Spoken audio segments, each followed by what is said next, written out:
A woman wearing a hood and holding her hands together in front of her asked everyone to kneel before the emperor. Several such people in strange clothing stood in 2 rows facing each other at the edges of the path that led to the huge palace. This majestic castle was beautiful, and grace descended from heaven, praising them. The palace complex was huge, including many different buildings and a bridge. The woman standing at the edge of the path leading to the palace continued to clasp her hands in front of her and asked for this grace and praise to be gathered. A knight clad in steel armor swung an impressive sharp axe and demanded that everyone kneel before the emperor. Suddenly, there was a suspicious crack of cold iron, and the warrior's terrifying weapon began to crumble. Unexpectedly, the strong knight received a powerful blow with a weapon and could no longer stand on his feet as a result of the brutal attack. The huge axe was broken after it struck the soldier, who was clad in armor and had suffered defeat. But it was not only hammers and axes that were used by the enemies today to eliminate the brave palace knights, but also sharp spears. It was with this dangerous weapon that other knights were armed, ready to strike down enemies for their ruler. Protected by steel armor, the fierce warriors held their spears in front of them, ready to engage in deadly combat at the right moment. There is an organization in this state led by His Majesty the Emperor himself in white robes. This structure, widely known as the Special Forces, exists for one purpose only. All the strong knights who are part of the organization protect the great Emperor Lina. The Special Assignment Unit exists because of him. A strange woman in a hooded cloak continued to hold her palms in front of her as the flames began to rage. Some of the soldiers were defeated and lay lifeless on the ground, while the terrible flames consumed everything around them. The man in white who had defeated them walked along the path and looked at the huge palace, thinking it was nonsense. It was the leader of the Special Forces Unit, Yang, who was going to eliminate the emperor with his own hands. One of the defeated knights, who was still alive, lay on the ground and continued to demand that Yang kneel. The warrior, experiencing his last moments of life, asked the victor to kneel before the emperor. A knight standing nearby wanted the leader of the organization, Yang, to die, but he bowed before the ruler. The young man, who had been thinking about this with a grim face, decided not to back down, even if his own life was at stake. Yang looked at the knights in front of him who continued to fight, but considered them to be the emperor's pathetic puppets. One of the warriors partially uncovered his face, revealing his hellish demonic nature, and continued to demand that Yang bow down before the emperor. The soldier's otherworldly essence was fully revealed, transforming him into a terrifying creature that lunged forward at Yang. But the young man had no intention of giving up so easily and raised his deadly sword. The clash of the two opposing forces caused a storm of energy and a huge fire near the residence of the country's ruler. Bright golden sparks, which brought only destruction, had already appeared near the staircase of the head of state's palace. The flames were approaching the steps leading to the throne room, where the ruler of this empire usually resided. Hearing the terrible sound of the approaching fire, a fairy with large eyes and ears looked warily in its direction. The little sorceress flew up to a human hand and cautiously asked if the noise outside was bothering her master. The long-haired Emperor Lina, sitting on the throne in a red robe, asked the fairy not to worry because it was not a problem. The ruler looked ahead with surprise in his large eyes and struggled to understand it all. A moment later, Emperor Lina saw his most loyal subject, Yan from the Special Forces, arrive below. In the ruler's understanding, Yang, walking with worn clothes and a gloomy look, had decided to betray his own master.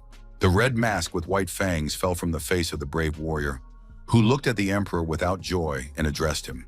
Leon was interested in the period of time that had passed since John became a leader, because he remembered the guy when he was still a recruit. On a special training ground called the Bottomless Pit of Loneliness, the young man went all the way from a slave soldier to a leader. Looking at Yang, Mr. Aelon reminded him that the knight had everything, so he did not understand what he was dissatisfied with now. The young soldier bowed his head in silent aggression and silently raged at Leon's failure to understand his supposed dissatisfaction. Breaking the yellow piece of the shaft with strong indignation, which instantly turned into a deadly weapon, the guy was ready to rush at the enemy. This movement, which did not bode well for the emperor, only caused him to remain reserved, but Leon continued to watch the warrior. The leader of the organization seemed to want to rush forward with the dangerous blade and deliver a fatal blow to his opponent. Dissatisfied with the emperor's head, Leon Yang brought the blade to his ear, where a green creature began to curl around it. At first, Yang, with dead eyes, was going to deal with this miniature swamp-colored dragon. The creature with a forked red tongue flew down, and Yang told the emperor how he had lost everything, mocking his words. A little fairy with purple hair sat on Mr. Cavalon's palm and silently stared at the knight who had invaded their space. The ruler of the state sharply squeezed the magical girl with his fingers when Yang spoke about the loss of his memories. Yang glared at his opponent and shouted about the loss of his family, his identity, and even his life. For a second, the head of the Special Forces unit fell silent, not finishing his aggressive speech, and partially lost his left arm. Behind him was a sharp sword with an incredibly beautiful hilt, twisting in the air, which was surely the cause of the changes in the boy's body. Stunned, Yang remembered something that had already happened once before, and it was connected with his life. And if the young man had been looking ahead, he was now forced to look back, not noticing the stain of his own blood in front of him. Emperor Leon Cavalon rose from his throne and felt resentment, even though he did not know how his subordinate had understood everything now. With a look of madness in his eyes, the ruler of the empire admitted that the head of the Special Forces unit was his favorite toy. Various thoughts of the unfortunate warrior flashed chaotically in his weakening mind, and he thought how futile it had been to go through with it. A voice asked Yan to wake up and get up, and when he stood up, he did not understand how he had survived with his heart pierced. Yan looked up calmly, and there was light, and rocks were visible all around, but the young warrior knew this place. Having previously attempted to fight the ruler Leon, Yan touched a huge white pillar next to him. Suddenly, a strong surprise overwhelmed the young man, who opened his eyes and looked at the unusual phenomenon. The former leader of the Special Forces unit stood before the great stone sword, striking in its grandeur and size.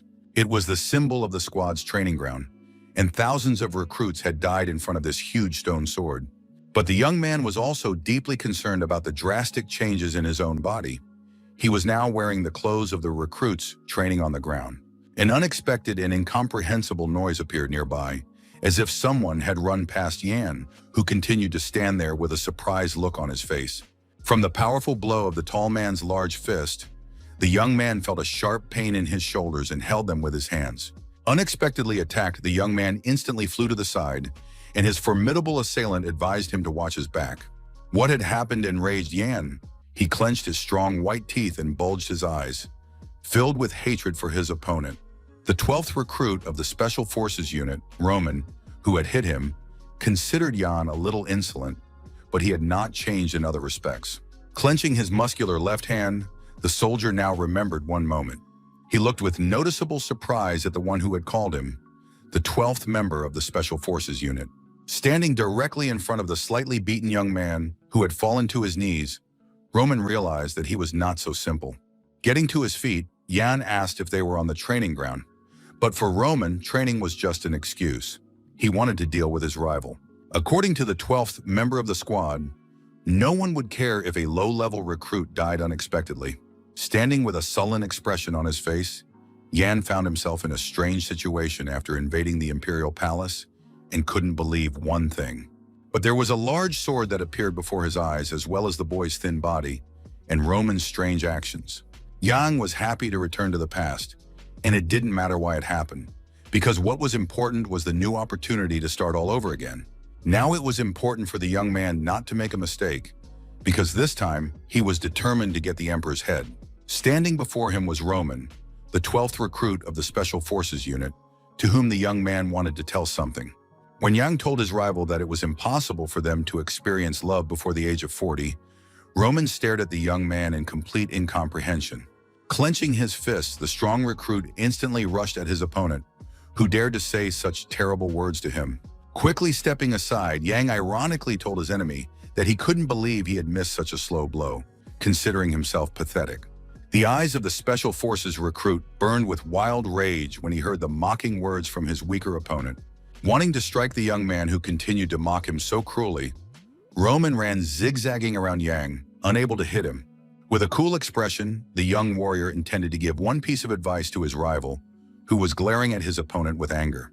Approaching the restless recruit Roman, Yan touched his body with his finger and recommended that the man close the distance and attack. Then he suddenly delivered a powerful blow to Roman's stomach, who clearly did not expect it. As a result of the treacherous attack, the 12th recruit flew somewhere to the side while his opponent stood with his fist clenched. Screaming in wild pain, Roman's eyes bulged, and he couldn't understand how a mid-level recruit could have such skills. Clenching his strong white teeth in a fit of aggression, Yang continued to instruct his opponent, urging him to keep attacking. But the young man immediately looked away from his opponent and saw a mysterious purple object flying past him. The strange pendant hit the wall and fell to the ground, but Yang couldn't remember finding anything like it. Picking up the object from the ground, the young man turned to Roman, who was lying nearby, and suggested ending the fight, since the recruit had been very lucky. The lid of the mysterious pendant opened, and the young man sat up, examining the interior of the object, where something was. Suddenly, the former leader's eyes widened as he began to examine the contents of the object. Inside the pendant found by the young man was an old picture of a boy with a man and a woman behind him. The brave warrior Yang recognized himself in this childhood photo with these unfamiliar people. Although Yang was seeing them for the first time, the man and woman looked familiar to him, and now with tears in his eyes, he accepted them as his family. Memories, love, family. Yang hadn't thought about these things in 30 years, and he couldn't get any of them, even after burning down the imperial capital. Even after eliminating all the knights of the court, the young warrior was unable to find his own parents. And now the brave warrior held this important find in his own hands. Closing his eyes, Yang brought the pendant closer to him and thought about the past and his lost relatives. Then he opened them and realized that he had almost repeated his previous mistake. A majestic sword stood before Yan, and the young man decided not to waste his life on revenge, but to escape from here.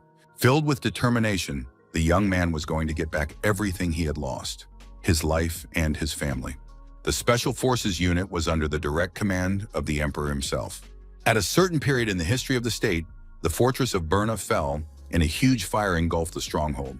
The inhabitants of the empire also remember the murder of the Grand Duke of the Northern Continent, which also involved this paramilitary formation. This unit, led by a well-known man, successfully completed many missions that directly influenced the fate of the country. At the head of all this chaos was the nationally renowned commander of the Special Forces unit, Yang. He was called the Emperor's right hand and the first knight of the empire, and this frail recruit was that man. How could it happen that this guy turned into someone who carries other people's excrement in barrels with a mission to clean septic tanks? The sharpened blades of the swords gleamed brightly with their cold steel, ready for a dangerous confrontation. Two recruits were practicing with swords as part of their training, increasing their combat readiness in the organization. More than 1,000 recruits are taking part in this special training session, where people kill each other in order to survive and become stronger. On average, about 3 or 4 people die each day, and their places are taken by volunteers or kidnapped newcomers. They are in a place that resembles a labyrinthine dungeon. This training ground is a dragon's nest in the northwestern mountains. Each new recruit who joins this organization is assigned a serial number. It is determined based on the recruit's abilities, and they can raise their own rating by passing an exam or winning a competition. The higher the number in the rating pyramid, the better the attitude towards the recruit, and they try to lower each other's ratings, stepping on each other's heads. In this structure, it is almost impossible for the lowest-ranked newcomers, who are not particularly strong, to survive. Yang, who continued to drag boxes, knew that if an unfortunate recruit died, another would take his place. The young man also remembered how recruits were treated as labor and training material. Yang was no longer angry at anyone. He was very lucky that, in the end, the guy was considered labor material. Lost in his own thoughts, the young man noticed the boxes falling behind him at the last moment. Someone was already shouting and urging everyone to look, and the boxes that had fallen to the floor were slowly beginning to open. Yan, the depressed guy who was quickly fixing the lids on the boxes, still didn't understand where he should look. But there were also the best recruits in this pyramid, walking past the unfortunate young man who had dropped the boxes. The girl who had bumped into him apologized to Yang for her carelessness and looked at the young man with concern. The senior recruits are the heirs of the imperial nobility who join for their own reasons out of loyalty and to continue their lineage. The training ground administration takes care of their comfort, and because of the privileges of the aristocrats, they are not infested with insects. Only the best recruits receive privileges and benefits and remain at the top of the organization's rankings. These recruits include Lina Beowulf, Cruel Dwight, and Casa Ephraim, who were the top 3 throughout the selection process. One of them looked at Yan maliciously and did not understand why Lorena was apologizing to Yan, whom he called trash. The dissatisfied opponent reminded him of their common status as recruits, But Jan should not think that they were equals and that he, a commoner, was talking to him. The opponent called Jan number 974, asking if he could hear him, and said that the guy didn't have enough brains to understand others. The unfortunate young man wanted so much to split his enemy's head in two, but he apologized to him aloud, explaining that it was all carelessness. The former leader of the Special Forces unit was extremely sad to hear all this, and his eyes showed his despondency. His rival mocked him, saying that only people could ask for forgiveness, not those who carried wooden boxes. The smirking villain was sure that people like Yang should beg, demanding that the guy bang his head against the wall and ask for mercy. The unpleasant face of the malicious recruit, with his nasty smile and demand to beg, continued to stand in front of the poor boy. His opponent openly mocked John and laughed, saying that it was as if the boy was seeing a nobleman for the first time, while the poor fellow closed his eyes and tried to remain calm. The arrogant villain laughed that Yan had swallowed his tongue in fear, thinking that this always happened when meeting Cruel. Finally, the trio of top recruits went on with their business. Cruel demanded that the boy be careful in the future, and Beowulf apologized and stacked the boxes. Rubbing his face, Yang looked at them and mentally asked them to be happy with their current ranks, because it was even better for him that way. After such an unpleasant encounter, the young man continued his journey with the boxes along one of the walls of the large fortress. Suddenly, he looked ahead with great attention.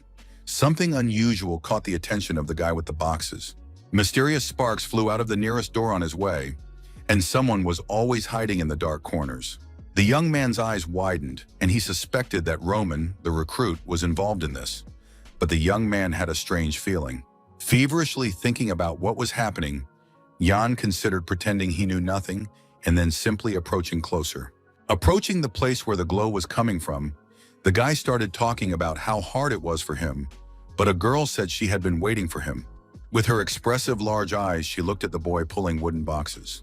The beautiful Lina Beowulf, dressed in white, recognized the young man as recruit number 974. The most wanted criminal, whom even the Imperial Knights could not catch, was called Iron Fist Gall. This villain committed his first murder at the age of 11, and at 20 he gathered his gang of robbers, who ravaged 23 villages and 17 guilds. The mere sight of this terrifying man's huge, fearsome fist strikes terror into the hearts of many. The fearless Lina Beowulf caught the huge Gaul by the hand and arrested this dangerous criminal. By doing so, the girl who dragged his hand secured herself the position of commander of the Imperial Palace Knights. The Dukes of Beowulf are one of the 4 great noble families ruling the snow-covered mountain region of Bokbang. The knights serving the Duke believed that Lady Lina was born to become the best swordsman on the continent. When Lina Beowulf was still a girl, she was called a young master of the sword, for the lady had already faced dangerous snow giants. None of Lina's opponents had any chance of winning. She always emerged victorious from battle. She, with her brave character and incredible blue eyes, was the best thing that had ever been created by the noble Beowulf family.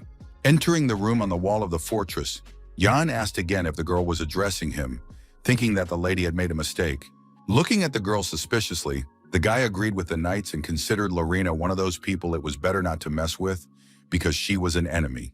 Then Lina decided to ask differently and inquired about the goal set by the recruit in 974. While the girl was finding out the reason why the guy was hiding his strength, he decided to deal with her first. John didn't understand what the lady was talking about, but she had seen his battle with the stone sword and took it for a normal fight between 2 low-level recruits. Looking down from above at Jan's training battle with his opponent, Lina couldn't believe her eyes at first. Seeing the techniques that set the young man apart from the others, Lady Beowulf couldn't understand why he was still at the lowest rank. Realizing that a mistake had been made, Jan became alarmed and seemed not to understand what the noblewoman was talking about. Noticing that the modest recruit was not so easy to take, Lina decided to act completely differently towards him. The girl began to approach the young man, and it really seemed to her that Yang thought the interrogation was over. Offering her hand to the former leader of the Special Forces unit, Lina admitted her mistake. Suddenly, the noblewoman quickly brought her palm to the chest of the unsuspecting Yan, which greatly surprised him. With wide eyes and a look of astonishment, the frightened young man began to suspect that the girl was trying to test him. He could clearly see the beautiful Lina's hand, understood the danger of the situation, and did not consider it necessary to react. And in the next moment, Madame Beowulf struck the young man, who was not expecting it, in the face. Falling to the floor as a result, Beaten and crushed, Yang shouted at her, asking why she had done that to him, but the girl only responded with a questioning look. Now she looked at the guy in amazement, thinking he would be able to block the blow, so she apologized, and Jan assured her that it wasn't him who was fighting then. The lady apologized because she had expected something else, and Yang decided to play on her pity, pretending to be a commoner who had been treated unfairly by a nobleman. With a character like the girl's, such a trick, as the young recruit hoped, was bound to work. Lina expressed her willingness to carry Yang's boxes, asking where they should be taken, and wanted to take one, but Yang did not see the need for it. Since they are recruits, Lina Beowulf asked the guy to talk to her informally, which is a little strange for Jan. As she continues to carry the boxes, the lady believes that higher-ranking recruits should not treat lower-ranking ones like slaves. If Lina becomes ruler, she will defend the rights of slaves on her land, while John thinks how talkative she is. Thanks to her, the guy delivered everything safe and sound, and the girl gathered herself back together after hearing words of gratitude from her companion. As she was walking toward the exit, Lina said that she might be mistaken about something, and Yang became nervous, not knowing what she wanted this time. Suddenly, the noblewoman turned to the young man and reminded him again how she had attacked him some time ago. After all this, Madame Beowulf intends to keep an eye on Jan, which makes him feel afraid. Continuing to stare intently at the young man, Lina wants to hope that she has made a mistake in her thinking after all. As she left, she promised to see him again, number 974, but quickly corrected herself and called the guy recruit John. He lowered his gaze, expecting this, but the girl turned out to be quite perceptive, and now it was unclear whether he would be able to escape or not. A new bold thought appeared in the mind of the former leader of the Special Forces unit, and he raised his gaze. Imagining a predatory hand on a human neck, John considers doing something important right now. Jan could easily deal with the current Lina, but if he killed her, the Beowulf family would immediately turn against him. Opening the door slightly, the young man thinks it would be foolish to turn the family into enemies, just for the sake of dealing with this lady. Entering the bathroom, the young man decides to first escape from this complex, remembering the time when he was a commander and knew about deserters. Most of these escaped soldiers were unable to leave the training ground and received their punishment. The young man remembered one deserter who managed to escape from the training ground and was later found in a nearby forest. Yen then managed to find out from this man how he had managed to escape, and he told him everything sincerely, being very touched by the commander's kindness. The exhausted fugitive soldier, in great pain, mentioned the third section in the fifth toilet to Yan. With his own hand, the former head of the Special Forces unit touched the wall behind which his freedom might lie. Jan barely smiled, having made the long-awaited discovery. He had finally found what he had dreamed of. In the process, the young man managed to destroy the wall of the fifth toilet cubicle and find an exit behind it. Some of the bricks fell down, and a dark hole appeared in the wall, pointing the way to long-awaited freedom. Deep inside, a light was visible, still very faint, but symbolizing liberation from captivity in the fortress. Jan continued to stare at the hole in the wall, thanks to which he could gain his desired freedom. Although the gap was still too narrow, if it were enlarged, the chances of success would increase exponentially. The young man, who wanted to stop being a recruit in a place he hated, smiled maliciously and hoped even more strongly to escape from here. Continuing to dismantle the bricks in the wall, Yang firmly decided to leave a place where life was unbearable for him. In the corridor near the rooms where the recruits were kept, a roll call was taking place, and the guard on duty called out number 970, hearing from him about his presence. Upon learning of the death of number 901, the guard called out the next number, 972, and he too was found in his room. The employee in a red mask with white fangs addressed number 974, but he did not answer. Immediately suspecting something was wrong, the man approached the bars and grabbed them, thinking that the recruit might have escaped. Lazily sprawled on his bunk, Yang gave his serial number and indicated that he was just resting, but the officer on duty shouted that he needed to respond quickly. Satisfied with the completion of the roll call, the institution's employee demanded that the recruits turn off the lights, after which the candles went out. Without changing his position on the bunk, Yang came to the conclusion that in carrying out the task, he understood the need to be cautious, because the probability of success was higher. Reflecting on this important issue, the young man looked up sadly, realizing that he had only one chance of success. Even if Jan managed to escape, the entire guard would start chasing him, and then the unfortunate freedom-loving man would definitely not fare well. If the guy made a mistake, he would become an extremely frightening example for all the other local recruits.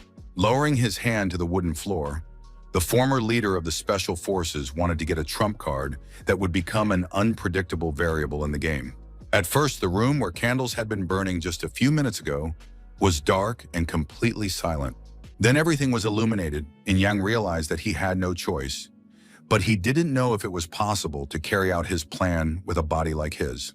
A light appeared around Yang, and he activated the breath of the divine dragon, a method of controlling mana that is only available to outstanding geniuses. The young man had all the knowledge, but his body was not yet up to the task. And to reduce the strain on his body, he needed to create a core for mana. However, there is not enough time for it to appear using only the breath of the divine dragon. But the young man has no other choice. Dreaming of freedom, the recruit pressed his lips tightly together, his desire to achieve his goal requiring special concentration. Finally, the divine dragon's breath made itself felt, and this method began to bear fruit for the young man. The young man's transformation began. His strong, muscular arms seemed to be pierced by bright lightning bolts. Yang did not expect such a rapid flow of mana. He felt every cell of his own body releasing magical power. The young man felt as if a dragon had entered his body, and truly incredible things were happening to him. The divine breath of the dragon is a secret technique of the first emperor, who conquered many countries with his sword and founded an empire. This powerful technique was created by a calculating ruler during his own period of apathy. While Yang was thinking about this technique, which was as delightful as its name, another thought struck him. Looking at his body and the changes that had taken place, Yang realized with fear the risk of mana leaving his core, which could not be allowed to happen. The young man's muscular body seemed to be covered with bright, lightning-like curves. Now Yang had to try to keep the magical mana inside him, so he focused all his efforts on achieving this goal. The magical actions taking place caused Yang's room to glow brightly, illuminating the surrounding area. But in the next moment, everything suddenly fell silent, and the light went out, and the room was dark and lifeless again. Disappointed, the young man bowed his head in grief, realizing he had made a mistake, and was left feeling upset. Pulling at his hair, the unhappy and sad Yan considered it impossible to create a core valuable guide to this technique, and his body was still weak. Once the emperor revealed the secret of this technique to the young man, but Yang did not know if it was a momentary whim or if the sovereign was testing him. Then the ruler gave the young man a book where he was able to learn about gathering mana, but nothing about concentration. The secret technique was not yet perfected, but now Yang needed to focus on escaping before it began. The day after everything that had happened, the young man heard about the leadership's intention to disqualify everyone gathered there. The recruits standing nearby in uniform were surprised by this information, but some of the guys had also heard about it. To Yan himself, this seemed like nonsense. He was sure that this would definitely not happen, but his friend now doubted that they would return. The young man remembered that he was supposed to come to them today, so the recruit was going to do everything he could to make sure that this person did not notice him. Roman suddenly appeared somewhere behind him and started calling Yan, who hid under his hood, amazed at his friend's persistence. And then the recruits noticed the instructor standing on a special podium in front of them and even hoped to return home today. The instructor looked at the group of students emotionlessly, lost in his own thoughts at that moment. The next moment, he rudely called out to the recruits and ordered them to be quiet, causing the unfortunate ones to tremble and become extremely frightened. People recoiled from the loud scream, and Yang suspected that it was the voice of mana, which the instructor had decided to use on ordinary recruits. Now the guy was clutching his heart from the voice of mana, a technique of adding magic to sound, which could cause fatal injury. From the top of the podium, the organization's instructor called the recruits trash, lacking both talent and status. Staring intently at this aggressive man, Yang could not have imagined that he would meet this madman again. Damian, the chief instructor for training people for the Special Forces, arrogantly asked if the recruits knew why they were still alive. One terrified blonde-haired student was already being dragged by the collar, and everyone present was ordered to be quiet. The employee in the red cloak who was doing this ordered the frightened recruits to quickly line up, insulted them, and demanded that they move. The man reminded the boys that they were being watched at that moment by the instructor, who stood on a podium. Keeping his eyes on the mentor, Yang decided to be more careful because for the instructor, they were all just toys. If the chief instructor noticed a student, it was better to try to escape. But at that moment, one could already say goodbye to life. Damian addressed the recruits, calling them respected, and said he was glad to see them all here. But according to him, they were all trash without talent or status. Looking down at the young people gathered below, the chief instructor admitted that he wanted to kill them all. Covering his eyes and putting on a friendly face, the coach asked the unfortunate recruits not to worry. Yang heard him call them trash, capable of being useful to the great emperor, and that it was not for nothing that they were given another chance. As if possessed by terrifying fangs, the mentor spoke of the opportunity still available for the boys to be selected for the Dragon Soldier Project. This project selects people who will protect the emperor, the dragon of their country, and the selected recruits will be honored to protect the ruler. But in reality, it's not that simple, because the recruits are brainwashed by implanting parasites in them. The real goal of the project is to turn the recruits into obedient puppets of the monarch who cannot die without orders. Damian called His Majesty the Emperor great and kind and suggested thanking him for the mercy he had shown to everyone. The chief instructor now wants to give a round of applause to the one who stands above them all, and he demands this from the guys on the parade ground. Looking at Damian, Yang clapped his hands and continued to adhere to the idea of remaining as inconspicuous as possible. Unexpectedly, one of the recruits raised his hand and addressed a question to the instructor, causing him great dissatisfaction. Everyone was surprised because it was Roman who wanted to know if the Dragon Squad was really that important to them. While the instructor began to explain the consequences for a soldier in case of selection, Yang skeptically awaited new words from the instructor, whom he considered an idiot. Roman, who had become extremely angry, gnashed his teeth furiously, his hair disheveled, indignant at the doubts of all those who did not believe in his ability to defeat the insolent. A long streak of light instantly pierced the chest of the unsuspecting recruit, who looked at this miracle with surprise. Stunned by what he saw, Yang learned a skill that allowed him to shoot bullets from his fingers into the air, called Tanjigan. Roman was falling down. He had suffered some injuries, and it was unknown whether he would survive. Extending his left hand, Chief Instructor Damian asked if he was okay. Looking at the injured recruit with his red eyes, Damian thought that some nonsense was pouring out of Roman's dirty mouth. While Damian considered everyone present to be useless freeloaders, some recruits thought Roman was dead, while others asked him to get up. Jan could have stopped his comrades' bleeding, and he would have survived, but it was too dangerous for the guy to stick his neck out now. The surviving Roman was angry at his mentor's words, and he was able to get to his feet after the instructor himself attacked him. The guys asked Roman to shut up, but he looked straight and boldly at Damian, indignant at his statement about freeloaders. Roman, who was seriously angry, did not understand what to call the people who had gathered all the freeloaders in one place. The poor recruit reminded them that in order to survive in these slums, he had to do any dirty work and endure humiliation. 2 knights from the guard were already leading Roman away, but he turned back and continued to call out to the guys with whom he shared his life. Even after all this, they wanted to live, and the 2 frightened children hugged each other and looked at what lay ahead of them. Analyzing the information he had heard from Chief Instructor Damian about the Emperor and the Dragon Squad, he did not understand its importance. The eyes of the fearless Roman burned with rage as he looked at his mentor and recommended that he himself defend his precious emperor. After listening to this strong verbal attack, Damian closed his eyes and called the brave recruit a rather strong freeloader. Roman, who was below, reminded Damian of a cockroach, but one that would live even if its head were torn off. The man's hand dropped down and he snapped his fingers to perform a magical action. Roman watched what was happening with eyes wide with surprise, not understanding anything. The movement of the fingers provoked the appearance of a bright magical glow, which surprised Roman even more.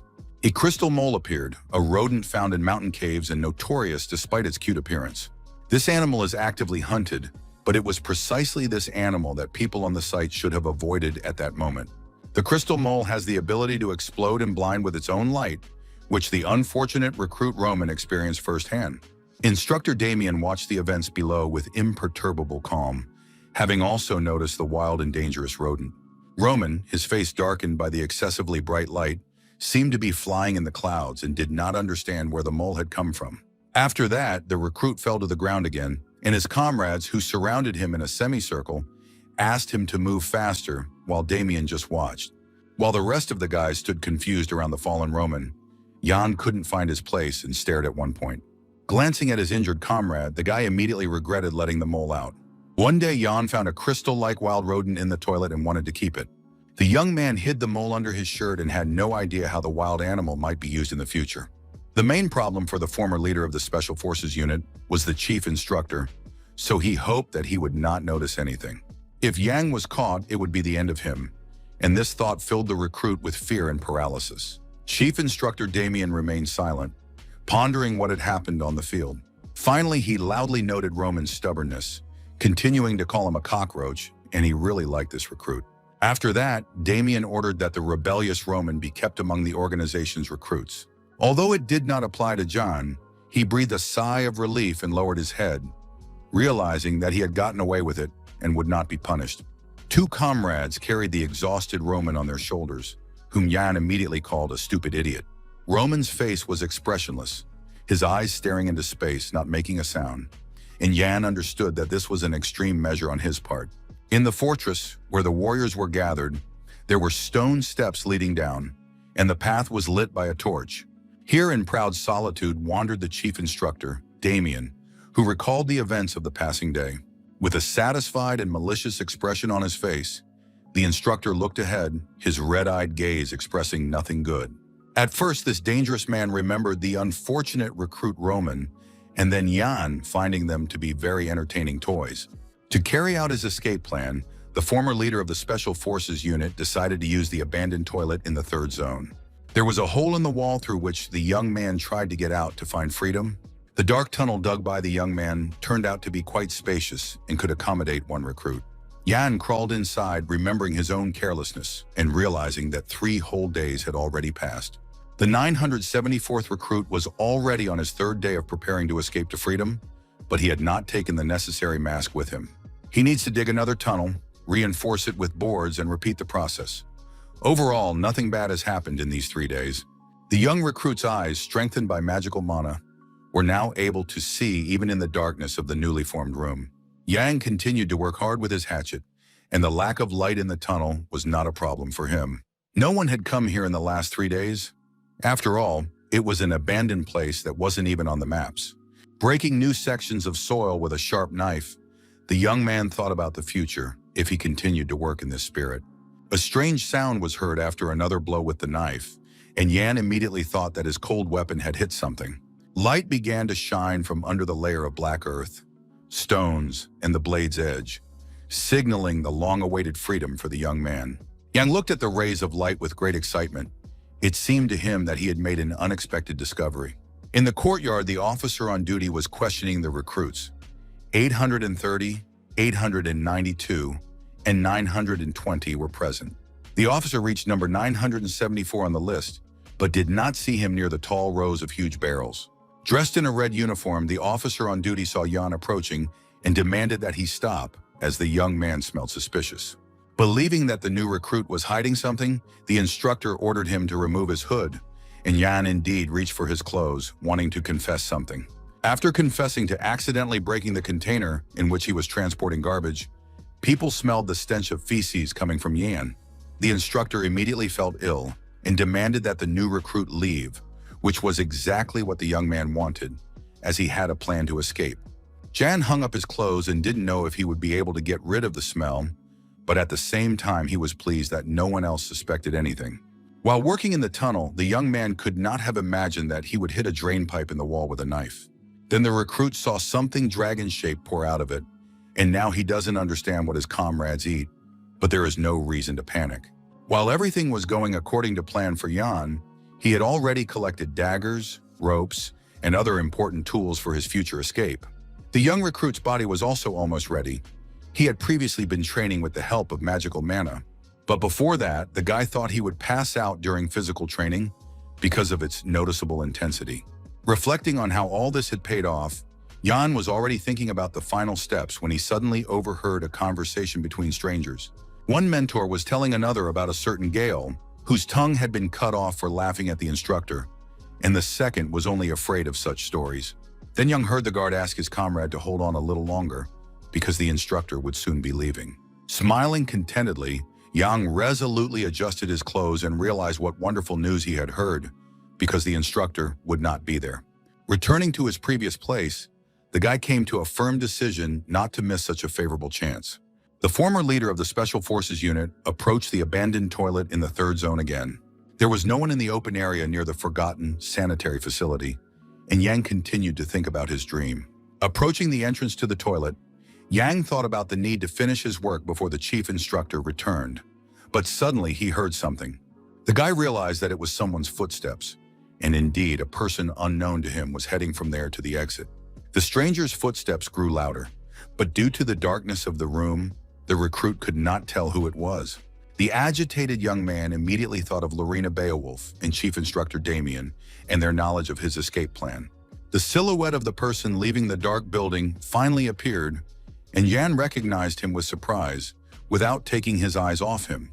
Roman appeared in front of him and was surprised by his friend's reaction, as if he had seen a real ghost. While one reproached the other for following him but did not want to argue with him about it, the other explained that he was only there because of work. Ian was concerned about his colleague's health, as he was already moving, but Roman didn't like who people thought he was. The recruit was better off after acupuncture. The younger comrade looked intently at the older one, as if something was not quite right with him, as he had assured. Pointing to the blood flowing from his body, Jan heard Roman deny this, explaining that it was all due to acne. Accepting his colleague's point of view, Yang headed for the abandoned toilet, explaining that he had a lot of work to do. Recruit Roman smirked and did not believe what he heard from his junior comrade, considering it frivolous. Looking at Yan, Roman understood how much work he had to do, because the guy was trying to escape, which caused him surprise and fear. The man who had recently quarreled with the chief instructor looked at his comrade with an evil grin and said that if the mentors found out about this, now he wants to know if Yan is interested, who didn't like his colleague's words very much. Angry, Yan grabbed his work dagger and decided to use the 16th Dark Spirit and hunt the Dark Falcon. Such serious actions caused a storm of indignation in the recruit Roman, who bared his white teeth and was outraged at how Yan dared to do such a thing. He was curious to know who this young man, who was so skilled with a sharp blade, really was. The young recruit just looked ahead calmly, as if he didn't hear the cries of the man who knew his secret. Bowing his head, Yang thought everything over and realized that he had to eliminate Roman if he knew his secret. Hearing Roman asking why his comrade wasn't answering, Yang opened his eyes and raised his head. The vision passed. Roman was fine and thought that his comrade had forgotten his words out of fear, reminding him of the death penalty for escape. Yan did not expect Roman to catch him, as the latter thought, and even if he tried to beg him not to say anything, it could remain a secret. But the young man doubted Roman's intention to tell everything, and Roman did not like such words, so he would go to the mentors right now. Keeping his eyes on his opponent, Yan continued to assure him that it was impossible to reveal the secret of his fellow squad member. And in the next moment, he discouraged Roman, explaining that he would not do so because he hated all of this even more than Yan himself. Recalling the senior recruit's confrontation with the chief instructor, Yang saw how he couldn't hide his anger, even when he was on the verge of death. At that moment, Roman glared fiercely at his powerful opponent, and on top of everything else, felt a strong desire to return home. Digging the tunnel, Yan did not believe that Roman would report his escape to the instructor, because his comrade wanted to escape from here more than anyone else. Looking intently at his comrade with his serious eyes, Yang wondered if he could hear him. Roman responded to the recruit with a similar look and said that things weren't that simple in their situation. Remembering his previous fight with Yan, Roman felt something unusual even then, and it was related to his opponent. The recruit who had argued with the chief instructor did not forget the punch he had received from his younger comrade in the training group. Now Roman was completely sure that if Yan had made a different decision back then, his senior comrade would no longer be here. From that day on, Roman always recognized Yan among the other recruits. He had a different smell that the man could sense perfectly well. The young man looked at the man opposite him in amazement and definitely called him a stalker, not understanding what smell he was talking about. Folding his arms, Yan asked in surprise how Roman knew about his digging, to which his comrade pointed to the traces left by the young man. Recalling the granite from which most of the training ground premises were made, Roman pointed to the strange traces of lime dust there. After examining them, the recruit concluded that the length of their feet and the size of their stride matched Yan's own dimensions. Curious about how Roman had learned about the escape only from these facts, the guy found out how his comrade had looked at the records describing the escape that Yan was studying. The junior recruit perceived Roman as a rather perceptive person, although this could not be said at first glance. Now Roman asks him to share the escape plan with him. He wants to know where the tunnel leads and what the chances of success are. Near the dark places, John asked if Roman also intended to escape, but he couldn't answer right now. He needed time to think. Yin suggested that Roman stay here, as he has abilities.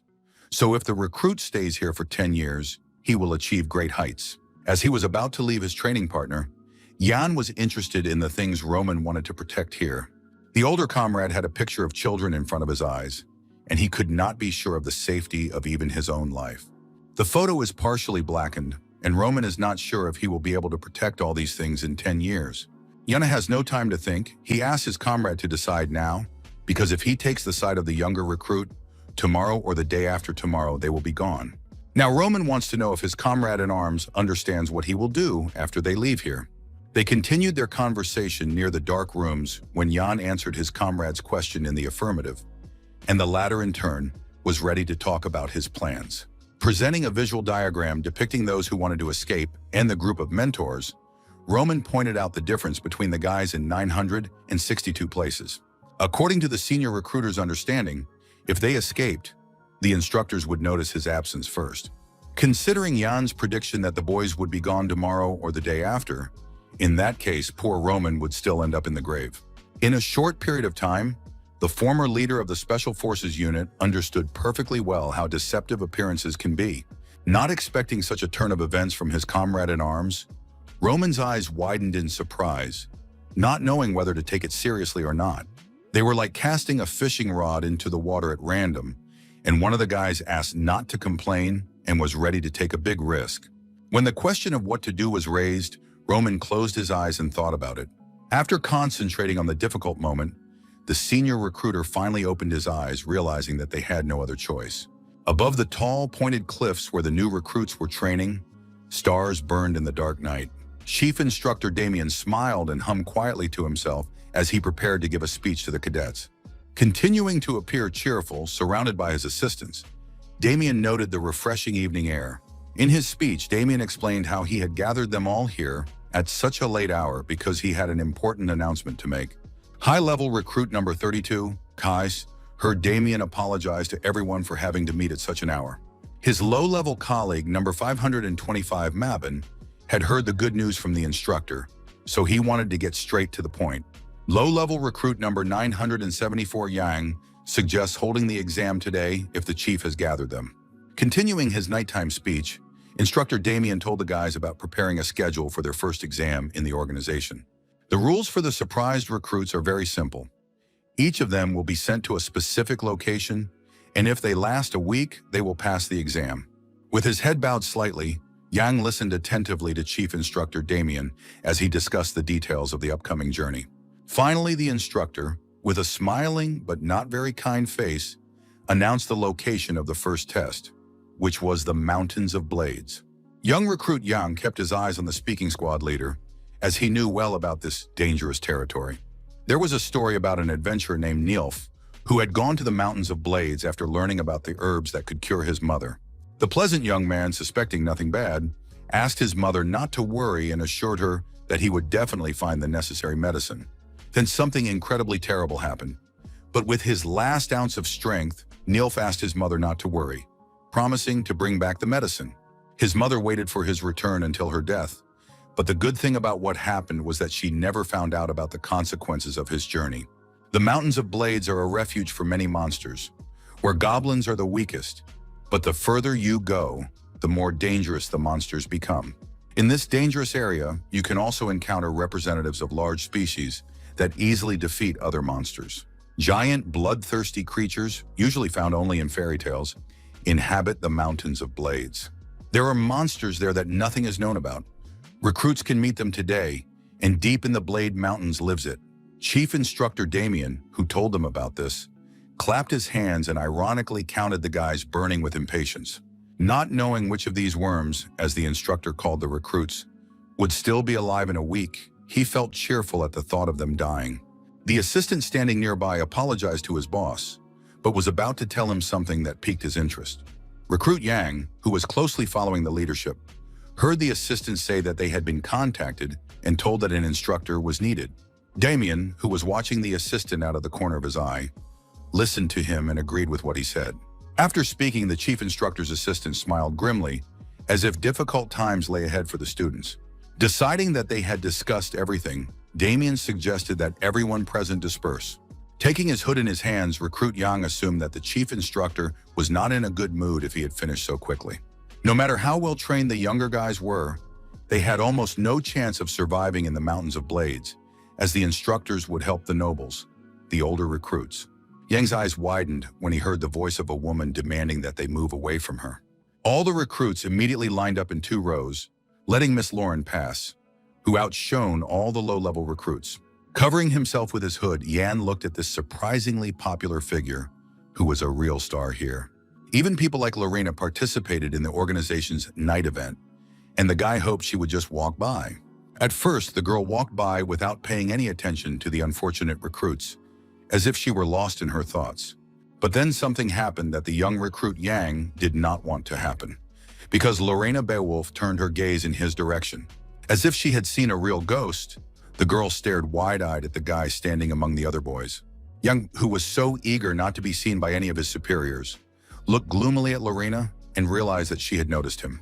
Even though Ms. Beowulf walked past him without stopping, the young man realized that things couldn't get any worse for him.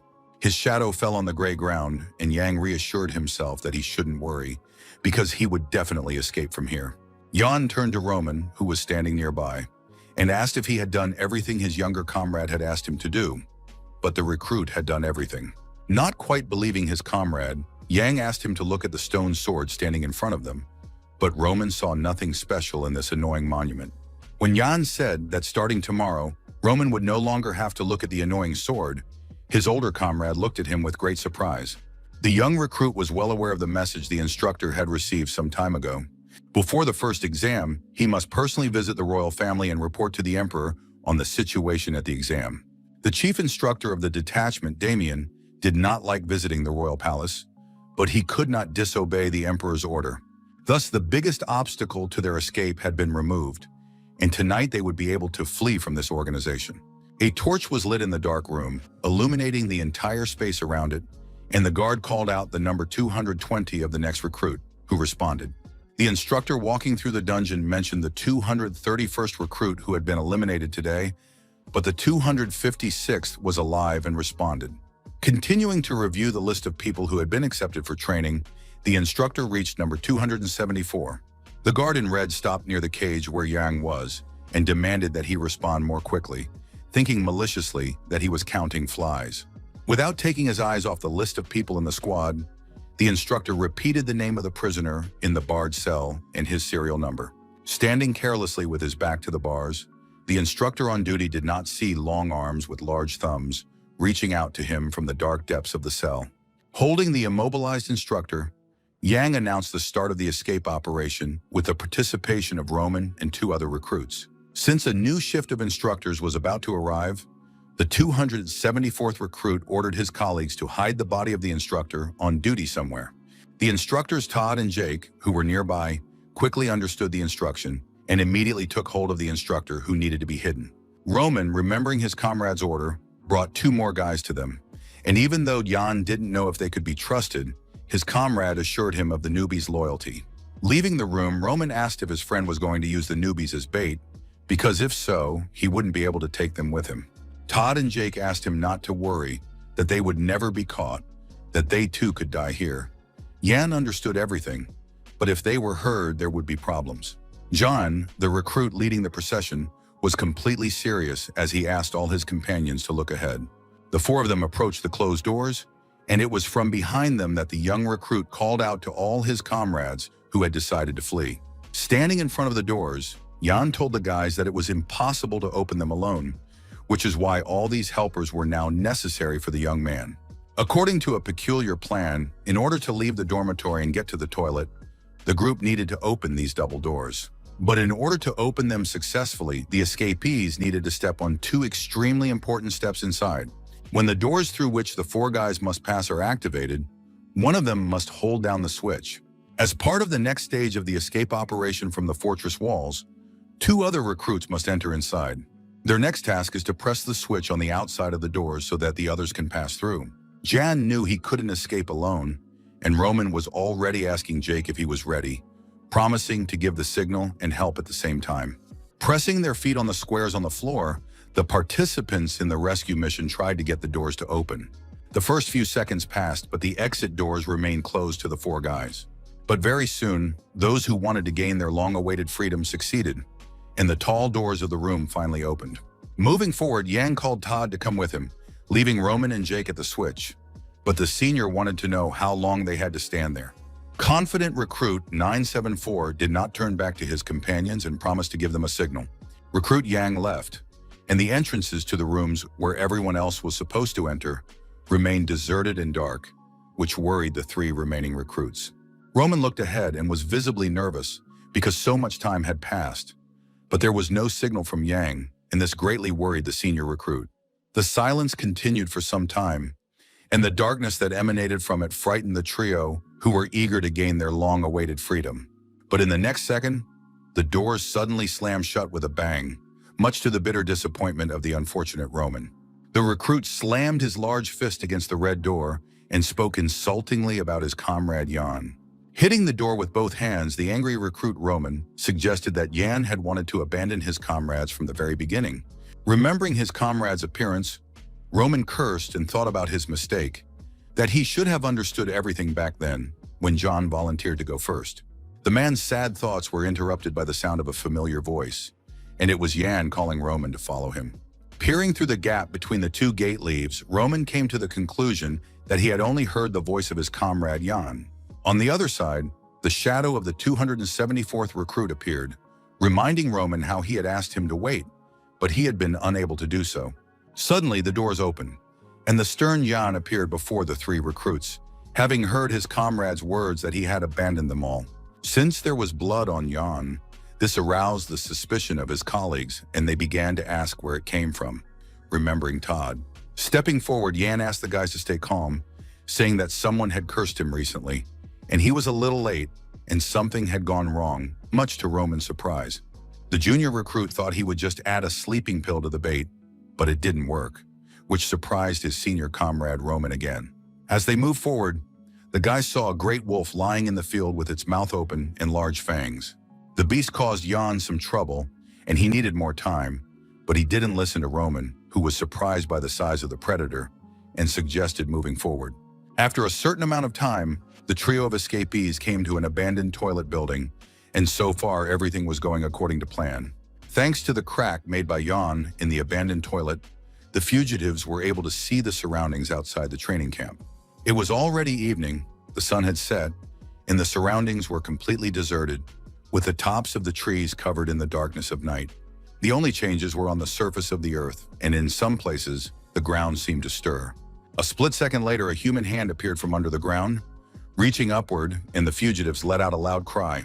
Yang, who had jumped out first, looked around and wondered if they had come out in the right direction, while Roman asked Todd and Jake to pull him out quickly. Yang climbed to the top of the hill and began to look around, but saw no signs of anyone following them, although the instructors could find out about the escape and pursue them. Roman approached his comrade, who was looking at the starry sky, feeling uneasy about the extremely quick escape. The 274th recruit couldn't take his eyes off the beautiful landscape and disagreed with his comrade, because a lot of time had passed. As if spellbound, he continued to watch the stars and told his companion about the enormous amount of time that had passed since their escape. There was a majestic forest and mountains here, and Yan thought about how long it had been since he had breathed air outside the training ground. The 3 companions were behind Yang, and Roman asked him if everything would be over if they left. The guy asked them not to relax, as this was only the beginning. Looking around with a special gaze, the young recruit was completely confident that this was only the beginning of everything. Remembering the pendant he had found earlier, Yan took it out and looked at it, but did not open it yet. Then he opened something important to him and saw the same image of himself and his family, thinking about the journey that would bring back the past. Their journey was beginning right now, but there was no time, and Yang decided to explain everything once and for all, asking his comrades to listen to him carefully. Those who had fled for freedom found themselves in the vast Atrian forest, covered with redwoods, which are often found in the mountainous regions of the north of the empire. Showing the plan with toys, Yang pointed to the guy's location in the center of the forest and said they could get out of it in 2 days, although Roman suggested hiding there. According to the senior recruit, the sequoia is a tall tree and suitable for rescue, and his comrade agreed with him, but reminded him of the presence of monsters. The young man was also sure that the organization was already looking for them, and it was only a matter of time before they were caught in the dense forest. The pursuit squad consists of about 20 people, and if the punitive group manages to find the guys, it will be the end of them. The young man has only one way to increase the team's chances of success, which is to split up so that the squad disperses. If the group splits up, the pursuers will have to divide themselves, and each will be able to take out 5 enemies, thus increasing the chances of escape. The dissatisfied Roman considers himself bait in this case because the punitive squad will go after him first, as he is the highest-ranking recruit in the organization. Jan looked at his comrade and, agreeing with him, stated the need to be cautious, because no one wants to be bait. The assistants exchanged frightened glances as Yang assured them that death awaited them if they stayed together, calling the new tactic a necessity. After once again looking searchingly at his companions, the 974th recruit suggested that they scatter in different directions and waited for questions from his colleagues. Jan's actions did not go unnoticed by his omniscient comrade Roman, who now did not understand one thing.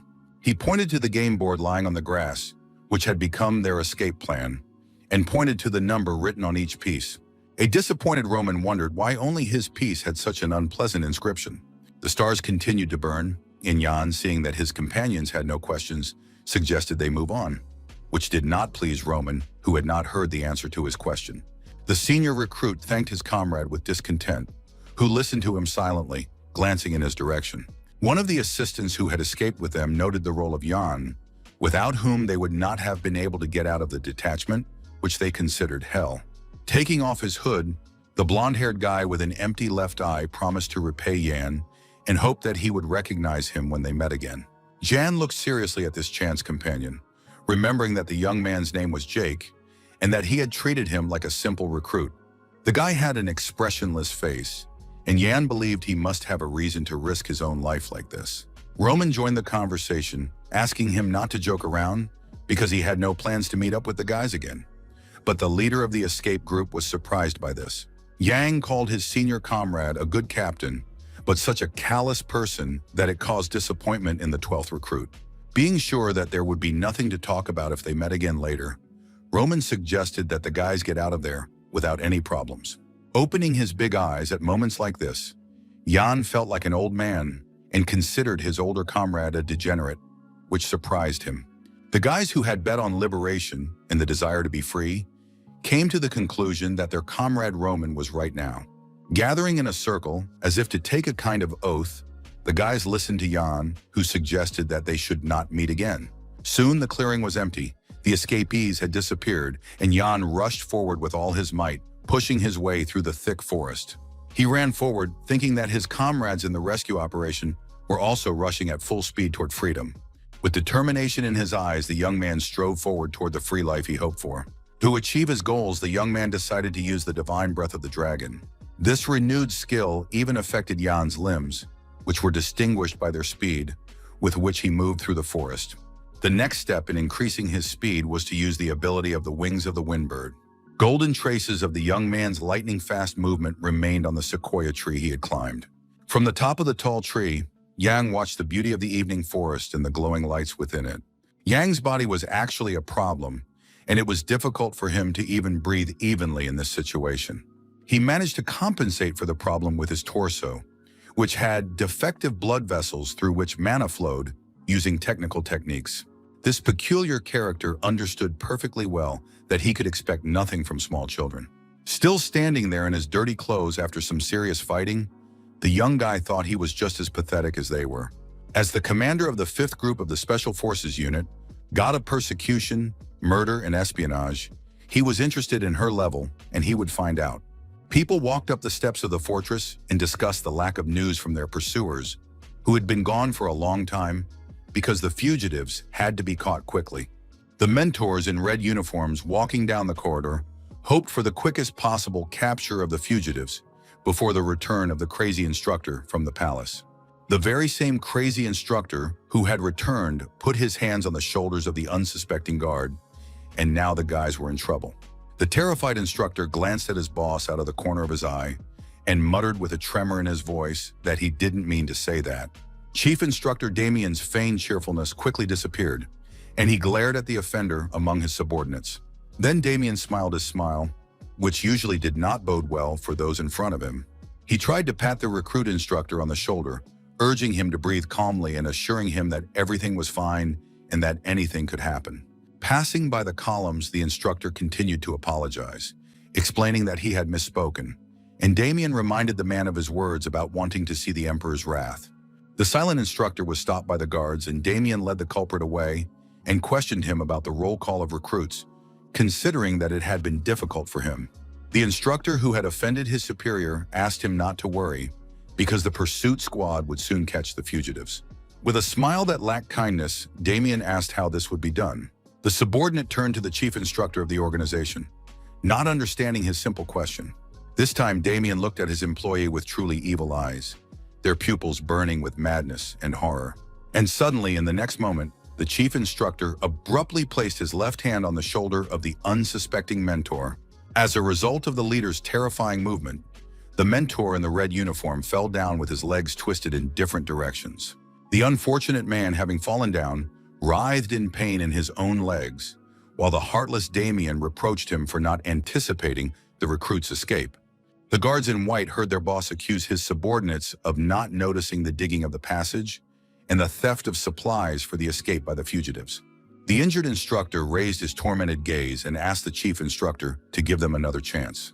The angry leader of the organization responded by stomping on his unfortunate subordinate with his boot, causing him pain. With a cold and insensitive expression on his face, Damian pointed out to the employees that they had lost all their opportunities in this job. Experiencing incredible pain from the chief instructor's blow, the mentor now asked only for salvation. It was no longer Damian looking at the unfortunate man, but as if his demonic essence had broken out, and he knew who was behind the poor mentor. Leaving the scene of his own crime, the chief instructor ordered the guard in white to tell the members of the pursuit squad to go to the chief. Red stains remained on the floor, and Damian promised to keep a close eye on everything from now on, especially the recruits. Recalling the cohort of new recruits, the chief instructor of the ruthless organization knew some very interesting guys, and now he couldn't wait to deal with them. Fog continued to reign in the Atrian forest, covering an increasingly large area of the forest, helping the escaped boys. A pursuit squadron numbered 3 was already actively operating in the forest, searching for the 4 deserters. Wearing sturdy boots, the pursuers quickly cut through the terrain, leaving only crushed grass behind them. Like all other members of the organization, these men also wore the organization's signature red mass over their faces. The leader of the squad, who was running ahead, suddenly raised his left hand and ordered his 2 subordinates to stop immediately. The trio of pursuers stopped moving and stood near a large tree, the younger ones assuming that the fugitives' tracks had disappeared in the forest. Removing his red mask, the leader of the group denied that there were any problems, saying that the chase was going quite smoothly. The commander of Pursuit Squad number 3, Kelly, asked his men if they found it strange that the search operation was going so smoothly. Team member Chael believes that everything is going smoothly because they are dealing with number 974, but Andre thinks that the boss has his suspicions. They were following the tracks in this direction, but some tracks point to another route here. The squad leader noticed a piece of cloth hanging on a short branch and understood the fugitives' desire to escape as quickly as possible. According to Chael and Andre, because of this suspicion, their leader had no time for anything else, not even his girlfriend, which made him unhappy. Kelly looked ahead warily, overcome with anxiety, but it could have been just a premonition. The unpleasant feeling did not leave the guy, but he did not see the barely noticeable thin light threads stretching along the entire length. The guys continued to stand next to the large tree, trying to figure out the situation, while the fog rose higher and higher. Kelly's next order was to capture Jan before he took advantage of the situation and hid even further away, and his subordinates immediately accepted it. According to Chael, they only needed to catch Jan, so everything should be simple, but Roman would cause trouble. Andre considered him a simple recruit, albeit one with the number 12. Asking his comrade about his recruit, Andre did not notice a man in blue clothes with burning eyes appear behind him. Before the member of the pursuit group could finish his sentence, he was seized and dragged upstairs. The leaves of the huge tree rustled, as if trying to say something in their own language about the only two people who remained below. His partner looked at Andre in surprise and was about to ask for the recruit's number, but he didn't see his comrade in front of him. Trying to find Andre with his eyes, Chael did not see a male silhouette appear from behind a tree with a sharp knife in his hands. The thick fog spreading through the forest and the tall trees became silent witnesses to the disappearance of two members of the search party. The mysterious man who skillfully eliminated his opponents knew that only one of his rivals remained. Dissatisfied with his noisy subordinates, Kelly thought they were on a picnic because all the deserters would just run away from the voices of the guys. The squad leader turned around and began calling out the names of his own colleagues who had disappeared in a minute. Two people had disappeared without a trace in the forest clearing, and could something really have happened here in such a short time? New bright and long nets appeared, indicating something terrible, so the premonition did not deceive one of the characters in the action. Left alone after the disappearance of his subordinates, Chael and Andre Kelly did not want to think about it, even though there was a 12th recruit here, but he would not be able to defeat the instructor. Remembering the recruit numbered 974, the leader of the pursuit team did not notice someone's hand reaching out to him. A bright, thin thread suddenly appeared and cut through the silent space to defeat the third character in the forest. Kelly jumped up. The female and male principals returned, and a powerful spinning kick was delivered. With the next deft movement, the leader of the squad chopped down a thick tree trunk in front of him. With his face contorted with rage, the guy looked ahead and spoke harshly about the invisible enemy who thought his actions would work a third time. But in the next moment, the unknown figure threw a rope around the neck of Kelly, who was fighting for his life, dropping his blade and trying to get rid of the noose. The deadly rope was stretched across a thick tree branch, and the unfortunate leader of the pursuit team continued to scream in pain. The young fighter sent by the organization's instructors felt extremely uncomfortable, but it was already impossible to save the poor man. He remembered the footprints left on the damp ground and the scrap of clothing on the branch, all left there by strangers and not by accident. The man, unseen by his pursuers, had set this trap, prepared specifically for the search party. Still clutching his neck, Kelly still couldn't believe how he and his comrades could have fallen at the hands of number 974. Holding the terrifying rope aloft, Yang heard his rival's words about the impossibility of defeating the pursuit squad. Unable to complete the task of capturing the escaped recruits, Kelly moved his legs and called out to his subordinates. All this lasted for a short time, but then the unfortunate guy fell silent, and the third pursuit squad ceased to exist. The white fog continued its quiet expansion of the forest, covering more and more territory with every passing second. The sharp blade dropped by Kelly, the leader of the pursuit group, caught the eye of recruit Yan, who decided to make use of it. Yan knew it would be difficult, but not that difficult. If he could master the technique, then he would be able to fight without any problems. The stern and determined look on the face of the young man, who wanted to be free, showed his intention to get out of the forest before the fog cleared. Looking around, Jan noticed a nearby tree, which, like everything else around it, was covered in the blood of his pursuers. The red liquid was everywhere, and the hunting dogs would still smell it and come here for the fugitives. The guy decided to hide his own scent with Silamo grass, because it would be easier for him to escape that way. Jan was well aware of the poisonous nature of this plant's fruits, and its green leaves had an unpleasant smell. In order to improve his concealment, the escaped recruit plans to chop up the Silamo grass and apply it to every part of his body. Even dogs hate the smell of the plant, so they won't be able to smell Jan's presence in the forest, which means they won't find him. Now Jan needs to hurry because it is getting harder and harder, and if it gets lighter, even with the help of the net, it will be impossible to hide. Suddenly, the young man noticed something unusual in the surrounding area and looked ahead suspiciously. In the distance, mysterious black smoke rose high into the dark sky, as if something had caught fire. Climbing onto a high branch, Jan saw the foolish Jake and Todd ahead of him, who had decided to set up camp because their pursuers would not have started a fire. A new thought occurred to the escaped recruit as he continued to watch the smoke in the distance. No, it was none of his business. The guys were just bait anyway, and if they attracted attention, it would only play into the young man's hands. A scene appeared in his memory when, before parting in the forest, they stood in a circle and promised each other never to meet again. Forgetting his principles regarding his recent companions, Yang jumped out of the tree at lightning speed and ran towards those fools. The young man, who was stubbornly striving forward toward the black smoke, understood the necessity and benefit for himself that the other deserters remain alive. The young man's powerful legs seemed to be electrified. He had to get the guys away before their pursuers found them.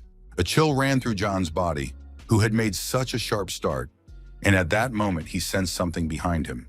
Stopping in his tracks, the young man immediately realized that it was similar to the feeling of death in countless battles. Finally realizing that someone was behind him, watching him at the last moment, Jan felt the touch of a huge snake. The giant predator opened its huge mouth, and it seemed that the future of the unfortunate fugitive was already sealed.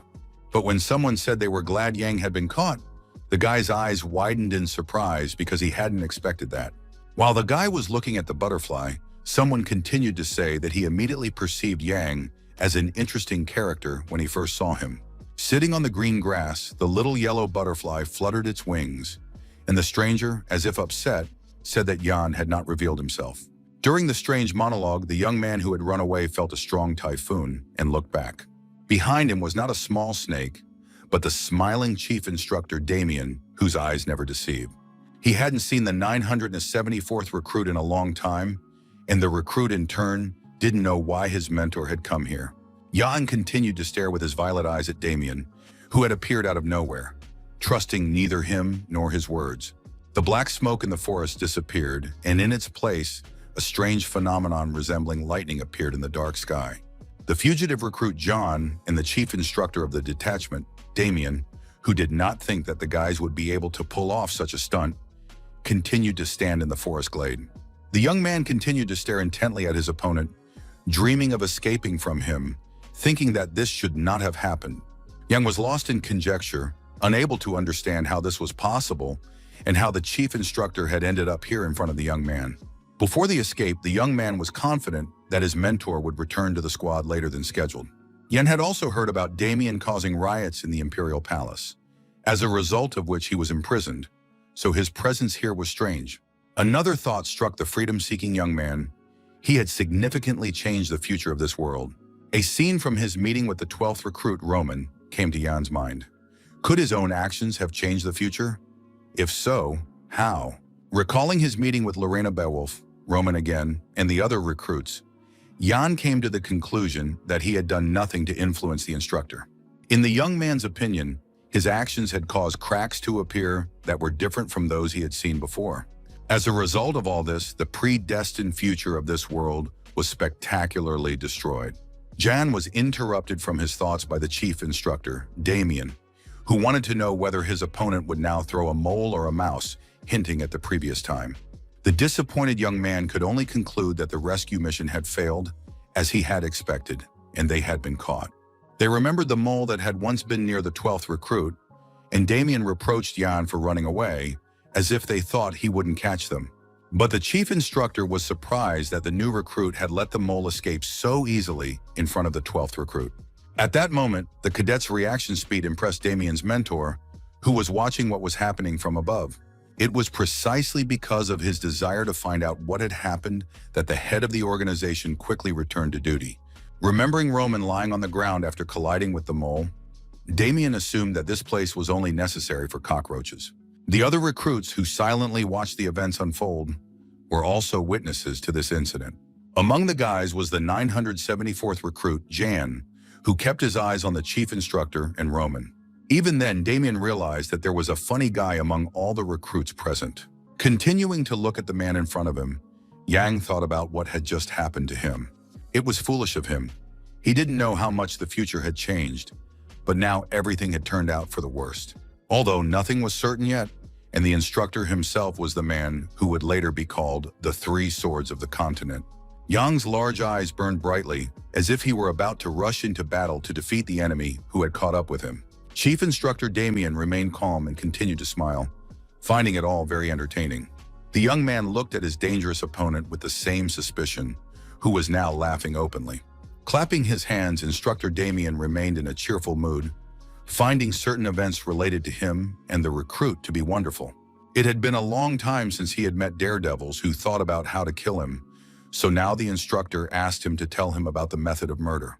Thinking that the recruits would try to escape into the forest, Damian was now speechless, finding the whole situation very funny. Covering his eyes with his hands, the chief instructor of the Special Forces unit playfully apologized to Jan because he simply did not understand right away. But the squad leader has no intention of stopping there. He agrees to give the escaped recruit a chance. In an instant, Damian's face became as serious as possible. His previous smile disappeared, and he suggested that Jan kill the instructor, after which the guy would receive his desired freedom. Surprised by such an unexpected proposal, the young man looked at the head of the organization in amazement, not knowing how to respond. The head instructor was once again a kind and pleasant man, and he pointed out the change in Jan's gaze after those words were spoken. Damian had never met such guys in his life before, and this low-level recruit managed to destroy a demonic beast. He also managed to neutralize all the members of the pursuit squad who had been sent after the recruits. Prudence, courage, endurance, and calculation are character traits that do not correspond to the level of trash, and the guy tied up his seekers. According to Damian, Yang seems to have been born for the special forces, which the true elite have the honor of serving. If the guy continued to develop under the guidance of experienced instructors, he would risk becoming a real monster of combat. Armed with vast knowledge and experience, equipped with a demonic red mask, and with burning eyes, Yang would have no equal in battle. Listening attentively to Damian, Yang at first remained silent, nervous and not knowing what to say in response to such a proposal. Something unusual began to happen to him, and the poor guy's knees immediately began to buckle. Unexpectedly, the young man who had recently dreamed of personal freedom collapsed to the ground and was ready to show his abilities, begging for mercy. Yang remained on his knees waiting for the chief instructor's response, while the latter looked at his subordinate with surprise. Damian, who did not expect such a turn of events, did not immediately find what to say to the man who had run away from the squad. Crying in front of Damian, John asked him if he was really an instructor, saying that the guy just couldn't see well and didn't even know who was standing in front of him. The guy had no intention of running away. They dragged him out and promised not to leave him alone until he did what the others wanted. And when they abandoned the young man, the instructor suddenly appeared. Evening came while they were talking, and Damian asked if John had really been forced, and he confirmed it. The young man blamed everything on the 12th recruit, who cursed the chief instructor every day with the worst words. Closing his eyes, Damian continued to listen to the fugitive cadet's words. But did he really think he could deceive his superior so easily? The 974th recruit was so surprised that his eyes nearly popped out of his head when he heard this. To make himself look more credible, Yang burst into bitter tears and tried to beg the chief instructor further. Remaining extremely calm, the chief instructor Damian kept his eyes on the member of the Special Forces unit. The leader of the organization waved his hand sharply, and a bright light appeared before them. He did not understand Yang's actions, who was doing everything so strangely. Damian held a pointed object with a handle in his hands and thought that Yang had simply decided to lower his guard, but it was so primitive. Looking at the device with feigned admiration, the chief instructor of the squad was disappointed. Quite unexpectedly, in the next moment, the tip of the tool was right next to the mentor's eye. Just as suddenly, the deadly little weapon flew past Damian's head, saving his life. The dagger's flight was not entirely safe for Damian. Thrown surreptitiously, as it seemed to him, by Jan, the knife left 2 scratches on his face. But in reality, he expected to see something like this from his protege, who had not only managed to escape from the camp, but also to throw blades. Looking ahead, Damian saw that Jan was gone. He had disappeared, which was his desired goal. Jan, who was flying above the chief instructor, who seemed unaware of all this, had a very real goal. The chief instructor stopped smiling, looked back with intense irritation, and glared at the insolent young man. Jan's eyes burned with determination to defeat his enemy, and the process of reflection and shadows of 15 was already underway. Everything happened quite quickly. The recruit seemed to strike a powerful blow against his strong opponent, but the latter masterfully parried the attack. The battle with his powerful opponent began to take its toll immediately, as Jan's leg was injured and bleeding. The guy looked ahead and did not see Damian's distinct silhouette, so he assumed he was using black fog. With his large eye, which was closely watching what was happening, Jan saw the fog moving quickly in his direction. More reminiscent of a terrible black tornado, this creature seemed to sweep away everything in its path and rush straight at the guy. The fog and bright light seemed to merge into one, with the aim of capturing the brave Yang and engulfing him in its deadly environment. The young man, who remained calm, kept his eyes on the dangerous element as it continued to pursue him, leaving him no escape. Then Yan took out his sharp blade to continue the battle with his powerful enemy, whom he hoped to defeat. The young man's touch on this weapon caused the blade to glow, and now he was ready to engage his opponent in combat. The young man used a secret technique involving the five senses, and a bright light appeared, which could work in favor of the brave fighter. Building a web of light to defend himself against Chief Instructor Damian, the escaped recruit Yang performed a quick swallow throw. The brave young man's dagger could not withstand such heavy work and broke, much to the disappointment of its owner. The black mist began to shrink in size and settle not far from Yang, and Damian reminded him in a human voice of his promise to let the boy go if he won. While returning to his usual appearance, the chief instructor of the Special Forces decided to take back his promise. Emerging from the magical mist, Damian looked at the young man and was no longer going to let such an interesting guy go. He praised John and allowed him to play games with him, because that way he would never be bored. Keeping his eyes on his experienced and strong opponent, the 974th recruit thought that he looked as if he had been bitten by a rabid dog. Suddenly, the young man's eyes fixed on a single point. He saw something unusual and at the same time painfully familiar. On the right side of the neck and chest of the chief instructor Damian, Yang noticed a pattern that he had seen before in an image. 22 hours before the escape, Yang was in his cell, and torches burned brightly in the corridor, illuminating the room. In the dormitory for junior recruits of the Donhell Special Forces Unit, the standard roll call had ended and the officer on duty had given the all clear. Having finished preparing for his escape, Yang sat on his bunk and thought about today as his last day here. He wanted to escape and return to his family, but the young man knew nothing about his relatives, and the only clue the unfortunate youth had was an old pendant in his hands. Looking at the image of a boy surrounded by a man and a woman, Yang promised himself that he would find them and live a normal life. Before he had time to think about his dream, the boy noticed something that had happened to the object that was so precious to him. Part of the pendant cracked and crumbled, even though it was his only clue. But inside, the young man noticed something strange. Inside the damaged part of the pendant he had found, there was a pattern that visibly excited the young recruit. Looking closely at the fragment he had found, the soldier came to the conclusion that it was the coat of arms of his own family. Yang noticed the engraving of a mysterious pattern on the inside of the object, but he did not understand the reason for it, which meant there was a reason to hide it. At least something was becoming clear to the recruit, because if a family had its own coat of arms, it meant that they no longer belonged to the lower class or were slaves. If the young man found someone who knew something about this pattern, then he would be able to find his relatives. That's what the 974th recruit thought before, but now he sees a similar pattern on the body of his chief instructor, Damian. The coat of arms of recruit John's family is drawn on the powerful neck and chest of the leader of the Special Forces instructors, and this strikes him. Taking off his outer clothing, Damian headed towards John, who stopped and, as the instructor thought, gave up. But the guy was only thinking about the pattern. The boy couldn't believe that the instructor could be a member of his family, and the latter was upset by his opponent's lack of reaction, because the fun was in full swing. With a smile on his face, Mr. Damian approached his opponent and said that he would die right now. The response from the escaped recruit Jan was a powerful blow that nearly blinded the chief instructor and threw him back. Despite the good attack, the experienced and equally strong mentor held his ground, and Jan thought he might have missed his enemy. Smiling, Damian waved his left hand and noted the power of the blow, wondering where his young opponent had learned his techniques. Wanting to show the new recruit something too, the chief instructor used his magical abilities to summon black and red tentacles from the ground. A moment later, the magical masses burst forth in full force. Yang recognized them as a shadow sword and a black dagger.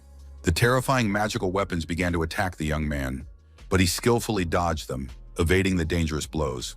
During his next jump, Yang was caught, and the shadow dagger pierced his pants but did not cause significant damage. The black magic swords flew relentlessly past the young warrior, who did not want to die in battle with his chief instructor. Landing on the ground, the 974th recruit realized that Damian was just having fun. Otherwise, he would never have been able to withstand the attack of the black dagger. When Damian was less vigilant, Yang would try to escape, But then he would not find out why there was a pattern on his boss's body, so he had to find out everything. The leader might be related to the guy's family. Soon, the Armenian rebellion would begin on the continent, provoking the destruction of 10 kingdoms and the elimination of the aristocracy, putting the imperial family in danger. But the ruler of this country will be able to suppress this huge uprising thanks to his great sword, destroying the enemies of the state. He had to not only execute the instigators of the rebellion and their relatives, but also incinerate all of his other rivals.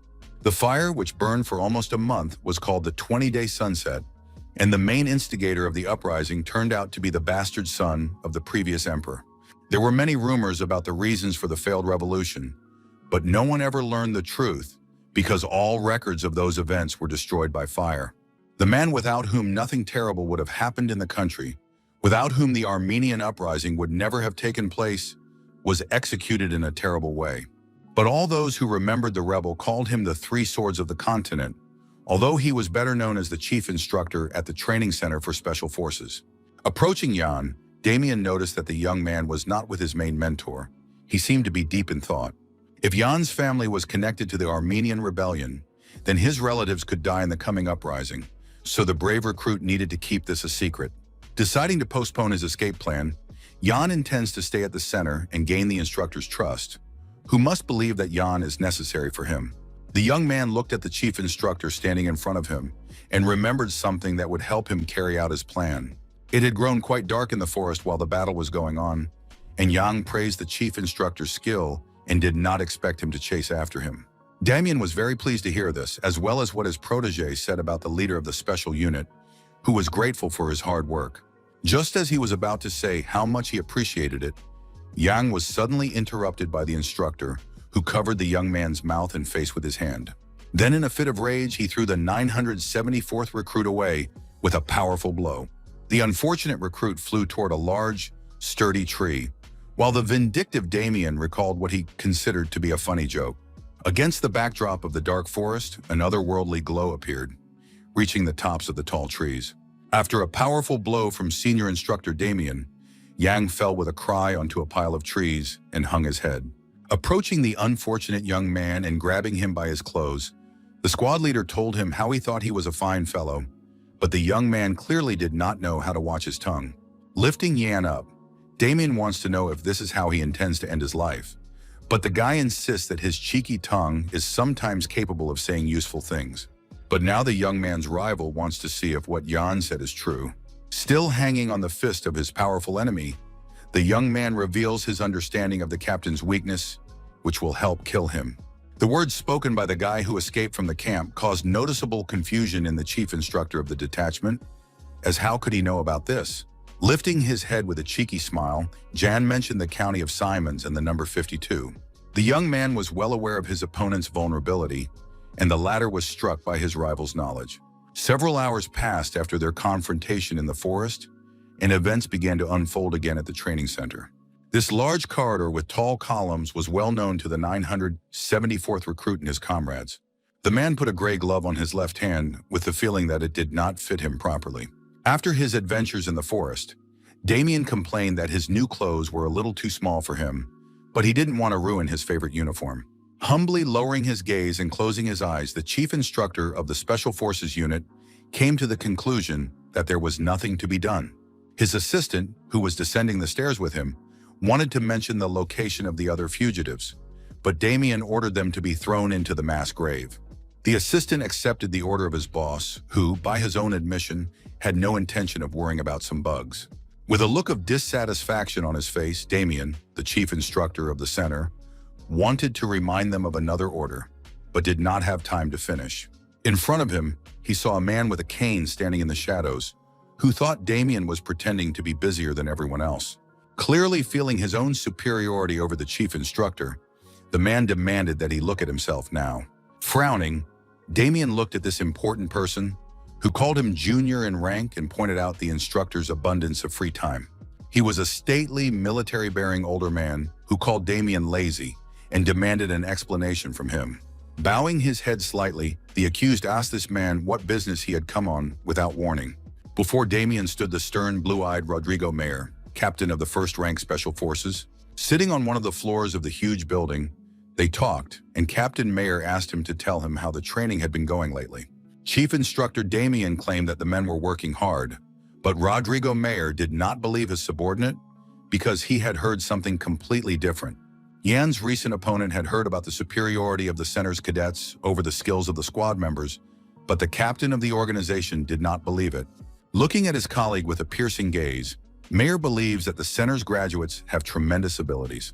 Damian does not believe that the members of the squad are to blame, suggesting that the person in charge of them within the organization should be punished.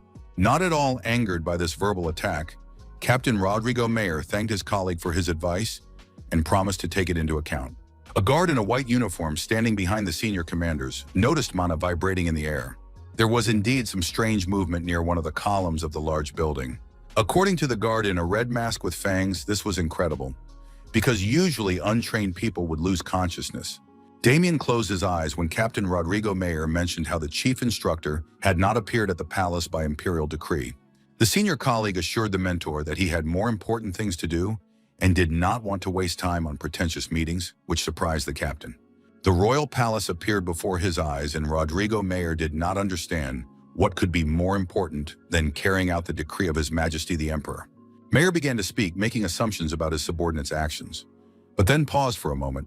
With all his attention, Chief Instructor Damian looked questioningly at his boss, not knowing what he was thinking. Opening his eyes in surprise, the mentor heard Mayer mention his blue blood flowing through his veins, capable of helping him survive. Damian did not show up for the appointment because the cadets had escaped from the center, and it would be bad if he couldn't even deal with them.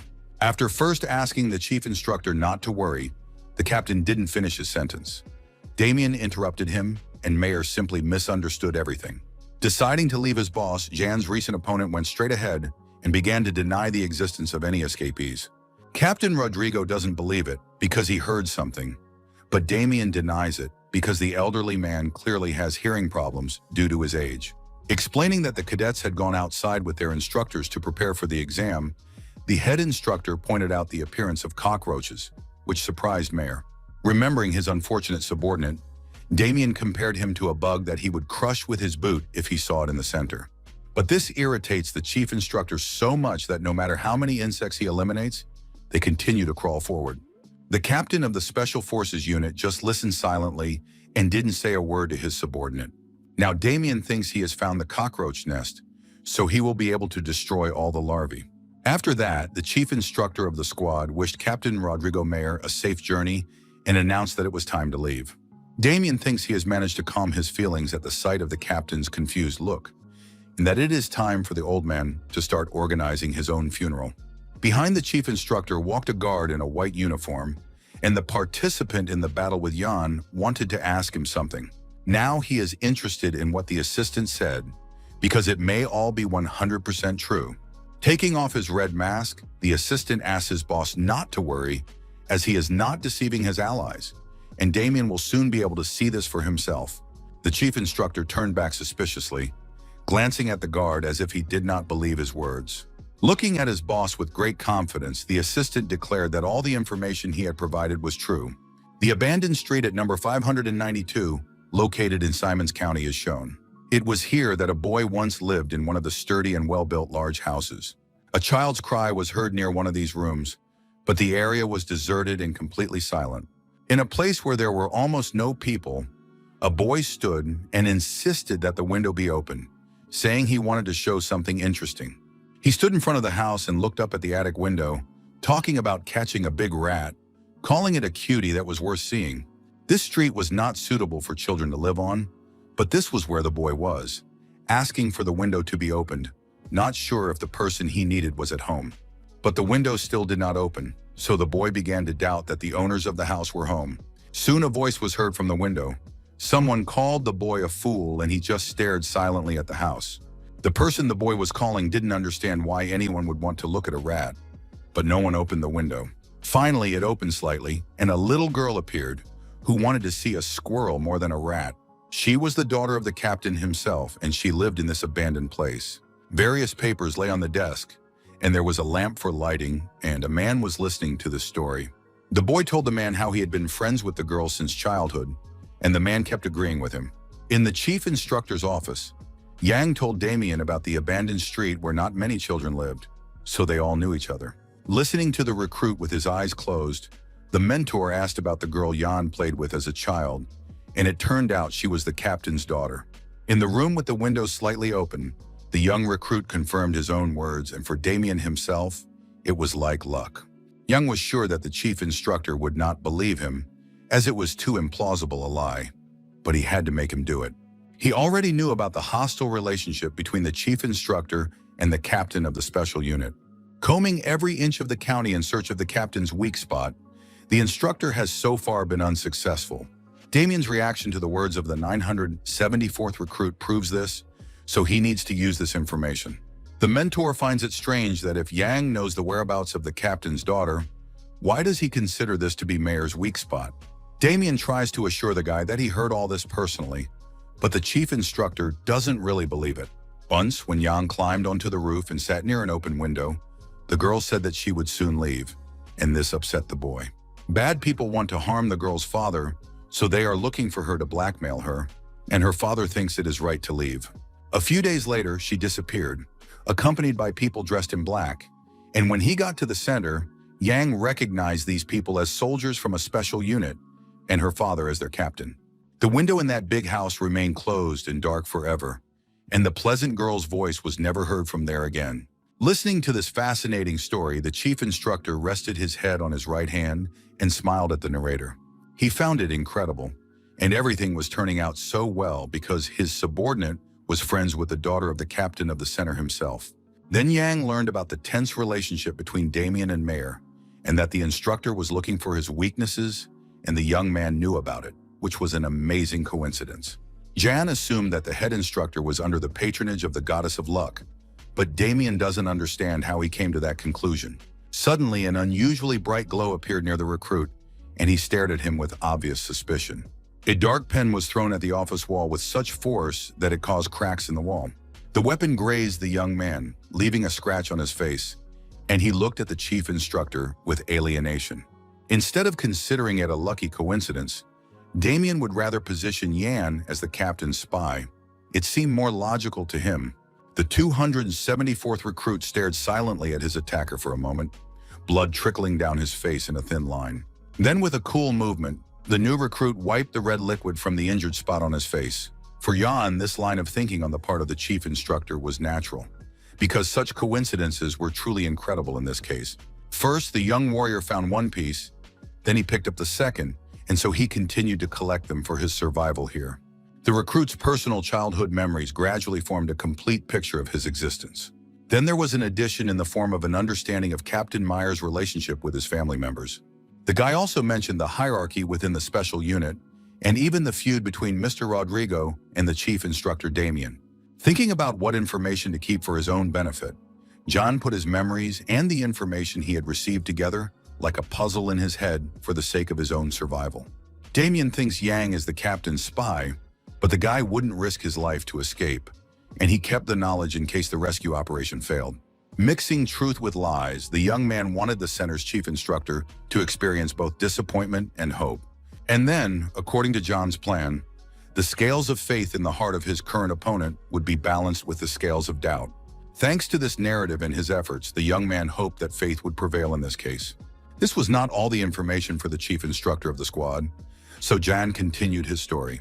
Damian stared intently at Yan, who also knows where the daughter of Special Forces Captain Mayer is now. Wanting to prove to the instructor that it is more profitable to trust the recruit, the guy hopes to tip the scales in his favor. Hearing such candor, the chief instructor rose from behind his desk, where various papers lay. Then Damian turned his back on John and walked over to the window, looking out into the darkness beyond the building, wanting to clarify something. The recruit kept his eyes on the chief instructor, but did not know if he had tipped the scales with his convictions. After Damian asked if the goddess of luck was really on his side, John came to the conclusion that everything had worked out for him. Responding positively to Damian's question, the guy compared himself to a lucky charm, but his boss told him to stop talking. Continuing the conversation by the window, the boss promised to turn a blind eye to today's events and asked Yang to return and keep his mouth shut. The guy realized that he had passed the test, but did not outwardly express his joy at this occasion. Damian didn't believe every word Jan said, But that was fine with him. He had no intention of rushing things. Apologizing, the young man expressed his hope that his mentor would be able to rest well, to which the latter agreed verbally. When Damian was left alone, he began to study the folder with the personal file of the departed guest, who had only the number 974. There were other documents on the desk, but the head mentor remembered his colleagues at the center and did not believe in their blindness.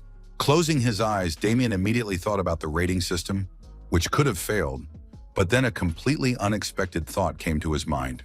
Holding Jan's personal file, recruit 974 in his own hands, the mentor thought about his own. Damian smiled slyly. There was one important moment that interested him greatly. A week after the events described, it was time for the activities in the Blade Mountains. It was the Blade Mountain Range with its impenetrable forests and treacherous red swamps, where the first test for the cadets of the special unit began. The Emperor issued a decree prohibiting visits to this terrifying territory, which could only inspire fear in the citizens of the kingdom. Here, amid the unwelcoming local landscapes, dwell a wide variety of monsters. All these dangerous beasts have long made the ridge incredibly dangerous for the ordinary people who inhabit the country. Among the local terrifying creatures is the swamp goblin, whose appearance frightens even the most experienced warriors of the Empire. One of the center's recruits had to engage in open combat with this monster, striking it blow after blow. One of his well-aimed lunges was successful, and the swamp goblin felt his strength rapidly draining from his terrifying body. The cadet of the Special Forces unit, covered by two comrades, managed to eliminate the dangerous monster, which lay lifeless before them. While the victor breathed a sigh of relief, one of his comrades rejoiced, knowing that they would prevail, while the other assured him that there was nothing special on the ridge. Asking them to speak more quietly, the guys pointed out the possible presence of other monsters in the area, but the recruit was confident that the surroundings had been completely cleared of monsters. They remembered the instruction to stay in the mountains for a week to pass the exam, and at this rate, the students would definitely succeed. The cadet who had eliminated the swamp goblin turned around angrily and reminded his comrade of his request to be quieter. The latter understood and immediately apologized. The leader reminded him of the need to collect stones and mana in the Blade Mountains. But his comrade was so happy about the victory that he forgot about the other conditions for passing the test. If they managed to survive, the results would depend on the number of stones collected. But the mission participants also wanted to beat the cadets from the four great families. The talkative companions had to be silenced again by their leader, who urged his comrades to slow down.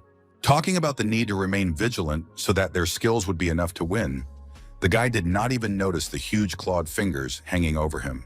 They grabbed the coughing recruit by the head, and he, the 320th recruit, dropped out of the mission to take the exam on the mountain ridge. With faces contorted with fear, two comrades watched the horrific events unfold and the death of their friend. Continuing to hold their weapons and shields, the recruits in the center tried to scare away the monster, not knowing where this giant beast had come from. The eyes of the terrifying creature looked in different directions, which only exacerbated the fear of the people on the sidelines.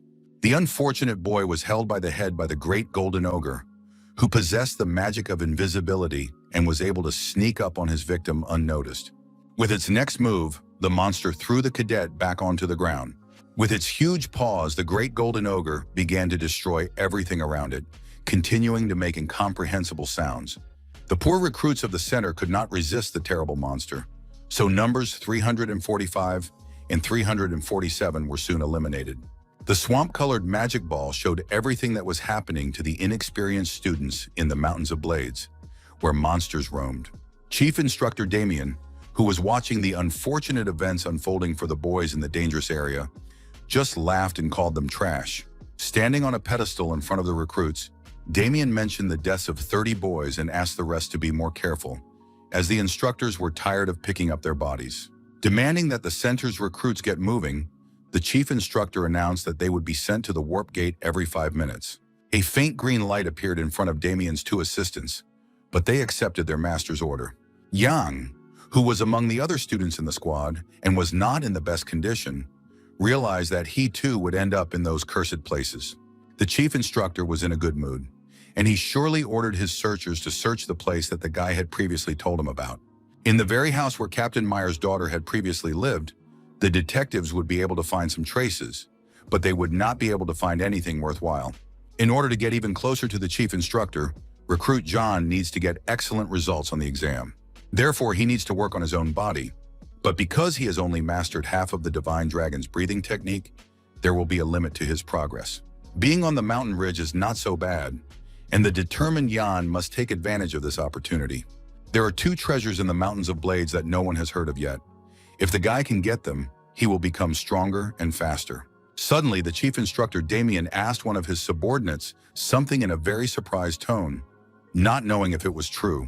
The change in Damian's mood did not escape the notice of the 974th recruit. The instructor seemed confused after hearing what he had said. Then Damian and his 2 assistants knelt down, and the chief demanded that his men show their respect. The sole ruler of the Kabbalan Empire, the legitimate heir to His Majesty the Emperor, appeared on the pedestal and was greeted. Yin watched the proceedings with excitement, and if his memory served him correctly, 500 cadets had died during the exam. Nothing special had happened then, but something unusual had clearly happened if Crown Prince Leon Kabbalan had appeared. Recruit Jan stared at the heir to the throne with wide eyes, not understanding the reasons for his presence here in the center. The Crown Prince himself had come here, and the 974th recruit could not forget it. While Leon Kabbalan greeted all the recruits in the square, John remembered that he was the last one he saw before his death. For the young man, it was the face of a real monster, for whom Jan's life was just a toy. The painful memories were fresh, as if everything was right before his eyes, and the recruits stared intently at this man. Continuing his presentation to the students of the Special Purpose Center, the prince gave his full name and title. Those present at the meeting bowed one knee and began to greet His Highness Crown Prince Leon Kabbalan. Forced to bow to the future ruler, Yang looked at him and thought that he would never regret anything again. But when the new recruit of the Special Forces saw the face of Crown Prince Leon, rage began to boil inside him. Continuing his speech, the guest, as the bearer of the title of Crown Prince, asked the people to speak without fear. Shouting, Leon ordered those who wanted to get out of this hellish place right now to raise their hands, and he swore by his name and promised to ensure their safety. Turning his face away, Damian listened as the Crown Prince asked those who had been brought here by force to respond, promising to free all these people. Surprised by Leon Kabbalan's strange speech, Jan looked at the prince, not understanding what he was saying in the presence of the chief instructor. The new recruit to the squad was already seriously doubting whether this was the Crown Prince he had known before. There was a chessboard on the table, and one man was telling another about the invasion of enemy territory by the 4th Special Unit.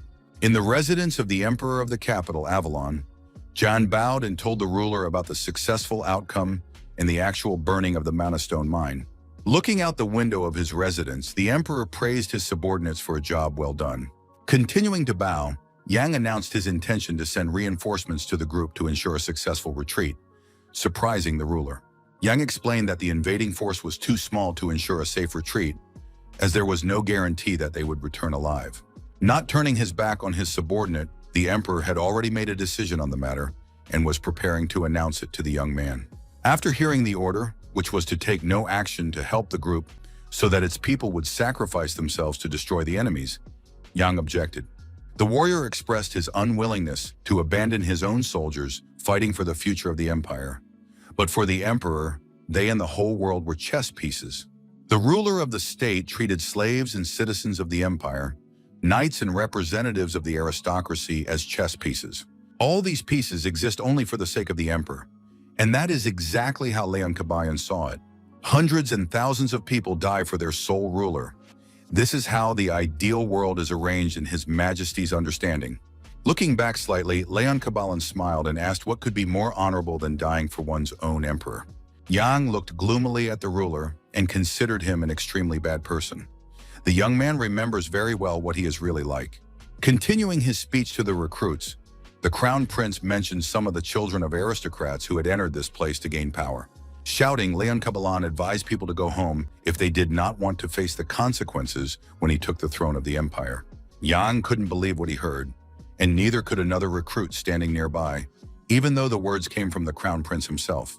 Without taking his eyes off Leon Kabbalan, the 974th did not know if this was the same person he knew and how he had changed so much.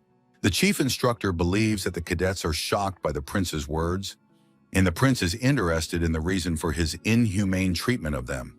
Damian declared the need for a special unit to protect the emperor, but his last words angered the heir to the throne. Bowing his head submissively, the chief instructor of the organization hears Leon Cabalin's demand to stop talking nonsense.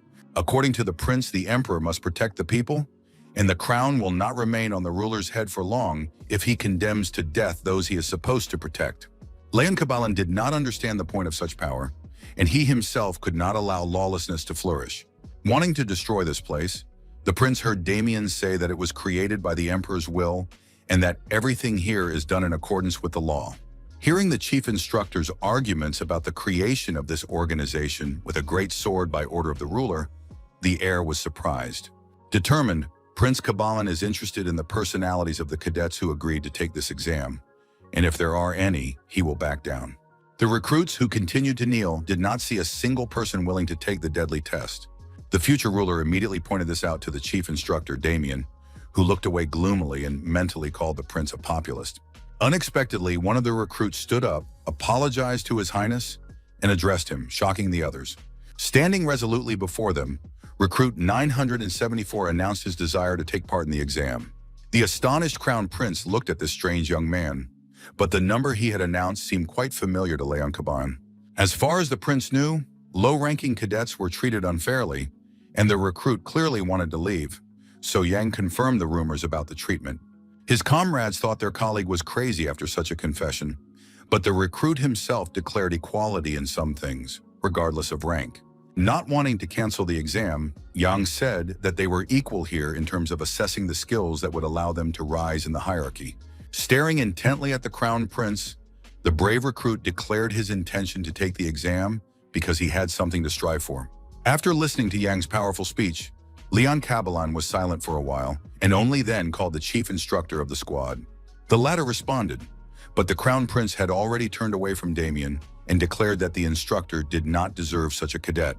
Closing his eyes, Leon said he did not want to go back on his word and told his subordinate to continue with the exam. Prince Cabalin intended to personally observe what was happening at the training center for recruits, and Damian immediately accepted his order. Returning to the recruits, the chief instructor demanded that they recognize the prince's generosity and do everything possible to repay him for his kindness. Two instructors in red came down to the group of students and continued their work, asking them to listen carefully to their explanation of how the warp gate works. Initially, the recruits would pass through the gate and be teleported to the mountain range where the exam was usually held. Then the mission leaders would determine the location of the participants who would end up at various points. The recruits were puzzled when the mentors asked them not to worry about the possible splitting of some of the guys' bodies during teleportation. Immediately after that, the instructors called over number 974, who was standing nearby, and pointed him to the right place. When the guy took his place for teleportation, the activation of the gate was announced, and there were only seconds left before the relocation. Yun, waiting to be transported to the mountain range with the monsters, remembered that in his previous life, Leon had never come to the training center. But now everything was different, and the young man thought that his own actions had influenced the heir, but that might not be the reason. While the young man continued to reflect on himself and the heir to the imperial throne, there were only seconds left before the magical gate was activated.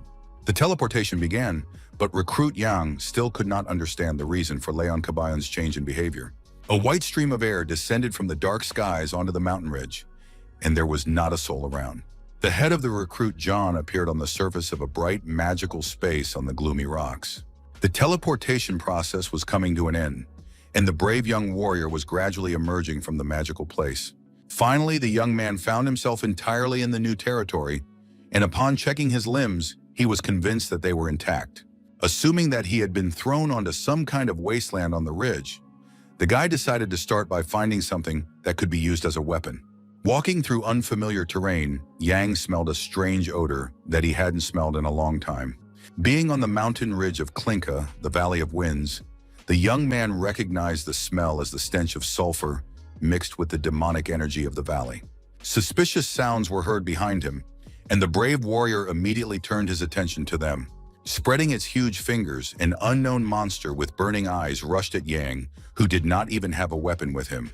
At another point in the Mountains of Blades, the giant Kakadu griffin attacked a group of recruits from the training center, opening its huge mouth. Armed with sharp swords, the recruits were terrified and wanted to flee the battlefield, fearing death. The large cockatoo continued to make eerie bird sounds, spreading fear among the young men sent by the organization. To the great surprise of the recruits participating in the exam, the bird received a fatal blow, from which it suffered complete destruction. It was the 15th stage of the Dark Soul and Lina Beowulf, who had eliminated the terrible cockatoo griffin with her own weapon. Only now did the recruits from the training center recognize this beautiful girl, who was ranked #1 in the cadet group. Thanking Lina for saving them, the boys who otherwise would have died saw the wounded among them and asked if there were only low-ranking members in the squad. According to the boys, they were mostly number 700s and many had been injured. They had planned to get out of there, but it was all because of these monsters. When they asked Ms. Lina for permission to follow her at least until they left the valley, she agreed because Ms. Beowulf didn't care either way. At that moment, the girl was looking at the gloomy terrain and searching for John with her eyes, not wanting to believe that he had already been eliminated from the game. Remembering how the guy had remained confident even in the presence of the Crown Prince, Lina did not understand why he had done it. The second cadet, Cruel Dwight, approaching her, believes that their princess, as he called the lady, is once again making foolish decisions. His partner thinks Miss Beowulf is going to wander around here with these 7th-rate recruits, but in doing so, she will expose herself. Calling the low-ranking recruits idiots, Cruel Dwight does not consider them suitable even as a human shield for her, Lina. The angry guy reproaches the girl, as if she wants to be a nanny for the guys, but her pity won't help them. Lina asks her colleague to watch his language. Lady Beowulf asks not to judge a person solely by their number, but Cruel now thinks that the top spot after the exam will go to another cadet. Looking sternly at her comrade at the training center, Lina warns him against thinking only about numbers. Otherwise, he will miss something more important. Engrossed in conversation, the guys did not notice the approach of the 3rd cadet, Casa Afrena, who criticized her colleagues for sorting out their differences in their free time. Considering Cruella short-sighted, Casa reminded them that they would receive individual grades for the exam, so there was no need to compete with each other. Dwight was curious about her desire to hang out with lower-ranking cadets, but Casa believed that a large squad would be better able to cope with crises and that she would help them pass the test. She reminded the 3rd-ranked cadet of the obligation of representatives of aristocratic families to take leadership over commoners. Her colleague's mention of aristocrats only provoked a sneer from the malicious Cruel, as if he did not consider her to be one. Casa Afrane stared intently at her second partner, who wanted to know since when a family of traders had been considered aristocrats. And if the girl intended to rule over commoners, then let her answer Cruel about what her family had done to the people. And she needed to be careful, or it would be very sad to see the last of the Afrane family on the guillotine. Casa smiled quietly and, laughing, thanked her colleague for his concern, but she was fixated on rebuilding her family. Continuing to sort out the tense relationships in the rocky terrain, the 3rd cadet told Cruel how jealous she was of her at times like this. Reminding recruit Dwight of his 2 older brothers, the girl stated that they were responsible for their family, not him. When she advised Cruel not to burden his mind with complicated thoughts, the guy wanted to hit Casa, but his hand was intercepted. Lina Beowulf, who arrived at the scene of the conflict just in time, held back the aggressive Dwight, with Casa standing nearby with a smile.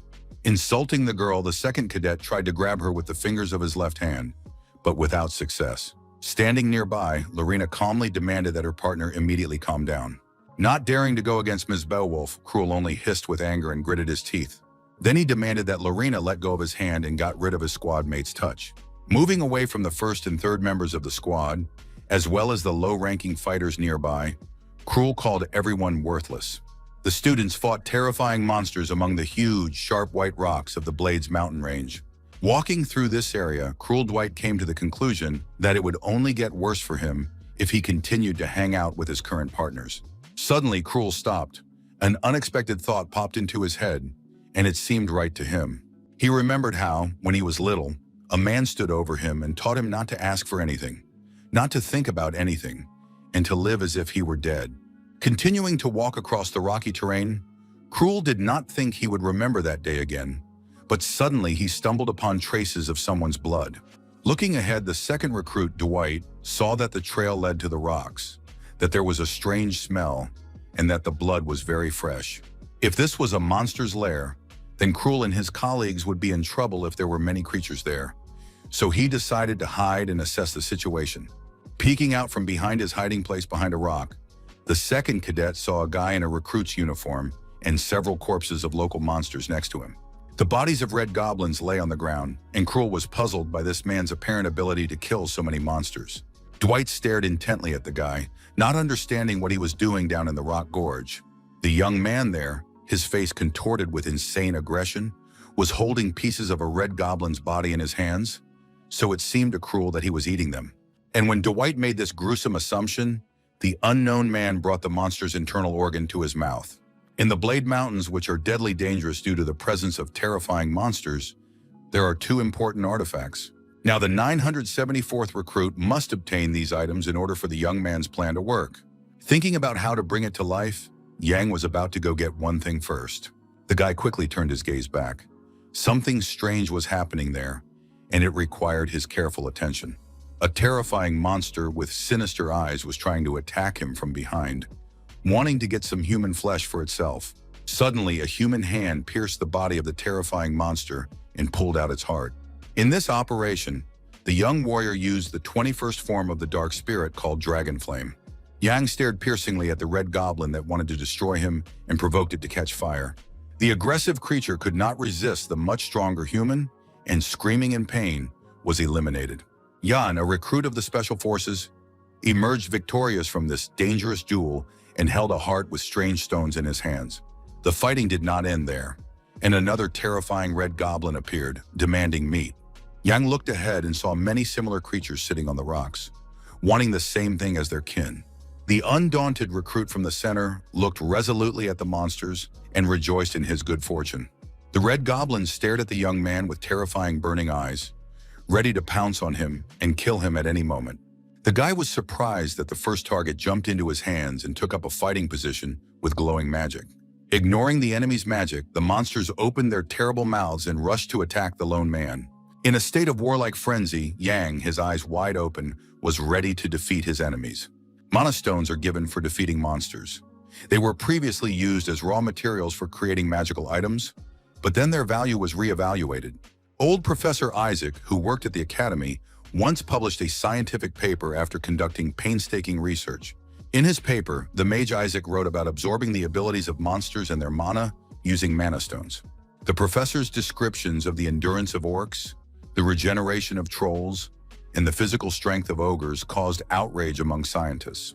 The elderly Professor Isaac's colleagues considered his work to be delusional and pointed out the significant difference between the use of mana by humans and monsters. Then the dean of the academy, Neuron, came to the scientist and threatened to dismiss his colleague from the educational institution if he could not confirm his research. After testing the professor's methodology, the previously frail Neuron noticeably gained muscle strength, thus proving the scientific work. When Isaac's claim was confirmed, people who used mana across the continent were alarmed. But today, monsters are much easier to find in the kingdom's pharmacies than in dark dungeons. When asked about the difficulty of absorbing mana crystals, Professor Isaac replied during his break that it was quite difficult to extract the poison from them. To implement this plan, the Academy scientist recommends using moon beetle juice and lava stones. Drinking the contents of his mug, Professor Isaac stated that normal mana absorption is very simple. The stones just need to be eaten. And that's what Center Yan's recruit was doing now, in the lair behind the rocks in the Blade Mountains. Standing over the corpses of red goblins, the recruit did not expect such a step, and the guy still cannot stand the taste. Now he needed to absorb a stone that belonged to the monster's heart, 2-to-1. But then he would have to use the monster's poison to absorb the mana from the crystal, and this made Yang almost vomit, so he covered his mouth with his hand, preparing himself for the risk of death. The recruit felt as if the poison was eating away at him from the inside, but he could neutralize it with the Divine Dragon's breathing technique. Now the guy wasn't feeling so bad. It seemed that all this would take more time than he thought, and he couldn't rush here. Down into the gorge at full speed flew recruit number 2, Cruel Dwayne, who couldn't stay out of John's actions. The malicious grin on the face of the second recruit, who was not known for his kindness, testified to his evil intentions. But below, where the 974th recruit had been just a minute ago, there was only a bright light and emptiness. The smirking Cruel did not expect to find a cadet of such a low level here, but confident in his invincibility, the villain decided to take the mana for himself. But Yang was absent, which surprised cruel Dwight, who looked around and did not understand where his rival had gone. While he thought that Yang had simply run away, the latter was standing behind a rock ledge and talking about a scoundrel like Cruel, who was more dangerous than the monsters in the Blade Mountains.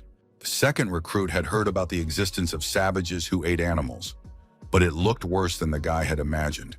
Calling Jan worthless, Cruel would have beaten him up, but if he begged for mercy, he would spare the guy.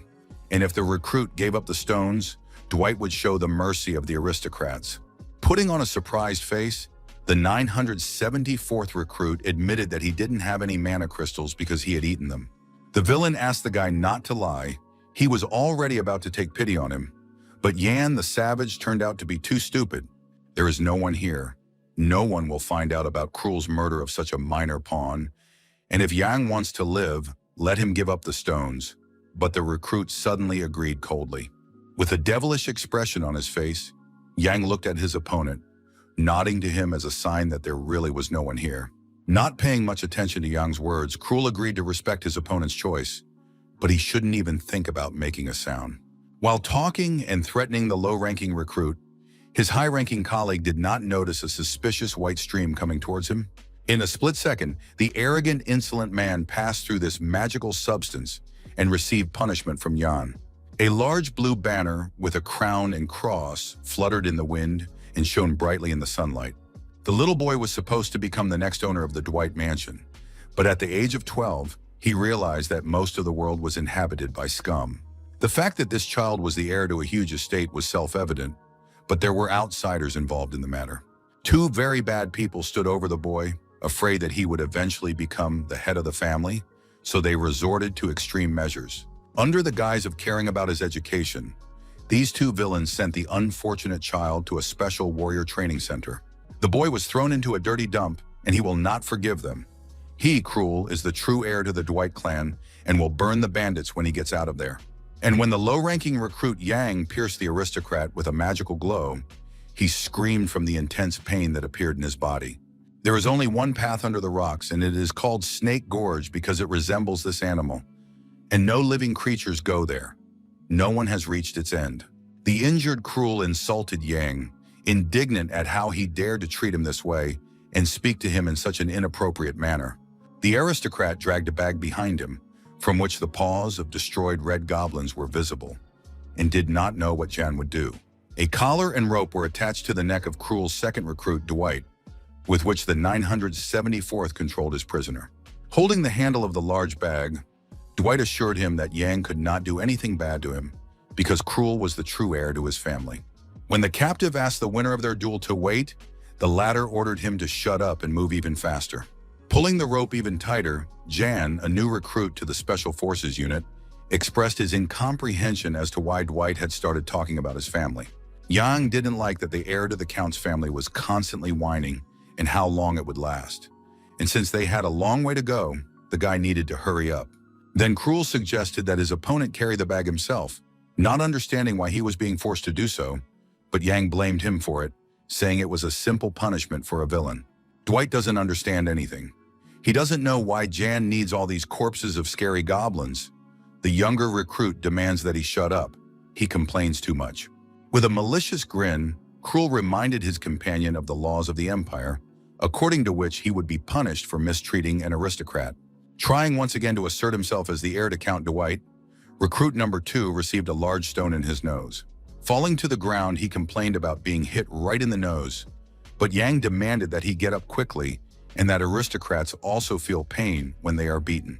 Cruel held his injured body part and did not understand who this guy in front of him was.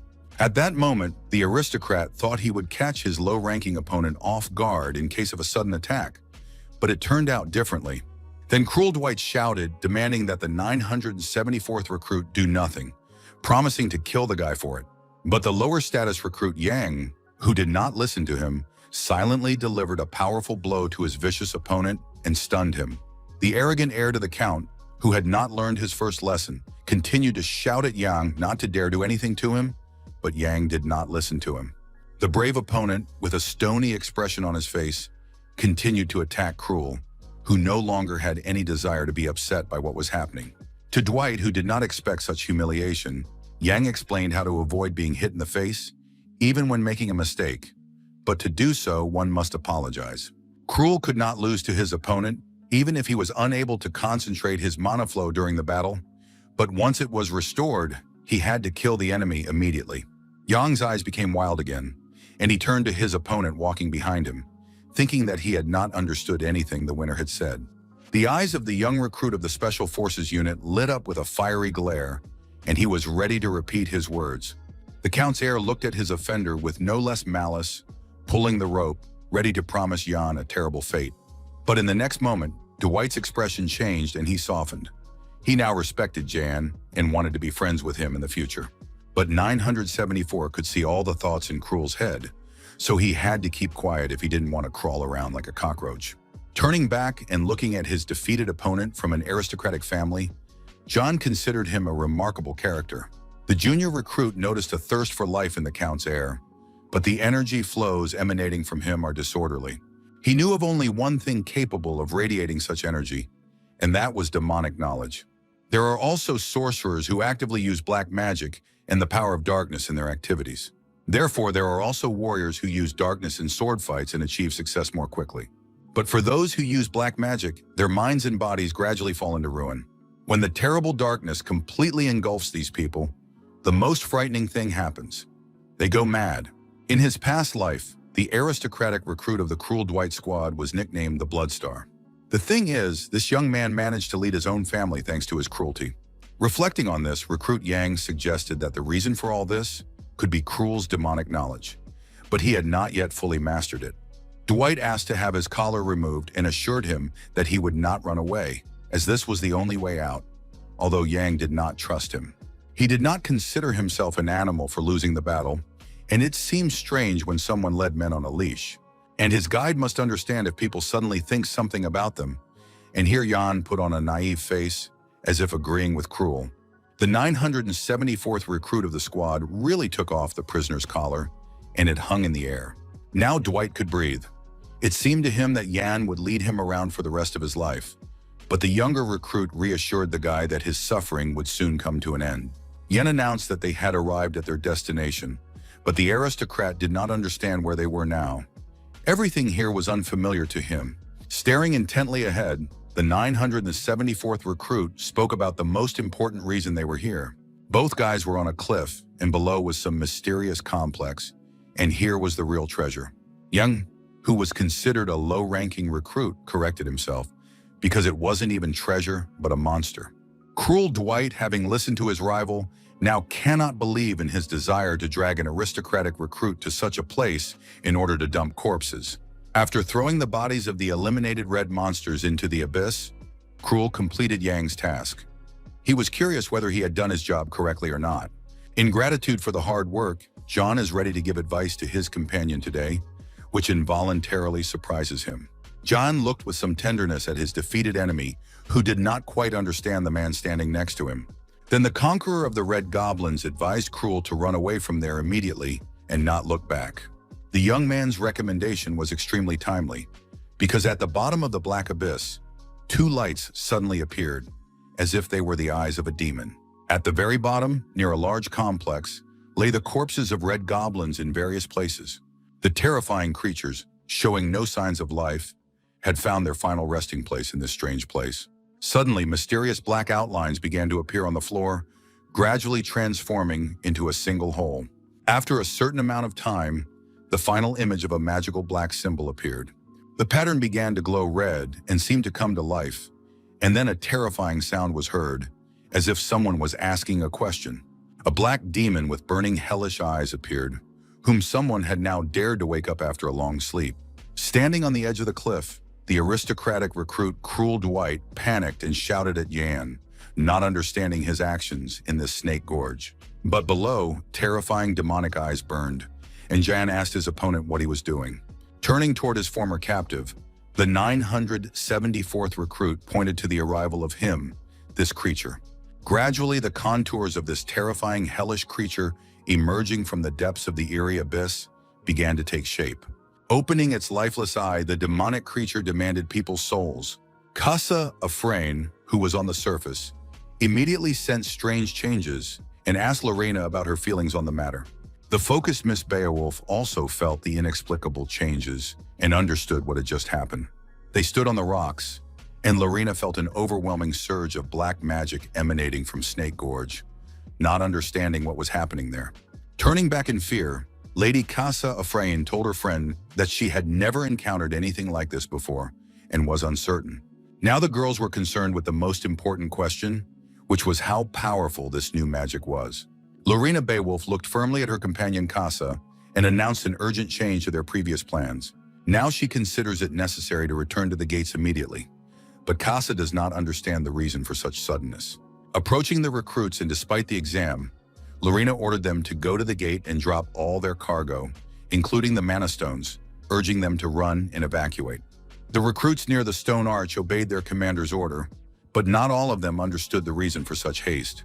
It was Casa, and now Lorena reminded her of her friend's question about the power level of this black magic.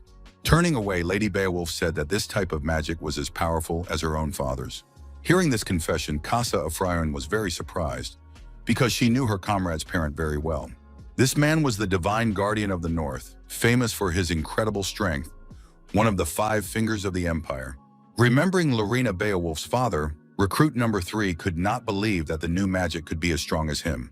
The saddened girl believes that none of the instructors at the training center will be able to stop such a monster, and this is a complete horror for her. At the instructor's location, events began to unfold after the hellish demon awoke. One of the instructors in a red uniform pointed to the sky, where something was flying, but his partner demanded that he stop fooling around and get moving.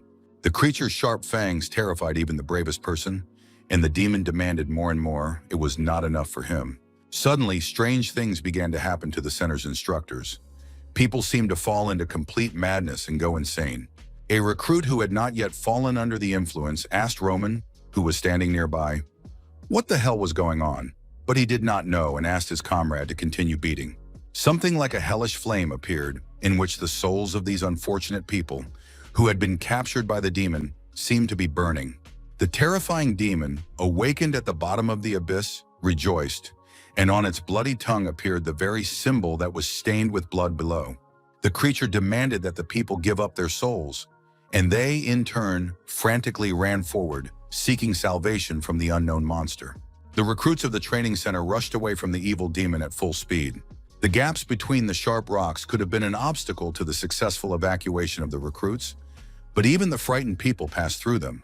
One by one, the squad instructors and recruits ran forward, knowing that very soon they would reach the gates for teleportation back. Miss Lorena Beowulf was the first to hear the strange sound, and she immediately ordered everyone to stop. Putting her hand out to stop her charges, the girl and her people looked at the recruit who had been ordered by a voice in his head not to stop. This unfortunate man who had gone mad claimed that the mysterious voice was telling him to give up his own soul. The former warrior's condition was changing before their eyes, his face quickly losing its human features, and the demon-possessed man continued to talk about his soul. Lorena Beowulf stared wide-eyed at the doomed man, who could no longer be helped. In the next moment, the unfortunate man exploded. His physical shell was destroyed, and his soul went to the terrible demon of the underworld. The agitated recruit of squad number 1 thought that their group had been ambushed, but Casa Ephraim asked her comrade in arms to look the other way. The blood left behind by the self-destructed man began to behave strangely and move, to the surprise of everyone. As a result of their own observations, the recruits and mentors came to the conclusion that the blood of the slain man was forming an unusual pattern. It was the very same bloody magic seal that first appeared at the bottom of the dark and terrifying abyss from whence the demonic creature had emerged. The creature discovered the people trying to escape, and strange changes began to occur to the recruits. They complained of pain in their heads. Grabbing her weapon, Lorena Beowulf kept her composure in this difficult situation and urged her subordinates to be cautious. Looking ahead resolutely, she was ready for new confrontations with alien forces that could attack people. From behind the corner of the rock, where the monster's magical seal glowed red, a hand with long fingers and sharp claws appeared. The dark creature that emerged from there claimed that it was the people here who had awakened it. Thanks to the participants of the mission in the Mountains of Blades, this terrible creature, bringing madness, had awakened. This inhuman thing with hideous features intends to repay the people for its awakening with their deaths. Finally, the ancient lich, a creature with multiple arms and a three-eyed skull, appeared before the instructors and recruits. The lights in the monster's empty, soulless eyes burned with hellish flames and could bring only evil to humanity. At that time, wizards were in mourning, and magic was infinite, but human life also had its limits. However, greedy sorcerers found a way to comprehend all magic, using a witchcraft seal to achieve their own goals. After some time, the magical symbol lit up with a bright light, but to achieve this, the wizards sold their souls to darkness and gained eternity. The forces of darkness, striving for perfection in the magical arts, had to take drastic measures to achieve this. After certain movements, the head of one of the magic scholars ended up in his own hands, but without this, he would not have achieved what he desired. The wizard transformed into a monster that hates all living things around him and thus crossed the line between good and evil. Having turned into a lich, he became part of the demonic forces and could only bring chaos, hatred, and evil. For Lina, he was not just a lich who had consumed countless lives. She did not understand the reason for his appearance today. A cry rang out over Snake Gorge, someone calling their leader, and it echoed across the vast terrain. His accomplices, Jake and Todd, who were chasing after the 12th recruit Roman, were curious about the reason for such a sudden escape. Roman told the guys to be quiet and look both ways, but ahead of them appeared the corpses of recruits from the training center in red uniforms. Looking at their unfortunate comrades, the guys were shocked by the death of the cadets, not understanding who could have done such a terrible thing. Depressed by what he saw, Roman thought about his own situation and remembered his comrade Jan, with whom he had escaped from the training center. Shortly before the start of the teleportation to the Klinka mountain range, they had met at a general meeting of the organization's recruits.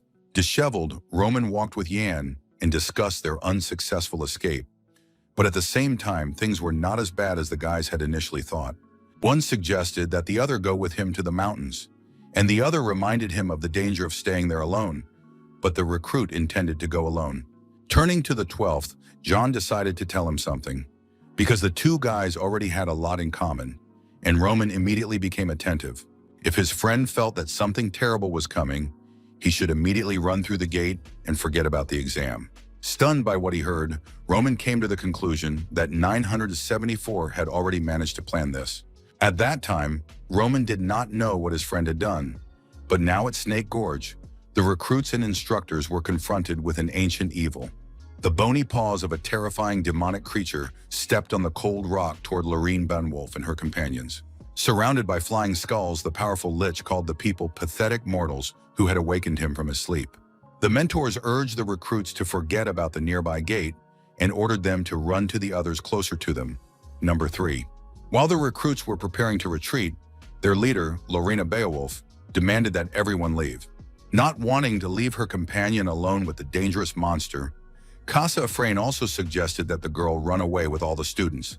The sharp blade of Lorena's sword glinted as she prepared to stay behind for the chance to fight the demonic beast. In full combat readiness, Miss Beowulf intends to detain the terrible lich with her magic. Turning her gaze toward Casa, the brave Lorena asked her to help save the numerous cadets who were taking their exams here. Her companion tried to reassure her friend that she would not be able to cope with the dangerous monster alone, just as she herself could not. According to Lorena, Casa had to survive for the sake of her own family, so she had to leave. The girl had no choice but to agree with her friend. After Casa Ephraim promised to do as the first recruit commanded, she ran away from the place. The third recruit ran forward resolutely, mentally apologizing to Lorena, but she couldn't die here. The ancient three-eyed lich seemed to be looking at the girl left alone in front of him and calling her stupid. Standing opposite him, armed with only a sword, Lorena could not stop him alone, as the terrible demon assured the mortal. Knowing about the ancient lich's magical abilities, the girl understood this, but decided to try to block the monster's path anyway. Lorena Beowulf had two important advantages that gave her a chance to defeat the demon. Among them was her incredibly sharp sword, whose main advantage was that it was made of mithril, capable of destroying the undead. Something happened ahead, so Cadet Number 1 had to interrupt his own thoughts and turn his attention to Lich. There were more flying skulls with spines near the monster, which increased its chances of winning the upcoming battle. In a very short time, the ancient Lich summoned a multitude of terrifying skulls and launched them at Lorena. In front of the monster itself was the very magical seal that had awakened it, and now the creature wanted only the girl's death. The projectile of magical skulls was already flying towards Lady Beowulf to inflict a fatal wound on her and take possession of her soul. Unwilling to suffer defeat at the hands of the terrible lich, Lina rushed forward, trying to dodge the demonic blow. The brave girl's life was saved by a group of high-ranking recruits, a leap of defiance against the dark ceremony, and the wings of the windbird. The witch's skulls continued to fly toward the lady, and it seemed that nothing could help the brave beauty emerge from this battle unscathed.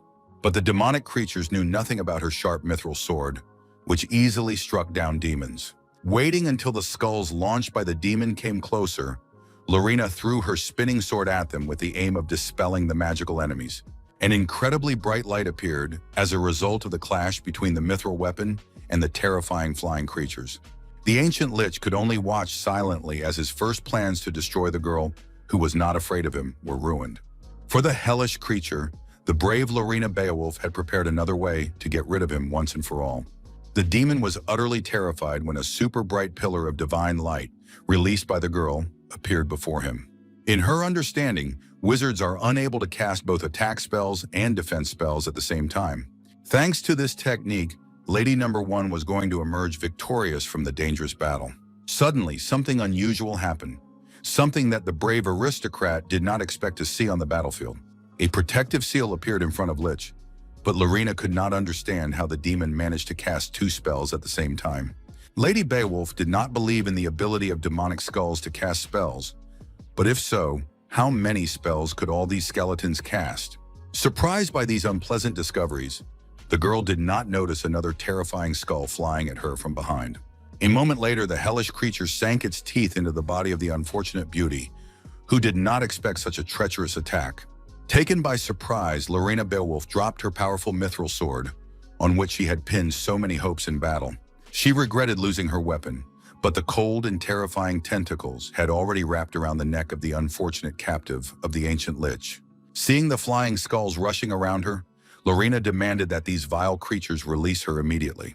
Lady Beowulf hung in the air thanks to the flying magical skulls, not understanding what was happening. The terrifying lich approached the captive girl. This terrible creature, devouring human souls, needed her. Lina looked with disgust at the creature that had seized her for having the courage to stand up to it in a dangerous battle. And now the awakened ancient evil intends to destroy the valiant soul of the noble girl, who was not afraid of it and entered into battle.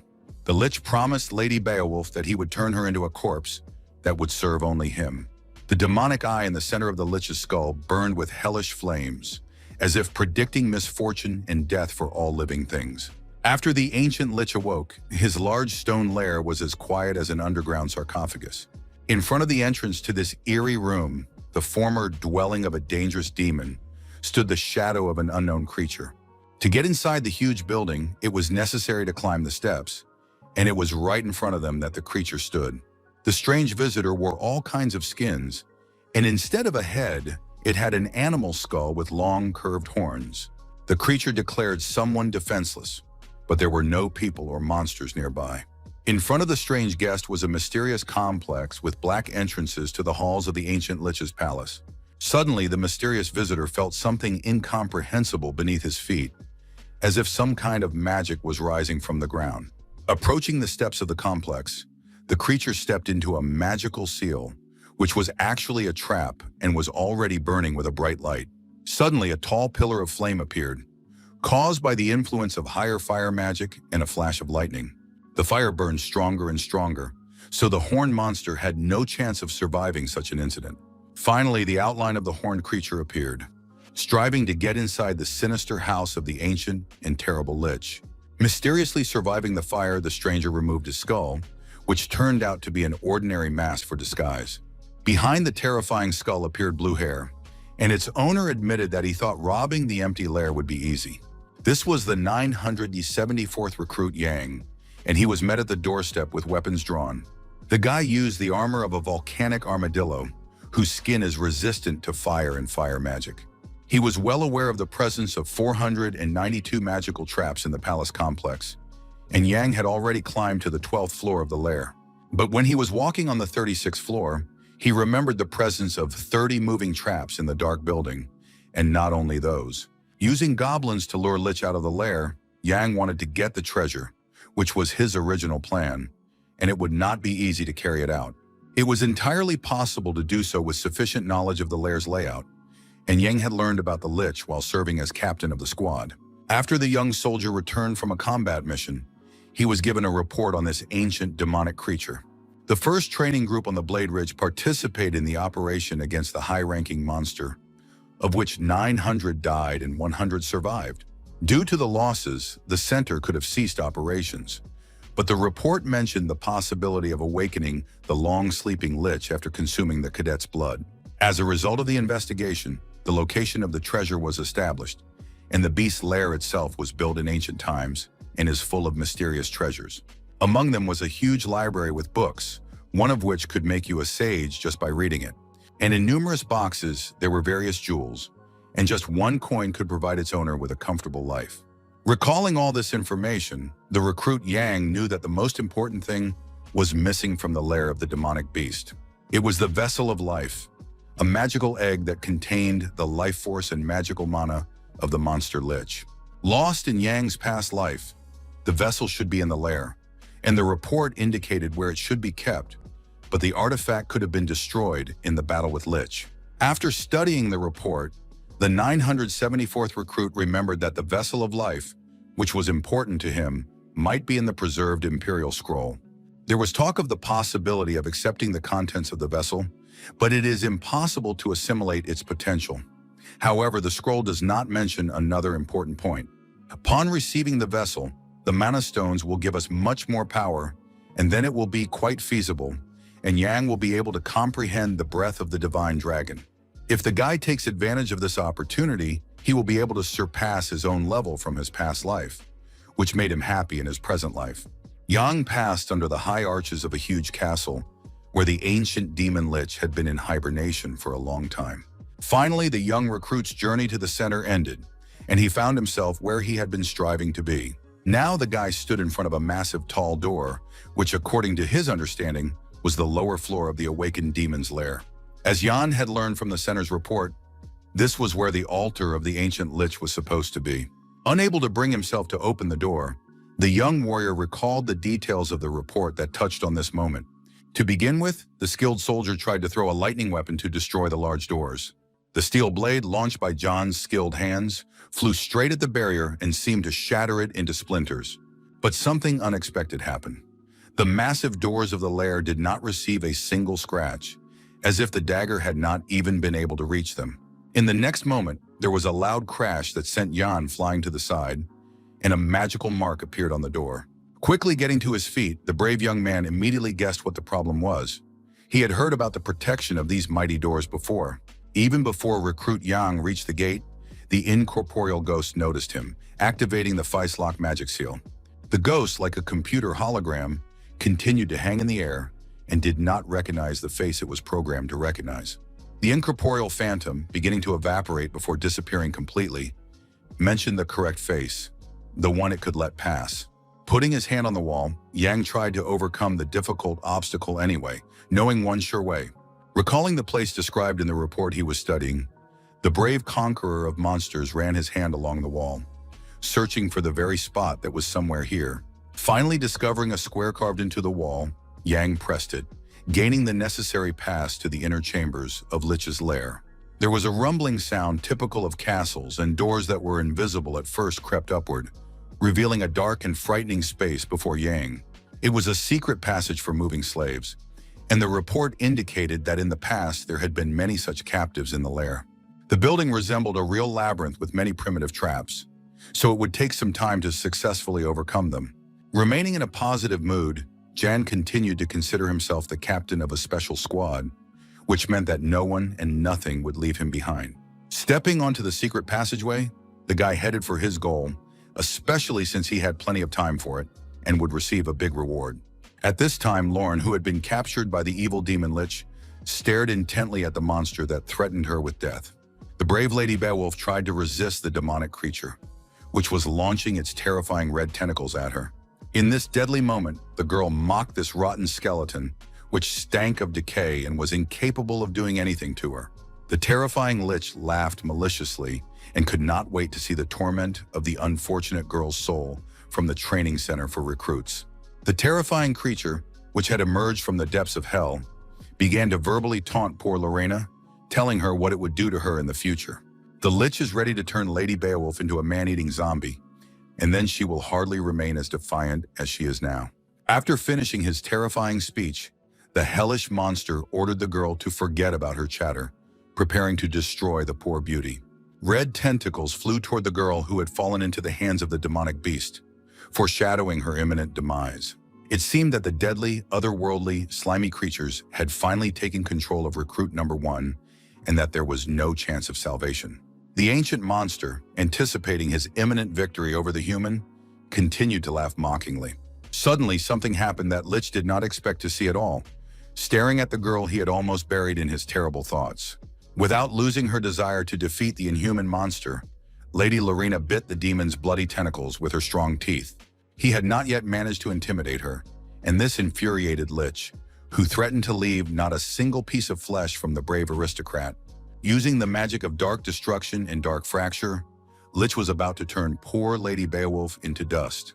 Suddenly, the ancient demon stopped, his eyes still burning with hellfire, but he did not take any action to destroy his captive.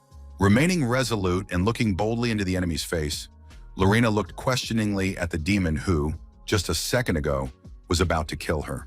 She did not understand why Lich had stopped his attack and was now turning away excitedly. At that moment, the monster was experiencing strange feelings, and a truly terrifying thought for his existence arose in his hellish mind. Thanks to his supernatural abilities, the demon Lich saw through the walls the destruction of the barrier on the altar.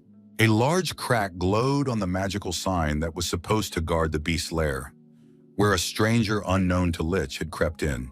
Accusing the girl of being nothing more than bait, the monster tightened its red tentacles around the unfortunate lady's neck even more. Lorena Beowulf did not understand his words, and Lich considered it all a planned move against him. And while he was distracted, someone climbed into the beast's lair. The demon viciously ordered the girl, who was trying to protest, to be quiet, and after rudely insulting the poor thing, threw her into a powerful wave of gravity. Recruit number 1 lay unconscious on the floor, while Lich ordered the flying skulls to return to the refuge and open the gates. Lich's magical mark began to turn bloody red again, and the skulls circled round and round according to the outline of the demonic symbol. With their actions, the monster's otherworldly helpers formed gate number 127 and 5 to return to the beast's lair. Passing through this portal, Lich gave the order to move him and the flying skulls to the altar in his castle. Lifting herself up on her hands, Lorena, noticeably weakened after the monster's blow, made plaintive sounds. Holding her injured body parts, the girl watched her departing tormentor and did not understand where he had decided to go. The altar of the Lich was bright, completely deserted, and filled with serene silence as if the demon had never awakened. In the central circle of the altar, where a minute ago there had been emptiness, the outline of the demon Lich's magical sign began to emerge. Now the symbol of the monster was fully visible on the once white altar, and the monster could freely ascend to this place sacred to him. Lich, who had burst into the room, was indignant at the intrusion of a stranger into his native abode, who dared to desecrate his sacred altar. The beast could not understand how the stranger had passed through all the traps and broken through the barrier created by Lich 1,000 years ago, for only he knew where the altar was. While the demon suspected that members of the Emperor's Guild of Wizards and Knights were responsible for the intrusion, he came across bottles filled with elixir. Looking at the transparent containers, the demon couldn't believe that someone could drink them, and this led the monster into a rage. Lich had spent 1,000 years perfecting these extra elixirs so that they would restore his mana and physical strength. It took the monster 1,000 years to transform into a human form, and now all his efforts had been wasted.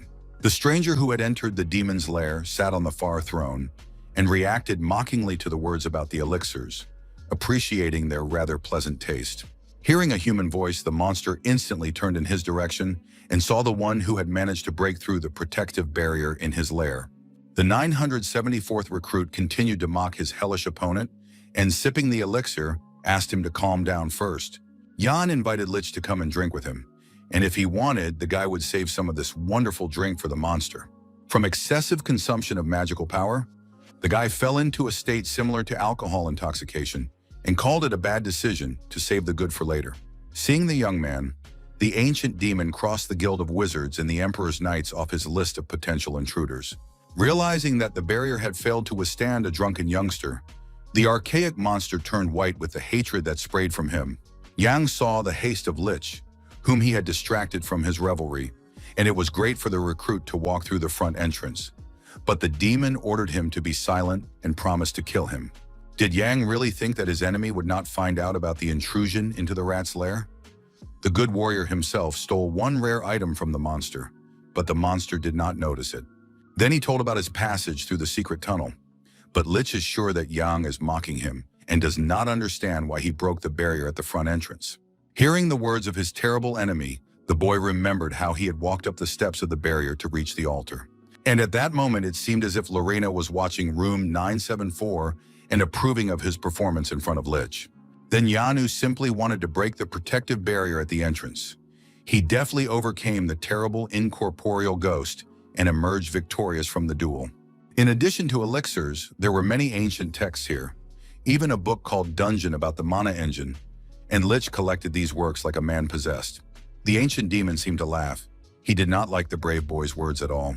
After that, he asked the boy if he knew where the monster got all this. The monster's name was Momin, and he had turned into an undead creature 1,000 years ago for the sake of revenge and had been preparing for all this for 10 centuries. And a rat like the man who decided to invade his home decided to change all the plans of the otherworldly creature. To take revenge on the one who betrayed Lich and deprived him of everything he had, he cursed himself to exist as an undead creature. Because of the man, all of the monster's grand plans went down the drain. But Yang just kept drinking the elixir indifferently and mockingly asked the demon to continue. Stunned by the fearless behavior of the uninvited guest, the Lich silently stared at the recruit Yang, who complained of his own intoxication. In an effort to harm the young man, Lich raised his hand with a magical seal and began to insult Yang for his excessive self-importance. Using the spell of the Great Flame and the breath of the Raven, Lich set out to burn all the arrogant blood out of the brave young man. The brave recruit from their training center closed his eyes as if preparing his own strength to fight back against his evil opponent. But in the next moment, the young man's eyes opened and burned with the desire to stop the magical power of the ancient monster. Lich's hand, engulfed in bright flames, was already reaching for the recruit to grab him and deliver a fatal blow. The terrible demon was almost within reach of Yan, who seemed oblivious to the danger threatening him and stared intently at his opponent. Something unimaginable happened to Lich's mana energy, causing him to feel intense fear and excitement. At this crucial moment, the cool-headed recruit from the Special Forces unit reached into his pocket and praised the demon for his quick thinking. The ancient evil's hatred was incredible. He realized that the man had stolen his vessel of life, which was of great importance to Lich. With his left hand, Yang opened his chest, and the demon saw a brightly shining magical mark there, similar to the one Lich had. The white altar in the lair of the ancient creature, which Yang, a recruit from a special unit, had so desperately sought, was now completely empty. The young man ran at full speed across the bridge, trying to escape the wrath of the bloodthirsty monster. His warrior's agility came into play, and in a few moments the brave young man disappeared from the altar bridge. The boy's speed saved his life, because with the activation of wide-range fire magic and a shower of fire, something unimaginable began on the bridge. Trying to catch up with Yan, Lich called him a nobody who would not be able to escape his own death. But if he were in the young man's place, he would not stand still either. They continued to rush at full speed, and Yang told the demon about the use of his vessel of life, and that if he killed the young man, he would also die. When the monster said it had no intention of killing the recruit, he looked back at his terrifying pursuer with disbelief. The devilish creature planned to be reborn in the body of the center's 974th recruit. Since Yang had destroyed what Lich had been waiting for 1,000 years, the demon would deprive his enemy of his appearance, which was a fair exchange in Lich's understanding. Moreover, the young man's body contained the power of the elixirs created by the demon, so he would simply take it from Yan. Opening his eyes in surprise, the Special Forces soldier looks at the creature that has decided to take his body for itself. Putting on a tired face, Yang apologized to the ancient monster, but its desires are not part of the young man's plans.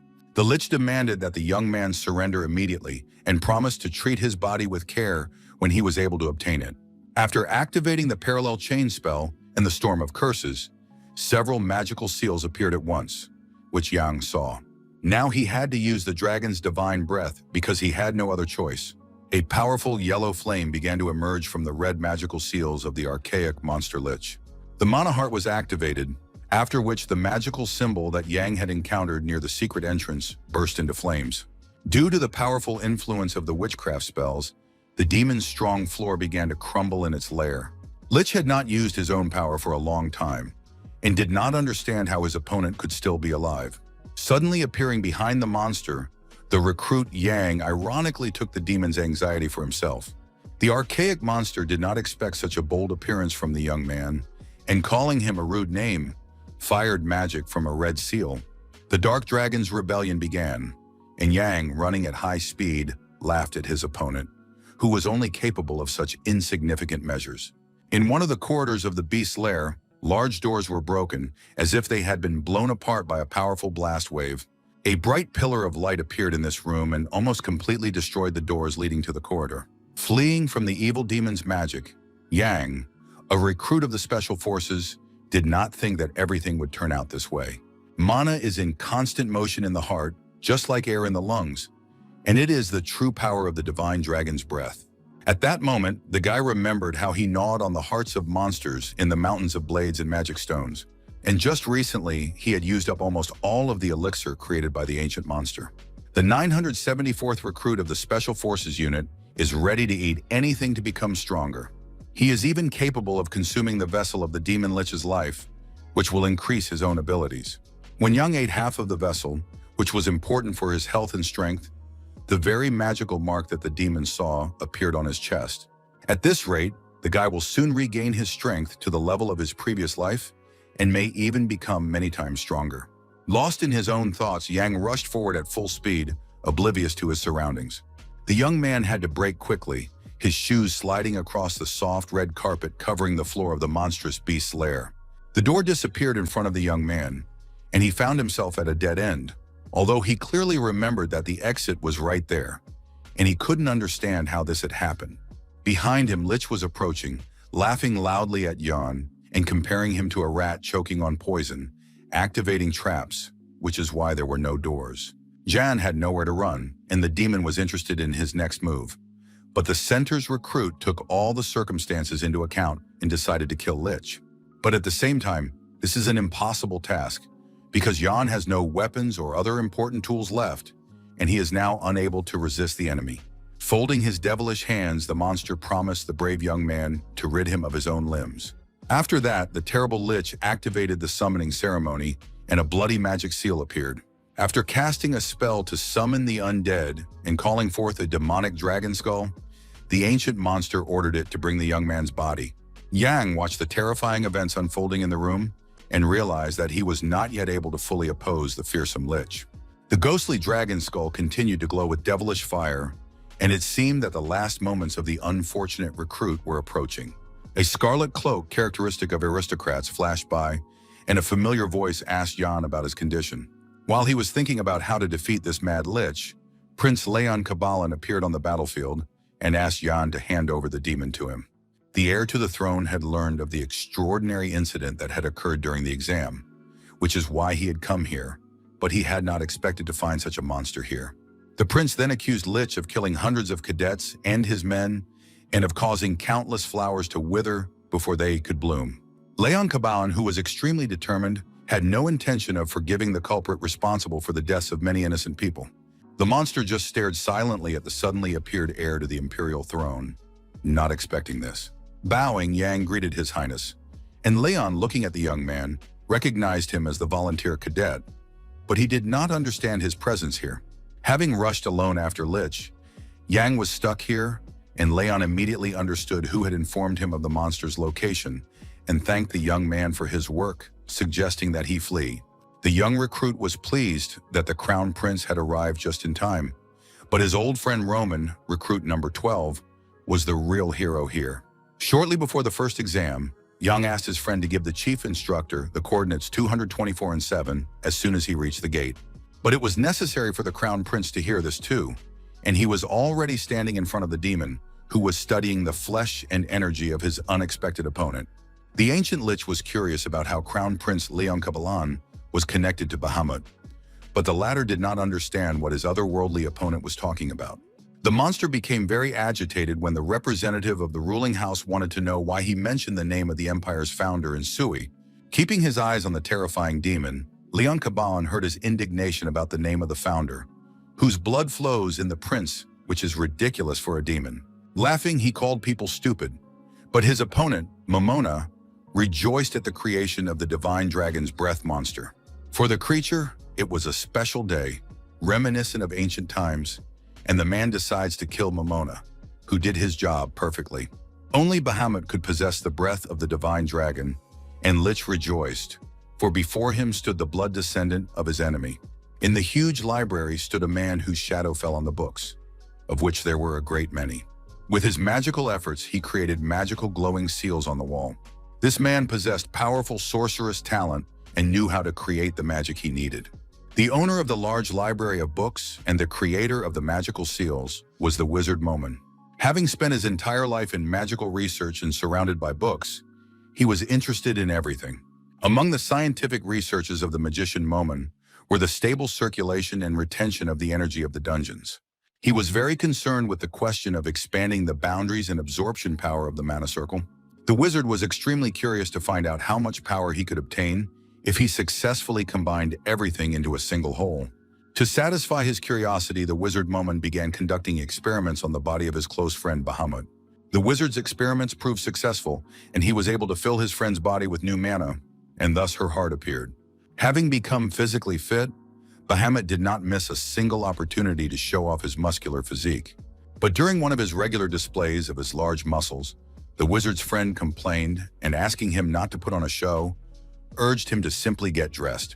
Interested in his friend's new sensations, since there were noticeable changes in his stats, the mage learned of his desire to create a combat technique using his strength.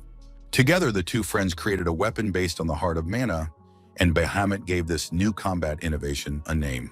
This incredible innovation, created by the mind and hands of the great wizard Momen, was called the Breath of the Divine Dragon. During their stay in the library, the sorcerer said that this was not the full extent of the heart's capabilities, but that its features were still being studied. The talented mage did not have time to finish what he wanted to say, as Bahamut suddenly approached him and began to apologize in a completely different voice. The bewildered wizard felt strange gusts of air, not immediately realizing the danger that was approaching. Looking at his hand, the scientist saw splashes of dark blood on it and asked his companion what it all meant. Bahamut, who had betrayed his friend, said that Momen's role as a wizard was over, and Momen did not understand how they could do this to him. Terrible stains flew onto the books in the library, while Bahamut talked to Momen and called him a wonderful and dear friend. Sitting by the cabinets, the traitor told Momen how, without him, he would not have been able to create either the Heart of Mana or the Breath of the Divine Dragon. Bahamut looked at the unfortunate wizard and decided it was necessary to stop everything, because he knew too much. Leaving his now former friend, Bahamut, who had gained his powers thanks to him, believed that he alone should own everything they had created. Then the poor wizard wondered how much time had passed since his best friend betrayed him. Momona's physical body died, but with the help of the remnants of his magical power, he managed to hold on to his own soul. By repeating the same magic spell, the sorcerer was able to imprint its effect on his own decaying body. Decades passed, and the unfortunate Momen turned into a skeleton, with no indication that real life had once flowed through him. But one day a light flickered in the dark emptiness of his skull. The wizard's soul had returned to take revenge on the villain. The one who took everything from Momen will get what he deserves, and the one who betrayed the wizard's trust will be punished. The spirit of the treacherously murdered sorcerer was in a secret building, preparing for revenge for 1,000 years. A great stream of light caused a powerful explosion, and the stone door of one of the rooms flew open with a crash. After many centuries, the wizard found a second life, and in the form of an ancient demon, broke free to long-awaited freedom. He was ready to take revenge on his enemy's descendants, with flames burning in the empty eye sockets of the hellish creature, and nothing could stop him. Seeing a sudden brave opponent before him, Momen, who had become a lich, spoke harshly, preparing to destroy him. A bright light burned, fragments of the stone door flew, and the monster prepared for the battle he had been longing for all this time. With a parallel chain spell and a storm of curses, the demon lich promised to reduce his new opponent to dust. To increase his own strength and gain the ability to eliminate the enemy once and for all, Lich used the secret technique of Dragon's Breath. The ancient monster was surrounded by glowing magical seals, and nothing could stop him on his hellish path. The heir to the throne, Leon Cabalan, skillfully wielded his sword and summoned the magic of the Yellow Dragon River in an attempt to repel the enemy's attack. The skull of the long-dead wizard Momin is outraged by Bahamut's actions, who even after his death continues to torment the mage. The brave warrior who clashed with the demon in battle looked defiantly at his hellish opponent and demanded that he not utter Bahamut's name in Suya. A white glow and dark red mana fell to the ground, symbolizing the good royal heir and the devilish messenger of darkness.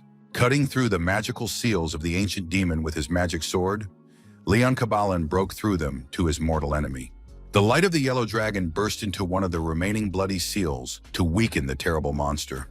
The magical technique used by the prince bore fruit in his desperate struggle with the demon. Lich saw that Leon was preventing the magic circle from activating, so he ordered his slaves to tie their opponent's legs. Before the prince, who had not lost his courage, appeared another series of bloody magic seals with many skulls. Grabbing the hilt of his sword, Leon mocked his attempts to stop the brave warrior with his own sorcery. Then the crown prince decisively thrust his cold weapon into the ground, thinking that it was even better for him that they had met here.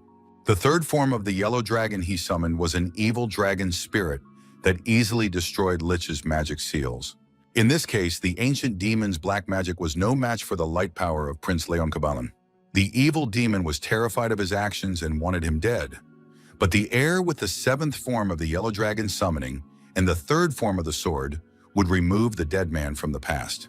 Not willing to lose, the archaic demon Lich begins to use 5th level total destruction magic. In response to the monster's aggressive moves, Prince Leon drew the noble imperial sword. Finally, the two opponents clashed in a decisive battle, and only the strongest could emerge victorious from the deadly battle. Pillars of fire engulfed the hall where the heir to the imperial throne and the demonic monster clashed.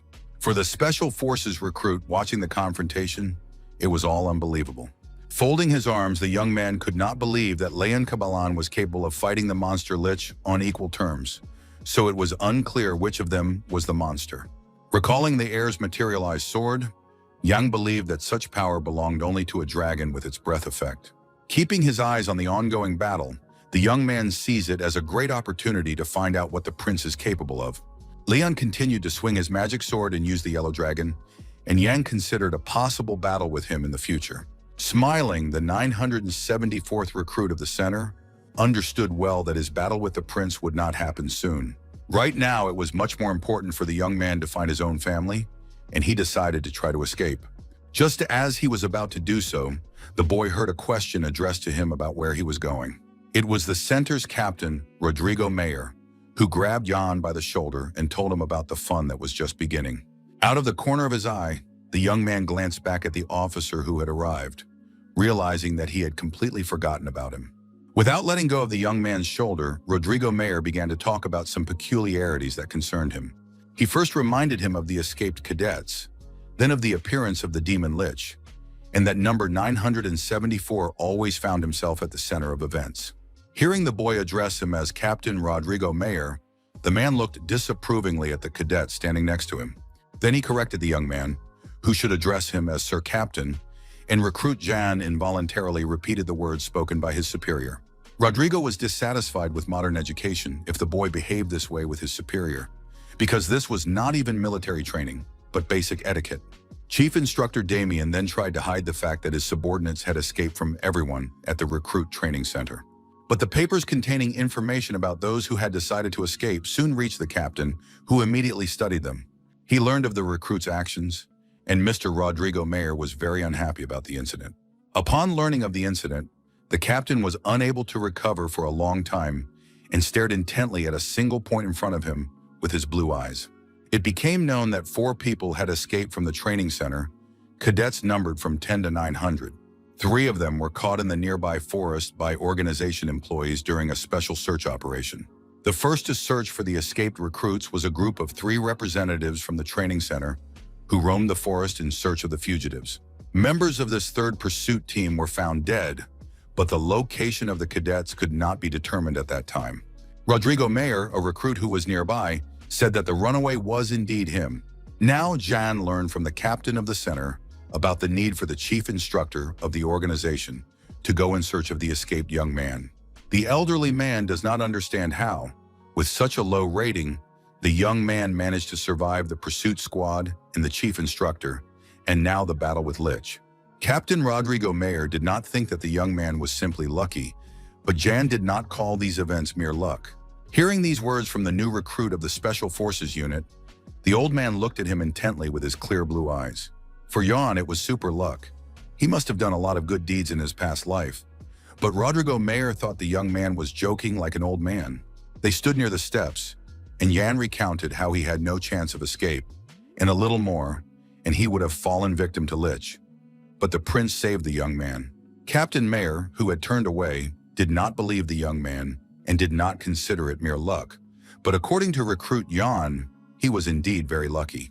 Anticipating his own victory in the verbal confrontation with Rodrigo, Jan expressed hope that he would not be punished for his usual luck. Giving the boy a disapproving look, the captain thought of him as an unscrupulous person who still dared to behave this way with his superior.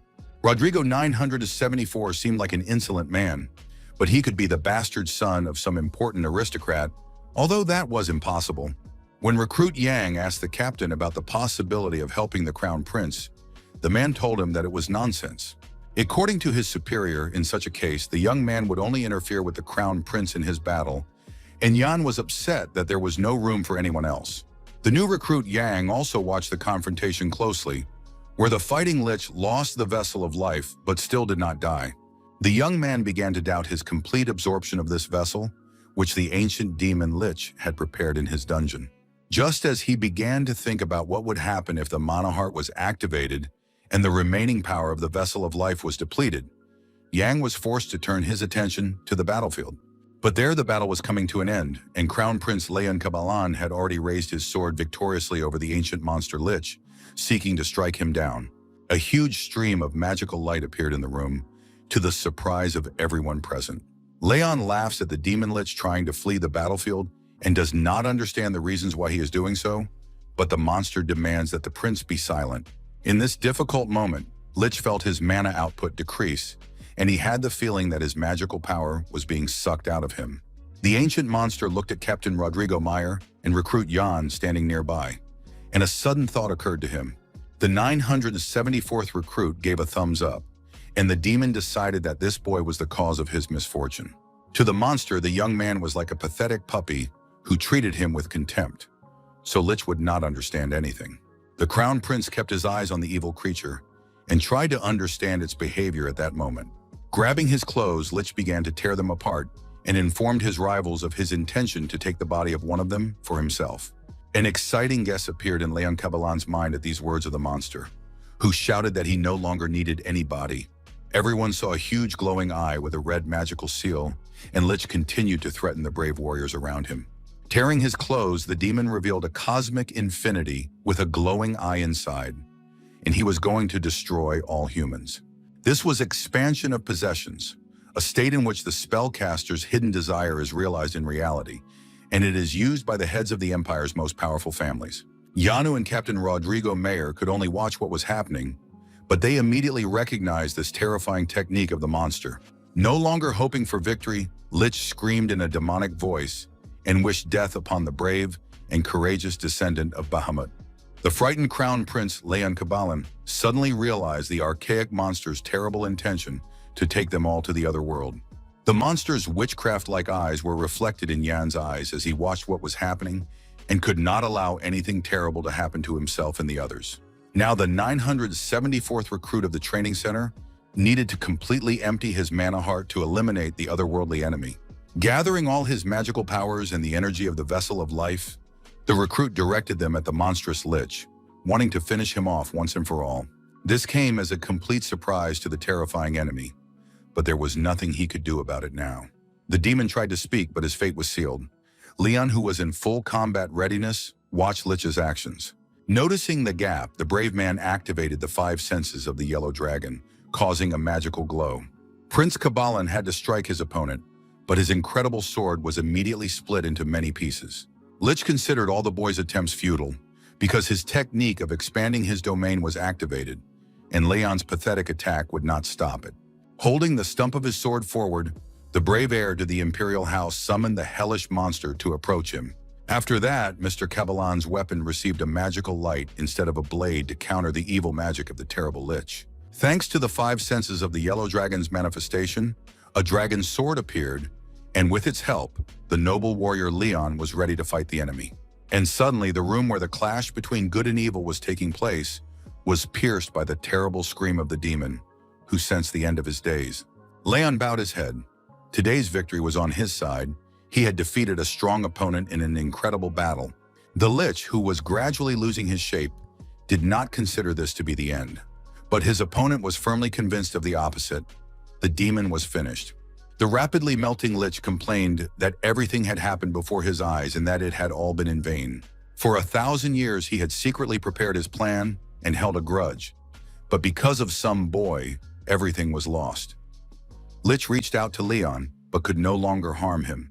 With his last ounce of strength, Lich, rapidly losing his power, reached out to the crown prince, whom he continued to call Bahamut. Continuing to wail, the monster believed that if all this had been done for Bahamut, then he had not lived in vain. The ancient monster's hand was also losing its tissue and was no longer a single entity, turning into dust and ashes. Only half of the skull remained of the huge, terrifying demon, and with his last ounce of strength, he tried to find out something from Leon Kabbalah, whom he saw as the Knight of Bahamut. After a moment, the ancient demon lich disappeared completely, and the crown prince simply closed his eyes. Today was his triumph over evil. All that remained of the wizard Momin, reborn as a demon, were small fragments, now falling profusely onto the stone floor of Lich's lair. Leon Kabbalah raised his gloomy and weary gaze, knowing that the vile creature was finished once and for all. The prince also understood that the lich had used domain expansion, and if the technique had been performed perfectly, the people would not have been able to survive here. After completing this grueling battle with the monster, Leon was still weak, the fight having visibly exhausted him. This was pointed out to him by the captain who had come with Jan, who could not believe that he wanted to fight the demon himself, given his status as heir. But to Leon, it was all grumbling. The prince noticed the cadet with surprise and asked if he was injured, and Jan thanked His Highness for saving his life in the battle against the demon lich. After that, Leon Kabbalah ordered Captain Rodrigo Mayer to escort the cadet to the medical unit, and he had to obey. Thus, under the watchful gaze of the prince and the captain, the plan was carried out in the mountainous Blade Ridge, and the results exceeded all expectations. Arriving before everyone else in the monster's underground lair, the young recruit created a mana heart with the help of the Vessel of Life, and he managed to learn what the Crown Prince was capable of while watching his skillful and courageous fight with the demonic monster. Yang was extremely pleased, and he did all this with the help of the long-dead wizard Momin, thanking him for it. Outside the monster's lair, it was quiet and deserted, as if no deadly battle or destruction of the lich had taken place. A fragment of the eliminated monster's outfit lay on the floor, left over after the demonic beast had dissolved. Suddenly, a light flickered inside the fabric, the same light that glowed in the dark and empty eye sockets of the skull of the resurrected sorcerer Momon. A large chandelier with many candles hung in the cozy room, capable of brightly illuminating everything in the dark hours of the day. On the long table stood exquisite glasses filled with a pink drink that Yang had not tasted in a long time. Reading a book, the young man remembered that he had often consumed it in his past life. Putting his foot up on the table in front of him, the conqueror of monsters in the Mountains of Blades continued reading. It had been a long time since he had rested like this. Recalling the terrible stance of the monstrous demon lich, now everything that happened in the mountains seemed to the young man to have happened a very long time ago. Even now, the image of Crown Prince Leon Kabbalah wielding his sword remained before his eyes. Now the 974th recruit, like other cadets, was in a place similar to a mansion, and all the aristocrats lived in similar places. This castle is very different from the 5-square-meter mass grave, with a bucket, a table, chains, and a cockroach where Yang used to live. And now the Special Forces recruit lives in an 84-square-meter mansion with a bed, a sofa, a shower, and food. Pulling himself away from his book, the young man remembered the exam he had done well on, as the results had recently been announced. At the ceremony to congratulate the cadets, The instructors thanked them for their efforts during the testing, even though the first test had been interrupted due to danger. But thanks to His Highness's courage, everything was quickly resolved, and the students were able to complete the exams safely, so they can be proud that they survived. The cadets listened to the announcement of the grades and learned that those who took 1st to 10th place would receive the highest score, while those who took 11th to 100th place would receive an average score. When the lowest grades for the remaining recruits were announced, the instructors discovered that the chief instructor had not come to the event. Continuing to reveal new information, one of the training center employees said that the assessment would determine where the recruits would live. The recruits were amazed to learn that those with the highest scores would have the opportunity to enter the Imperial Armory. This place holds treasures, books from the founding of the Empire, and all kinds of weapons, including hundreds of the latest swords. The library, which is comparable in size to an entire fortress, deserves a special mention. Those who took 1st to 10th place will live on the 3rd floor. Those who took 1st to 100th place will live on the 2nd floor, and everyone else will live on the 1st floor. When the results were announced, Roman took 5th place, even though he managed to defeat the largest number of rare goblins in the mountain range. Cruel Dwight, who took 4th place, single-handedly conquered the troll's lair and believes that the mentors are doing them a favor by not allowing them on the 4th and 5th floors. Casa Afrain, who conquered the orc village without injury, recalls passing the exam as an easy step, since everything went without damage. Unexpectedly for many people present at the event, Lina Beowulf took only 2nd place, defeating the Golden Ogre single-handedly. The aristocrats are surprised by this, as they considered Lina to be the best among them and do not understand who will ultimately become the leader.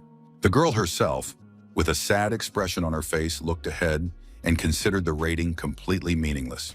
For this outstanding lady, 1st place was nothing more than an illusion, as she couldn't even cope with a real monster. She wanted to become stronger. But Cruel, who was standing nearby, ironically called his friend a princess who looked ridiculous. Dwight mockingly called Lina a snob, as if she were capable of saving everyone. But at the same time, she had not yet managed to hold her own place in the rankings. They say that Lina was able to stop Lich on her own, which is incredible. She is the pride of high society, but people ask not to pay attention to Cruel. Casa Afrain assured him that Dwight had gotten worse after Miss Beowulf's return.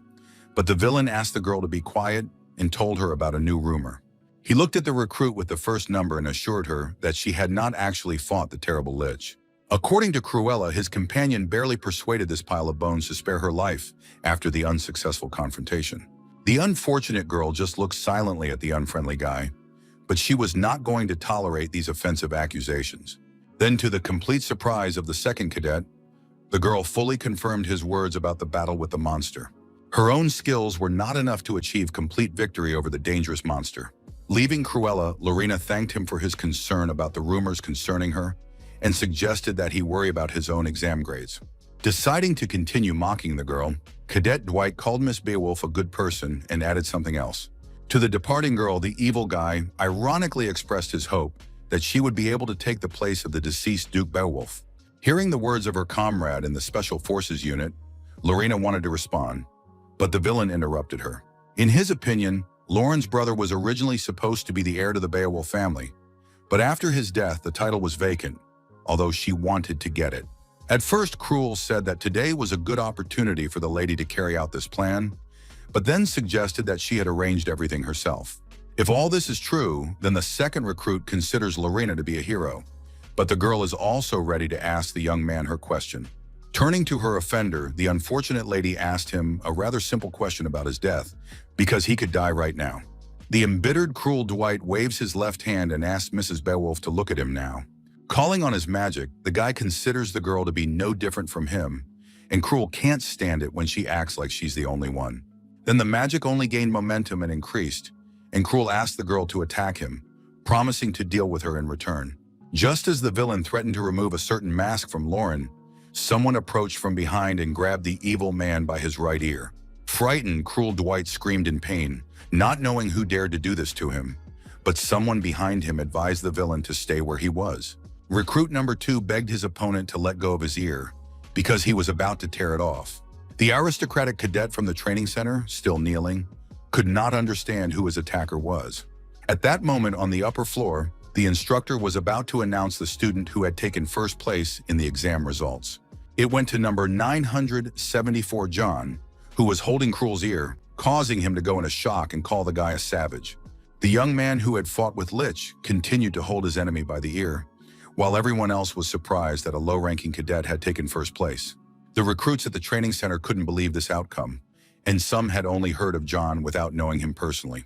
With surprised and sparkling blue eyes, Lina Beowulf looked at her comrade, not understanding how he had become the leader. An angry Cruel expressed his hatred for how such a guy could have achieved this and wanted to threaten him if he didn't let him go now.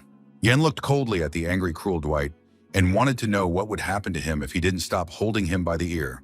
Sensing the change in the recruit's mood, the villain stopped mocking him. He was just hurting now, nothing more. Yan and Miss Beowulf hadn't seen each other in a long time, but the girl asked her companion not to call her Miss, which he had to agree to.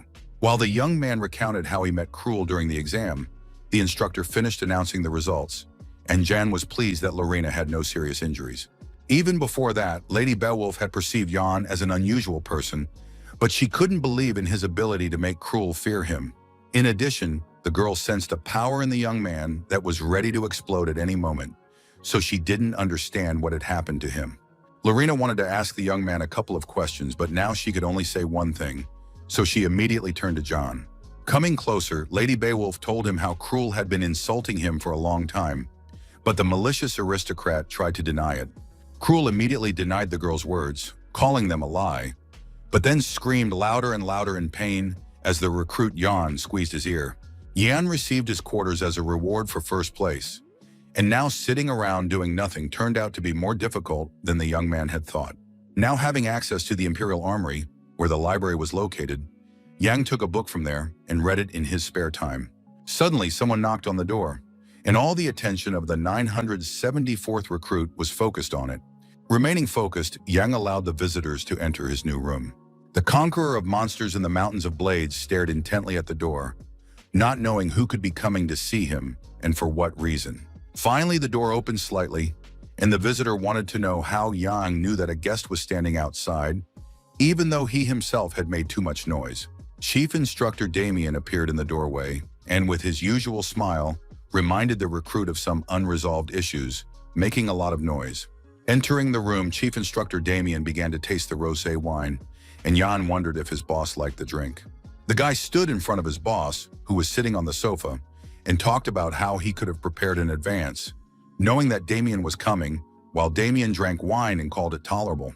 According to the Special Forces recruit, even if you hide from view, you can't escape the Chief Instructor's aura. But for the guest in the room, that's not true. John was curious how the Crown Prince had forced Damian to do this. The instructor was clearly worried about it, and Aelon had indeed asked him to take care of the recruit's treatment. Returning to the training center, the Crown Prince suggested that Damian was just another of Yan's infatuations, which surprised the mentor. Now that Damian was present in the room of recruit 974, he listened to the man with extreme concentration. The chief instructor could do nothing about it and did not want to upset the Crown Prince in that situation. And unexpectedly for the Goblin Slayer himself, Damian, who was sitting imposingly on the sofa, announced his desire to kill him. With an unpleasant smile on his face, the chief reported on the arrival of a report concerning the county of Simon and number 52. Recalling that very large house, the man confirmed that it was uninhabited, but that was to be expected. However, no one had lived in that large room with empty windows for several years. John considered the captain to be an old fox who had a hand in this. He could have noticed that he was being followed and immediately began to cover his tracks. Allowing for the chief instructor's disbelief, Jan did not finish his sentence, as Damian would not accuse him of lying. It did not matter to him whether he was telling the truth or not. Pressing his foot on the floor, where magical dark circles appeared, the evil teacher is going to act on his own. Using the magical technique of the Sword of the Dark Spirit, Damian delivered a powerful blow to Jan, whom he considered completely useless. Everything happened so powerfully and unexpectedly that even the table on which the wine glasses stood was smashed into pieces. The chief instructor watched the events unfolding in front of him, where fragments of the magic sword were flying, considering the recruit already eliminated. Suddenly, the outline of a young man with a book in his hand appeared before him, And the recruit John himself believes that Damian does not necessarily have to kill him. Losing his typical ironic smile, the mentor was surprised by his opponent's ability to repel such an incredibly powerful attack. Remaining safe and sound despite the magic swords, Yang showed the book and told about the discovery of a very important piece of the puzzle.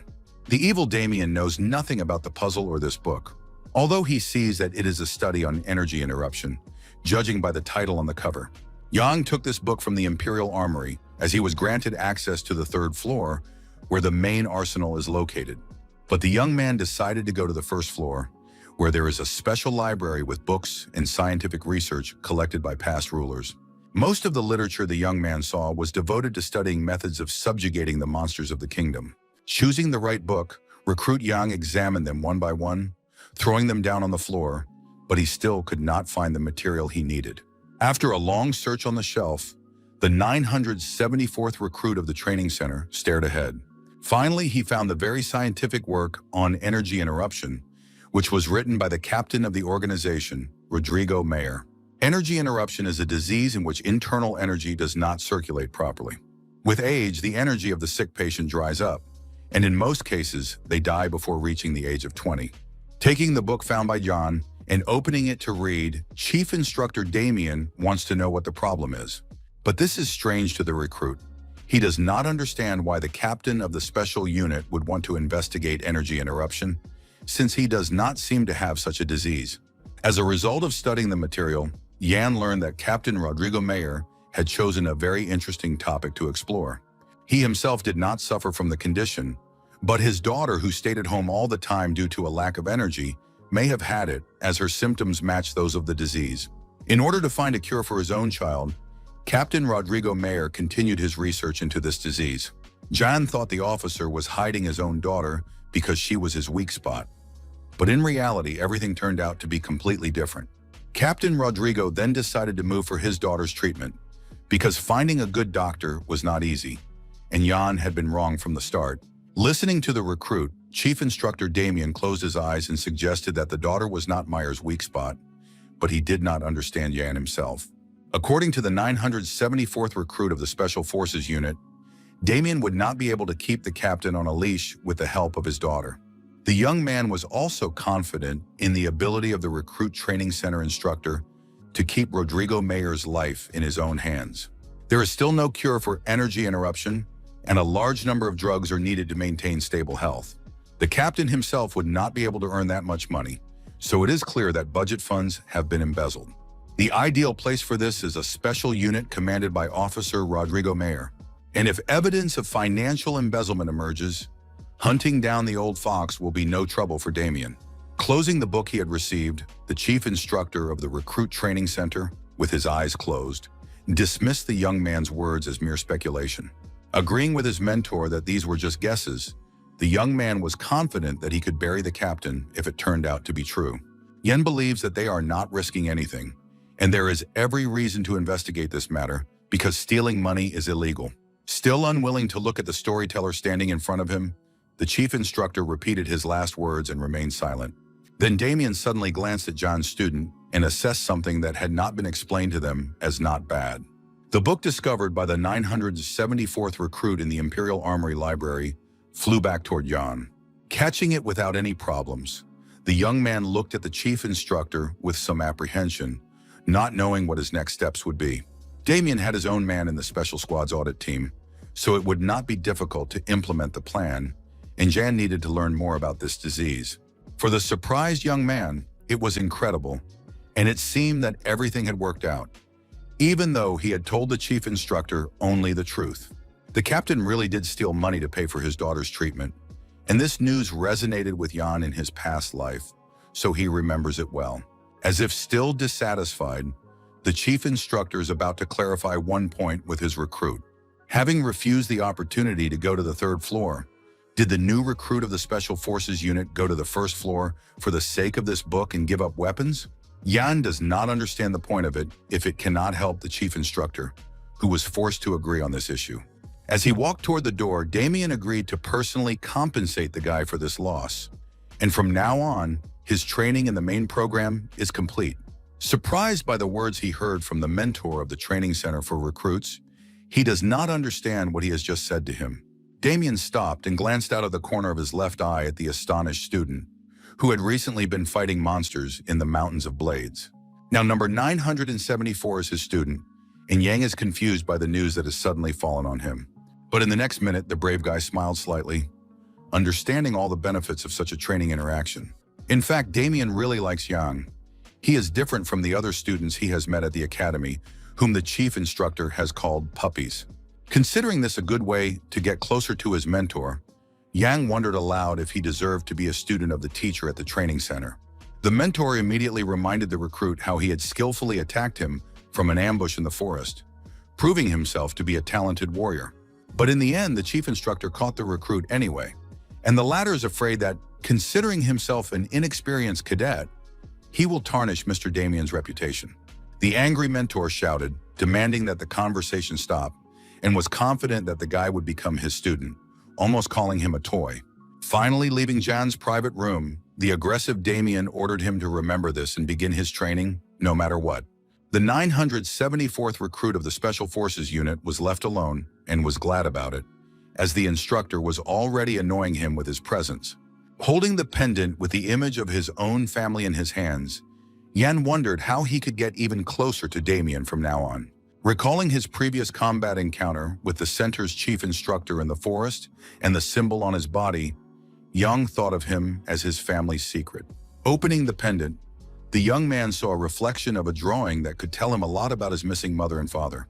Looking closely at the symbol, the young man came to the conclusion that he had a huge chance to uncover this secret. For training activities, the Recruit Training Center had an arena consisting of several buildings, numbered 3. This vast, multi-level complex was only accessible to top-ranking instructors. Even cadets who came to the organization from noble families did not have the opportunity to train in this arena. Deserted at the moment, only one person was training in the arena under number 3. It was the monster slayer of the Mountains of Blades, the 974th recruit, Yang, who had already done a couple hundred push-ups. In an upright position, Soldier Yang performed the exercise on one arm, and his body muscles clearly demonstrated his strength.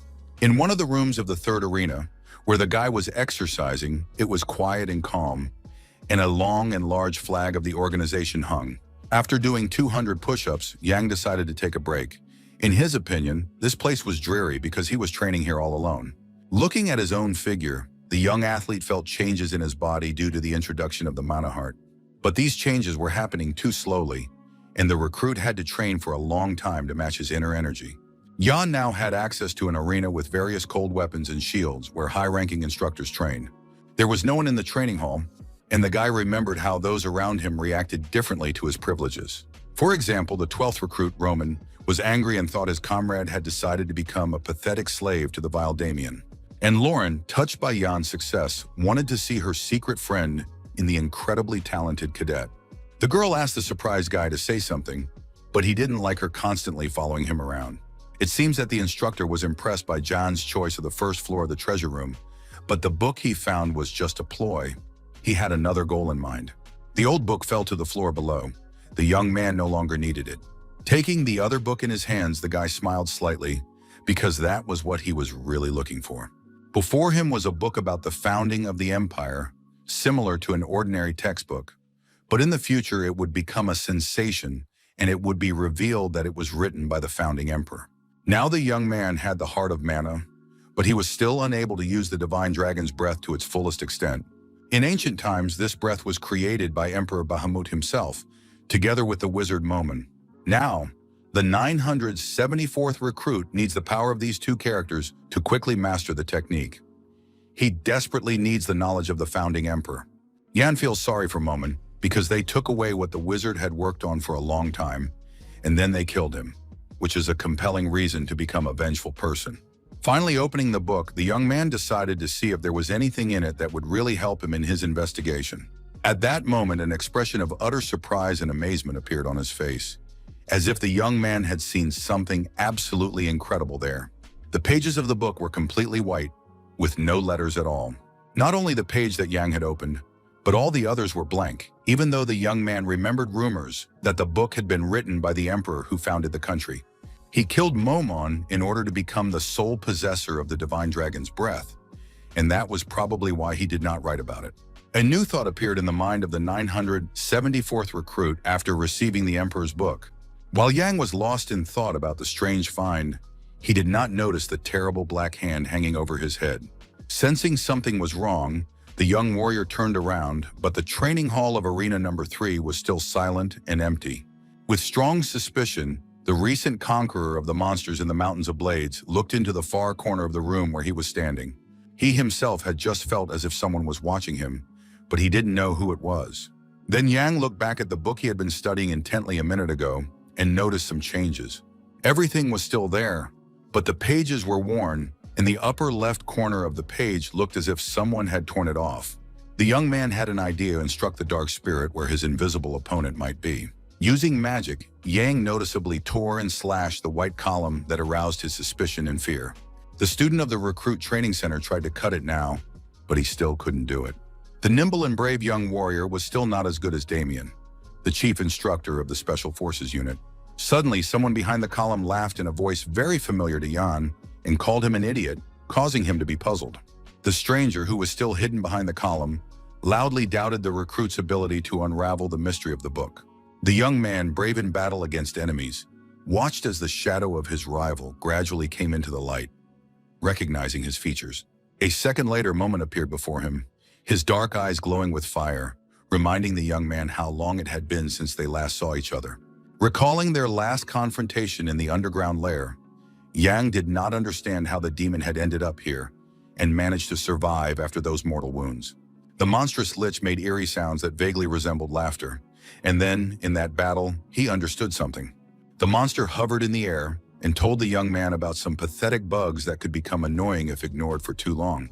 And immediately, the ancient resurrected demon clarified that he was referring specifically to the 974th recruit, John. And he, in turn, stared intently at the demon and did not take his eyes off him, expecting a sudden attack at any moment. Suddenly, an incredibly bright light appeared in the room, as if thousands of sunbeams had penetrated it. Leaping at the young man, the monster lich promised to kill him immediately, seeking revenge for his heavy defeat in their previous confrontation. Yang was greatly angered by the sudden appearance and subsequent intrusion of the ghost, but he had to fight it again. From under the creature's hood appeared a face with long, light hair, promising to kill Yang at all costs. With his eyes wide open in complete amazement, Recruit John stared at Moment and his incredibly changed face. A girl with the magical seal belonging to Lich on her forehead rushed at the guy like a madwoman and threatened to take Jan's body for herself. Yan looked at the demon, but the dangerous creature's appearance did not fool him. Even though it looked different, it was still the same evil Lich.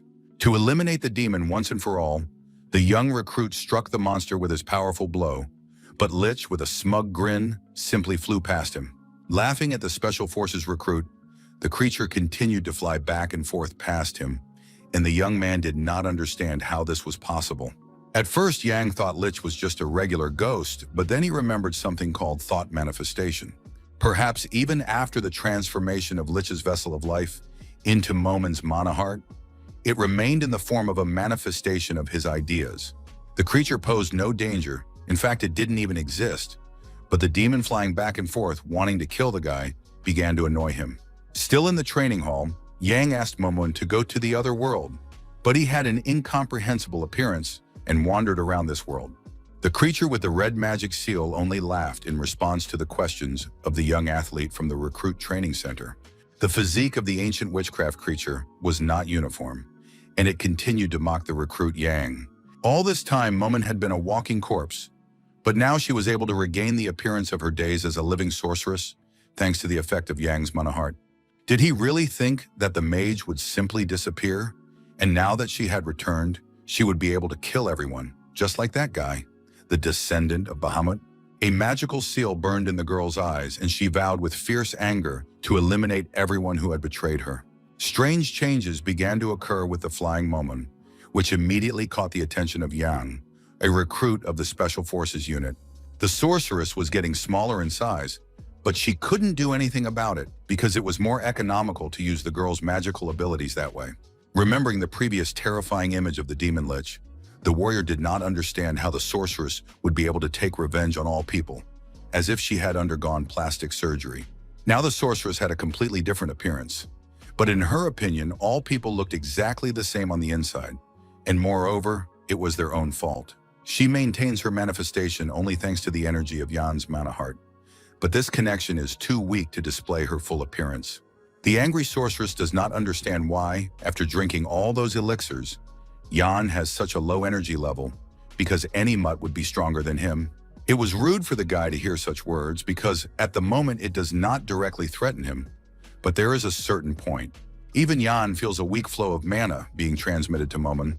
But the fact that this path is open suggests that the demon will be a hindrance to the warrior in the future. Right now, the training center recruit's enemy is one of the most powerful mages. And if she starts to feed off Jan in the future, he won't be able to stop it. While the young man was lost in his own thoughts, the sorceress flew up behind him unnoticed and raised her hammer above him.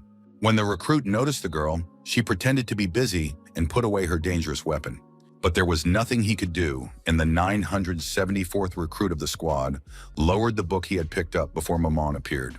Yang was happy to meet the demon and wanted to see the world before disappearing, while Momon asked him not to tease him for his poor adaptation to the mana. When the sorceress became curious about how Yang would get rid of her, he pointed out her similarity to a human, so he only needed to sever his connection with her. During the conversation, the conqueror of monsters in the Mountains of Blades explained how the dangerous sorceress was parasitizing on his mana heart. Then he wondered if he decided to reduce the flow of mana, it was unknown whether the girl would be able to continue her manifestation. Looking back at the otherworldly demon Momon, the stern Yang recommended that he disappear, because his life had already ended. The resurrected creature began to rage again and bare its white fangs, believing it necessary to stay alive. The archaic creature's outline and clothing could be split into small fragments, but Momon did not want to disappear. No one interrupted the conversation between the sorceress and the man in the training room, and Momon assured him that the boy would regret the magician's disappearance. The young soldier still held the book of the emperor who founded the kingdom in his hands and believed that the demon wanted to learn the secret of Bahamut's book. Then he looked again at the scarred column behind which the wizard Momon had previously been hiding. The young man, skilled in the use of cold weapons, took his blade in his hands and began to examine it. Dark drops fell on the white blank pages of the emperor's book, becoming its gloomy marks. Jan knows about the need to sprinkle the book with blood containing the breath of the divine dragon, but he is not aware of what to do next. With the air of a knowledgeable person, the sorceress raised her palm and explained the consequences of gradually directing mana into the book of history. In this case, the blood turns into letters, as evidenced by the transformations on the pages of the binding. The young recruit stared in amazement at the book in front of him, where new letters kept appearing. For him, it was light and darkness, and these two components were now merging on the pages of an ancient book written by the founder of the empire. The writing seemed like nonsense to the young man, so he asked Momon if he understood the meaning of the strange words, but the demon did not know what Bahamut was writing about. Carefully studying the contents of the book, the 974th recruit who had defeated the monsters did not believe that the ruler wanted to write this nonsense. The new changes on the page of the book further agitated the brave warrior, whose eyes widened. To his great surprise, the letters began to fly upward, leaving the white pages of the mysterious book. Young was even more surprised when the magical flying letters began to form whole words near him. The new sentences floated in the air and could now be easily studied. Then they began to move on to the young recruit's body, and Jan noticed their presence on his own hand. All these sentences gathered together in the heart of Mana, where the magical seal, seen earlier in the dungeon of the terrible lich, was already shining brightly. But suddenly they began to bypass this heart and form a new one, much to the surprise of the brave muscular warrior. With glassy eyes, the Special Forces recruit stared ahead, amazed at the metamorphosis taking place. The book of the emperor who founded the kingdom, held so tightly by the young man, fell to the floor of the room where he and the demon were. The sorceress, who had noticeably shrunk in size, did not understand why the young man had dropped the book, while he thought it was all just a figment of his imagination.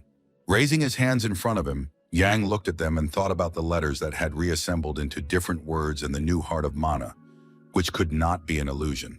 So this was the great secret Bahamut had hidden in this book, and now it was necessary to uncover it, despite the danger of doing so. Yang began to approach Momon, who was floating in the air, with whom he now had a common cause. Heading for the exit, the recruit called Momon to follow him, promising to find a way in the future, But the sorceress did not understand what he was talking about now.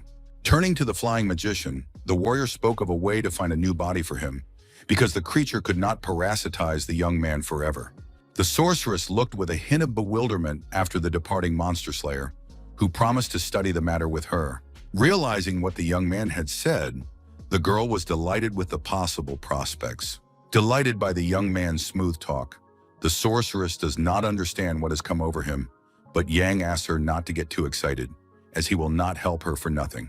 Therefore, he demands that the sorceress not do anything strange, and the owner of the magical seal of Licha gives her consent. She seems to have gone mad, and a terrifying burning eye appears on the sorceress's forehead in the center of the seal. She will not help someone like the recruit Yang. Right now, she just doesn't have enough energy to do what she needs to do, but as soon as she has enough, the poor guy will be the first to die. Unaware of anything, Yang continued to move forward, while the sorceress stared at him with a terrifying, inhuman gaze. As if sensing something was wrong, the talented recruit turned toward Momon, but the creature was no longer glaring at him maliciously, instead putting on a relaxed expression.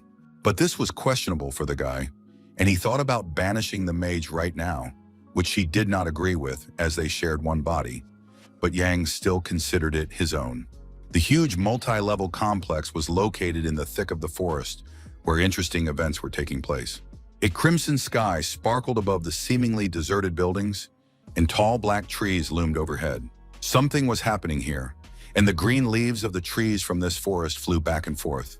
Someone's hand in a black glove, clenched into a tight fist, was waving during physical and strength training. It was the 974th recruit of the Special Forces Unit, Yang, in his training uniform, pumping up his strength skills. A bright beam of light had just flashed in front of the guy, who deftly dodged the obstacle.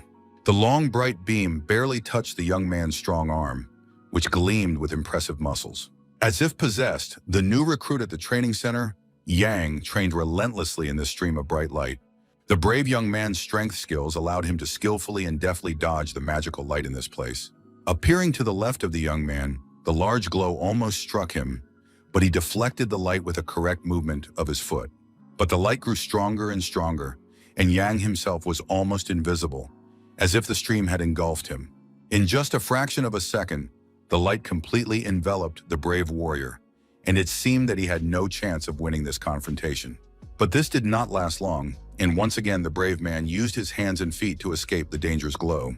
The light receded more and more thanks to the young man's skillful and timely blows. Performing the right movements, the muscular recruit fought off the magic and was unmatched in this confrontation. It seemed that the young man had overcome this problem and emerged victorious from the confrontation, but suddenly a huge flash of light appeared before him. The guy raised his hand as if trying with all his might to escape being engulfed by the strange glow. But in the next moment, everything disappeared, and Yang stood alone, aggressively watching what was happening around him. Now the warrior stood on a paved path under the arches, and in front of him was a man in a long robe. It was Damian, the chief instructor of the recruit training center, wearing a floor-length cloak and with his eyes closed. Yen looked resolutely and directly at the mentor of his Special Forces unit, as if he was about to attack. And a second later, the conqueror of monsters in the Mountains of Blades suddenly lunged toward the instructor. The chief instructor of the organization continued to stand calmly in place, as if he was not trying to get rid of the threat. But soon a dark circle appeared under his foot, as if it were imbued with magic and could save Damian from the danger that threatened him. Recruit Yang noticed this, his eyes fixed on the head instructor's newfound abilities, as if he were testing the young man with such magic. After Damian waved his hand, a dark magic sword appeared, with which he intended to counter his opponent. Holding the magical weapon elegantly in his hands, the chief instructor did not even look at the boy, not perceiving him as an equal opponent. Damian swung the blood-black sword again and again, trying to instill fear in the recruit in front of him. All he could do was watch with wide eyes as the instructor at the training center for new recruits performed dangerous maneuvers. Rising into the air, Yang approached the teacher, who was still wielding his terrifying sword, striking fear into the young man. Another moment, and the weapon could have struck down the 974th recruit, but he crossed his arms to protect himself. The darkness of the magical weapon barely touched the young warrior, who spread his legs and tried to stand his ground in battle against an experienced opponent. The tactic chosen by Yan helped him survive the confrontation, while the arches behind him instantly fell down. The space behind the Red Goblin Exterminator in the Mountains of Blades was illuminated by a strange light, as if a huge explosion had occurred. As before, the light almost engulfed the skilled warrior, leaving only his strong legs visible. Soon everything began to take on its usual appearance, and tree stumps appeared in the clearing where the training was taking place.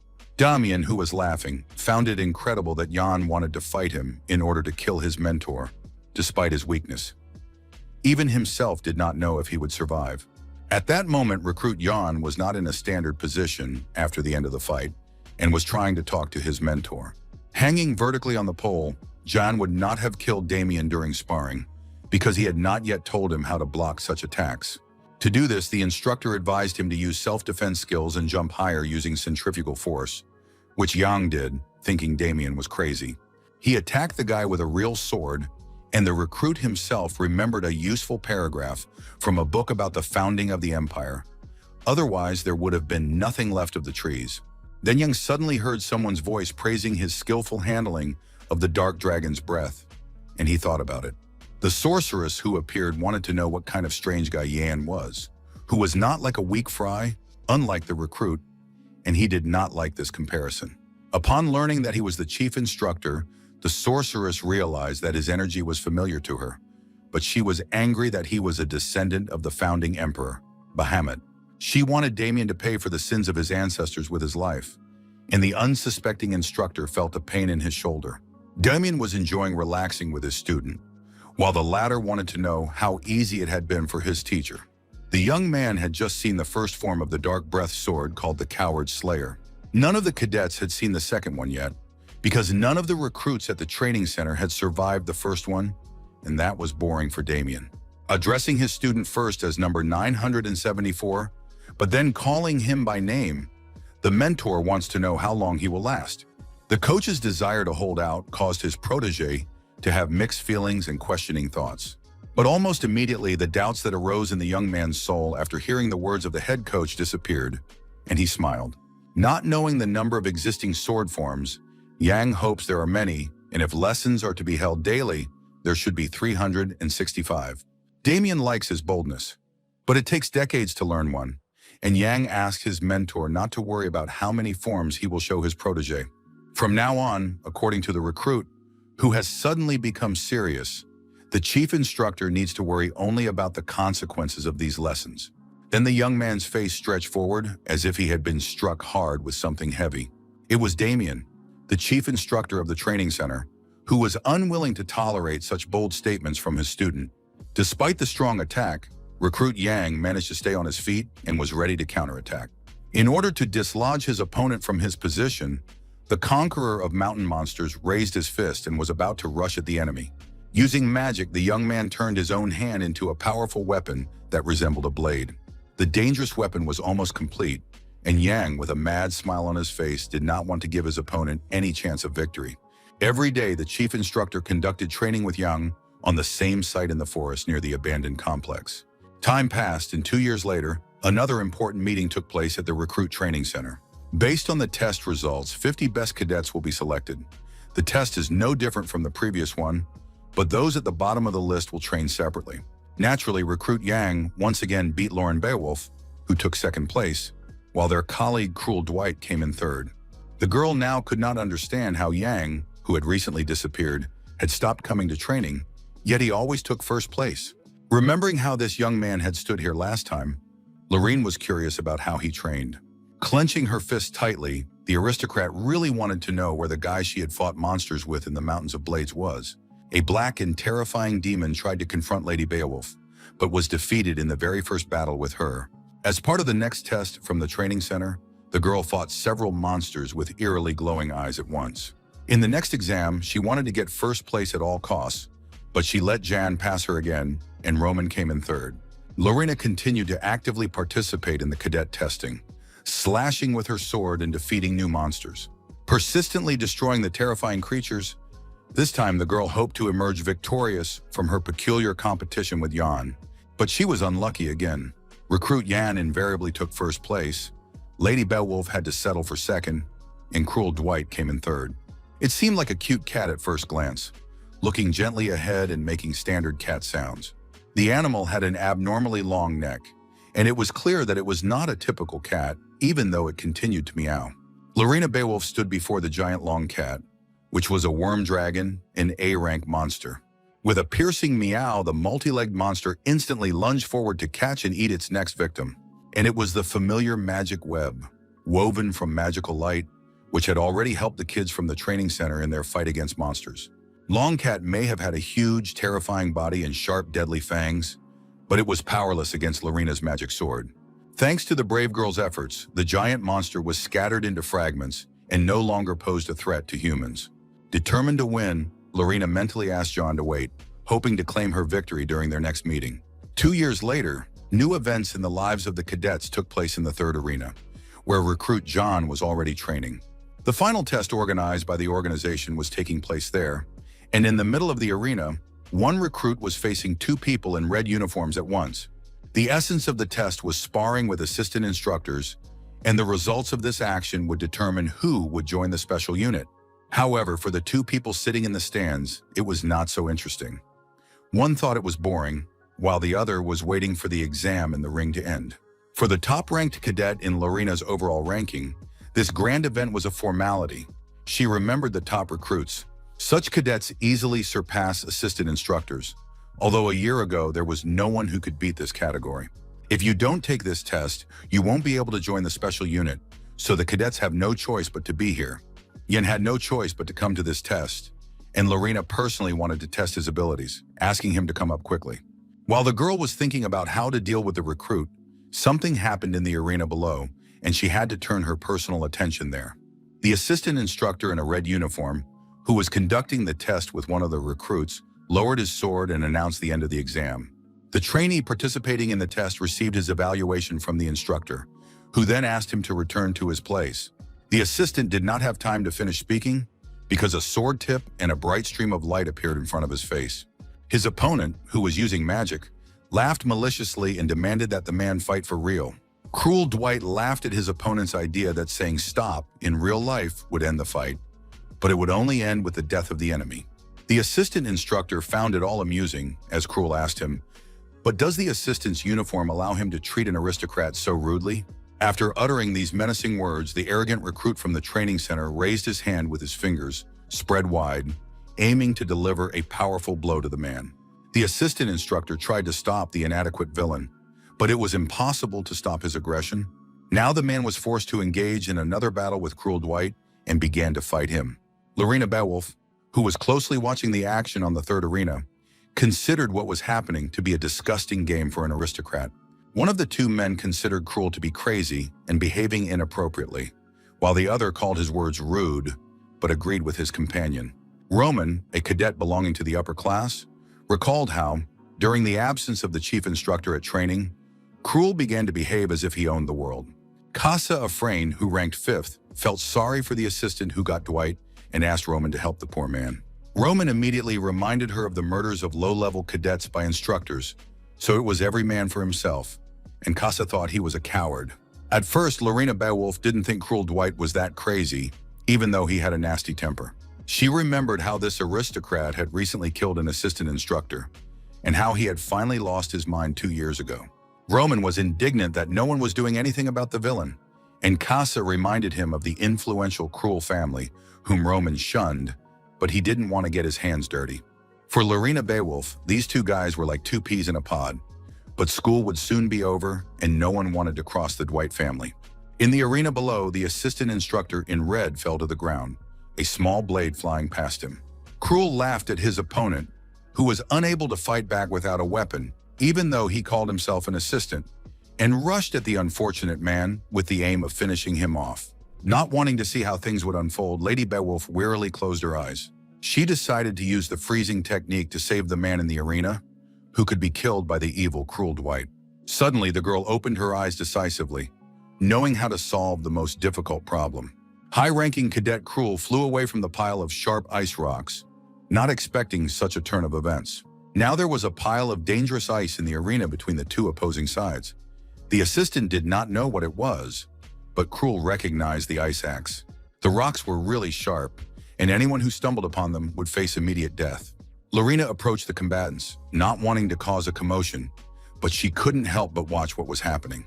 Armed with an ice sword, Beowulf's family heirloom, the girl listened to Cruel's lamentations about how she had dared to joke with his family. With absolute seriousness and determination, Lina urged the young man not to dare attack her and advised him not to make even a quiet sound. The villainous recruit responded to the noble girl with a sneer, as if he had no intention of listening to her requests. Cruel Dwight admitted that he wanted to eliminate her before completing his studies, and now was the perfect moment.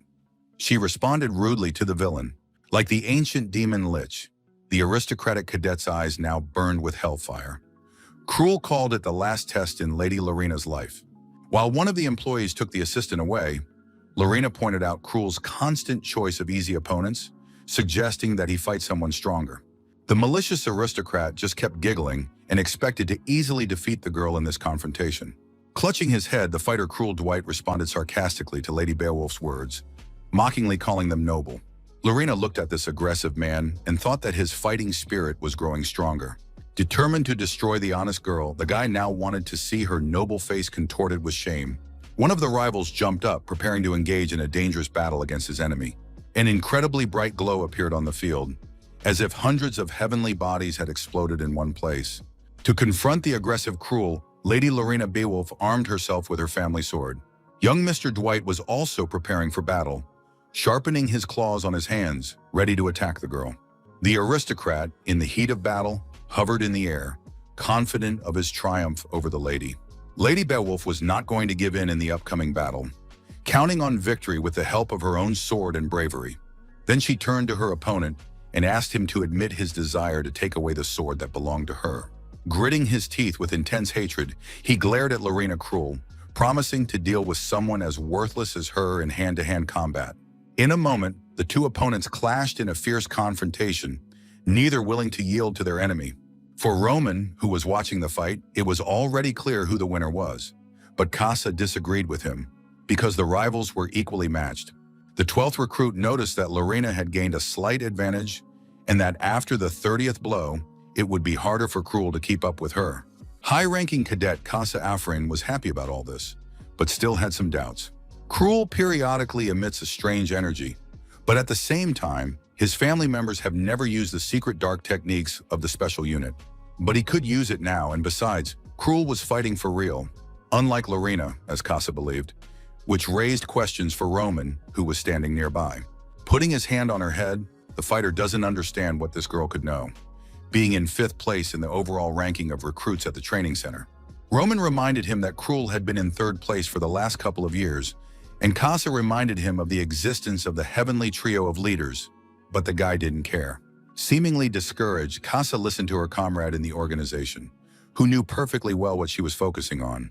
She had created a squad of 80 commoners and aristocrats' children, but it was more like an idle fan club, and apparently Casa was busy recruiting the nobility at the time. In response, the girl reminded the guy that he was also busy at the time. Roman just looked silently at Casa Afrain. The squad of slaves and cadets created by Roman consisted of 56 soldiers, 7 groups of 8 people, capable of performing tasks such as escape. According to the recruit, his acquaintance was too interested in others, while Casa was sure that Roman thought about her very much. Suddenly, the guys heard a strange sound, after which they stopped discussing their working relationship.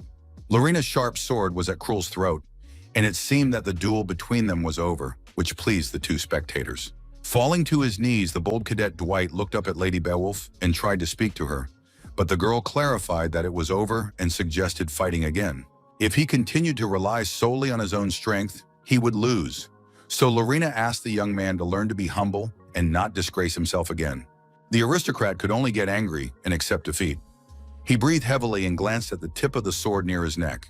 A black shadow appeared next to the guy, as if it were his black double, and asked maliciously if Cruel would put up with this again. Laughing at poor Cruel, the shadow reminded him of his losses and failures, that he was constantly at rock bottom and giving away his personal belongings, and that nothing would change in the future. The smirking shadow believes that if Cruel had fought and killed, none of this would have happened in the young man's life. Then the black creature suggests that the guy remember how everything was his own, including the mansion, when he was still a small child. Once upon a time in those distant years, Cruel Dwight had the position of heir and the love of his father. Then the unfortunate boy lost everything, and now the Black Shadow considered the young man to be so pitiful. Hearing her words, if he fought and killed, he would have everything, even the mansion, the inheritance, and the love. Evil appeared in Cruel's eyes, and he agreed with the shadow. He agreed with the words of the otherworldly creature that all this would be his property if he killed those who stood in his way. Still kneeling, Dwight considered Lina a very confident lady, but the noble girl did not understand what he was talking about. Then with a bolder look, the villain looked at the high-ranking cadet standing in front of him with a sword in her hands. And with a malicious grin, he admitted that he was now talking about Lady Beowulf's opportunity to destroy him. Surprised by these unexpected words from her comrade in arms, the lady did not understand the meaning of what this man had said. Cruel, continuing to smile inappropriately, announced his willingness to die in the arena now rather than lose the battle. Lina called Dwight crazy for deciding to do something so insane and asked him to stop. But a huge and terrifying black shadow had already appeared before her, rejoicing at the change in the aristocratic cadet's position. Using magic, Cruel treacherously attacked the unsuspecting Lady Beowulf, shocking her. Not expecting this from an old acquaintance, the unfortunate Lina experienced severe physical pain from the enemy's intrusion. As if maddened, Cruel Dwight spread his clawed fingers and rushed at the poor girl, wishing her dead. Magical shards floated in the air above the training ground of the third arena, where a fierce confrontation was taking place. A strange black shadow suddenly appeared in front of the unsuspecting Cruel Dwight, who was greatly surprised by the inexplicable appearance of the stranger. The angry aristocrat wanted to know who this person was, who dared to interfere with the warrior's plans to eliminate his opponent. A large black wolf with burning eyes descended to the ground in front of the villain, appearing out of nowhere, much to Cruel's surprise. Unexpectedly, the animal spoke in a human voice, calling itself the Black Wolf who had returned here. The recruits Roman and Casa Afrain, who watched the sudden appearance of this beast in amazement, quickly recognized the voice. The boys were completely astonished and stared wide-eyed at what was happening in the arena below. Hidden beneath the appearance of a large predatory wolf was a man who was very well known to everyone present. The unconscious girl was quickly picked up by a young man who was easily recognizable even from behind. The 974th recruit of the training center, Yang, rushed to Lorraine's rescue. Stunned by what had happened, Roman and Casa couldn't take their eyes off the training ground. Cruel Dwight's eyes were like glass. He couldn't believe what he was seeing, but he didn't try to resist his opponent. Before him stood a black wolf, in whose guise recruit Yang had come to rescue Lorraine Beowulf. At first, the unfortunate girl was in a state of shock from the sudden attack by her comrade-in-arms at the training center. Then life returned to poor Lorena's body, and she opened her eyes looking ahead. The brave warrior could not believe that the former low-ranking recruit Jan was standing before her. The girl enthusiastically uttered the name of her brave savior, who had prevented the evil Cruel from killing her. Not losing hope for victory, Dwight approached them, believing that luck was smiling on him today, so he would deal with Jan, just as he had with Lorena. Putting the girl under the protection of the Black Wolf, the 974th recruit asked her to rest a little. With a malicious smile, the aristocrat Dwight laughed at Lorena, as if she had taken in a stray dog and was taming the wolf for the circus for the second year in a row. John kept his eyes on his opponent standing opposite him and told him that even though 2 years had passed, the villain had not changed. Suddenly, a new character appeared in the training arena, who saw the appearance of someone else interesting here. The witch Moman, who had flown in, seemed to be consumed by Cruel's energy, but Jan had no doubt about it. He knew it all along. The sorceress looked at the new enemy and thought that the 974th recruit could see everything too. It seems to her that Cruel has made good progress, so it's time to fix that, otherwise they won't have time to blink before the aristocrat becomes a demon. The demonic essence of Cadet Dwight chuckled maliciously in response to the words of the sorceress, who had arrived at the arena. The mad Cruel is curious about what Yang is talking about with the owner of this body, and the recruit now feels that his opponent is worried about his future. The victor of the monsters in the Mountains of Blades is confident that his current opponent will regret his actions. Calling for an end to the chatter, the villainous Cruel Dwight lunged at the brave young man to kill him, but before the rivals could clash, a man appeared at the entrance, calling the boys arrogant during his 2-year absence. They felt the energy emanating from the chief instructor, who wanted to make a final announcement, urging them to stop and take their places.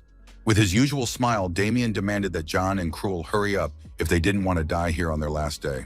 The day was not over yet when a meeting initiated by Chief Instructor Damian was held in Arena Number 3. After praising the guys for their hard work, the mentor noted that only 200 cadets out of 1,000 were present, but that was still a pretty good result. During his speech, Damian mentioned the final score, which would consist of 50% strength and agility assessment. In addition, 50% of the final result would be directly influenced by the assessment of man indicators. Since the boys are no longer considered cadets, the chief instructor promises to give them another distinctive mark instead of a number. When Damian mentioned the rank of Imperial Knight, everyone present at the meeting was somewhat surprised by what they heard. There are 10 ranks, where the 10th is a cadet who has attained mana, the 9th possesses a dungeon, the 8th summons a named sword, and the 7th projects energy onto objects. The 6th can cast a spell on a body or sword, the 5th rank is better at wielding a sword with energy, and the 4th creates a sword from energy. Closing his eyes as if he were already tired, the chief instructor decided to end his speech, promising to announce all the scores, starting with first place. First, they named the recruit John, who was to be awarded a certain knightly rank for his merits. The dormitory, intended for the best cadets of the special unit, was impressive in its size and aesthetics. A young man walking across the floor complained to another person present that he had not slept in a normal bed for a couple of years. John was surprised that Moma knew nothing about the ranks and qualifications of Imperial Knights, but it seemed that this had not been the case even 1,000 years ago. Then in simple words, he began to explain to the resurrected wizard that knights are divided into categories similar to magic circles. Most receive the 7th and 8th ranks, which seems low, but it is enough to be able to defeat most monsters alone. The Elite Four received the 6th rank, and no one among the cadets could defeat them. Having such a rank at the age of these guys means being the top elite. Behind the brave cadet, Lady Lorena Beowulf was approaching, who thought that the guy had changed a lot over the past 2 years. Looking at the tall young man, the noble girl realized she hadn't seen Jan in a long time, his hair having grown considerably since their last meeting. The monster slayer also looked at the lady and thought that she had also grown up a little since the old days. Remembering what had happened to Cruel, Lorena didn't finish her sentence, and Jan asked her not to worry about it and said he had some ointment in case the lady was feeling unwell. She wondered why Jan had done something that no one had asked him to do. Did he expect Lorena to lose the fight with Cruel? The angry girl asked the guy not to think that he won only because he has the 5th rank, because it's just a number. Many knights dream of the 5th rank, which is the level of mastery of internal energy, and the only one who received it at the age of 17 was the heir. Leaving her companion, Lorena Beowulf thinks that his new hairstyle does not suit him, which is very hurtful to the young man. The girl walked down the long corridor of the dormitory for cadets of the special detachment and realized the shamelessness of her misdeed. The guy standing in front laughed and pointed out his 5th rank to Lorena. But because of the prince, he did not become the youngest knight in his category, which was a pity. Not wanting to acknowledge this man's superiority over her older brother, Lady Beowulf dismissed the guy's actions as childish. The wizard Momen did not think that the 5th rank was so outstanding, but Jan remembered Lorena's words about his long hair at that moment and agreed with her. The resurrected archaic sorcerer does not understand why Yang, whom he calls a boy, hides his power, because that way he can rise even higher. At the moment, the recruit thought it was better if no one saw his power, which he told Momen with a magical seal on his forehead. The young cadet, who smiled sharply, decided to show just enough to attract the attention of this moth. One of the buildings of the training center for recruits with high staircases was quiet and almost deserted. Chief Instructor Damian, walking in the company of one of his assistants, talked about how Jan had intimidated other people, which he had not expected at all. He also remembered the Black Wolf, although Jan had not been taught how to summon this beast, and now Damian was curious whether the cadet had used the Dark Dragon Sword technique. The assistant walking behind his boss tried to object to him on a certain issue. Apologizing, the assistant expressed the opinion that Damian was too attached to Jan, and that the use of such techniques was a violation of the center's rules. Hearing these words clearly, the chief instructor turned to the senior instructor, Jacques, who was walking behind him.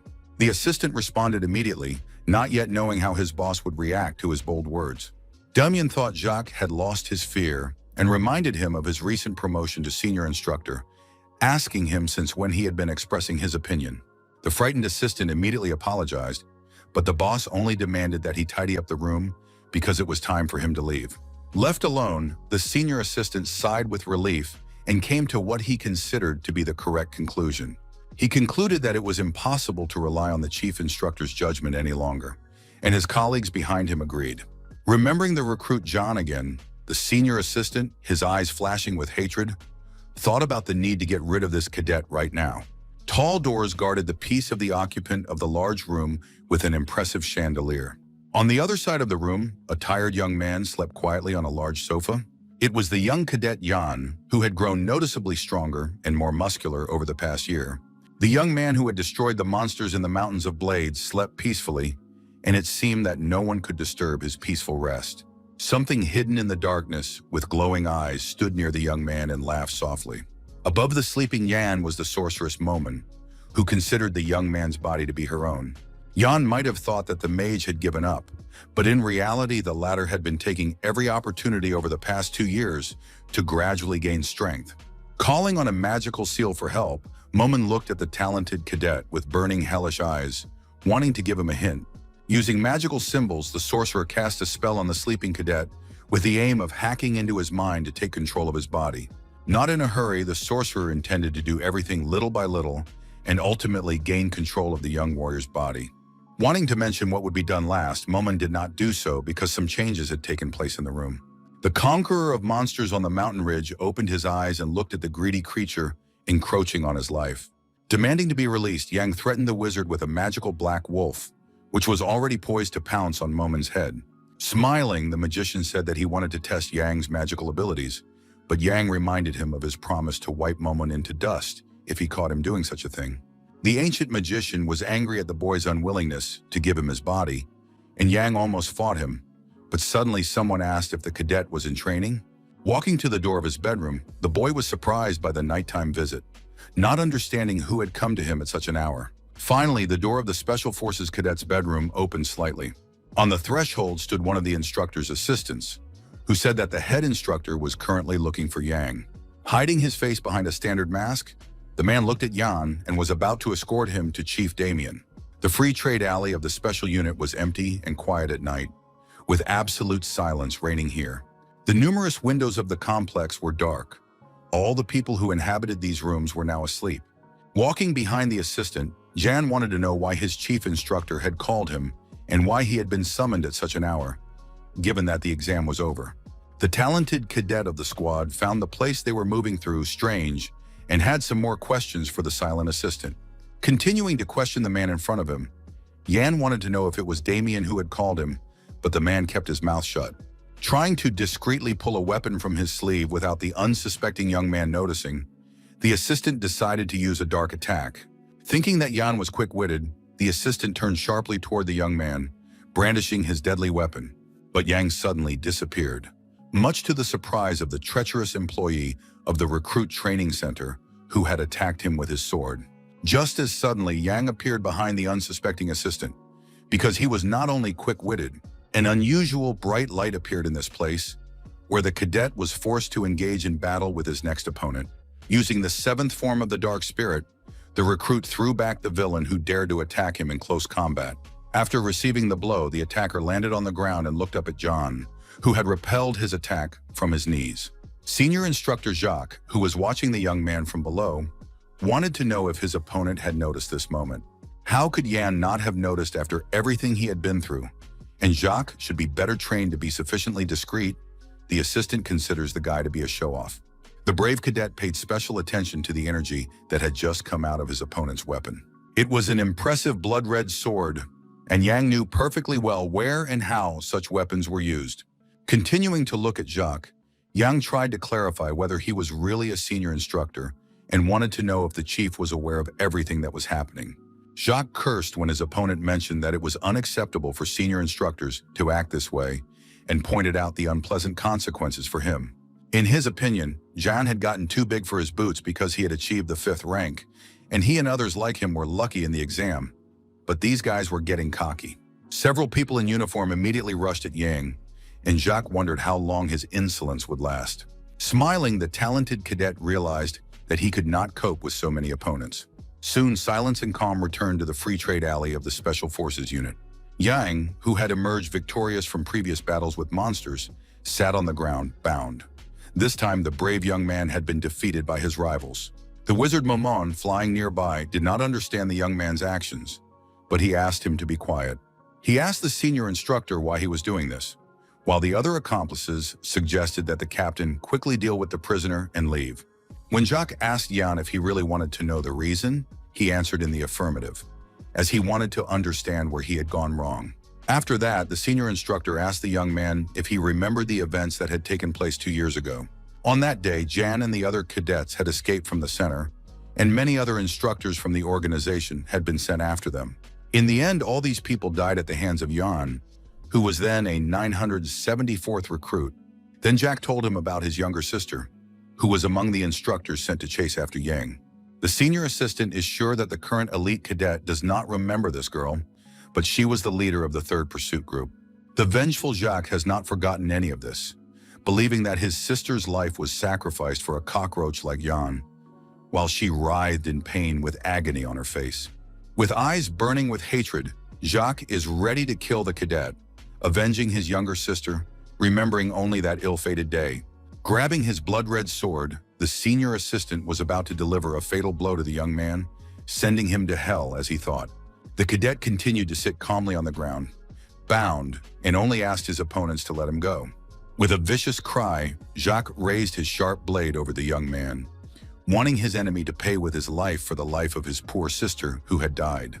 Without losing his composure or coolness, Yang instantly called on the Black Wolf, who had already helped him out many times before. Using the Black Dragon sword form, the cadet managed to prevent his own death, and the magical beast swallowed his opponent's sword. The senior instructor could only watch what was happening, deprived of the opportunity to settle scores with his blood rival.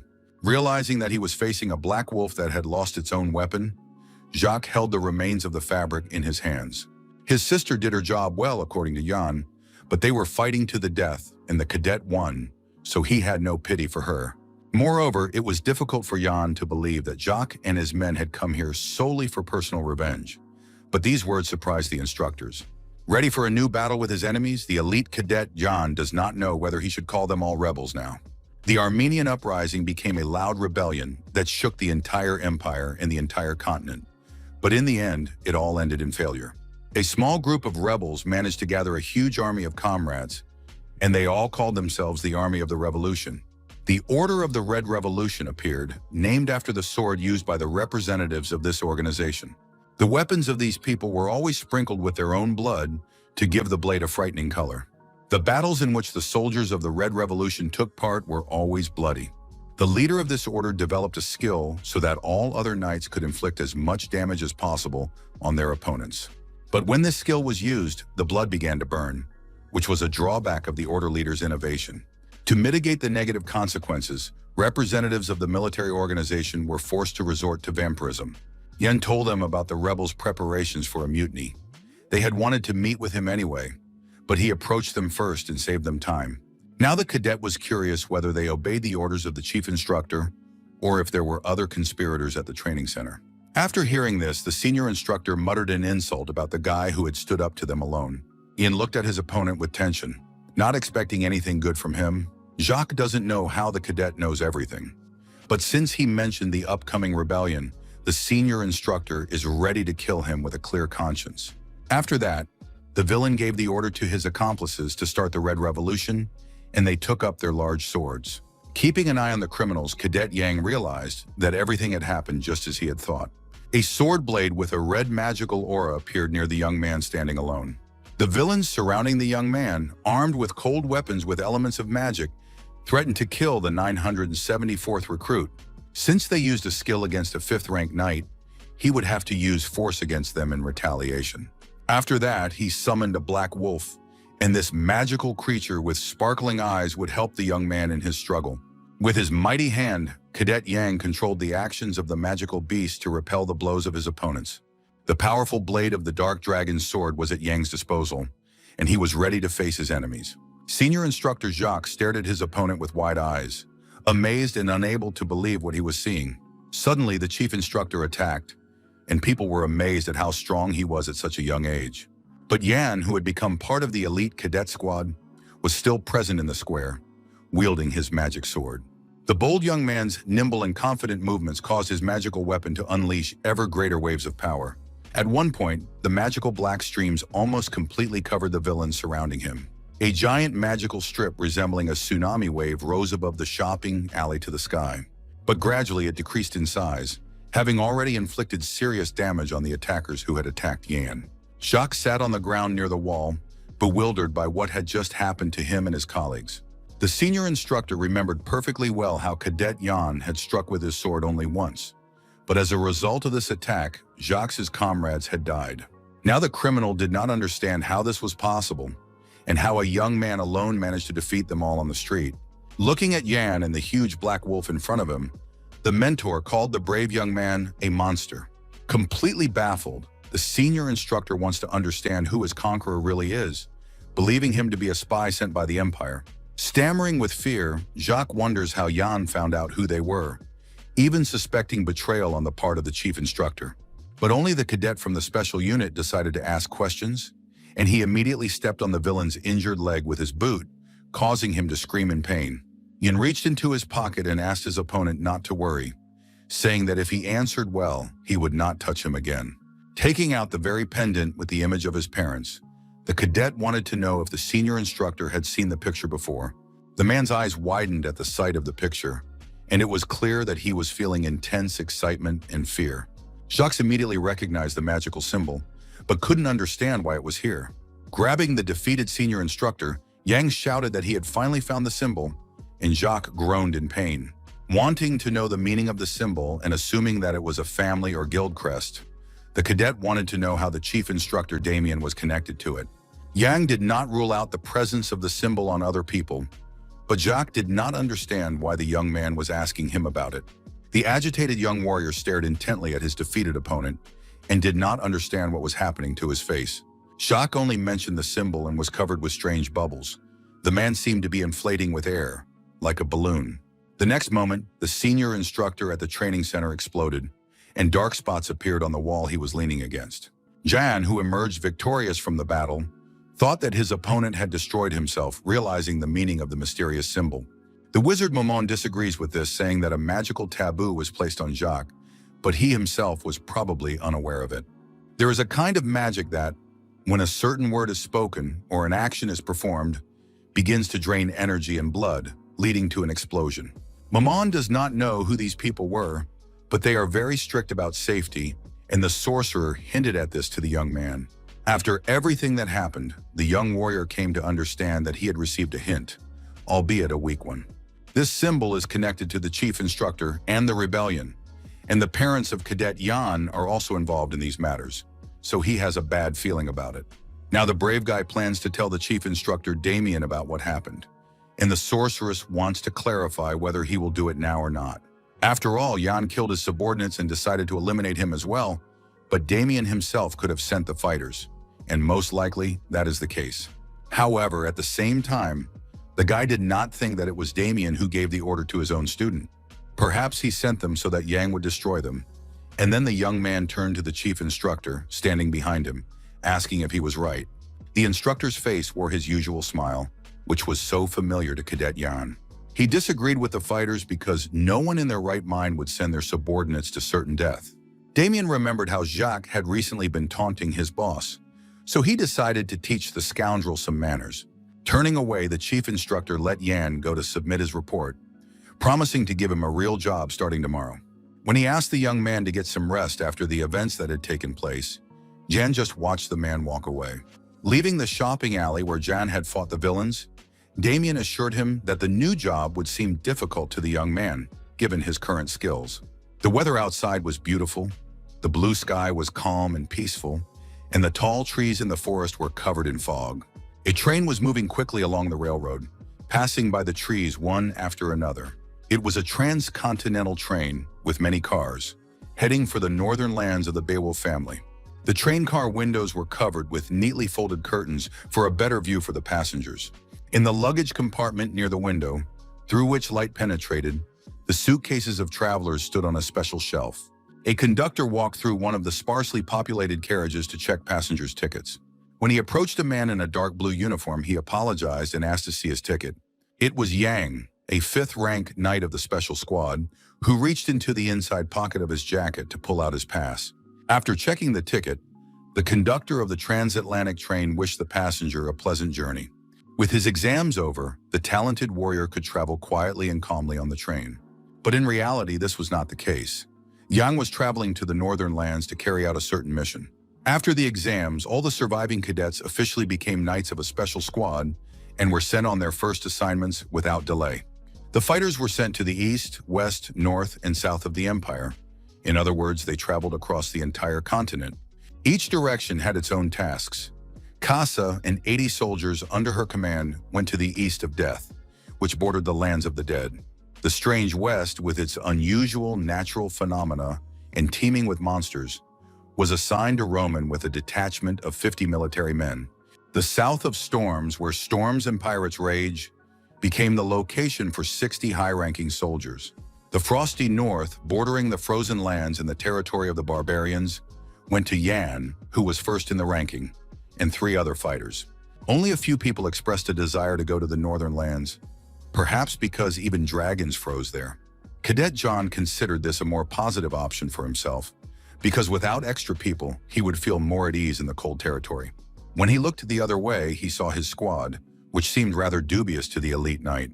Jan's companions on his mission to the north were the 6th-ranked knights Cruel and Lina, as well as the 8th-ranked knight Cheryl. In his opinion, the 3 biggest thorns in his side had gathered in one place, and Cruel maliciously called Lina a princess who had attached herself to him for revenge. The vicious warrior of the special squad continued to make offensive remarks about the girl, but she looked at her abuser and ignored him. Modest Cheryl asked Cruel not to use such language, probably because, in her opinion, Loren wanted to say the same thing, and this infuriated the guy.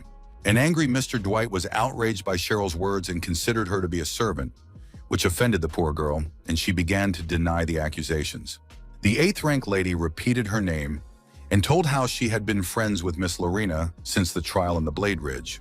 When Lina saved Cheryl, she decided to be friends with her, and wherever Lady Beowulf went, Cheryl followed her, and no one ever stood up for her. Suggesting that Cruel shut his filthy mouth, the girl assumed that this was exactly what Lina wanted to say to him, but he only wanted to hear it from Beowulf. The evil knight began to threaten the brave girl, which annoyed Jan, who wondered why they couldn't ride in silence. Glaring at his companion, Cruella didn't care about Lina at all. He had decided to go to the northern lands for one reason only. It was all because of Jan, with whom he had sat on the same bench, and the knight headed there for the opportunity to kill the guy. Recalling their very first meeting now, Cruel Dwight knew that it was then that he disliked the young recruit from the training center, John.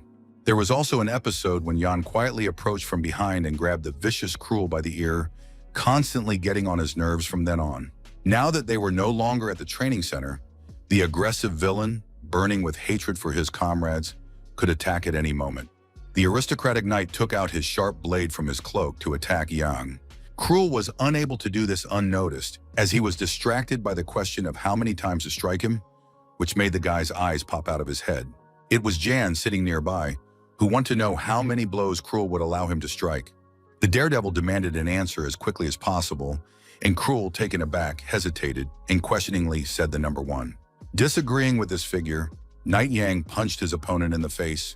Meanwhile, the transcontinental train was traveling at full speed toward the northern estates of the aristocratic Beowulf family.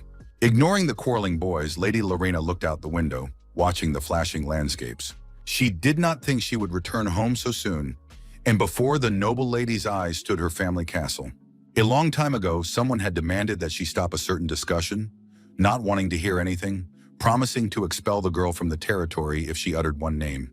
It was the homeland that Lina had left without hesitation, and since her departure, she had not been able to find out anything about her own brother, so she could not just return like that. Jan looked at his companion, not understanding why she was so quiet today. It seemed that the girl was not very happy about her return to her homeland. Soon his companion would hear news that would open her eyes. The guy was sure of it, and the girl would be very surprised. In the train car, the passengers began to discuss the imminent arrival of their transcontinental train in Aelon. Jan suddenly heard someone ask if that person would really do that, causing the young man to look questioningly.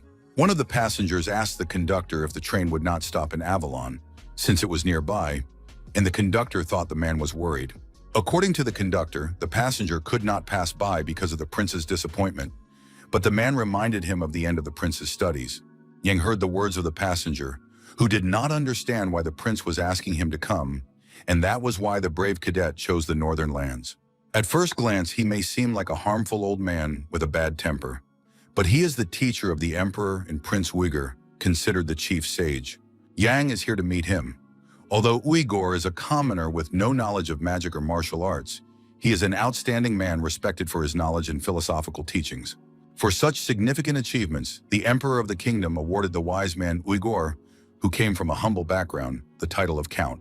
In his previous life, this scholar had also lived a life of luxury, as befitted a man of his high rank. Weeping bloody tears, Uyghur told the ruler about the suffering of the people he had abandoned, blinded by power and forgetting the enlightened rule of the monarch. For his display of loyalty, the mad emperor rewarded the unfortunate scholar with the death penalty. That would be in the future. Yan had time, and in the train car, Uyghur apologized for the inconvenience, while the conductor recounted how he had expelled everyone who was disturbing the old man. The train staff prepared a separate compartment for the scientist and offered him to move there. Uyghur smiled and thanked the conductor. The scene did not escape the attentive Yan, who listened carefully to what the two men were talking about. A moment later, the conductor and Uyghur passed by the young men, who were on their way to their first mission and headed for the separate compartment. During the journey, the conductor put his right hand behind his back and pressed his thumb against his index finger, as if showing something. After that, the transcontinental train employee bent his little finger, keeping the others in the same position. Then the conductor moved his thumb to the side, tucking his index and little fingers. Cadet Yan immediately understood that this was sign language, and that the conductor was sending a message to another person. Their long, fast train continued on its way and soon came to a dark tunnel. And at this dangerous time, the elderly scientist Uyghur could be killed by these malicious individuals who appear to be respectable. A satisfied smile flashed across the face of the elite cadet Yan, because he had been waiting for this very moment. He was loyal to the empire, not the emperor, a man ready to sacrifice his own life for his country and its people. The wise man Uyghur was too intrusive, so the soldiers of the Revolutionary Army tried to kidnap him. Having developed a special sign language, the soldiers used only it among themselves. The conductor announced that the train would have to stop in the tunnel for technical reasons, urging passengers to remain in their seats. A brawl was about to break out in the tunnel, but the 5th-ranked knight and cadet Yang had been expecting this, and now he needed to rescue the sage and establish contact with him. Yang asked his companions traveling with him to be careful, because right now he was going to talk to them through a mental connection. After asking the guys to listen to him calmly, Yang told them about the enemies taking control of their train, and after entering the tunnel, they would try to kidnap a person. The opponents of the cadets from the elite combat unit were disguised as conductors on the transcontinental train. The mission leader did not rule out the possibility that some of the villains could be among them in the passenger car, also in disguise. With a malicious smile, Cruel reminded everyone that there was no mission assignment yet, so he was not going to listen to Yan's words. The next second, the aristocrat received a slap from Yan, and the leader of the group wanted to know if anyone else had any questions. An agitated Lorene Beowulf found it difficult to understand what was happening and wondered how the young man knew all this. The cadet explains that he received a secret order from the chief instructor, which is why he chose the Northern Territories for the mission. Now Lorena wants to understand what else her comrade in arms might know, such as who their enemy is today. The brave warrior does not yet know the exact number of enemies, but he clearly knows who the enemy is. Yan mentioned the Revolutionary Army, and it is its representatives who are involved in the kidnapping of VYPs, which frightened Lorena. Meanwhile, the train continued on its final route, as if there were no villains on board. In the carriage, one of the conductors asked about putting the passengers to sleep, while the other talked about spraying sleeping gas and the decision to move them to the freight carriage. Holding a sword in his hands, a villain in the group mentioned that there were members of a special unit among the ordinary passengers. One of the conductors looked at his colleagues in surprise, not understanding why they needed weapons. Suddenly, Lorena Beowulf descended on the group of villains as if from the sky, sword in hand, but they did not understand who she was. With her first powerful blow, the brave girl cut the sword held by the villain in two. The first two attackers stood there in bewilderment, watching as the unknown woman defeated their comrade. The owner of the damaged blade screamed in pain and complained that Lina had wounded him with a piece of ice. Since the uninvited guest had an ice sword with her, the criminals concluded who they were dealing with. Now they understood that they had come into conflict with a representative of the Beowulf family. Meanwhile, the transcontinental train continued its journey to the Northern Territories. Lina agreed with John about the villains, and they guessed that there was a special unit on the train, but did not expect to see Lady Beowulf among them. Smiling maliciously, the villains called her a captured child and hoped to receive a promotion and ransom money for the girl. The brave girl looked coldly at the people standing in front of her, calling them members of the Revolutionary Army. Unafraid of her armed opponents, she began to threaten them with harm to their own families for the crimes committed by the bandits. Long ago, Lina Beowulf had to leave her family home when she was still a young girl. She then joined a special unit to track down these villains, who were responsible for the disappearance of Lina's brother. And now, thirsting for revenge, the lady thanks the representatives of the Revolutionary Army for falling into her hands. The vicious soldiers found the brave beauty's emotional speech laughable, considering it amusing as they prepared their red swords. According to the criminals, Lina Beowulf must be well aware of her own family's misdeeds. Who does she think is responsible for her family living in luxury, while the soldiers' families are forced to survive on rotten food? Grabbing her sword, the girl reminded them of the Beowulf family's tradition of defending the Empire and the North, so she would not let them win. The reason lies in the threat posed by the Revolutionary Army to the Empire itself and the Northern Territories, which Lina considers to be the spawn of evil. Something terrible happened, and all the windows of the transcontinental train carriage were smashed with incredible force. One of the gang members did not know what was happening in the neighboring car, where his comrades had stopped communicating. The representative of the Revolutionary Army walking in front of him suddenly stopped and saw this man in front of him. The tall guy in the long coat was grinning, looking for someone to take his anger out on, and these two villains were perfect.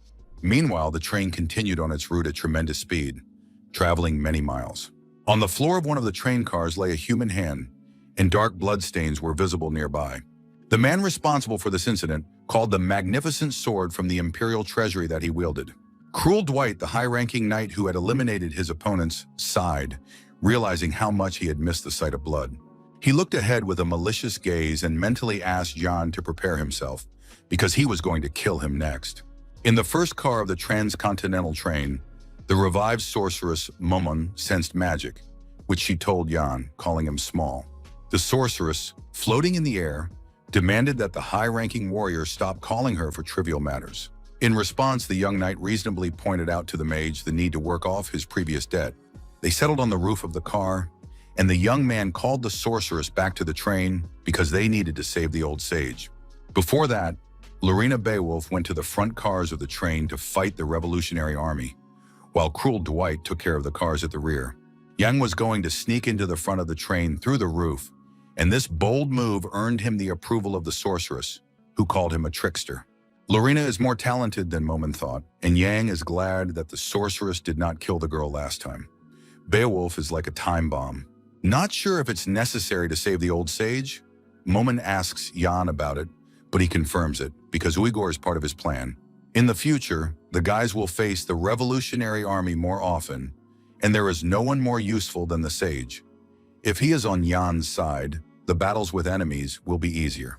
Calling on the sorceress, who seemed to be surrounded by very calculating people everywhere she looked, the knight flew forward. In one of the cars of the transcontinental train, bad things were happening. Someone was laughing and couldn't believe it at one point. The owner of the ample bosom continued to laugh incessantly and remained confident about what was happening. In front of her in the compartment sat the former mentor of the emperor and crown prince, the wise man Uyghur, tied up on the floor. In an attempt to break his will by intimidating the elderly man, the villainess threatened that she was asking him for the last time. The commander of the 7th Corps of the Revolutionary Army, Erectus Hell's 3rd Light Sword student, interrogated Uyghur to find out if he was indeed the ruler's teacher. Since he is so intelligent, he must know ancient languages and dialects, and the bound man replied that he does have certain knowledge. Hella is interested in the sage's knowledge of the language of dogs, because dogs also communicate with each other. Then she demanded that Uyghur start barking immediately, indignant that he was not doing so, and the elderly scholar was forced to obey the villainess's order. When the sage barked, the commander of the 7th Corps of the Revolutionary Army laughed, and the old man explained that this was how he called her very beautiful. While Yang, standing on the roof of the car, assumed there were two people inside, judging by the energy emanating from them, and Momon reminded him of the others, Uyghur decided to show his cat tongue. Hearing the old man meow, the sorceress was skeptical about the sage's ability to help them, but Yang had always known Uyghur to be just like that. The knight was only frightened by the old man's ability to cast aside his pride without hesitation if it benefited the empire. This man was a great utilitarian. Heli laughed, calling Uyghur the best, and telling him about the murder of all the empire's scientists because they had become arrogant, and the sage was glad that she liked it. Wanting to grab the hilt of her sword, the third student of the light Erectus could not escape from her own work. When she confessed to having a good time with her grandfather, it evoked mixed feelings in Uyghur, and he was scared at that moment.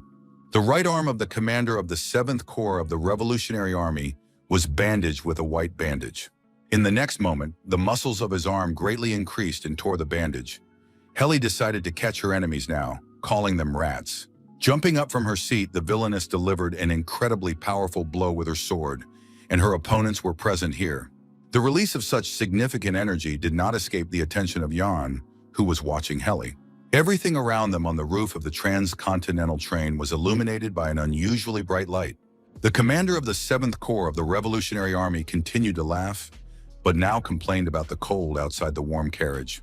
The cheerful villainess looked ahead with a confident expression and called the train old because of the presence of many rats in it. Behind her, someone made sounds resembling the squeaking of rats, so Hela looked back suspiciously. Against the backdrop of the blue sky, a long, sharp sword glinted, its appearance capable of terrifying any opponent. In the train car, the commander of the 7th Corps of the Revolutionary Army faced off in a combat stance with Shan, a 5th-ranked knight of the Special Detachment. Out of the corner of his eye, the brave young man glanced at the old man Vigor and inquired about his condition, for he had come here to save him. The mentor of the Emperor and Crown Prince praised Jan for his correct move, in which he distracted the enemy and made his way inside the carriage. Hela, who was holding the hilt of her own sword and called Jan a baby, was not at all peacefully disposed. She was curious to know what language the boy spoke, and if he was able to communicate in the language of pigs, the villainess would make him squeal like a piglet. The clever Jan was sure that the girl herself knew the language of pigs, because now she was squealing like a boar, to which the villainess maliciously insulted the enemy. The sorceress Momon learned Hela's rank, which is no less than 5th, but her sword has a special energy, as Yen himself thought. This weapon is called the Sword of Whiteness, the color of Erectus' light weapon, which became famous thanks to his students, and Hela may be his protege. Holding the sharp blade that had defeated monsters on the mountain ridge, Yang, his eyes flashing, suggested quickly dealing with his rival. Before he could carry out his plan, the young man was forced to stop because of the head behind him, which demanded that Yang not move from his place. Threatening the old sage with a sword, Erectus Verus' 4th disciple demanded that the young man lower his blade. Otherwise, Uyghur would lose his head. Surprised by this turn of events, the knight asked Momon if there were only 2 people here, but the sorceress remained silent. She clearly pointed to 2 people, but Yang believes that Momon confused the enemy with the sage, and she is not to blame if no energy emanated from Uyghur. After such consultations, Yang was forced to stick his sword into the wooden floor of the train car where they were. Smiling, Hela called her opponent frightened, and he, raising his hands, reminded her of her desire to hear the squeals of a pig. As he approached Yang, the commander of the 7th Corps of the Revolutionary Army had a normal appearance without enhanced muscle mass. But in the next moment, the girl's arm grew significantly, and her muscles became incredible. It was too late for John. Now, instead of the squeals of a pig, Hela would rather hear his head crack, after which she rushed at the guy. The brave young cadet was in a bad position, because the villain's companions were advancing on him from the other side. It seemed that the unfortunate young man's days were numbered, but his loyal combat companion intervened with her powerful weapon. Lorena Beowulf, an aristocrat and member of an elite squad, armed with her famous sword, smiled and came to the rescue of Cadet Jan. The windows of this transcontinental train carriage were shattered in an instant, as if a terrible explosion had occurred. The interior of the car began to freeze after Lady Beowulf entered the battle. As in the battle involving Cruel Dwight and the assistant instructor, the same icy rocks appeared here. Resolutely opposing the army of the revolution, Loren, sword in hand, brought on the onset of winter to eliminate her enemies. The girl suddenly coughed due to the sharp drop in air temperature. Due to Lady Beowulf's excessive efforts, a severe frost appeared. Her body was not ready for it, and her nose began to bleed. Therefore, Lauren will not be able to use her snow summoning for a long time. An unknown man standing behind the aristocrat accused her of making noise, and Lorena turned around, wanting to see this person. For a muscular guy walking through the car, this is rude and loud for the secretive Beowulfs, and he thinks everything is different from what Jan said. They don't know this type who neutralizes with dark energy frost, but he got out of the car where Cruel Dwight had been before. Lorena looked at this mysterious man, who was curious to know if she was really from the Beowulf clan. After that, the girl turned around and struck the villain, indignant at how he had learned this information about her. These exciting events involving Lorena and the members of the hostile Revolutionary Army took place at the rear of the train. Fallen to his knees and defeated as a result of the confrontation, Cruel was angry at Jan and wondered how he should have defeated this monster. This opponent of Dwight was on a completely different level from his previous opponents he had to fight. While the guy complained about his combat failures, Lorena Beowulf kept her clear blue eyes on him. The stranger grabbed the noble lady's thin sword blade with his hand, and she perceived the guy as stronger than the chief instructor. Pointing the blade at the muscular man, Lorena was surprised at how he stopped the sword with his hand, but he apologized if he had offended her. The mysterious man lowered his gaze and began to speak of some kind of pity. Then he looked up, and the left eye of this strange fellow lit up with the same light that had been seen in the skeleton of the ancient demon lich. While these dramatic events were unfolding, the train continued on its way, but due to the ice, nothing could be seen from the window. If the man and his girlfriend hadn't met here, she wouldn't have had to die. While both sides of the conflict were sorting things out, the compartment where the passengers' suitcases were kept was quiet and deserted. Cheryl also knew how to fight, but she was asked to hide there. Even though the girl was only 8th rank, she had passed her exam and become an Imperial Knight. Then the girl remembered Lady Lorraine and expressed hope that her friend was all right now. For some reason, an image of blood splattering and a sword falling to the ground appeared before Cheryl's eyes. She imagined the unfortunate Lorena Beowulf lying dead after fighting enemies, even though Cheryl was supposed to protect her. The transcontinental train continued its journey toward the northern lands, where Aelon, the final destination, was located. The man's large bare feet stepped on the cold floor of the train car. It was the same muscular man who had been talking to Lady Lorena Beowulf. Looking up, he gazed with his glassy eyes at the girl in front of him and mentioned pity. Turning around as if he were about to leave, the stranger wanted to tell her about the consequences if she kept her head down. Then he would have spared her, but Lady Beowulf looked at this man with a bold gaze and called him rather rudely. Surprised that she was sticking her neck out, the guy was amazed at Lorena's stupidity if she didn't understand her inability to defeat him, because he wouldn't do anything to her. Lady Beowulf may have seemed tired after today's battles, but she had no intention of yielding to her opponent. And he just stood there and listened as the brave girl agreed with the opinion that she was different from other members of the Beowulf family. She was also not very skilled with a sword, guided by her own emotions, and could not even use the vision properly. But Lorena still had her sharp blade, which she never parted with and fought monsters with. But at least she could die like one of the Beowulf clan, unable to win, but fighting to her last breath. After Lorena's desperate speech, the mysterious guy closed his eyes and fell silent, not saying a word. Then the stranger opened his eyes and looked intently at the girl, whose courage was beyond doubt. According to him, every battle is a matter of life and death, and the aristocrat had just made a big mistake. Clenching his incredible fist tightly and flexing his arm muscles, the man said that he was a black tiger named Cupid. Concentrating all his strength, the man began to prepare for the mountain tiger's attack, wanting to show what he was capable of. Silence reigned in the train car with the torn roof. Only the dark sky was visible with shining stars. Erectus Verus, the 4th student, looked ahead in surprise, unable to believe what was happening. He and his group could not lose because they outnumbered their opponent, were able to disarm the enemy, and even took a hostage. The commander of the 7th Corps, Hela, was pinned to the wall of the carriage with a large sword, and Varus did not understand why this had happened. He looked bitterly at the dejected face of the leader and wondered why it had all happened. Questions about why greatly angered the guy with the unusual hand who was standing opposite the defeated enemy. It was John with a hand shaped like a black wolf's blade, and in his opinion, today's opponents were weak. Wagor, standing behind him, wanted to know if it was over, and the cadet asked the sage to relax, but it was not yet desirable for the old man to leave. Varys is curious how the young knight managed to repel the attacks of the revolutionary army, and Yang responds to his opponent's question with a smile. It's just that the elite squad member actually remembered how in his past life, he was able to defeat Varys' teacher, the light sword Erectus. The young man knew that this sword had once been broken, and besides, if they, including the commander of the 7th Corps, Hela, were all just students and not Erectus himself. Yang remembered Hela's powerful movements, but even if the sky itself fell on their heads, he would not lose to this army of revolution. Then he asked the despondent Varys if he wanted to live, which surprised the young man. If the soldier answered the questions correctly, Jan would spare him, after which he opened his pendant and showed its contents to his defeated opponent. What comes to mind for Erectus' 4th student when he sees the symbol depicted inside the pendant?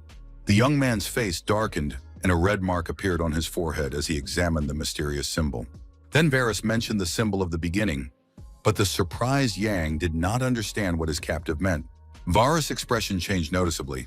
A bubble appeared on his neck, and the soldier asked the cadet to wait. But then the man's face began to cover with blisters very quickly, and he admitted that he could no longer speak. Remembering senior instructor Jacques, Yang came to the conclusion that there was also a taboo on Varys, and that even Erectus' students were forbidden to talk about the symbol. Dark bloodstains were visible on the wooden floor of the train car, and the warrior Yang thought about how important this was for him. He stood among his defeated opponents, realizing that he would not hear another word from them. With his arms crossed and lost in thought, Yang got a new clue, despite the difficulties, and it was a symbol of a new beginning. Now he needed to figure it out, and now that a wise man had joined the team of brave warriors, all he had to do was get off the train. But suddenly a strange explosion occurred near the first car, consuming all the attention of the leader of the mission to the Northern Territories. Looking ahead with concern, the young man could not understand where and what could have exploded so violently in the train. Suddenly pinned to the wall of the car by a large sword, the commander of the 7th Corps of the Hell Revolution Army coughed. The villainess raised her head, and holding a device with a red button in her hand, smiled and told him about the fire in the engine room. She was confident that Jan would be unable to stop the train, and that it was all because of the overheated magic stone. This object would prevent the vehicle from stopping at Aelon Station. It would simply crash into it. According to the villain, the explosion would be very loud, and the flames from it would rise above the entire city of this northern land. Hela, with blood on her face, wanted to say that she would not have time to see it all, but she was unable to finish her sentence. Her face changed, as if it were dying, but Yang did not remember such a moment in his past life, and did not understand why it was happening now. But if it was really an explosion, they had to get out of there. And at that moment, someone grabbed him from behind by the shoulder. It was Momon, shouting about the need to survive the disaster and stop the pile of metal, because if it was moving by magic, the explosion would be incredible. Asking the sorceress not to panic, Yang himself did not expect such a turn of events, but this monster would deal with the problem. The engine room of the transcontinental train continued to burn, and the roof of the 3rd car had been blown off. But in the path of this machine rushing at insane speed was already a 7th-rank royal knight. This fair-haired man with sparkling eyes who could prevent the disaster was named Kyle. Bright flames burst out of the partially destroyed engine room of the train. The powerful explosion did not yet prevent the transcontinental train from continuing on toward Aelon. The guy standing in front of him remembered the Emperor's order to save the sage, but they couldn't just ignore the out-of-control transport.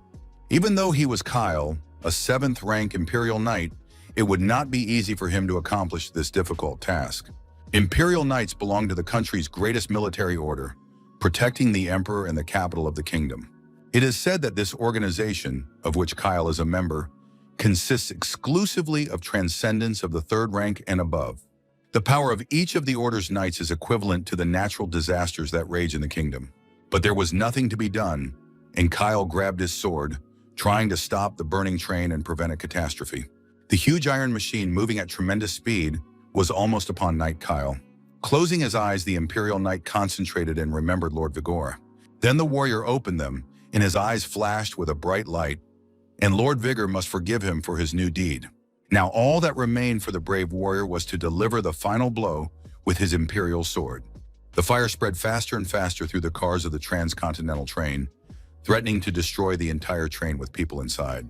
With incredible effort, the Imperial Knight Kyle summoned powerful magic with his sword, a bright stream of which would stop the train.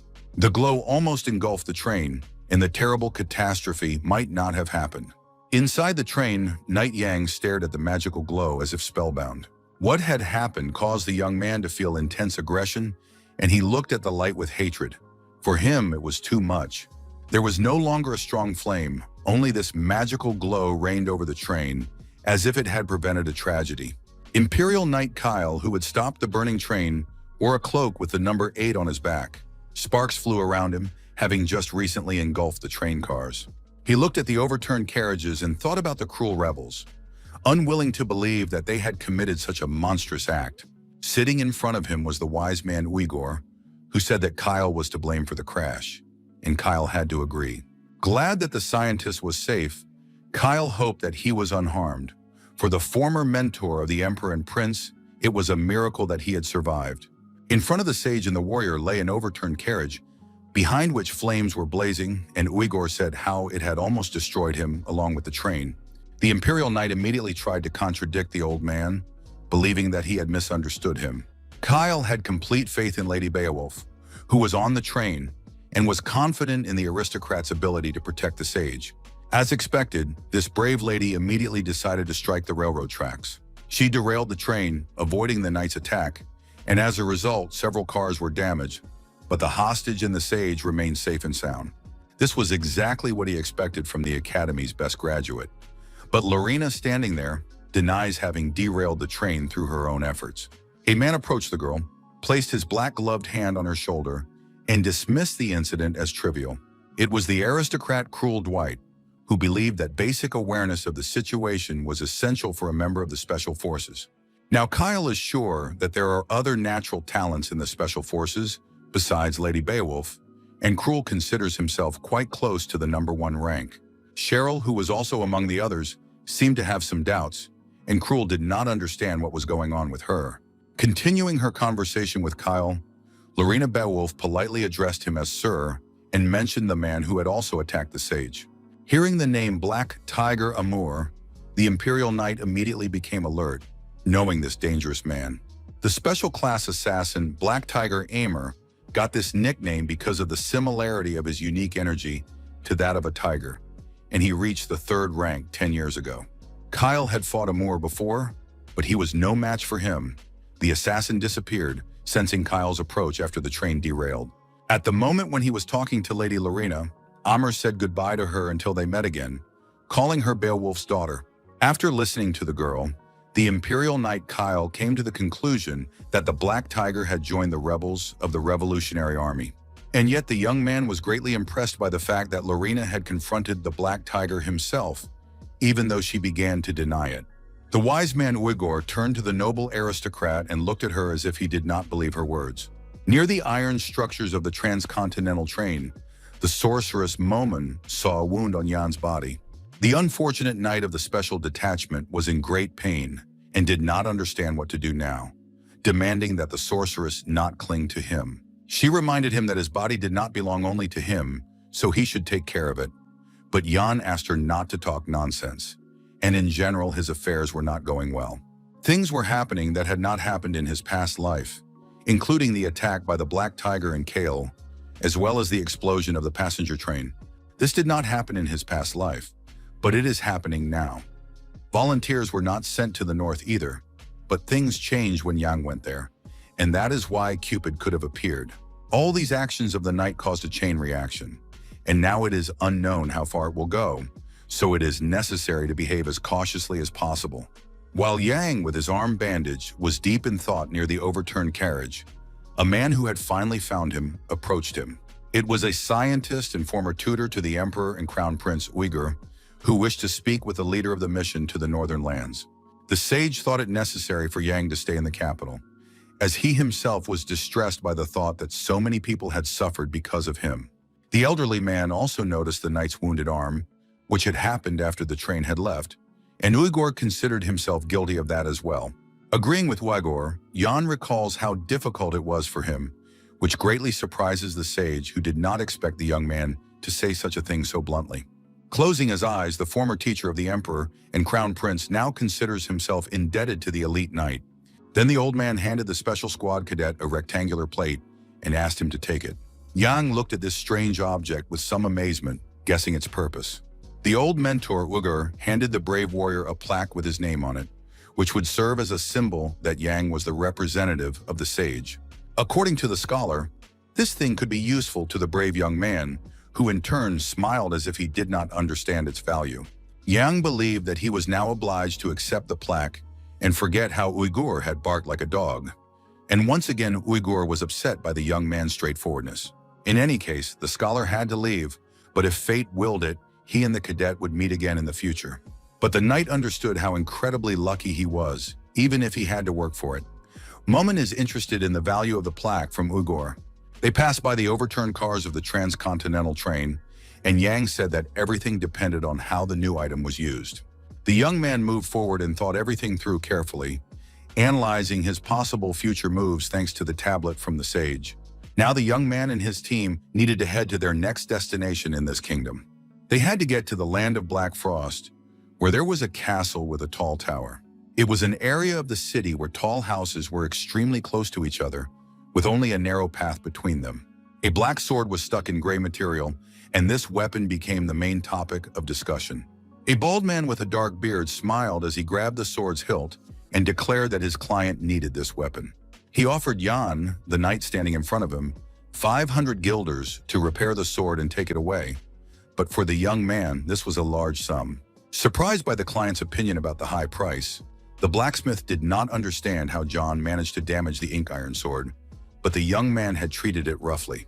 The black sword was a gift to Jan from the chief instructor, who did not believe in the young man's ability to use the blade with the dark dragon sword technique, but the ink iron could not withstand it.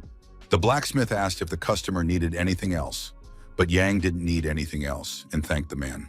Hugging Jan, the man was very courteous and invited him to come back next time, promising to serve him properly. For a guest, the blacksmith's face was the opposite of courteous.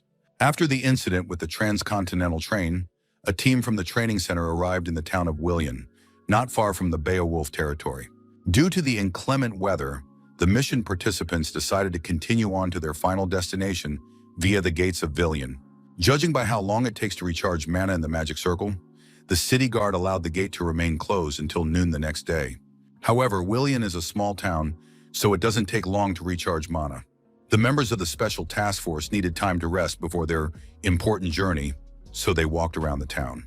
For the first time since his reincarnation, Yang found himself in a place where there were many commoners, because when he woke up, he ended up in a training center. The sorceress sitting on the shoulders of a high-ranking knight found all this strange, but Yang did not understand what she was talking about. Once again, the sorceress Momin remembered the royal knight named Kyle, whom they had all met after the intercontinental train crash.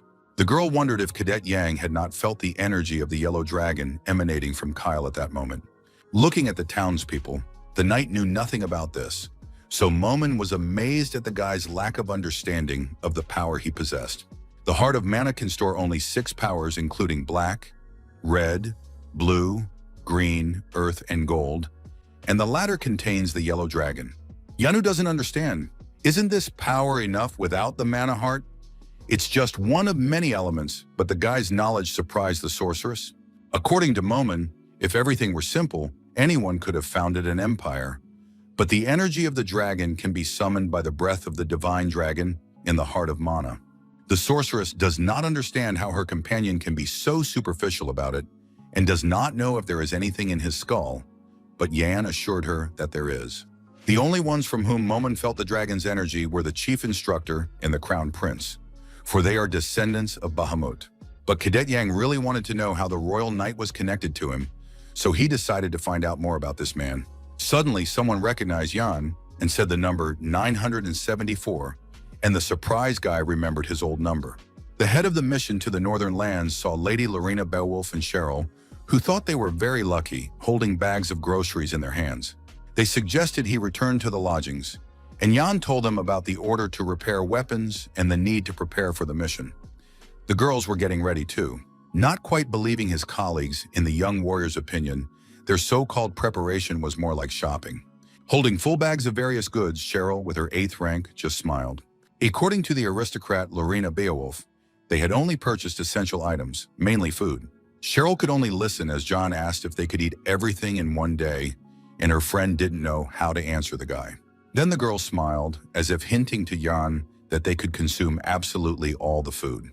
Offering Jan to go shopping with them, Cheryl was sure that he wouldn't last long in Beowulf's territory in his outfit, but the guy wanted to buy it himself. Smiling broadly and trying to look as cute as possible, Cheryl asked the guy to go with them, while Jan looked at her and thought about how people change.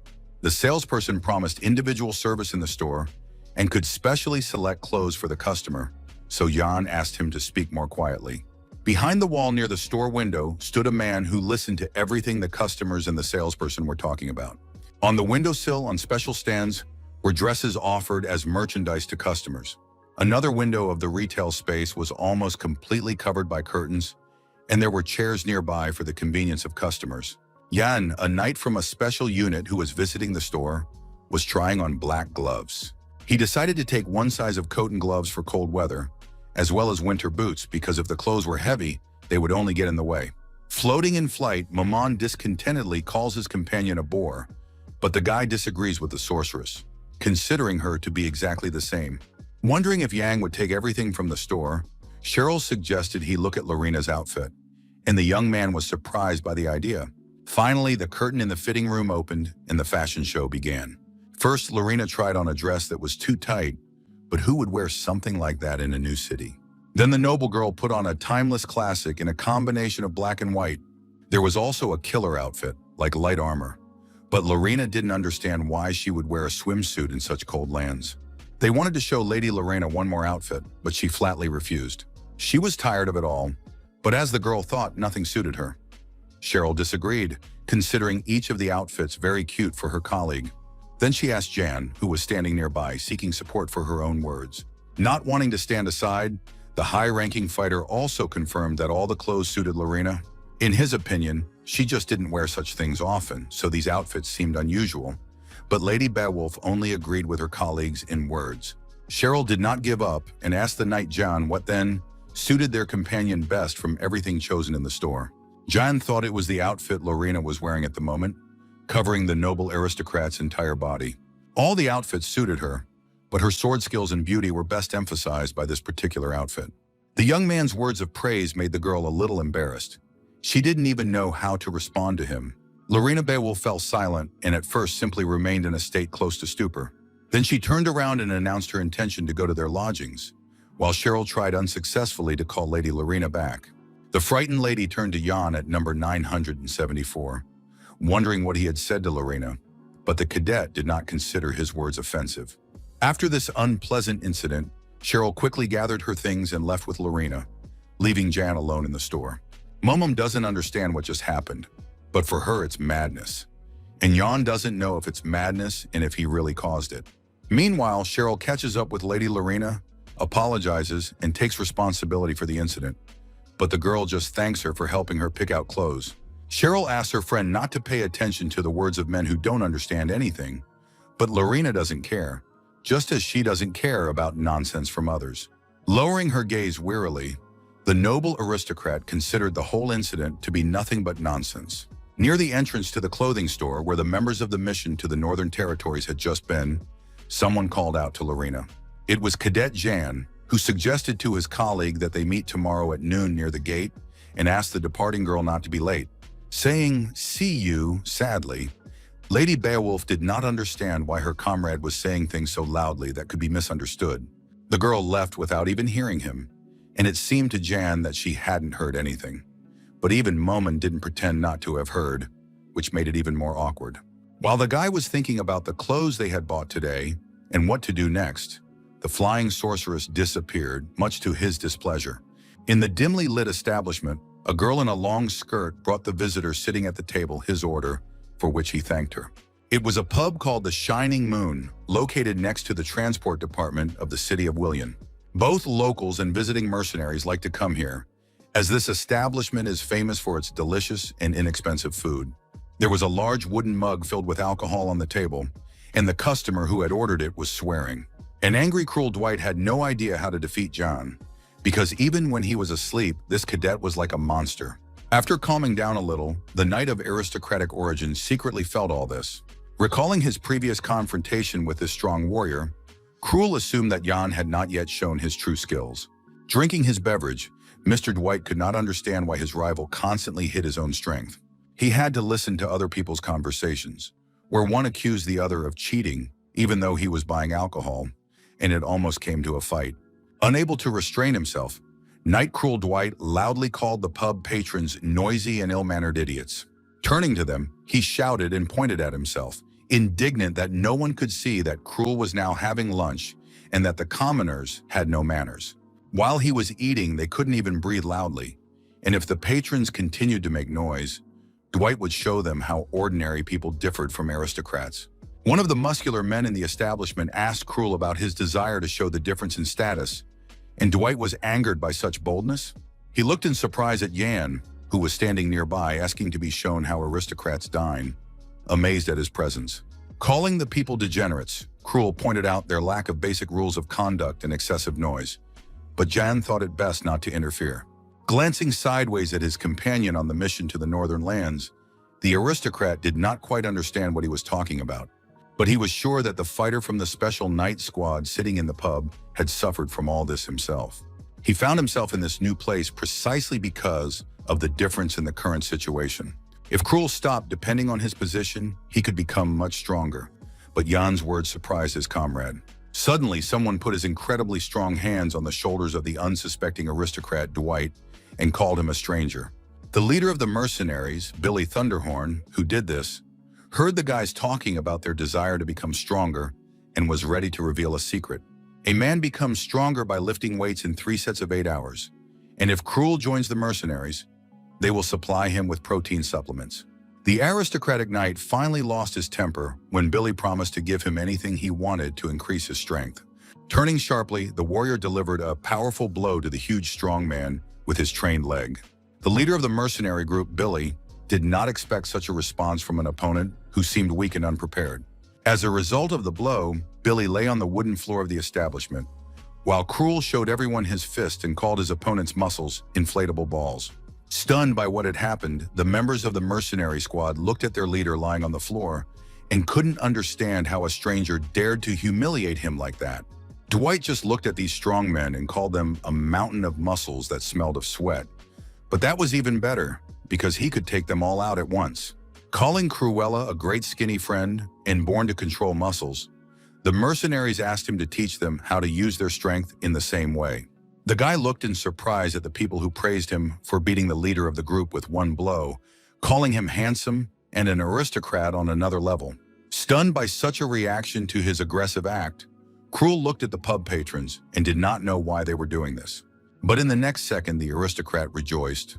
A smile appeared on his face, and he even began to like the way people treated him. The mercenaries noted Cruel's ability, calling him an aristocrat to drink, and asked the waiter to bring drinks, wanting to drink with Dwight. They also learned about Cruel's skill at arm wrestling, since he came from a noble family, after which they began to drink to the bottom of their glasses and praise the guy. When Cruel's glass was empty, the mercenaries asked for more alcohol, and the drunk Dwight smiled at the rude men who didn't know any better and bought beer for everyone at his own expense. The admiring strongmen roared with delight at the generosity of the knight, who showed everyone his high status and continued to drink to their brother Cruel. It was already dark outside, and Cruel, who had drunk heavily in the pub, asked Jan to let him go, but Jan urged his companion to sober up. Jan dragged the drunk Dwight along, begging him not to vomit on him, threatening to kill the drunkard, but Dwight assured him that he was sober. Cruel asked where Billy was, whom he considered a brother, although, as Jan noted, he had recently considered the mercenary unworthy of himself, and now they were already sworn brothers. The aristocrat called his new comrade hardworking and kind, but at the same time considered the mercenaries idiots because they praised him after he had struck their own boss. Cadet Jan looked skeptically at his companion, for whom the mercenaries' attitude toward him seemed strange, since they had only met today. It was completely dark outside as they walked to their hotel, and the drunk Cruel was interested in Yan's opinion because it was all so strange to him. They were so kind to Cruel, even though they had only met today, and the guy wondered why his family members had never been so friendly to him. Jan continued to look at the mission participant, who was still remembering moments of fun and thinking about the mercenaries who could simply call him a good guy. They could also say that they supposedly believed in Cruel Dwight or something like that, but they spoke warmly about the guy, and that surprised him. The suddenly appearing sorceress Momin believes that Jan mixed something into Cruel's mug, and he made a grim expression. The sorceress saw her companion in the pub pour some substance into the drink that Dwight was drinking, and Yang was forced to admit it. Then he added a powder that cleanses demonic energy, and judging by Cruel's condition, it seems to be working. But Momon is surprised because the substance is expensive. Momon does not understand the knight's unexpected attachment to Cruel and his sudden concern for him, but Yang does not think so. He simply remembered the old days. When the mission leader sees people doing evil deeds under someone else's influence, it starts to eat away at him. That's why Yang did what he did, but he has to hurry because Cruel might throw up, although Momon doesn't care because it won't hit her, and this sarcasm upsets the guy. Duke Beowulf's castle was impressive for its enormous size, splendor, impregnability, regular shapes, and grandeur. One of the towers of the large castle was surprising in its power and triangular roof shape, and 3 more turrets seemed to complement it.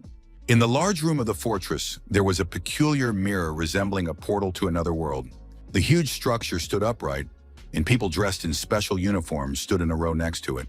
These stern warriors covered in cloaks and helmets were the knights of Beowulf Castle.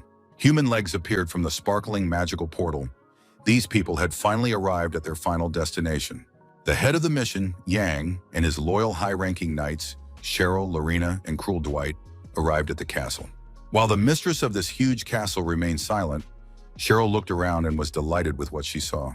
Once inside, Cruel began to feel a strong chill, and now wondered if it was always this cold in Lorena Beowulf's homeland. Cadet Jan looked ahead. He was taking part in the mission that had brought them here, and they had to defeat the barbarians together with Beowulf's knights. These terrible savages were famous for their incredible strength, large muscles, ruthlessness, and curved deadly axes. There were constant skirmishes over the fertile land, which was scarce in these harsh places. So the knights of the Beowulf clan were always in need of brave warriors. Brave and skilled at defeating strong enemies, Yang knew of one significant problem for them in this difficult region of the kingdom. He could not know for sure whether the northern knights, famous for their pride, would accept help from other warriors from outside. The deliberations and complaints of his comrades in arms were suddenly interrupted by Lady Lorena Beowulf, who had something to say to the boys. Jan looked questioningly at the girl, who warned them that they might see something they did not expect here, and asked the cadets to prepare for it. A man with a ponytail watching the arrival of the newcomers from the sidelines asked for clarification regarding the reinforcements sent by a special unit. Pressing his hand to his chest, the man politely greeted the guests, introducing himself as the butler of the Beowulf estate and asking the new arrivals to be courteous. And in his opinion, Hans Meringo, the esteemed uninvited guests, as the steward considers them, should return to where they came from. The man said that Sever had not asked for help in the upcoming confrontations and had not announced his readiness to receive guests at the castle, expressing his hope for understanding. In the past, Count Hans Marinogo held the position of commander of the Beowulf Castle Knights, and after retiring, he remained to work as a butler. No matter what condition he was in, Jan believed that Hans should have at least third rank to lead the knights, and it was unbelievable that he was working as a butler. Lorena Beowulf approached Mr. Maringo and reminded him how long it had been since they had seen each other, but he just looked at her silently. Asking Hans to watch his words and show respect, she informed him of their visit to carry out a mission as representatives of a special unit. With difficulty calling the lady ma'am, the butler reminded her of her unauthorized departure from here and her return to the castle a few days later. Unable to hold back his tears, Hans considers Lorena's words rude because she joined a special unit without telling anyone and has no idea how worried they all were. Knight John, along with Cheryl and Cruel Dwight, watched the scene with wide eyes, not expecting anything like this. When Hans pointed to the scratch on Lorena's cheek and was indignant at the captain who dared to allow such a thing, the lady reminded him that this was why she did not want to come. Once again, Mr. Mering heard such hurtful words, even though they had been waiting for the day when Lorena would return, and that was the only thing that kept everyone in the palace going. Finally, the aristocrat relented toward her loyal butler and acknowledged her own rudeness toward him. The girl looked warmly at Hans and pointed out the gray hairs that had appeared while they had not seen each other and wanted to know if he was feeling well. The butler's expression became astonished again. He was amazed at such concern for him on the part of his young mistress. Finally, poor Hans Marinogo, who just a minute ago had been an incredibly stern man, burst into tears, unable to contain his emotions. Because of the cold, Hans invited Lorene inside and mentioned their cook, who was capable of demonstrating his skills, and almost forgot to invite Jan and the others. When Lady Beowulf walked ahead, the butler informed her of the master's imminent return from hunting. According to Hans Maringo, they would even be able to have lunch together, but the girl herself reacted rather coldly to the man's statement. Lorena was forced to turn to Hans again, who prepared to listen attentively to the mistress of the family palace. Asking the butler not to mention her father, the aristocrat of the special detachment did not want to hear anything about him now. The squad of knights sent to the northern territories intends to complete their mission before Lorena's father returns. But Hans tries to object. According to the former commander of the Knight Squadron, Beowulf, Lorena simply misunderstood her own father. In one of the large rooms of the Beowulf family castle, there was an equally large chandelier, and someone was talking, irritably considering everything a joke. Cruel Dwight, a knight from an aristocratic family, and his colleague Cheryl sat at the table and waited for Lorena to arrive, which the young man did not like. It was hard for them to just look at the delicious dishes they wanted to eat, but the maids assured them that this was the order of things. The hungry knight Cruel was especially angry at having to wait and not touch the food that was right in front of them. The angry aristocratic knight compared himself and Cheryl to trained mongrels and did not understand why Lorena was taking so long. Cheryl asked her colleague to be quieter, otherwise they would treat him worse than a mongrel, but Cruel did not consider his words to be bad, and he did not insult anyone. Outraged when the maid compared his manners to those of a mongrel, Cruel immediately flew into a rage and called himself the son of Earl Dwight. But the domestic worker knows perfectly well who she is dealing with, as she works at the Beowulf estate. Cruel is surprised by the enlightenment of an ordinary maid, and Cheryl asks him to calm down, because Jan has not arrived yet, and the knight is surprised by his absence. According to the girl, the head of their mission was talking about some business. That is, he is interested in something that can only be obtained in this place. Soon, the knight of the elite special unit, Yang, found himself in the armory of the Duchy of Beowulf, where he had been so eager to go. Here, the aristocratic family kept various types of weapons, including large halberds and sharp swords. Yang remembered well how, in his past life, the emperor of the kingdom had traveled across the continent in search of the sword he needed. Then the dragon slayer, who had managed to defeat the one dragon, divided the body of the defeated dragon after his triumph and made two swords. After Bahamut killed him, one of the weapons passed to him, and the emperor did everything he could to find the other sword that the founder had not found. To achieve his important goal, he paid a large sum of gold to representatives of a special detachment. He then spread the search across the entire continent, but was unable to locate the coveted weapon. He was about to give up, but the sword was eventually found. And now Yang stood in the armory and looked at the sword that the founder had not found, the location of which had not been revealed. The warrior himself would never have thought that the sword of the dragon Aelon would be so carelessly stored in an armory in the northern territories. From his previous life, Yang remembered Aelon well, the brother of Emperor Nielin's sword, with which the knight himself had been pierced through. It was a truly magnificent cold weapon with a beautiful hilt and a red steel blade. Looking at the long-awaited find, the young knight smiled and now had no doubt that this was indeed the very sword. Even His Majesty the Emperor had failed to kill the warrior Yan, who longed to touch the majestic weapon. And now the conqueror of monsters in the Mountains of Blades looked at the sword, which no one needed, standing in the corner of the armory. Jan couldn't take his eyes off this exclusive exhibit, who would have thought. Before him now was one of the two blades left behind by the Dragon Slayer, and it was the legendary dragon sword, Aelon. Smiling as he examined his valuable find, Knight Yan was completely certain that he was looking at the older brother of Nielin's sword, which belonged to the Emperor. Suddenly, a strange sound was heard, even though the young man was alone in the room with the weapons. Yan looked at the weapon lying in front of him with great surprise, not quite understanding what was happening. And suddenly he realized that it was the voice of the ancient sword, that it was the source of these strange sounds, and then he grabbed the hilt. An otherworldly glow appeared, The weapon raised a large pillar of light, and it was as if the sword was trying to express its own indignation. With its sound, the magic sword told the brave warrior that he had no right to it. There were other swords in the armory of the Duke of Beowulf's palace, but they did not interest the knight Jan who had come here. After touching the weapon he had finally found, the young warrior's black glove was partially damaged. Jan became very angry, looked at the damaged glove, and did not understand why Aelon had rejected him now. The knight now called the cold weapon that continued to make sounds and had rejected Jan a damn piece of junk. Now the young man was absolutely sure that he had heard a voice when he grabbed the sword by its hilt. The young man was upset because he supposedly had no right to use the sounding sword. Suddenly the sorceress Moment appeared next to Jan, intrigued by the situation, and the knight wondered if she knew anything. The sorceress did not know that the sword had such an ego, as if it chose its own master, and this surprised Jan. Sometimes weapons have their own divinity, and in this case, the cold weapon chooses its owner on its own. Smiling, the sorceress told her companion that in this case it was entirely up to him. It's just that Jan is not in Aelon's league, which caused Momon to laugh cheerfully, but the poor knight to feel disappointed and confused. Promising the sorceress that he would pull out his sword right now, the disappointed cadet Jan was ready to destroy the weapon if it was not in his league. Jan looked at his glove, which had suffered after close contact with the independent Aelon. Using dark energy, the knight transformed his own hand into a dark, monstrous paw. After that, the conqueror of the mountain range monsters decisively grabbed the hilt of Aelon to tame it. The space around Jan was instantly filled with bright light, and the unruly sword continued to deny Jan's right to take it. Despite this rejection, Jan was not going to back down and continued to hold the sword with fury.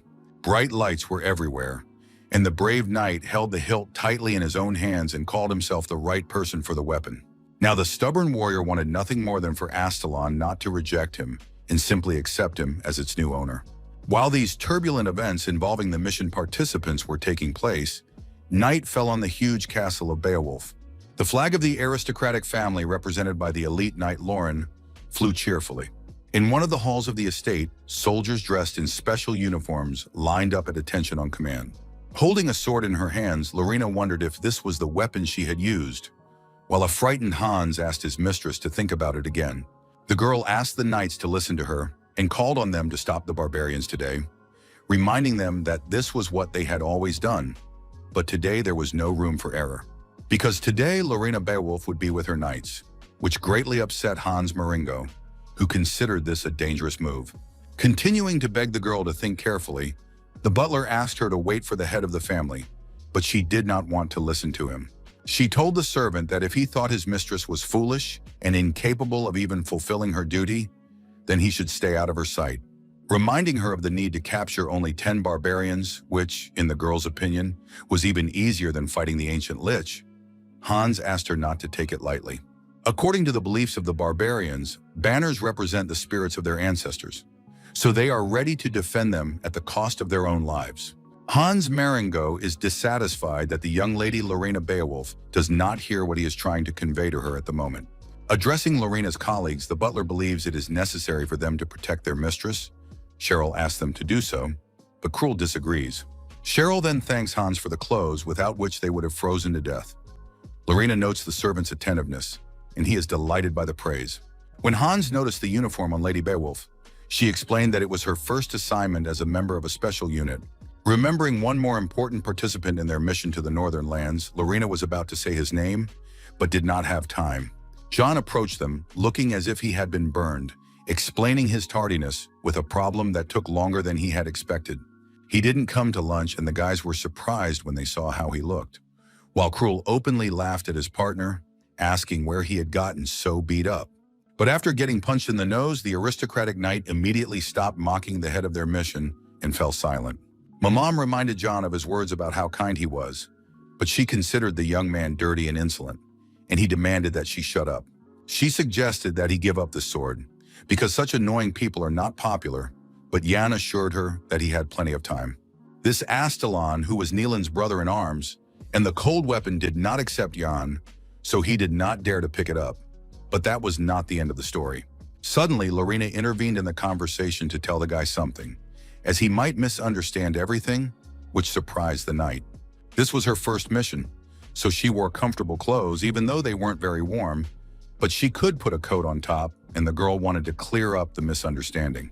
John just looked questioningly at his comrade in arms, not understanding what she was talking about at all.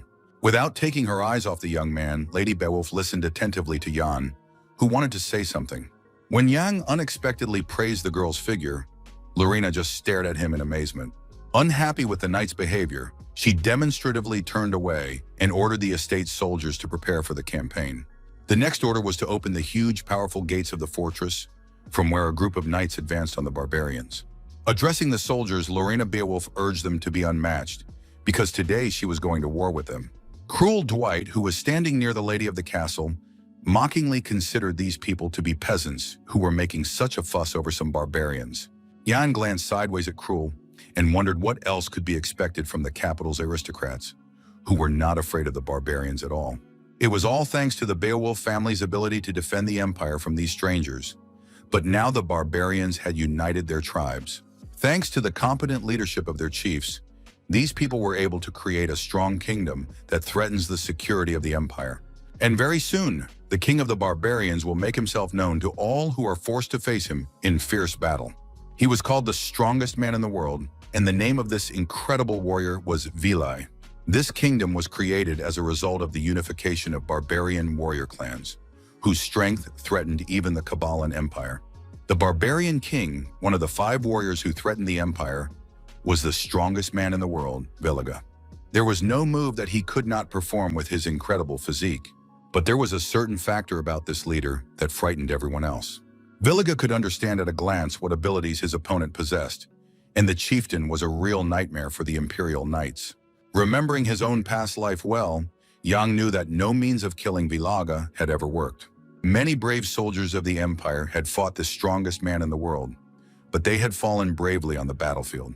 In his current life, neither Yang, a knight of the Special Detachment, nor his loyal companions have much information about Village's whereabouts. Although the head of the mission to the Northern Territories did not know where the fearsome leader of the savages was currently located, he hoped that there would be no unsuccessful battles with him. The flag of the aristocratic Beowulf family, taken by the troops on their campaign, fluttered in the cold air. The 3rd detachment of knights, together with representatives of the training center who had come to their aid, marched through the forest in the northwest of Beowulf's lands. Dressed in uniform and wearing heavy iron helmets, the palace knights seemed to feel no discomfort. Once again dissatisfied, Cruel Dwight gritted his white teeth, cursed, and asked about the duration of the group's journey. He reminded everyone present how they had dismounted from their horses, not understanding this action, and now had to walk aimlessly through the knee-deep forest. They asked him not to whine because it was harder to move around on horseback in the cold, and Yan was breathless from the whiteness, but it was also harder to navigate and keep their distance. Turning to the guys, Lorena wants to know their opinion about these places, which may seem deserted. Besides, it is winter here 200 days a year. In Beowulf, there is nothing to see but snow. It is difficult to live in this area, and the land is barren. But Lorena knows people who live here permanently. They are stronger and braver than anyone else, and for this, she respects them. She hopes that her guests from the squad will find these places beautiful in their own way. Jan considers her a role model for other lords, and Cheryl agrees. For the Knights of Lorena Castle, she was their reason for living. For these warriors, their young mistress was the best, and Cheryl agrees with them. The landscapes of Beowulf's land became more beautiful, because Lady Lorena and the knights were ready to lay down their lives for their territory and their mistress. The leader of the knights called them to readiness and showed Lorena the flames ahead, which she immediately recognized as a red signal fire. This signal is given by scouts when they spot barbarians, which means that the group will encounter them if they go in that direction. Cruel Dwight was immediately delighted and hoped for something fun ahead, but the knight considered the aristocrat too self-confident. It was the leader of the detachment, Sabo, who believed that the knight would have to gather his courage, as they were about to witness a brutal scene. Such words from the squad leader amused Cruel, because Sabo did not know what the cadets had to deal with in the past. During the exam in the Mountains of Blades, the guys fought various monsters, from goblins and griffin cockatoos to other undead creatures. Cruel also mentioned the ancient lich, so for him, barbarians were child's play compared to these monsters.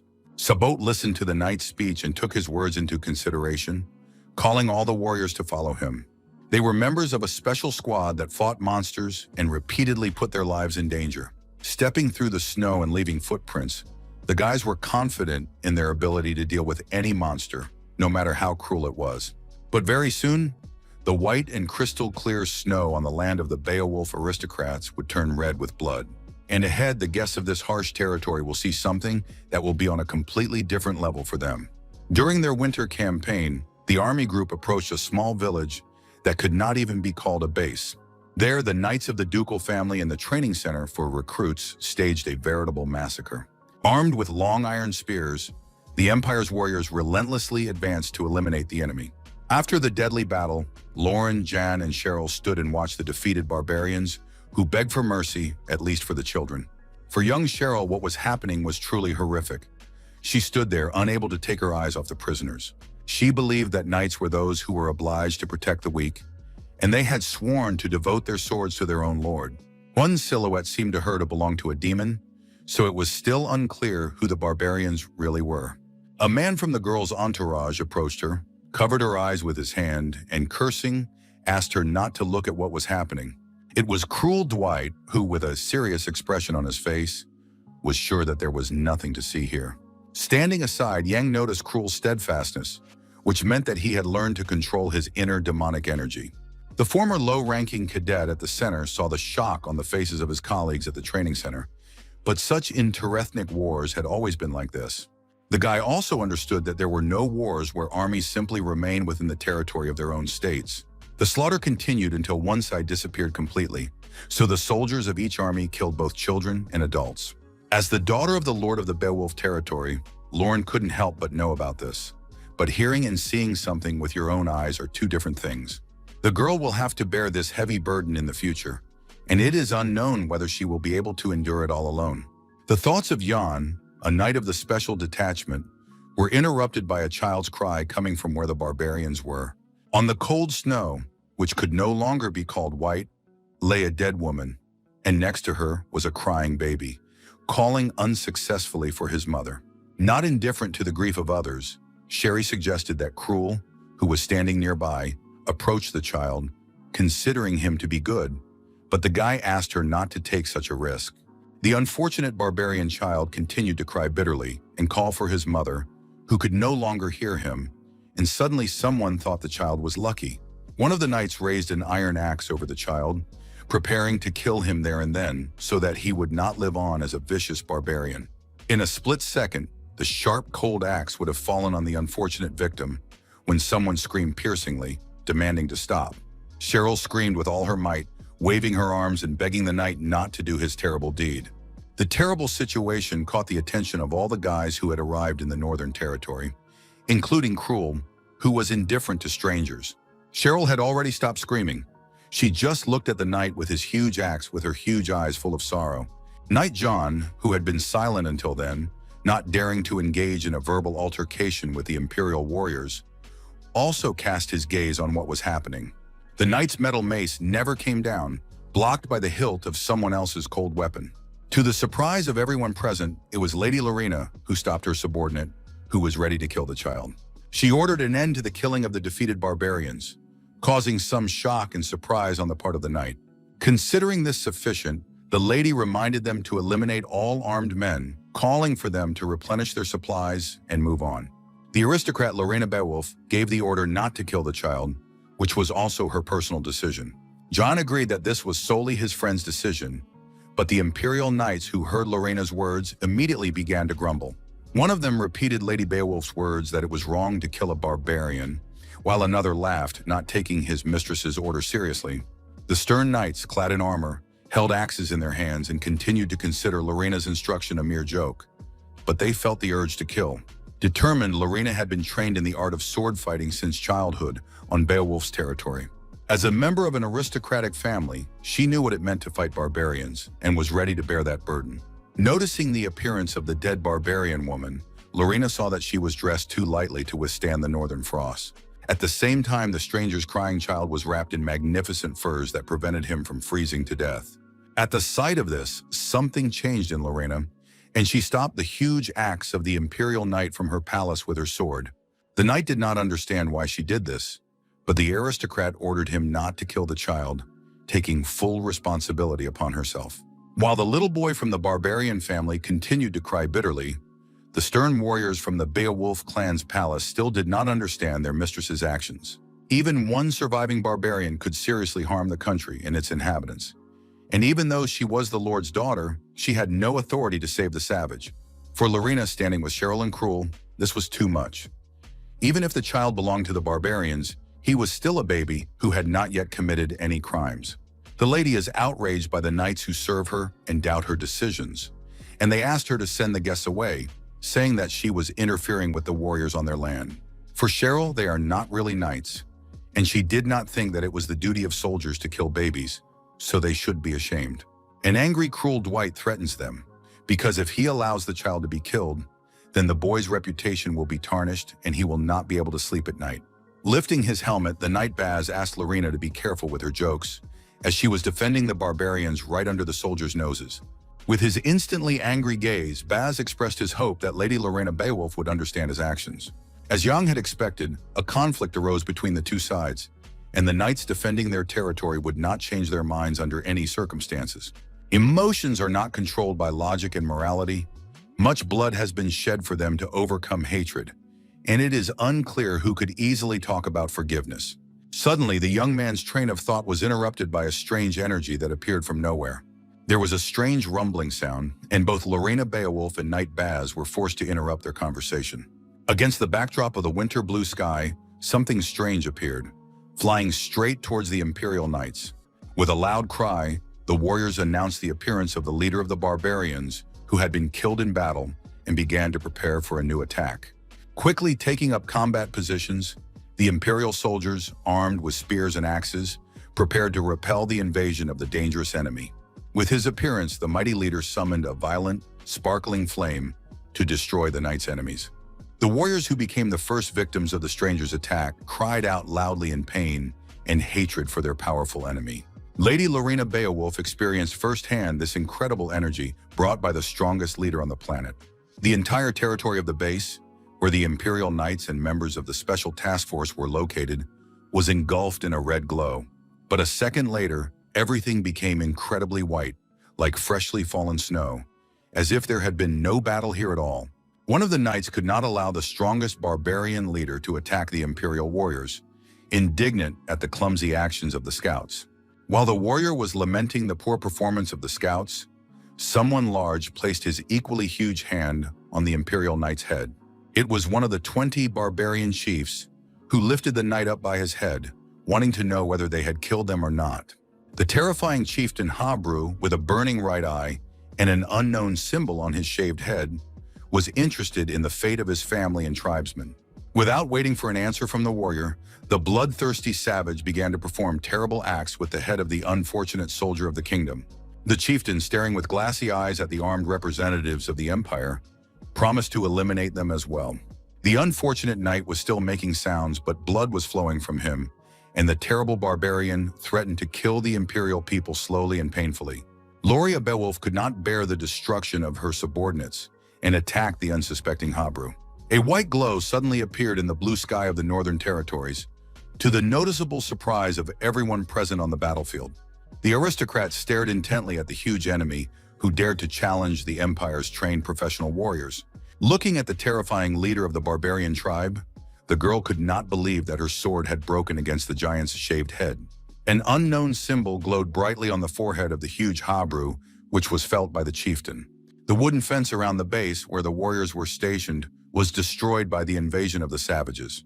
Recovering from Lorena Beowulf's attack, the very fast stranger rushed to attack the girl, swinging his huge fists. Stunned by Habru's great speed, the Lord's daughter looked fearfully at his movements, which threatened the girl. The next moment, the leader of the barbarian tribe reached out his huge hand toward Lorena, trying to grab her. The sharp iron spears of the Imperial Knights were ready to repel the bloodthirsty savages' attacks on the people. Several Imperial Knights immediately tried to stop Habru's advance, holding him back with their spears and asking the lady to retreat. Lorena turned to Baz, and he, glancing at the girl, immediately understood the hint and offered his own apologies. Piercing the huge barbarian's body a little, the kingdom's warriors were still unable to inflict significant damage on him. There was nothing else they could do, and Baz apologized to the lady for raising his voice at her. Keeping his eyes fixed on Lady Beowulf, her loyal knight asked the girl to take care of herself. Lorena only wanted to say Baz's name without taking her eyes off him, but she did not have time because of the new actions of the terrible Habru. The silhouette of the brave imperial knight seemed to fade before the aristocrat, as if the young man were gradually disappearing. With an incredibly powerful blow, the leader of the barbarian tribe threw off the warriors who were trying to stop him. Against the backdrop of the bloody substance, the knight from Beowulf's palace seemed lifeless after Habru's blow. The leader raised his huge hand over Lorena, who stood mesmerized watching the savage. The sudden appearance of the black wolf with burning eyes on the battlefield made its own adjustments to Habru's offensive actions. Just as he raised his huge hand to deliver a fatal blow to the girl, the leader felt pain and saw blood. The barbarian leader looked in surprise at his hand, where a wound had formed, completely unexpected. The man who approached expressed regret that the enemy's body had only a scratch and not a huge bleeding wound. Habru looked at his approaching opponent with great astonishment, his wild eyes widening. The elite knight of the special unit, Yang, striding confidently, threatened to cut the barbarian in half with his powerful sword. Gaiman refers to all kinds of tattoos applied to the bodies of barbarian tribe leaders.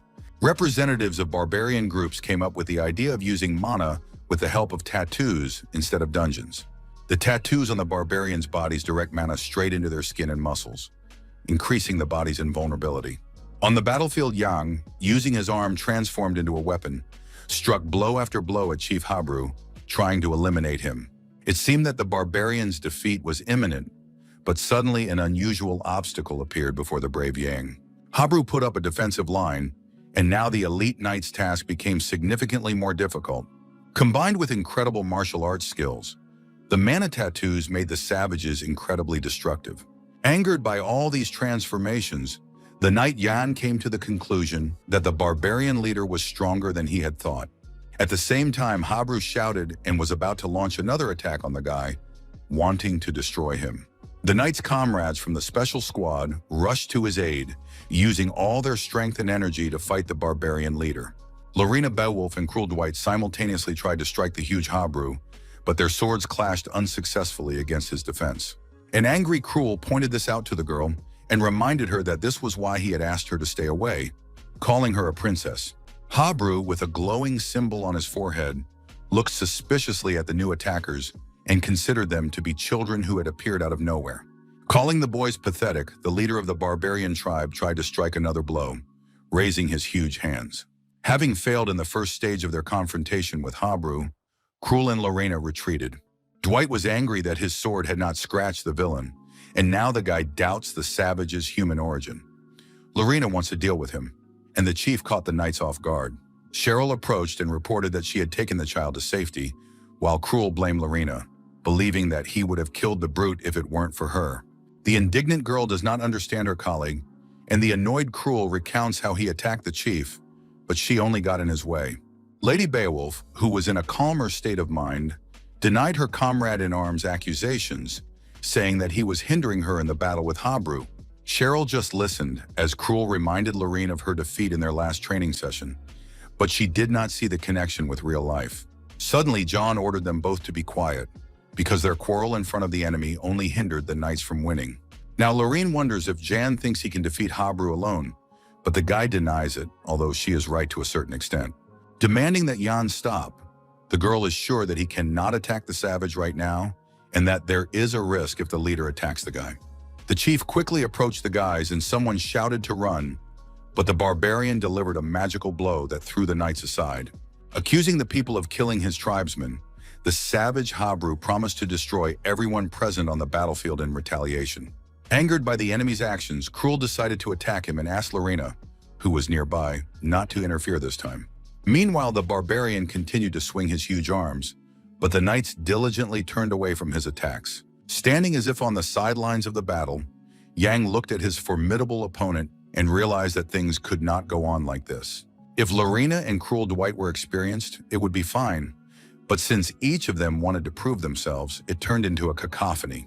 Cheryl announced her desire to attack Habru along with the others, and Yang just wanted to say that her help might get in the way, but he stopped himself. Suddenly, the elite knight of the special squad thought for a moment and an unexpected thought popped into his clever head. Cheryl now helps Lady Lorraine, asking her to act at her discretion, and thanks to the girl's intervention on the battlefield, everything has changed. He noticed the appearance of another rival in Brave, who was somewhat confused by the changes. There was nothing special about Cadet Cheryl's attacks for the barbarian chieftain, who was experienced in combat, and her sword and hand movements were very simple. But even these small attacks performed by Cheryl fit between the notes that strive to assert themselves. Thus, all these new actions of the girl ultimately bring innovation to that very cacophony. For the smiling Jan, this is not bad at all, and even very impressive. He could not have imagined that Cheryl had such incredible talent.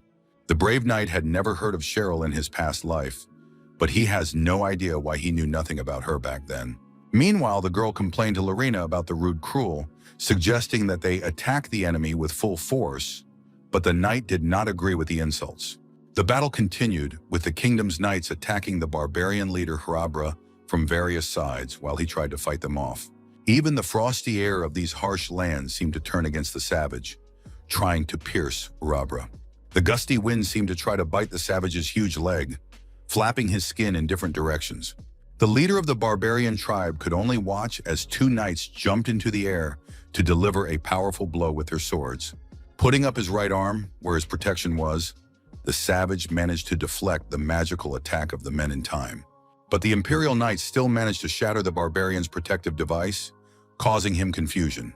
The next moment, a black shadow flew unexpectedly over Habru, with one eye burning brightly. It was the 15th form of the Dark Spirit, with which Knight Yang planned to defeat his enemy. Using the Dark Spirit in battle could bring victory or defeat, and Yang struck the savage and was confident of the former. The protective structure on Habru's huge arm rapidly crumbled, and Knight Yang was confident that this would be enough. The barbarian chieftain could only watch with regret as his nimble opponent skillfully maneuvered. On the battlefield, Yang was already performing the reverse rotation of the 15th form of the Dark Spirit, wielding his magical arm. And in the next moment, the brave young man dealt a powerful blow to his formidable opponent, using the technique of the Dark Spirit in the defeat of the heavens. The almighty barbarian chieftain Habru screamed in wild pain, suffering a real defeat in battle from a weaker knight. Having lost a significant amount of strength, the savage collapsed, unable to continue fighting. The boys stood before Habru, who was kneeling on the ground. It was unclear whether he had fallen, but Yang asked his colleagues not to relax. Lowering his gaze, the barbarian, who had been full of strength just a minute ago, now feeling their loss, tried to say something to his enemies. Cruel Dwight stared grimly at his defeated opponent, not understanding him, while Lorena still felt the energy emanating from Habru. His symbol lit up on the barbarian's shaved head, and he was confident that this was not the end for him. A white pillar of light rose up, and Habru vanished, leaving only the kingdom's warriors on the battlefield. The men looked at these air currents, not understanding what was happening, accusing the barbarian of fleeing the battlefield and lacking honor. Regretting the loss of Habru, Lorena was glad that they were all alive and announced the need to return and report everything to the command. Remembering Yan, the guys became agitated and began to look around, because their faithful companion had just been here. The rocky terrain was empty, absolute silence reigned, and no living creatures were to be seen. Dark drops of blood appeared on the hard surface, as if a wounded creature had come here. It was the barbarian leader Habru, leaning against a rock and holding his body, damaged in a recent battle with the knights. The barbarian was in pain, but all these serious wounds were nothing to him compared to the suffering of his native tribe. Remembering the beating of his people, the savage was determined to survive and take revenge on the royal forces for the destruction of his tribe. Suddenly, someone nearby called the giant's words cold-blooded, which surprised the defeated leader. Yang called his decision to flee the right one. If he had stayed, he would have been in trouble, and only fools would call Habru's decision a disgrace, because to survive is to win. The angry savage insulted the young man, not understanding how he had managed to run here, but the knight calmed his enemy because he had no intention of killing him. Yang asked him to answer a few questions and was ready to let the leader go. He was curious, but the leader might have heard one important name before. Tom could only look in surprise at the rival who had appeared out of nowhere, whom he had fought an hour ago. Turning to the barbarian, Jan, an elite knight of a special detachment, wants to know if Habru has heard anything about Vilai. Or, for example, the chief could tell Yang about Vilai's location, but Habru demanded that the knight remain silent. Yang stared intently at his opponent, as if he did not quite understand his actions towards him. An angry Habru raised his powerful fist above the young man and demanded that he not dare open his mouth and utter that name. The nearby rocks instantly began to crumble, rolling down to the ground in huge boulders. Yan decided that his opponent had chosen to die when he raised his fist and wanted to beat the elite knight of the empire. Considering Yan a dark wolf, the barbarian leader invited him to attack, and the young man prepared for another confrontation with the giant. With the help of magic, John smashed the rocks around him, and Habru was indignant because the boy had promised not to kill him, but if he continued to miss, he would not harm him. The embittered savage promised to destroy anyone who tried to harm Belai himself. Yang looked boldly at his opponent and had no intention of retreating in this decisive battle with the formidable barbarian. Once Habru was offered to create a new beautiful world together, and if he united with him, the world could become better. Without taking his eyes off his opponent, the elite knight realized that this was exactly what he thought about his enemy. After uttering a spell, the guy reached for a magical symbol he had noticed in the dark lair of the ancient monster lich. Habru did not understand what his opponent was doing. He had no idea what he was up to. Ordering the stone wall to rise, Yang summoned a series of pointed formations between himself and the huge Habru for defense. The stunned chieftain looked at the new barrier and attributed its appearance to the magical abilities of the knight of the special squad. Gritting his teeth in incredible rage, the barbarian leader instantly understood everything, but he had no intention of retreating. Setting about destroying the man-made rocks, Habru began to realize that John had a trump card up his sleeve: mud. Having almost destroyed the entire defensive line, the chieftain reached out his hand toward the knight, seeking to capture him. And to Yan's complete surprise, the dangerous giant managed to reach the brave young man's shoulder. Grabbing the young man with his left hand, the giant raised his right hand and, shouting about his desire to kill him, was ready to carry out his plan. Unexpectedly, a third participant appeared on the battlefield, who pulled out a hidden trump card to eliminate Habru. In the next moment, the barbarian strongman was pierced by a thin bolt of lightning directed at him by the sorceress Momon. The magical attack lasted only a few seconds, but the giant's fate was almost sealed. Behind his back, a huge fiery glow appeared, created by the sorceress to defeat Habru. Sensing something was wrong, the huge chieftain almost immediately understood what was happening behind his back. And suddenly, part of the warrior's body simply disappeared. This couldn't be, he thought, but it was reality nonetheless. Performing the necessary commands on the magic symbol, the sorceress Momon assured him that it was impossible to survive without her participation. She had always considered magic without imagination to be poor, but with her, magic would be like that, and Yang was still her student. But the knight asked the girl to be quiet. With enthusiasm, Momon, with a glowing symbol on her forehead, declared how long it had been since she had fought so well. They apologized to the barbarian chieftain, who could no longer do anything against his powerful opponents. The defeated bully seems to think he will no longer be able to keep the promise he made at sunset. But despite the bitterness of his loss, Habru expressed great hope for the coming of this beautiful world. The sorceress and the knight stood near the defeated chief, and Momon said how difficult it was for him to stop the barbarian, but he had not mastered what she had taught him. Having learned less than half of everything, Yang looked at Habru lying on the ground, calling him a strong opponent, even though he had been defeated in battle. The barbarian leader, who was still alive, could speak and address the boys with one important question. The unfortunate leader really wanted to know why his tribesmen had to die. He told how his tribe had simply fought and tried to survive in these harsh, barren lands, how they had wanted so much to put down roots here.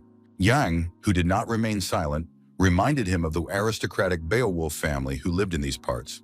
According to the elite knight, the noble family he mentioned was engaged in a struggle to defeat enemies such as these barbarians. Habru looked at his victor with amazement and now believes that after such a victory, he decided to joke around. Knight Jan was completely serious when he called his words to the leader sincere, calling his defeated opponent a strong and confident warrior. Habru asked the knight of the special detachment to fulfill one request, which surprised the young man. Before the battle with the royal forces, the chieftain saw how the girls saved a child from his tribe and asked them to spare the baby, because he was the last one. Turning away, Yang was amazed that his enemy was thinking about such things even as he lay dying. He asked the barbarian to calm down, because the child had been taken by a good man and would not be a slave when he grew up.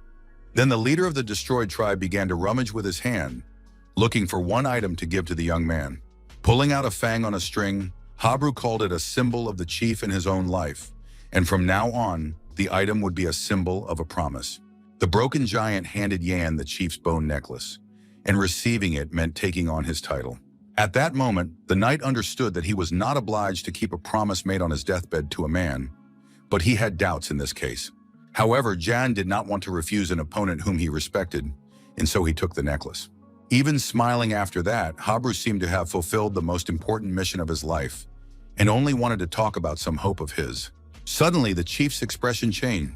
He wanted to talk about his hope for a beautiful world.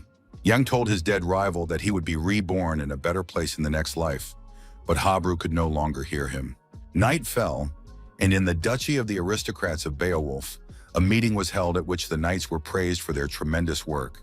In the center of the room, a magical flame glowed, and mention was made of the knights' destruction of 2 outposts in battle and their victory over Chief Habru.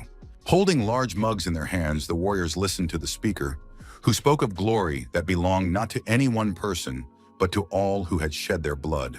And in honor of the great and glorious victory, the speaker called on the soldiers to raise their mugs of beer. It was William, the commander of the knights, who was ready to force anyone who was still standing sober to crawl on the ground. The brave warriors drank and raised toasts to the glory of the aristocratic house of Beowulf, whose banner flew on the flagpole. The knights, intoxicated not only by their successes in battle but also by beer, clinked their mugs and drank to the Beowulfs. Among the feasting warriors was the aristocrat Cruel Dwight, who raised his glass of foamy drink with great enthusiasm. Also present at the feast was a representative of a special detachment, Jan, who drank silently from his mug and glanced around. Not far from the crowd of knights, Lady Lorena Beowulf hid behind huge barrels, unwilling to join the other warriors. The girl could see the feasting warriors and hear their shouts and conversations perfectly well, but she continued to stand behind the wide barrels. Approaching her, William expressed his hope that Lorena was well, and she, at first calling him uncle, corrected herself and mentioned his military title. The commander was pleased with her well-being and reminded her how the lady had managed to defeat the chieftain in battle, but she denied her involvement in this. Excited by his triumph, William threatens to capture the remaining banners of the barbarian tribe if only Lorena gives the order, but she does not need to. Looking closely at the mistress of the estate, Commander William surmised that it was all because of that very night, Bazaar. According to the commander of the warriors, Lady Lorena Beowulf is not very accustomed to the place where they all are now, but she should not be sad. Here are the Knights of the North. Those who do not know consider knighthood to be honorable and noble, that knights are people who fight with swords and die with honor in battle. William is sure that Baz must be happy with this, because he died defending his young mistress from a fierce enemy. Now he himself envies Baz because he would also like to die for Lorena, but he is too strong and therefore cannot die, and Lady Beowulf asked the warrior not to say such things. The leader of the knights remembered the child who had been brought back from the campaign by the men of the special detachment, and the girl herself had not forgotten him either. William promised to turn a blind eye to this incident, since that was the wish of his mistress Lorena, and she was instantly delighted. In return, the leader of the group of warriors, who immediately became serious, urges her not to become attached to the baby, mistakenly considering him a human being. She should think of him as a beast. In Lorena's opinion, it was too harsh to call a child that, but Uncle William assured her that barbarians were no different from animals, and even more dangerous than them. The commander of the knights told his niece about the internal disorder, which is more frightening than the external enemy. If this is allowed to happen, the duchy may find itself in great danger from terrible enemies in the future. Mr. William is sure that his relative cannot be unaware of all these negative prospects for her native lands. To the sudden surprise of the commander of the knights, the girl announced her readiness to take on this responsibility and asked him not to worry. Lorena Beowulf considers her duchy to be strong, and in her opinion, not so weak that it would fall because of one child. William kept his eyes fixed on the girl opposite him and mentioned the word responsibility himself. Suddenly, a picture from the past came to his mind, where a woman's voice was faintly calling him, and the girl's hand was lying on the blood-stained floor. After these painful memories, the leader of the warriors became even more angry and was ready to object to Lady Beowulf. He asked the young lady Lorena not to take responsibility lightly. After all, people can easily die if the enemy does not set foot on their land, and it is unknown whether Lorena will be able to take responsibility for the grief experienced by the families. Leaving the girl, the man decided to give her some advice. telling her to think carefully about it all one more time. Lina called Uncle William, knowing him to be a kind man, as always. But she did not understand his cruelty towards the barbarian child. When the commander of the nightly squad left, the girl just looked silently in his direction, thinking about his words. Hans, who had approached, thought that William was there, and he also heard a scream, and the girl thought that her uncle was angry because of the barbarian child they had brought. The butler did not understand how the head of the knights dared to get angry at a young and innocent lady, and, indignant at his blindness because of his own children, Lina asked him to calm down.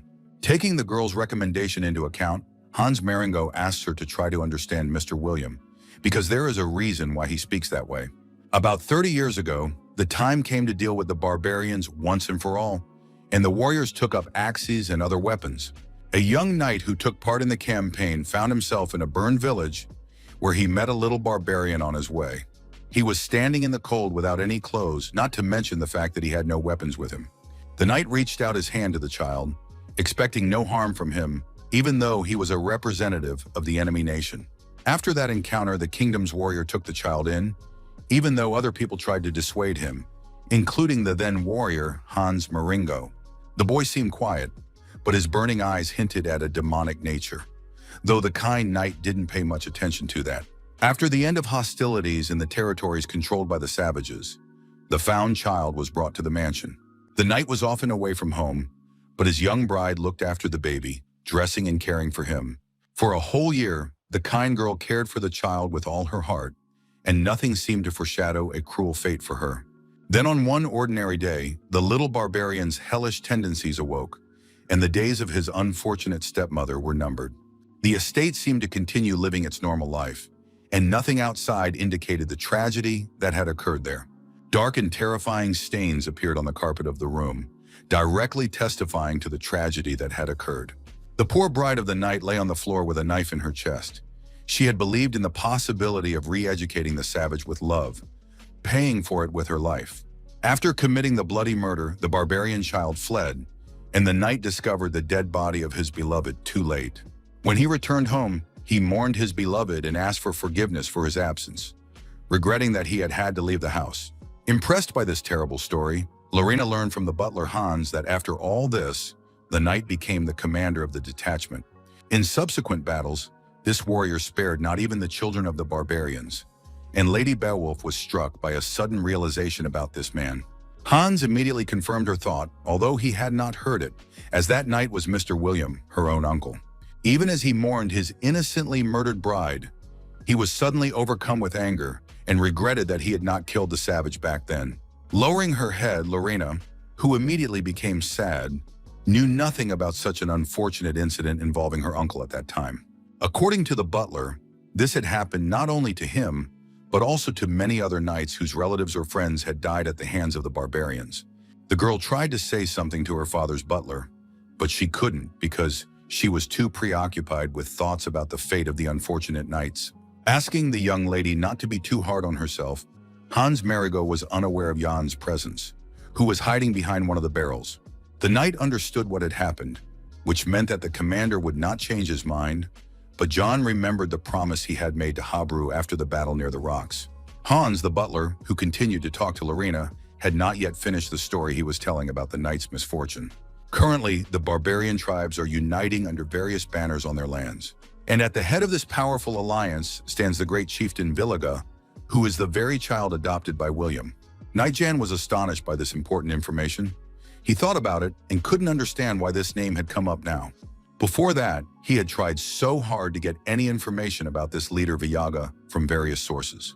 All this time, the savage had been connected to the territory of Beowulf. They had clearly been hiding this, but now Knight Jan knew everything. Thinking carefully about all this, the young man realized how lucky he was and that this information would be useful in the future in his search for village. Turning to Lina, the butler Hans did not consider his mistress to be wrong in the current situation, understanding that she was acting out of good intentions.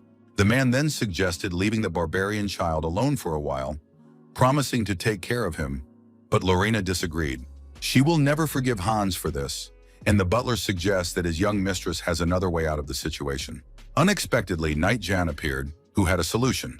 while his colleague and the butler were looking for overly complicated solutions to a simple problem. He confirmed to Lina that it was a simple problem and asked her to stop worrying about it. Hans demanded that the young man not interfere in the affairs of the country, even though Jan was friends with Lady Beowulf. When the elite warrior of the special unit asked for the opportunity to talk about solving the problem, Hans and Lina agreed.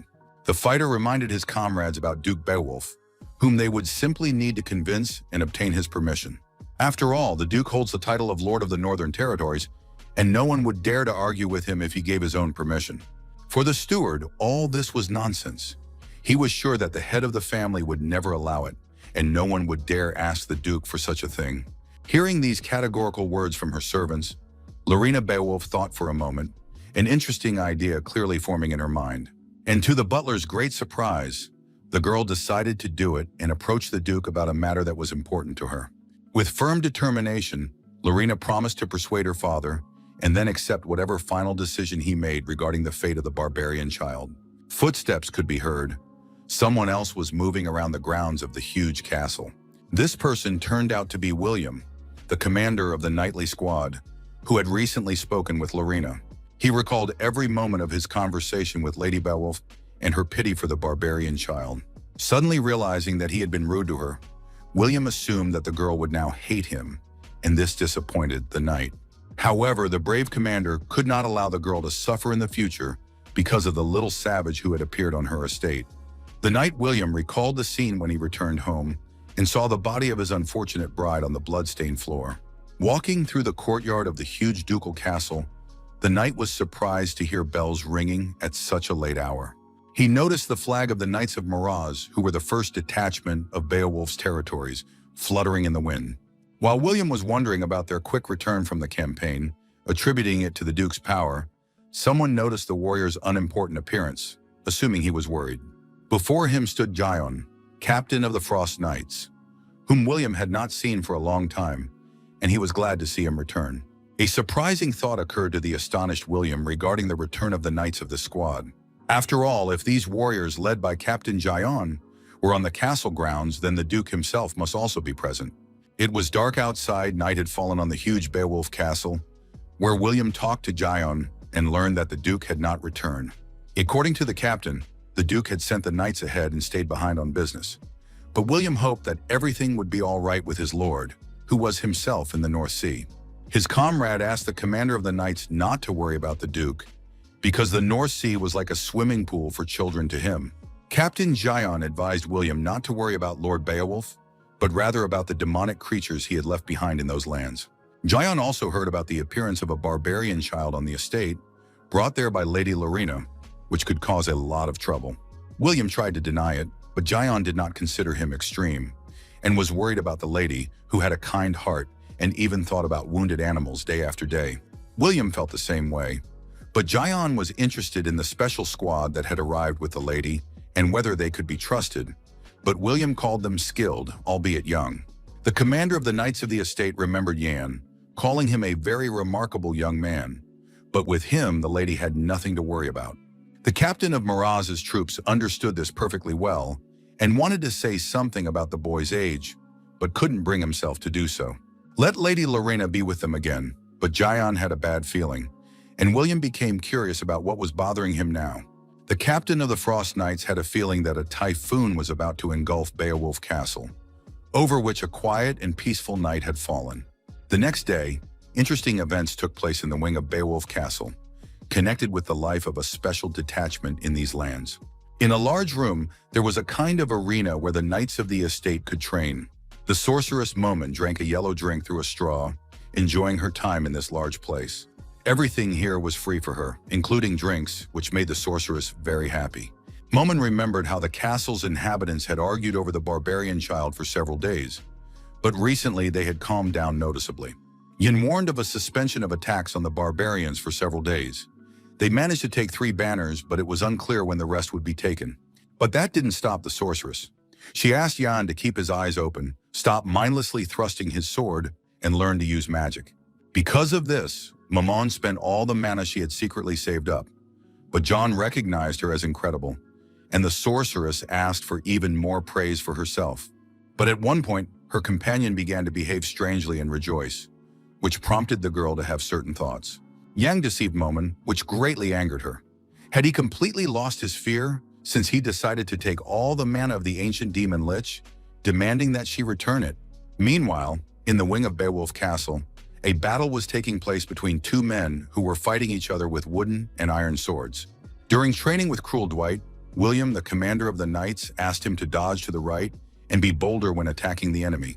The experienced commander pointed out his partner's overly rough movements and demanded that he lunge deeper. Exhausted by the sparring, the aristocrat Cruel was only angry that he had failed to outplay his opponent in the training battle.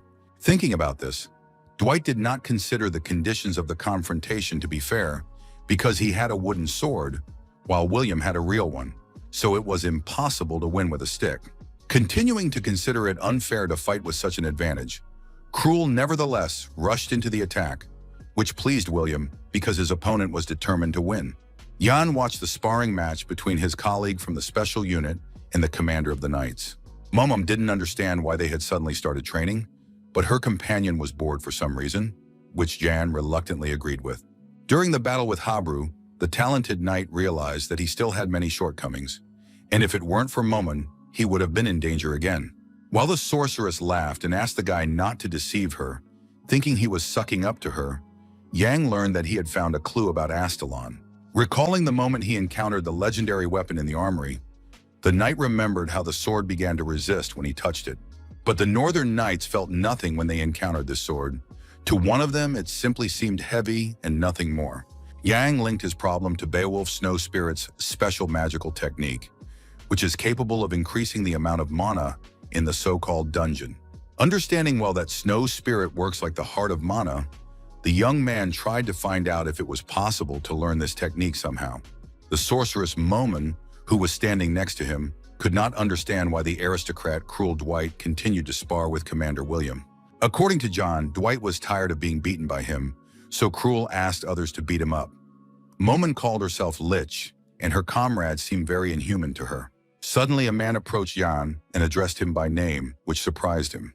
It was Captain Jian, who was pleased to meet the talented young man, as they had not met before, and Jan responded warmly to his words. After respectfully greeting the knight, Jan introduced himself, mentioning his special unit, and apologized for not introducing himself earlier. The captain asked the young man not to worry about such trifles, as he had already heard about Jan's victory over the leader Habru, which was very good for someone of his young age. Considering himself lucky, the young man pointed to Lorena and other members of the squad who had fought Habru in unison, while he himself had only finished the fight, and Jian just laughed. He was curious why Yang called Lorena by her first name, which was a sign of familiarity, meaning they were more than just friends, and urged the young man to answer him immediately. Thinking of the local men as abnormal, Yang assured him that the captain had misunderstood, that he and Lorena hardly ever spoke, which Guion accepted and apologized for. He asked why John doesn't talk to the lady, thinking that she doesn't like him, or maybe he doesn't like her, and the captain admitted that the knight had offended the girl. But now Captain Guion understood perfectly well why William, the commander of the knights, praised this young man Yan. The man came to understand that the young man was at the 5th level, and that this was not a strict limit for him in service. In this regard, the captain admitted that Yan had enormous military potential, which meant he was a very valuable person. Another wooden sword flashed through the air, the kind that the fighters used so actively during training sessions at Beowulf Castle. The weapon fell into Jan's hands, and he was offered to compete in a sparring match in the arena of the aristocrat's family castle. The proposal came from Captain Jian, who said that even the youngest of his subordinates was capable of giving the young man a good beating. One such military craftsman was a knight from Morosmir's detachment, who introduced himself to John and appeared to be an extremely calm person. No one noticed the slight smile that appeared on the face of Jan, a former low-ranking recruit who had been given a remarkable opportunity.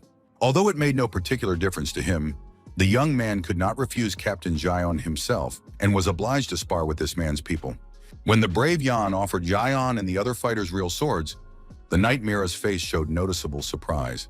The Imperial warriors standing in a row with hoods on their heads were in a state of shock, digesting Yang's strange proposal. As if trying to defuse the situation, Gian smiled and called modern youth insolent, hinting at Yang.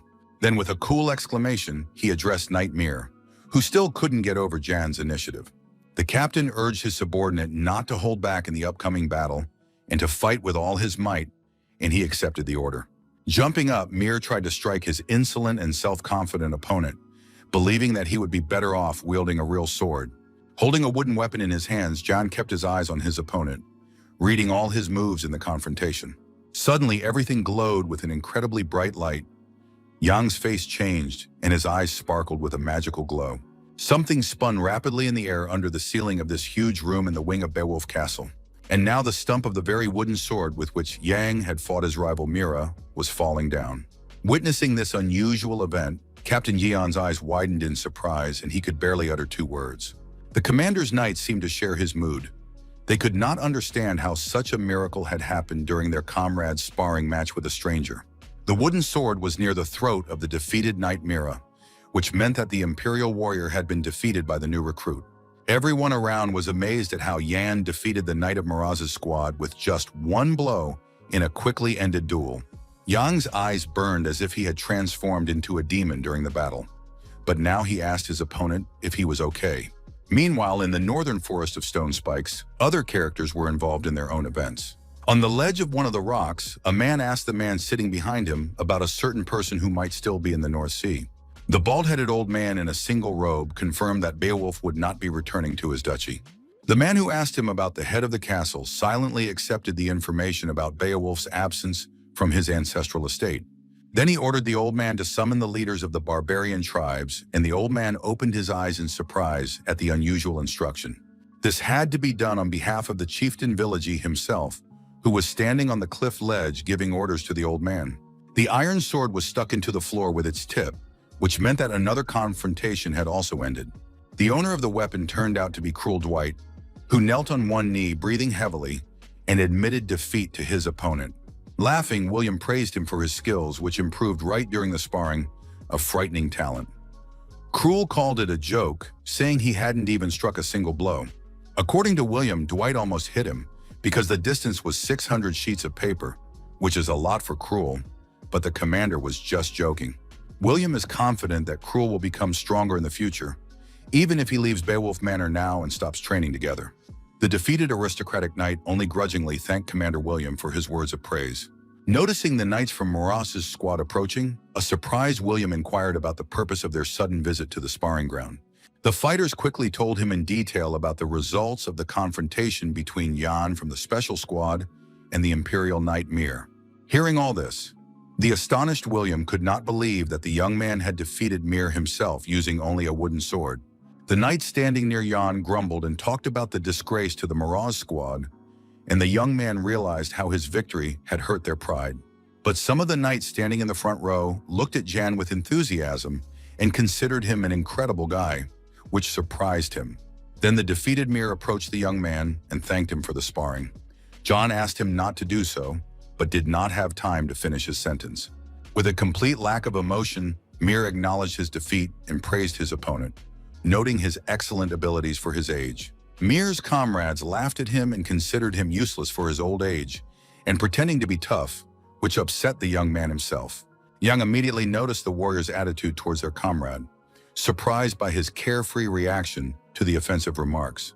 For many knights, their honor and pride are above all else, and they usually get very upset when they lose in battle or dispute the results. In a place like this, they risk their lives in every battle, and it is surprising that this did not hurt Mira's pride. This is where their strength lies, and it is not for nothing that they are called the Northern Wall. While Yang was thinking about the difficult fate of his opponents, the next knight volunteered to spar with Yang.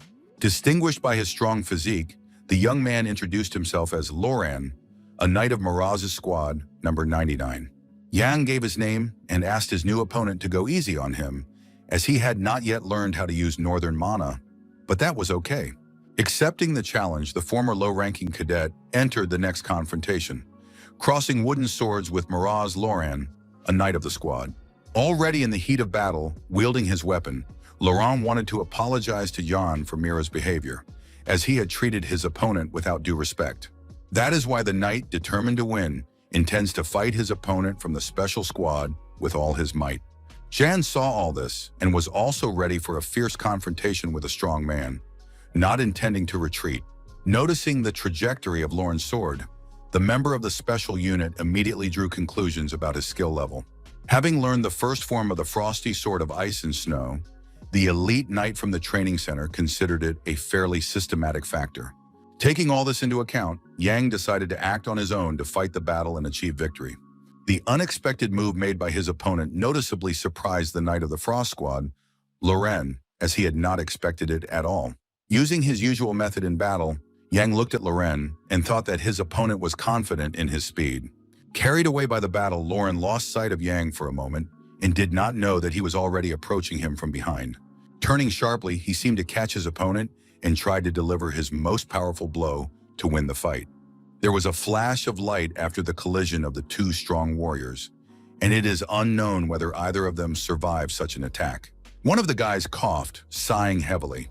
The battle was difficult for both participants, each of whom was striving for victory. Seizing the right moment, Yang delivered a deft blow with his right elbow to the ribs of Loren, who did not expect this maneuver. The knight himself, still standing, thought that his opponent had decided to lure him in with ordinary clothing. The next moment, the representative of Miraz's squad collapsed, touched the floor with his fingers, and cursed with a smirk. Getting to his feet, Loren nobly admitted defeat. He realized how incredible Jan was when their swords clashed, and the guy thanked him for his words. Stunned by what they had seen, the knights admired Jan's victory and began to seek out new opponents for Jan, complaining to the deputy commander about those who had jumped the queue. Jun looked on in surprise at his own subordinates, who were so eager to spar with the new recruit. After asking Jian what he thought of Jan and hearing his understanding of the reasons for the young man's boasting, William highly praised Krul's skill, but still considered Jan to be on a different level. They called the chief instructor a slithering reptile, considering him the one who made John what he was, and perceiving him as a politician who had achieved success. For Jun and William, Damian was very greedy for talents like John, and the captain thought it would be right for the instructor to send the knight to their duchy.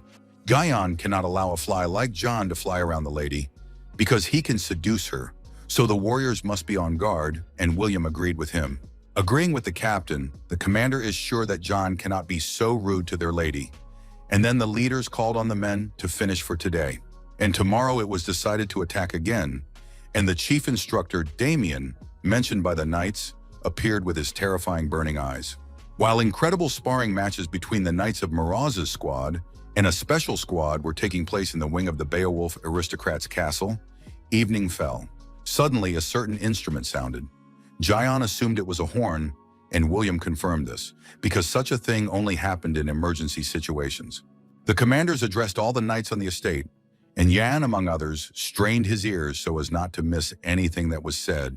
To his surprise, Hans Maringo, the butler, appeared in armor and armed, calling on all the warriors of the territory to take up arms. Approaching Gian and William, Hans addressed them with urgent news, informing them of an attack on their lands.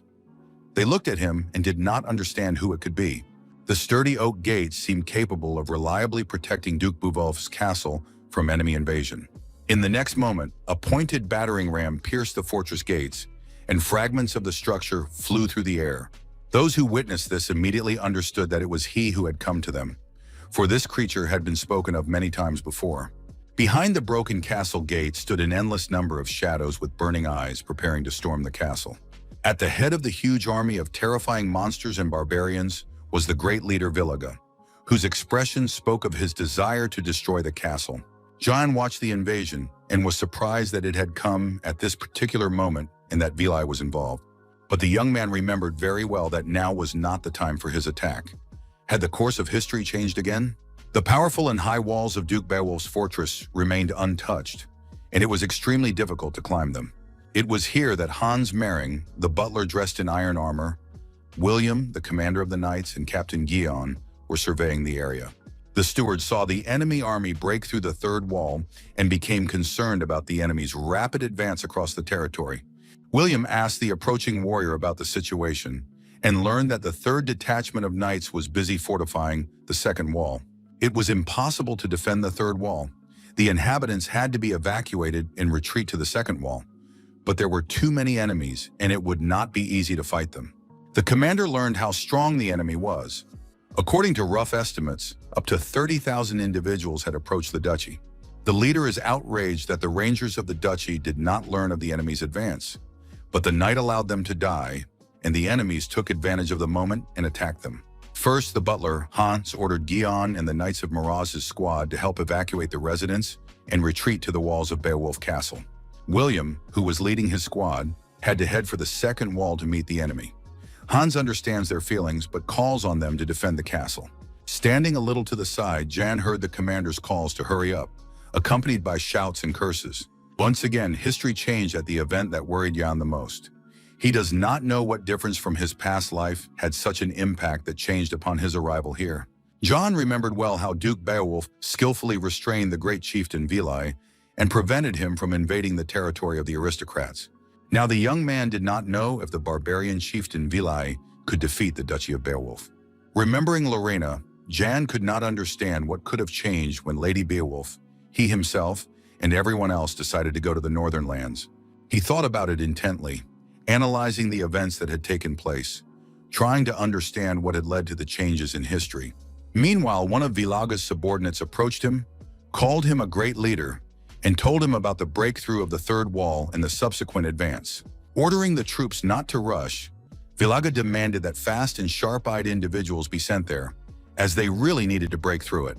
Hearing all this, Yang became angry, now understanding what the savage leader Vilaga was aiming for. According to the young warrior's assumption, the leader plans to take Lady Lorena Beowulf hostage. A fierce fire had already engulfed the area near the western gate of the second wall of the castle of the aristocratic Beowulf family. The third detachment of Beowulf White Knight Knights has already entered into direct confrontation with the first ranks of the invading savages, trying to stop them. The commanders ordered their subordinates not to let the barbarians enter the castle itself. Even if their lives were hanging by a thread, they had to fight with gritted teeth.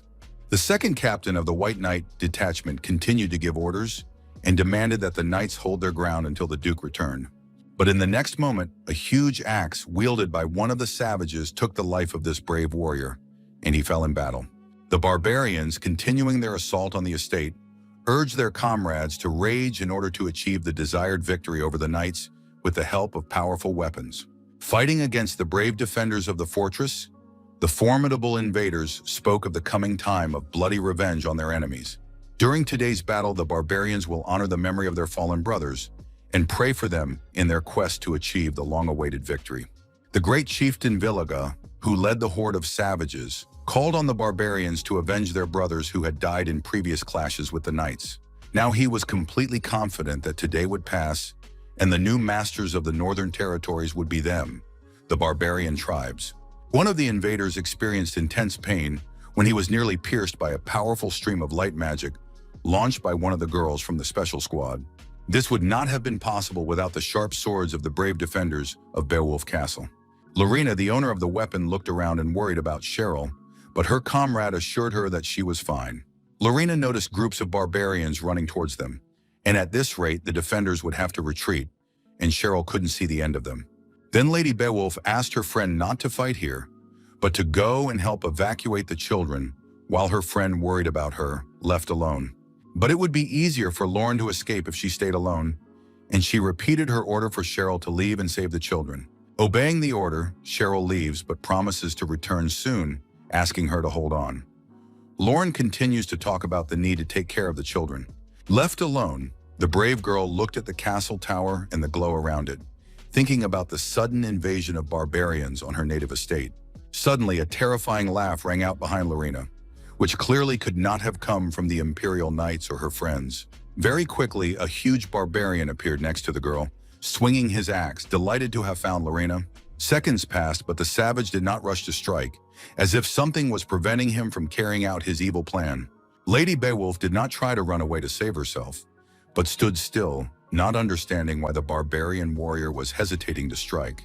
In response, the savage only cried out in pain and could no longer do anything bad to the young defender of the family estate.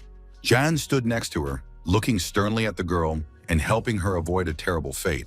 Jan had finally found his companion, but Lorena did not understand why he had been searching for her. After that, the elite knight of the special squad took his friend by the hand with determination, intending to take her away from there. As they began to run away, Lina asked why he had grabbed her and where they were going, but the guy said they needed to hurry and return to the castle immediately. According to him, the main target of the invading enemies was Lauren Beowulf, and the girl was very surprised to learn this. The great chieftain Villaga was targeting the aristocrat in this attack because she was the Duke's weak spot. And this savage wants to use her as bait to lure out the Duke. And while the knights are holding him back, if the chieftain makes his move, victory will be theirs. Jan is completely confident that if the barbarian warriors capture Lady Beowulf here, the resisting people will have no chance. Even if everyone perishes defending the family castle, the young man believes it is important to escape for Lina, but she disagrees, not understanding how she can leave on her own. As the young people were running, they suddenly heard a strange sound coming from nearby. The boy and girl stopped and looked at the tower of Beowulf Castle, which was crashing down to the ground with a huge crash.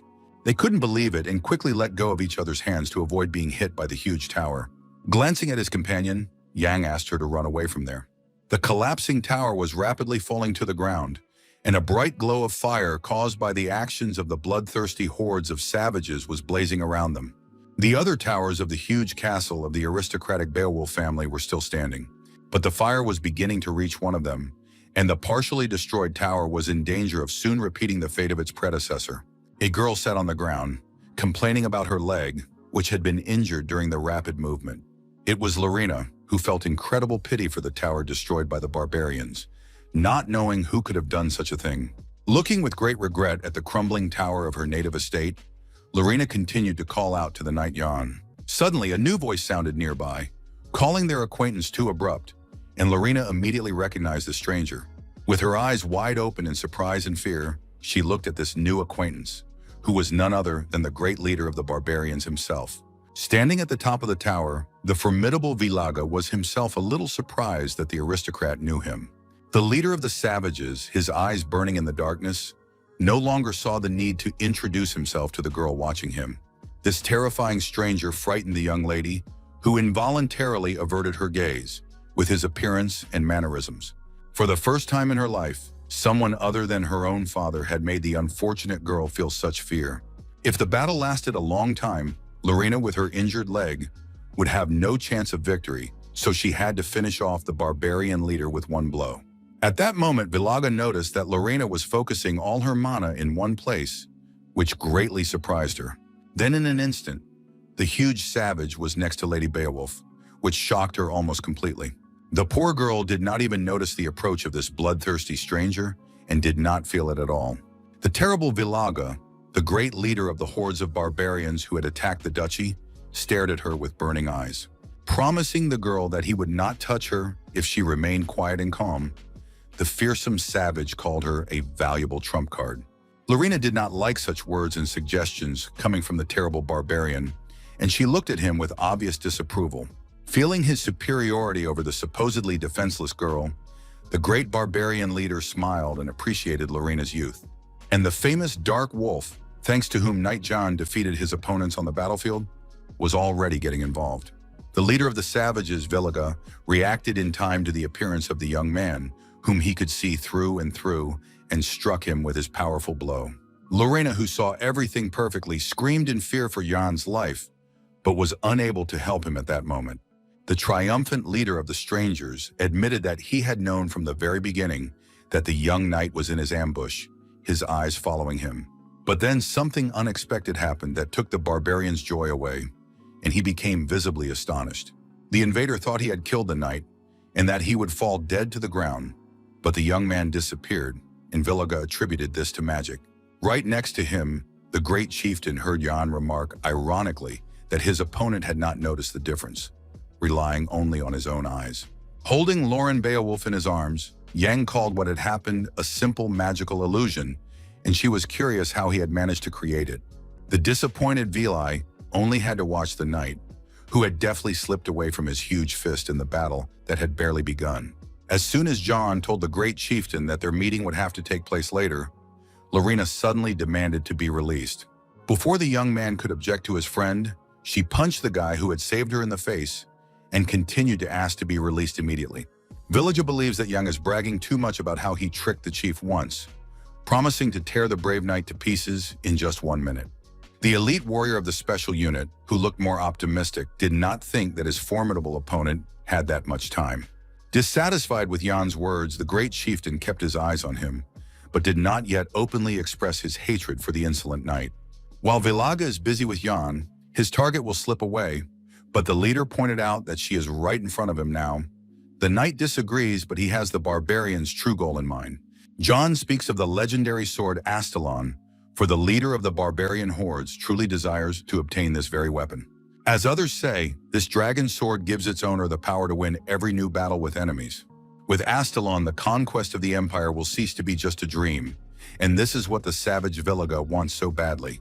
And the knight Jan is ready to tell the barbarian leader where to find this incredible weapon that he desires so much. But in return, the elite warrior of the special squad takes Lady Lina Beowulf with him, because he has extremely important business with her. Having finally let the girl go, Yang now listened to Vilai, who asked the young man again about getting the sword if he let them go. Lina did not know about the existence of the dragon sword, but Yang informed her that it was in the armory, and the lady feared that the knight would give Aelon to the barbarian.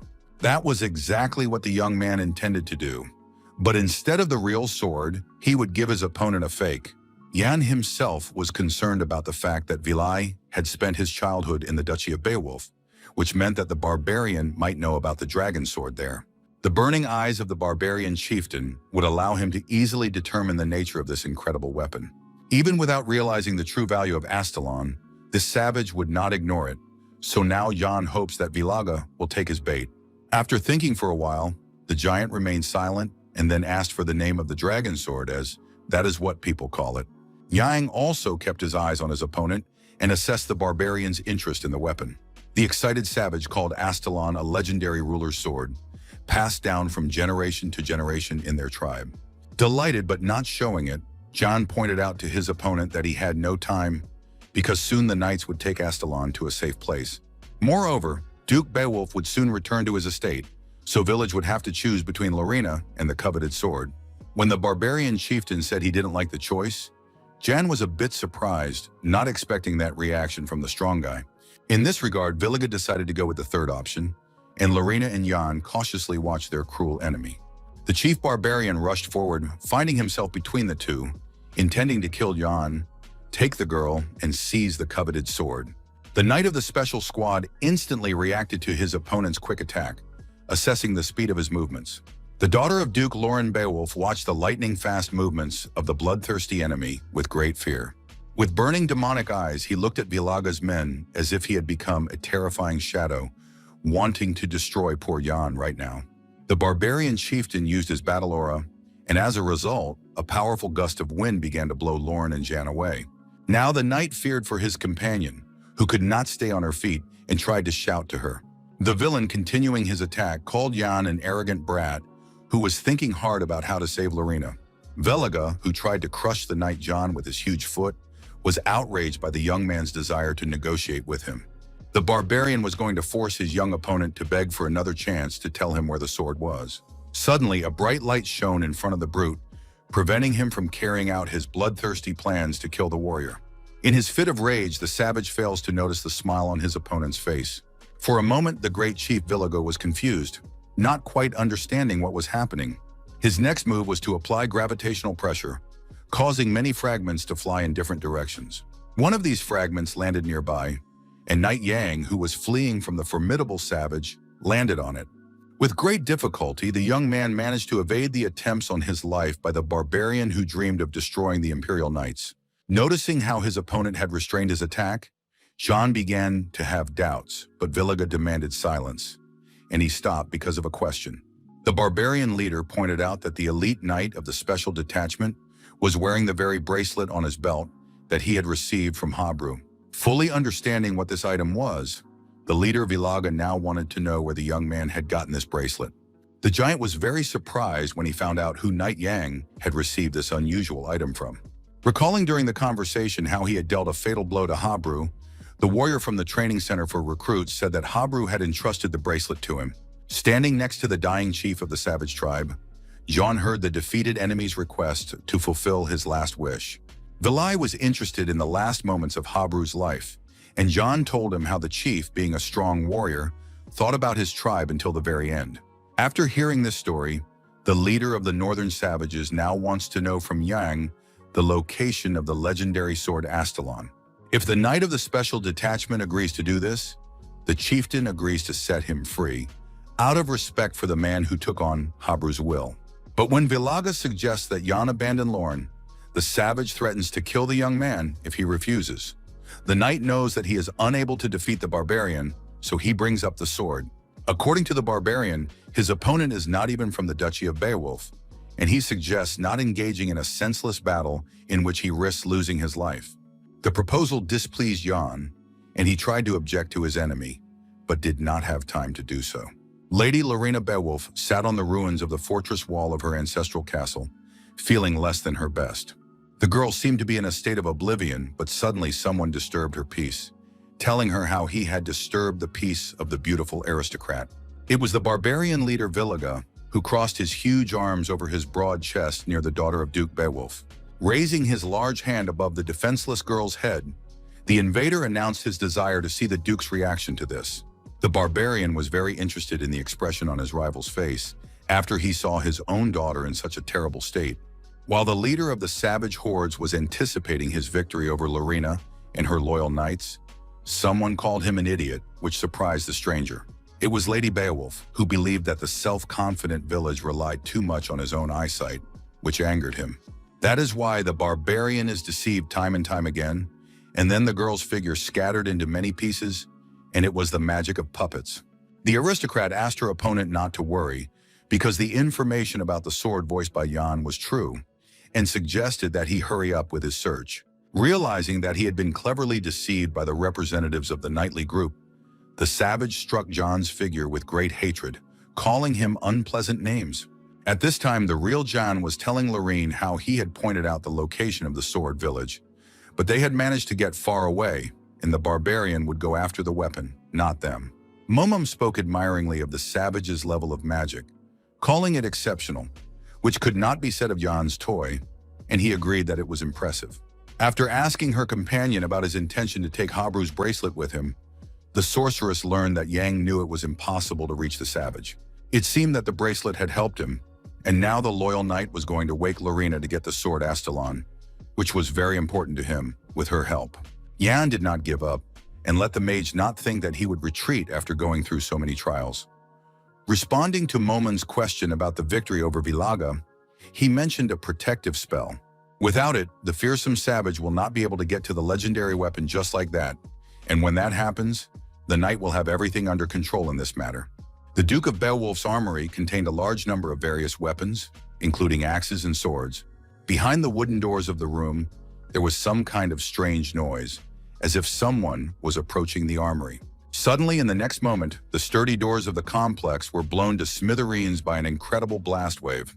The barbarian chieftain Vilaga appeared at the entrance to the armory, wondering if he had come to the right place, as Jan had told him.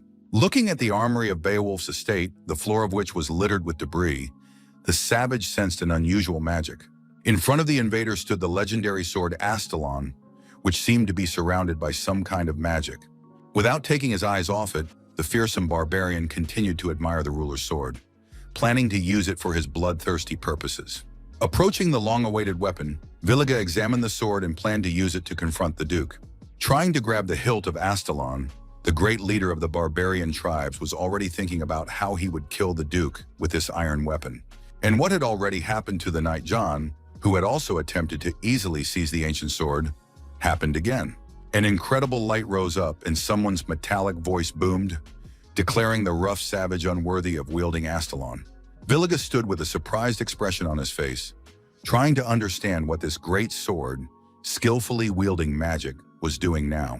To some extent, the savage began to resent the fact that the sword dared to raise its voice against the greatest leader of the barbarians. For now, the formidable barbarian silently watched the proceedings, unable to say a word. He stood in the stream of light, then smiled slightly and mentally called what was happening a sweet moment. Demanding that Aelon stop whining, Vilaga resolutely grabbed its hilt, intending to finally take possession of the great weapon. The excited savage stared at the sword with burning eyes, asking it not to resist and to pass into the possession of the mad barbarian. Villager laughed eerily, continuing to hold Aelon in his huge paws, thinking that the sword had calmed down a little. While the leader of the savage hordes was thinking about taking possession of Aelon, he did not notice a small crack appearing in the ceiling of the armory. The man in military knight's uniform who appeared from the crack in the ceiling, to the great surprise of the savage celebrating his triumph, did not agree with this at all. Hans Marengo, the butler who had unexpectedly appeared in the armory, formerly an imperial knight, intended to destroy his enemy, Vilai. The chieftain was very unhappy about the appearance of an outsider who dared to interfere with him at such an important moment. Raising his sword decisively, the giant was ready to destroy his opponent without regret. At this time, the knights John and Lina Beowulf came to a shelter near the tower, which was protected from detection by Mana.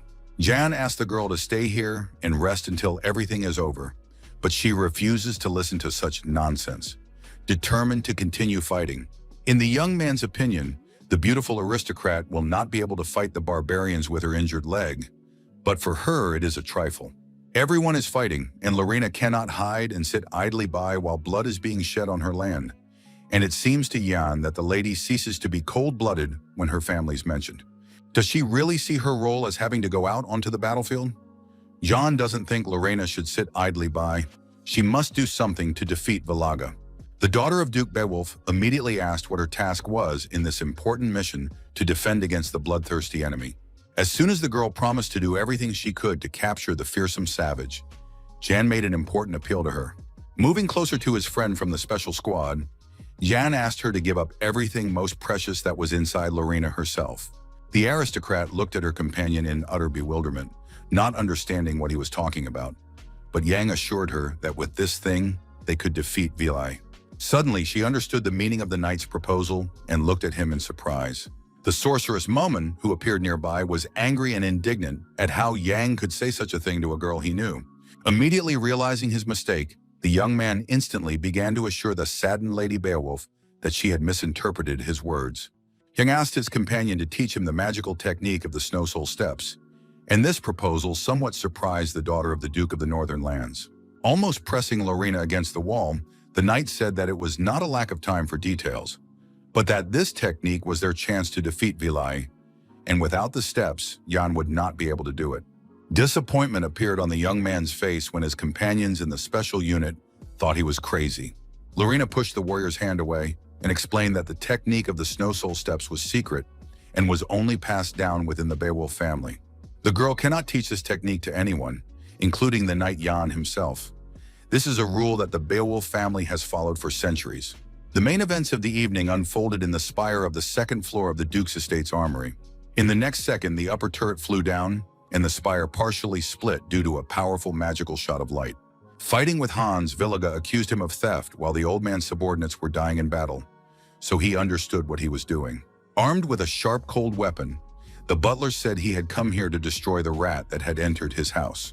The former knight intended to achieve his goal with the help of the 12th form of the Snow Soul, the White Flower. The barbarian chief guessed that his experienced opponent was using white flowers, which were employed by the steward of the ducal estate. The magical technique was so powerful that under its influence, the stone tower quickly crumbled into separate fragments that fell to the ground. The leader of the savages saw all this clearly and appreciated the skill of his mature opponent. Villaga noticed how each petal was covered with the sword's reinforced aura, and he could not have imagined that there was a person in the mansion who was equal in strength to the Duke. But as he prepared to retreat, the great barbarian chieftain strained all his enormous muscles to successfully oppose his powerful opponent. The actions of the butler Hans were not enough to stop the barbarian leader, who used a combat aura called Rain. With the help of this aura, Villaga seemed to have gained a second win and planned to defeat his experienced opponent in the next minute. The incredible magical downpour proved to be the most serious weapon in the barbarian's arsenal, and Hans was surprised to see his petals destroyed. Villaga's crazy eyes burned brightly, and the savage, possessed by death, rushed forward and demanded that Hans get out of his way. Unable to strike his old enemy, Hans looked at the barbarian with anger and regretted that he was not as young as he used to be. Among the ruins of the huge palace complex lay the legendary sword Aelon, stuck point first into the ground. A knight from the elite group at the Yang Training Center approached the weapon he so desperately wanted to get his hands on for successful battles with his enemies. Standing directly in front of the magically glowing sword, the young man expressed confidence in his timely arrival here. One of the knights was pleased that Yang was the first to go to the armory, but the young man would not last long there. Momon, who was standing next to the high-ranking warrior, reminded him of Vilai, who would immediately sense the reaction of the great sword. Yang knew this even without the sorceress's words. But until all this happened, the brave knight was going to put an end to the barbarian leader's atrocities with the help of Aelon. As soon as Yang grabbed the hilt of the legendary weapon, lightning bolts of glowing magic appeared around it. As before, Yang was engulfed in an incredible glow, but this time it was even stronger and brighter, as if the young man had finally taken possession of the sword. The warrior stared at the weapon's magic in a state of excitement, realizing what he had actually gotten his hands on. Before that, Lina had told him about the rule of her house, which her ancestors had adhered to for many centuries. And then the bright glow reappeared, striking the girl, who had not expected to see anything like it. Outraged by this tradition of adhering to the rule, Yang reminded Lina of her own warriors, sarcastically suggesting that they were not so important to her. Yang demanded that she either follow the rule or lose her subordinates. The girl would have to break it if she wanted to save the Imperial Knights. Understanding the logical arguments of her comrade in the special unit, the aristocrat still hesitated to make the right decision. She immediately recalled a scene from her childhood when she was asked not to mention the name of the man who had broken the rule of their duchy. After such memories, the girl immediately recognized the young man's rightness in his most important matter. And unexpectedly, for the most surprised Yan, Lady Beowulf grabbed his hand and declared the need to do what was necessary now.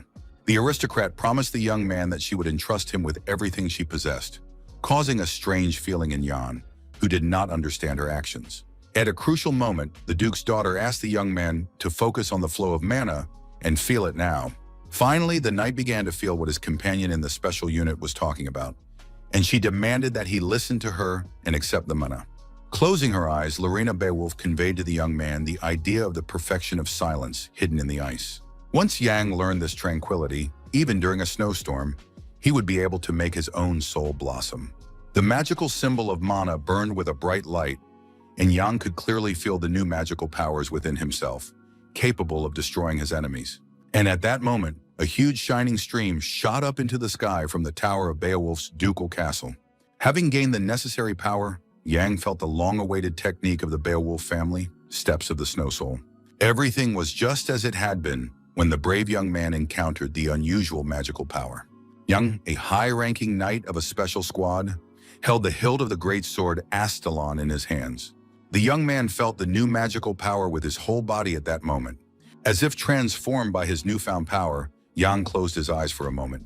The young warrior rejoiced inwardly because he had received what he had dreamed of for so long, and it would help him defeat his enemies in battle. Surrounded by a stream of magical light, the cadet finally got his hands on the dragon sword Aelon, holding it firmly in his own hands. The legendary weapon of great warriors shone with a bright, unusual light, recognizing its new owner. The tip of the ancient weapon was pointed upward, emitting a powerful, incomparable light. Holding the cold weapon in his hands, Yang finally saw the true form of this dragon sword. At that moment, the tip of another blade cut through the stone pavement of Beowulf Castle with a hissing sound. The knight Hans, who had challenged the chieftain, was greatly indignant and called him a monster who was able to see through this warrior's techniques. Assuming that the great barbarian leader had endless reserves of stamina and mana, the knight suspected something was wrong. In his opinion, all of this was the source of the formidable power of Vilagi, who stood opposite him. The chieftain did not expect his opponent to hold out for so long, expending his life force, but he was sure that the end was coming for the old warrior Hans Maringo. It seemed that the time had come for the chieftain to destroy the brave knight, but something suddenly distracted his attention from his opponent. With great anger, he was forced to pay attention to the light coming from the tower of Beowulf's palace, while Hans kept his eyes on his enemy. Noticing the stream of light disappearing into the sky, Villega realized with great displeasure that Jan had managed to get hold of the ruler's sword after all. The vicious invader immediately remembered the knight of the special squad, and in a fit of rage, he rudely insulted this brave young defender of the fortress. Villega remembered how he had decided to spare this guy out of respect for the fallen leader Habru, and he dared to deceive the giant. The experienced knight Hans Maringo, who did not waste any time, looked at his distracted opponent with burning eyes and decided to take advantage of this excellent opportunity. Running up to his opponent with his weapon in his hands, the old warrior was outraged by his distraction from the battle between them and tried to strike the barbarian leader. To Hans's surprise, the leader of the savages skillfully grabbed the blade of his weapon, managing to hold back his opponent's attack. Gloomy and with eyes burning with hatred, Vilayaga did not understand what battle Hans was talking about, since their fight had long since ended. With one movement of his powerful arms, the barbarian chieftain broke the large blade of the butler's sword. Hans was very angry, but he could do nothing against the large villain who was now gaining the upper hand. Stretching his huge hand toward Beowulf, the loyal defender of the duchy, Villaga was angry that Maringo was in his way. Suddenly, the powerful stream of bright light seemed to evaporate, and the tower of the aristocratic castle was once again plunged into darkness. Sparks of magic flashed above Hans, who stubbornly resisted the formidable enemy, as if protecting him from the savage. The butler looked at the giant's huge palm, but something happened that was incomprehensible to the experienced knight. The great chieftain Villaga continued to stand before him, but now bound by Frost's shackles, and Hans recognized the magic of ice at work. He knew perfectly well that it was impossible for anyone to use magic in this place, so it was completely unclear who had done it. It suddenly became clear to the old Imperial Knight that, as he had suspected, his new acquaintances from the special unit were involved. When the savage Villaga, bound by frost magic, turned back, he saw the shadow of the approaching Knight Jan. It was him, the current high-ranking cadet of the Special Knight Squad, Jan, heading towards the barbarian leader with the sword of the rulers, Aelon. Outraged by Jan's dirty hands touching the ruler's sword, the savage heard his opponent's words about the incredible power of the weapon. Jan was right when he suggested the possibility of enhancing the ice magic with the Snow Soul technique, and with Aelon, he greatly increased his magic. The enraged Villaga did not understand how his opponent had managed to seize the ruler's sword, noticing the changes in his body. In the body of the Knight Jan, the leader sensed the presence of 3 clusters of mana at once, and therefore wanted to know what his rival had done to himself. The cadet appreciated how Villaga immediately noticed the changes that had taken place in Jan. Thanks to the Eye of God, what a troublesome ability the savage had. With a malicious smile, the leader of the barbarian tribes realized that all this incredible power belonged to the ruler's sword. Using his immense skills, the satisfied leader of the invaders managed to break the magical frost shackles on his hands. Raising his giant fist, Villaga intends to seize this weapon, which in his opinion is a perfect fit. The aggressive barbarian had new plans for the Knight Jan, who had recently been chosen by the sword Aelon. Preparing for a new stage in the battle with the savage, Jan kept his watchful eyes on him and listened to every word of the conqueror Villaga. The butler Hans Maringo remained a witness to what was happening, listening angrily to all the threats of the savage village. If the sword chose Jan, the villain would gather as much of his own energy as possible and simply take the weapon, eliminating the knight who opposed him. With burning eyes, the crazed Villayaga stared at the young man, using the Black Sun's battle aura to strike him. But the young man still held his new sword, Aelon, in his hands, with which he planned to fight the enemy. Using the basic sword technique of the Frost Knights, Yang swung his powerful weapon to defend himself against the villain's magic. Then he performed a slashing cut, and small glowing fragments appeared in the air after the sword strike. Ahead was one of the walls of the Beowulf clan's castle, where the defenders of the vast duchy were now absent. And suddenly, in the next moment, the large wall was cut in two, as if the thunder gods had decided to destroy it. The huge Villaga suffered almost fatal damage, and it seemed that nothing could help him now, and that Yang would emerge victorious from this confrontation. The light that flashed instantly almost blinded the knight, who even had to close his eyes. The leader of the barbarian hordes was not yet dead. He waved his large arms as if he was still trying to harm the young man. Using his own magical power, the savage hoped to eliminate the young but skilled fighter Yang. But even all of Villa's power was not enough to defeat the young man, who was incredibly persistent in his fight against him. In another part of the huge ducal estate, black smoke rose from the ruins, and a bright glow rose near the boys in Villae. Cracks appeared in the ground, leading straight to the barbarian chieftain and accompanied by a magical light. The villain clutched his chest, from which black blood continued to flow uninterruptedly.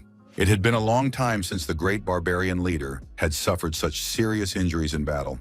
According to Village, it was all because of the ruler's sword, for Yang had managed to pierce through the chieftain's muscles and counter his battle aura.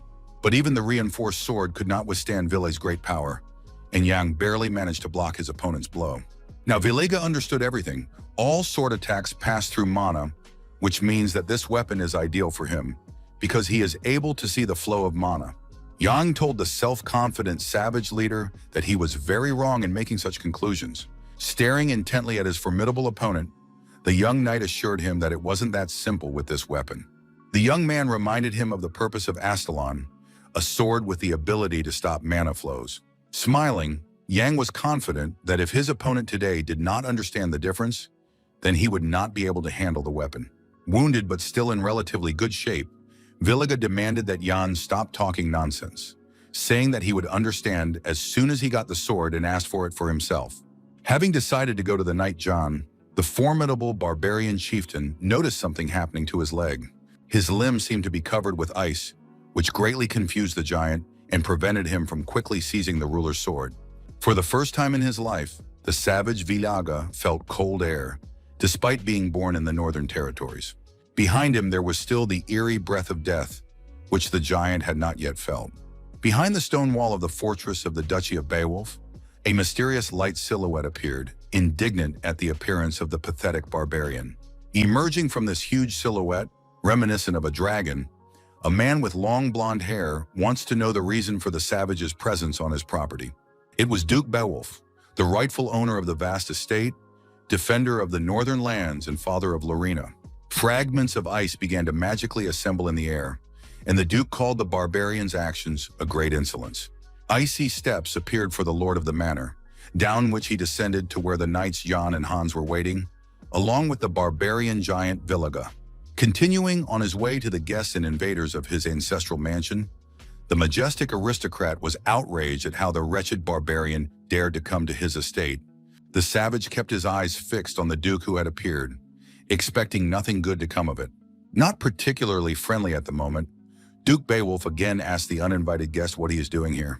The silhouette of the magical dragon was becoming increasingly clear, and the owner of the estate demanded that Ville come up with excuses wisely, as they might be his last words.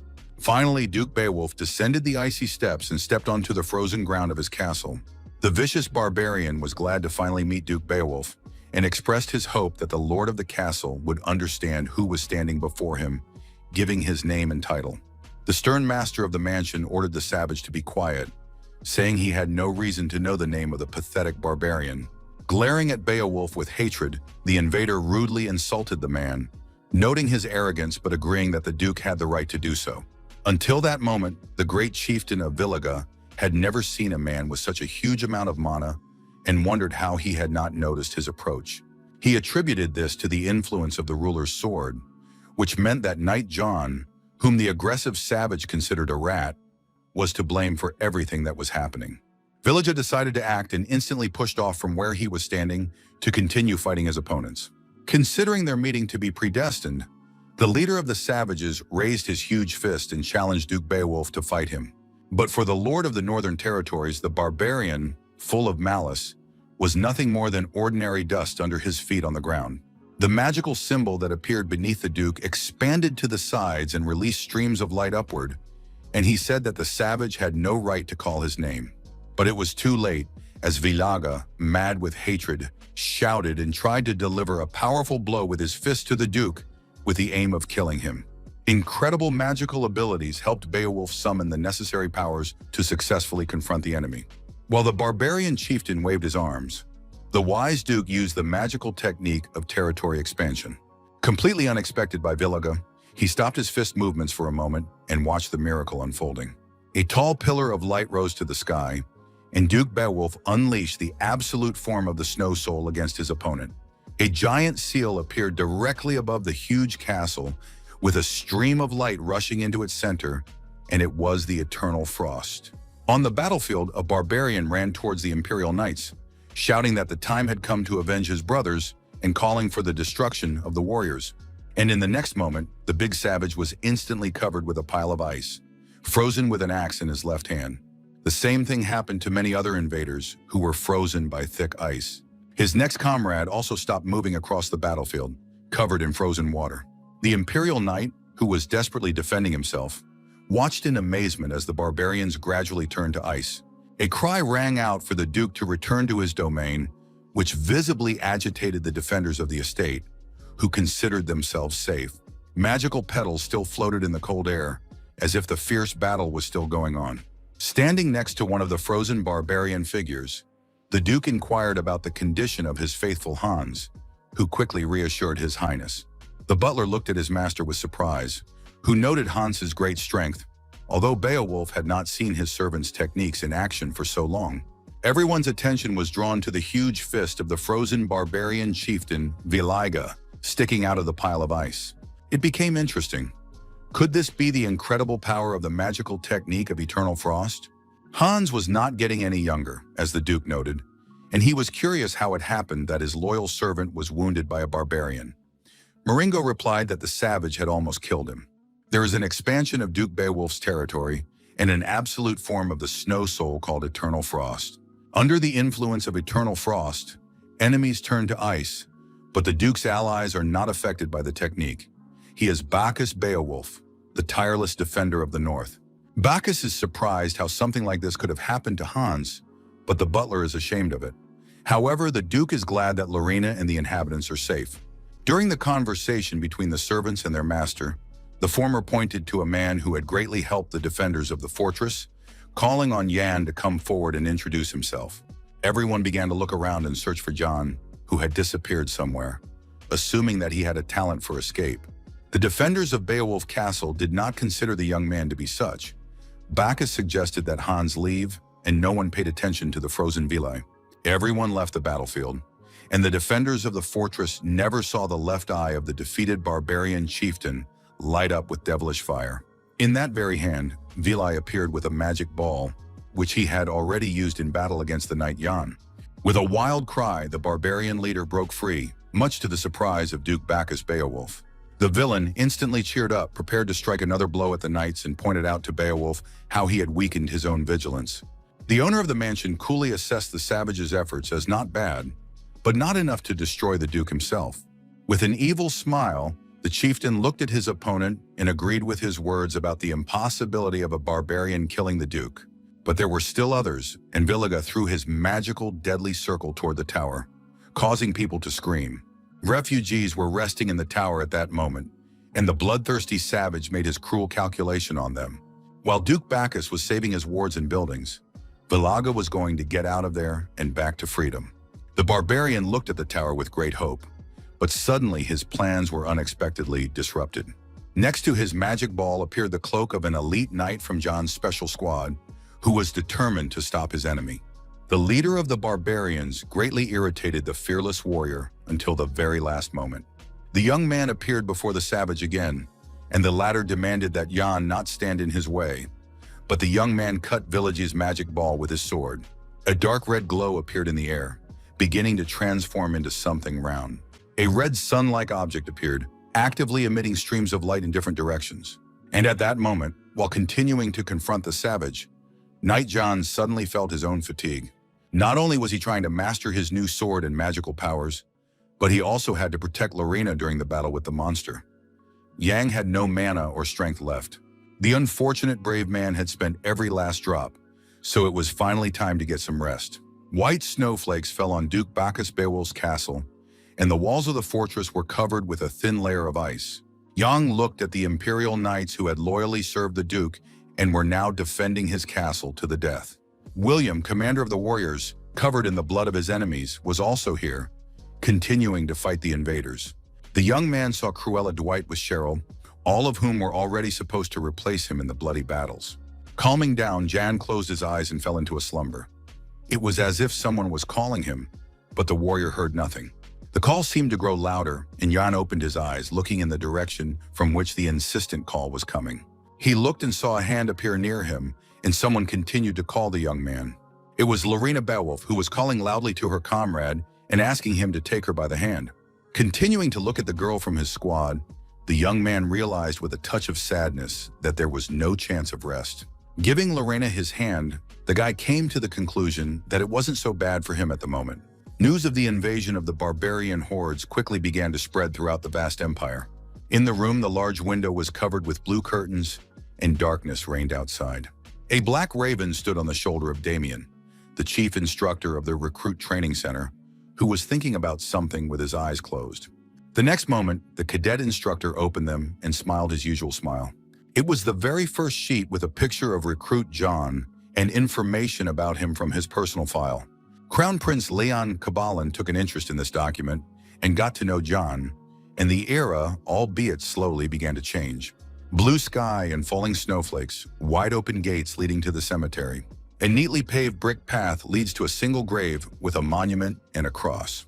A woman's hand touched the monument, above which a stone cross towered, as if symbolizing eternal life. Sitting down near the grave, Lina remembered how much time had passed and hoped that no one held a grudge against her for her long absence.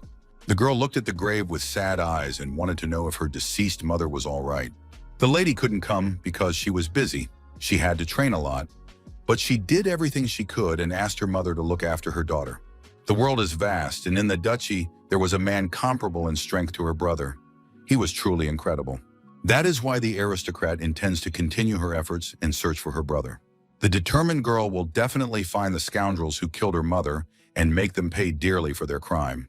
For some time, the poor lady stood silently and looked at the grave of her beloved mother, who had died long ago.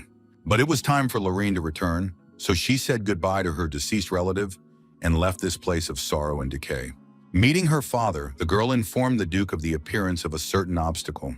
As they parted ways, Bacchus Beowulf asked his daughter to stop, but she told him she was late for her train. Her father turned to Lorena and handed her a small blue glowing ball, asking her to take it.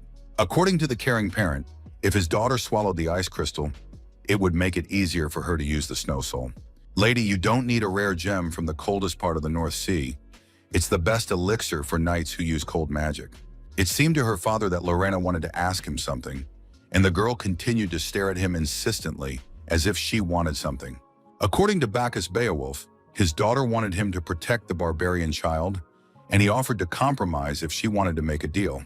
Lorena, after listening to the Duke, hissed discontentedly as if disagreeing with his proposal. When her father offered his hand, the girl rejected it, but still expressed hope that he would keep his promise. The Duke advised his departing daughter to train her snow soul instead of wasting her time, as he felt that her cold energy had dulled, and asked her to visit home from time to time. Without turning around, the girl told her father that she considered him stronger now than ever before. And given how powerful the Grand Duke's technique was, even bloodthirsty barbarians could not threaten the Beowulf family estate. Then the saddened lady asked her father a question that directly touched on painful memories associated with their family. If the Duke was such a strong man, how did he fail to protect Lorena's mother?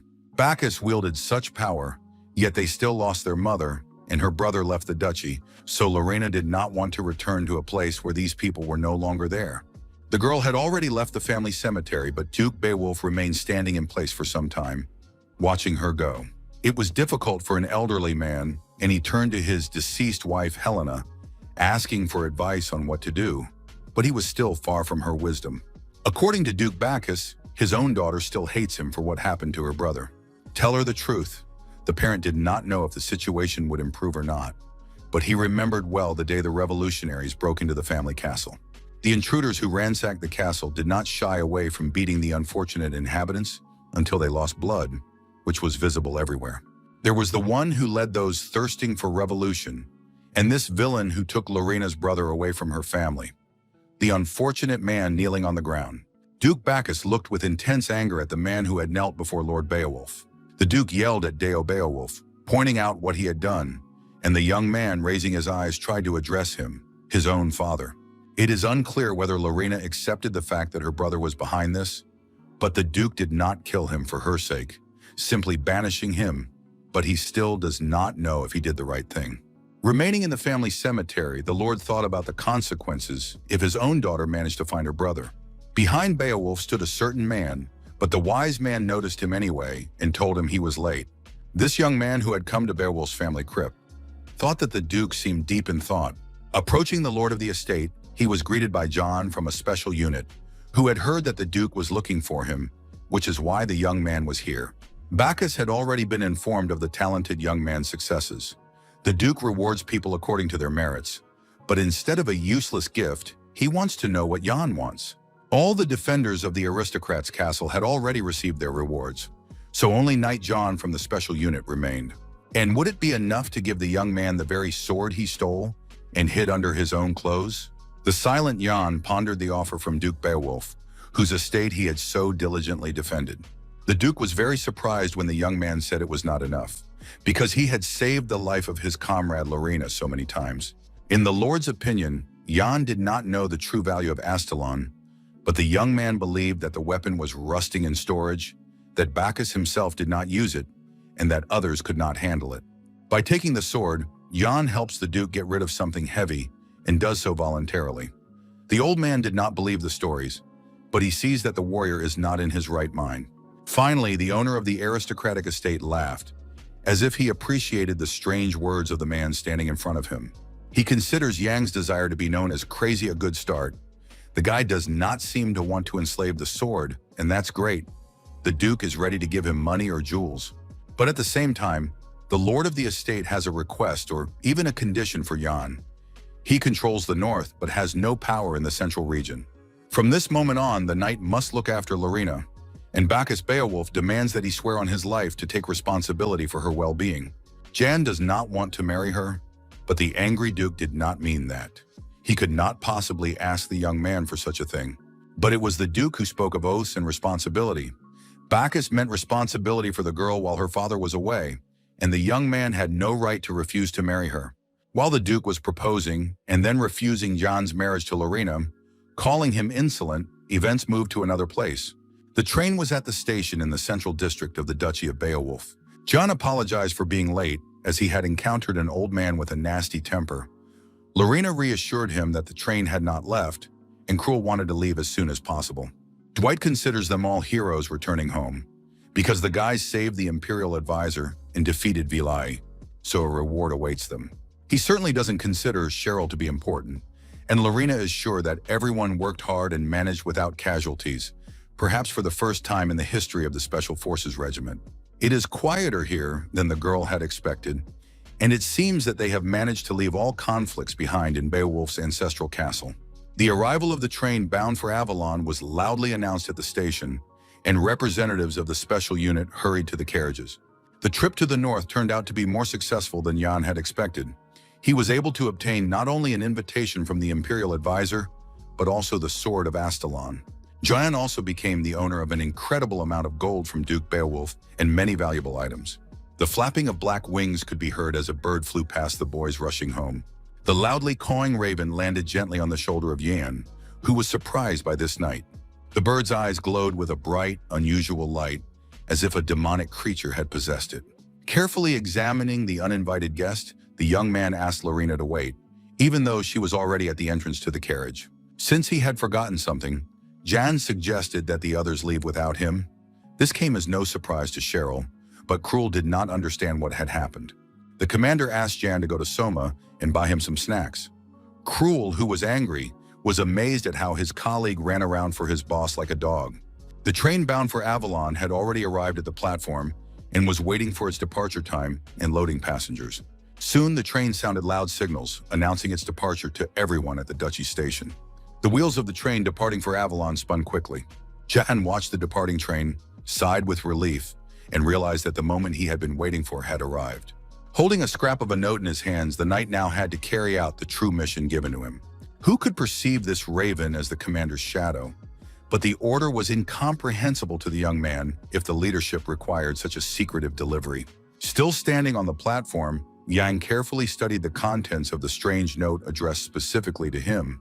Clutching the message tightly in his strong hands, Yang assumed that it was about a rather hearty snack. On the deserted city square, wooden barrels with unknown contents stood under covered awnings. The silhouette of a magical symbol belonging to the ancient demon Lich appeared on the ground. Finally appearing in its entirety, the central part of the seal flashed brightly, and the sorceress Momon rejoiced that she had been resurrected. Raising her hand, the sorceress burst out and rejoiced at her return to the living world. Yang believes he did everything on his own, but if it weren't for Momon's help, the boy would have died 1,000,000 times during his battles. Once, the sorceress put up a magic shield in front of him to protect him from blows and strengthen its power when he cut through Village's ball. In the end, the tired sorceress spent too much mana and fell asleep, but now she has restored her magical power. Now Momin is able to finish off this thick-headed barbarian and is ready to eliminate the monster with one blow. Yang looked at Momin and didn't understand what she was talking about, because the battle with Vilai and the other barbarians had already come to an end. The knight group from the special detachment had already left the territory of the Duchy of Beowulf, and the sorceress had slept all day, so she knew nothing.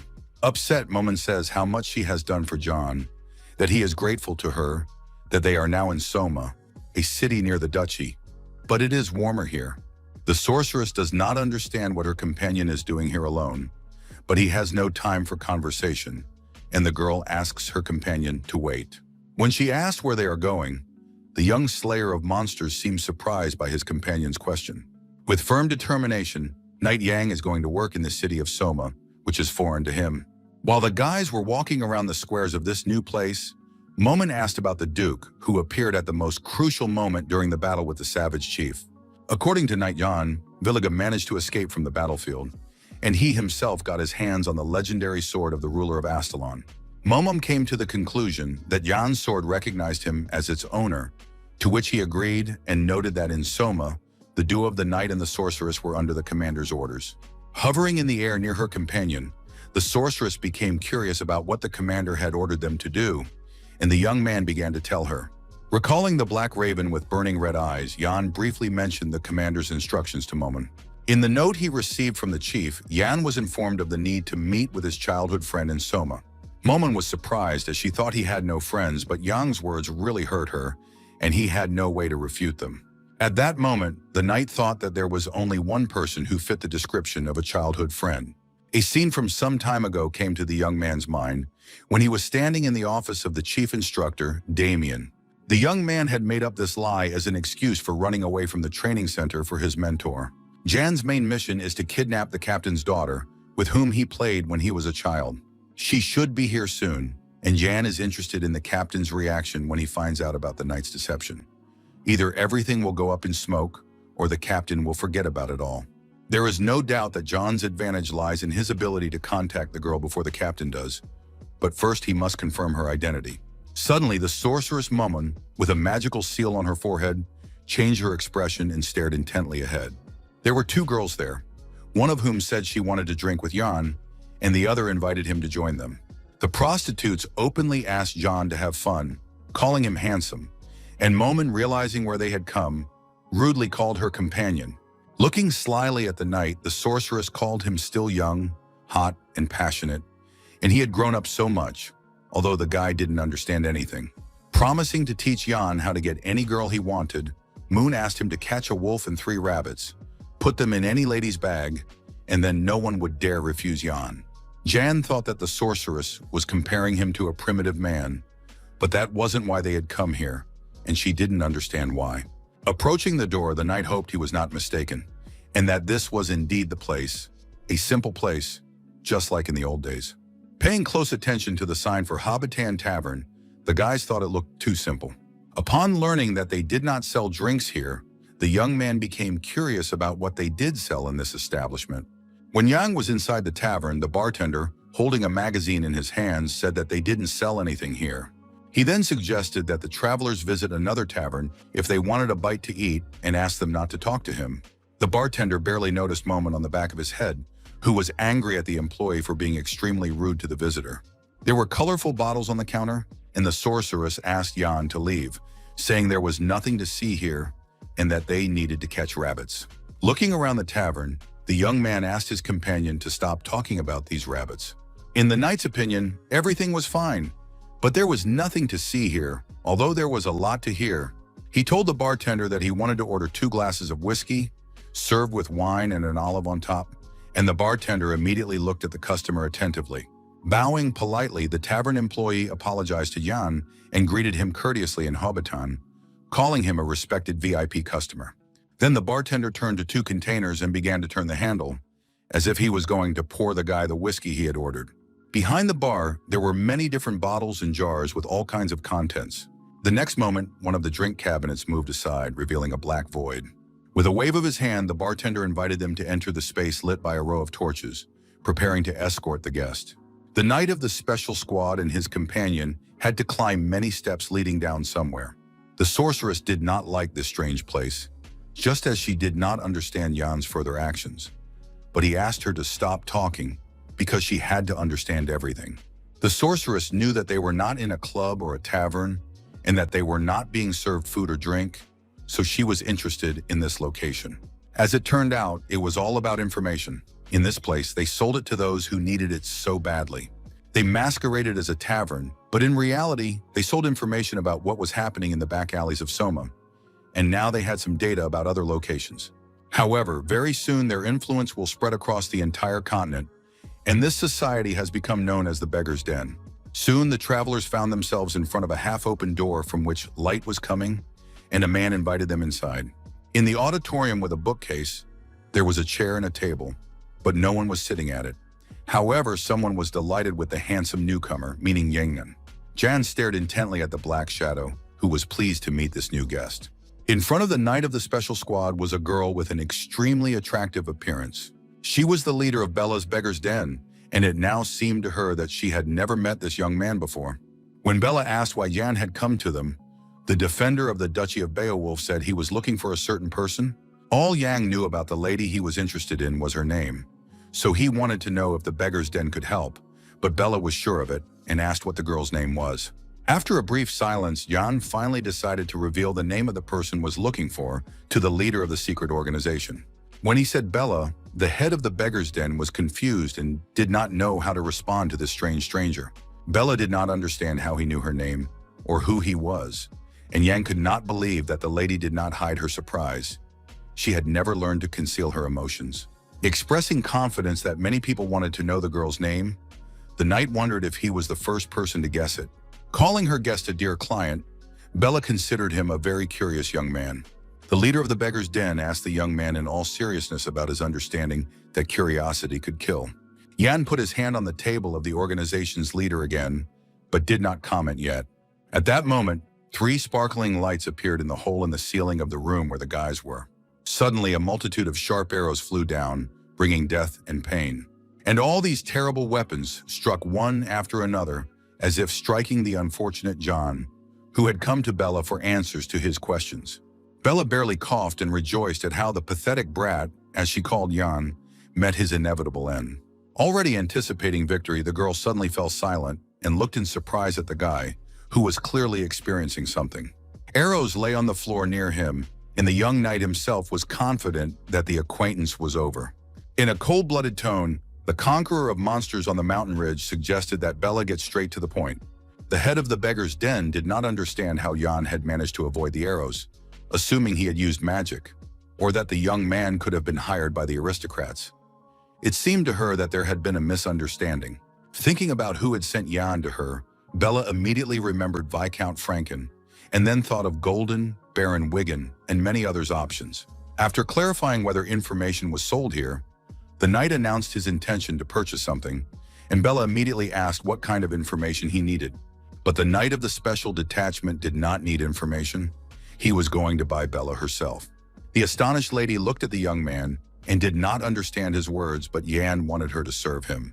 Momon, who appeared near Yang, sarcastically called him a fool, but the warrior asked her to stop because the sorceress had misunderstood. When life outside the Beggar's Den was going on as usual, Yang told Bella how much he valued her ability to find information. After all, the head of this amazing organization knew not only about all the scandals that had occurred, but also where to find the best dinner. Yan wanted to know if Bella was behind the spread of rumors, as she could be accused of slandering the nobility, but the lady had earned a little money from selling the information. Until now, the girl had managed to keep herself under control as she thought, but she looked at the knight and decided that he was beginning to threaten her. With a good-natured smile, Jan looked at the girl and assured her that he praised her, and in general had a high opinion of the head of the Beggar's Den. After thanking Yang, Bella was sure that by becoming his subordinate, she would risk being killed by the nobles of Soma, as no one likes it when their dirty laundry is aired in public. However, in Bella's understanding, this did not mean that there was no other way in her case. At these words from the leader of the Beggar's Den, Knight John looked at her intently. If John gives Bella enough coins to buy off the aristocrat's threats, then it can be done, as the lady is unaware of the young man's capabilities. Hearing her words about possibilities, John approached the girl, intending to talk about it. He is curious to know how much it will cost to buy her freedom, but Bella does not consider it an amount that can be paid with the copper coins in Jan's pockets. Taking out a bag of money, the knight wants to know if it would be possible with the amount of gold coins he has. Pointing out to the girl that she has 100 gold coins issued by the Central Bank of the Empire, John asks if she understands what he is talking about, but Bella is looking at the pure gold. However, in Yan's opinion, this amount was not enough to give to the girl, and she immediately agreed. Highly appreciating the development of events, the Knight of the Special Detachment offered the girl to play a game, and he recommended betting Bella's fate, which surprised her greatly. Now, Knight Jan is ready to offer the head of the beggar's den various sums of money, and her price will rise until she stops him. If Bella manages to guess how much she is worth in her own opinion, then the guy promises to give the lady the entire amount she named. However, if the lady goes beyond reason, then she will not receive a single coin. John will not pay her and will hand the girl over to the nobles.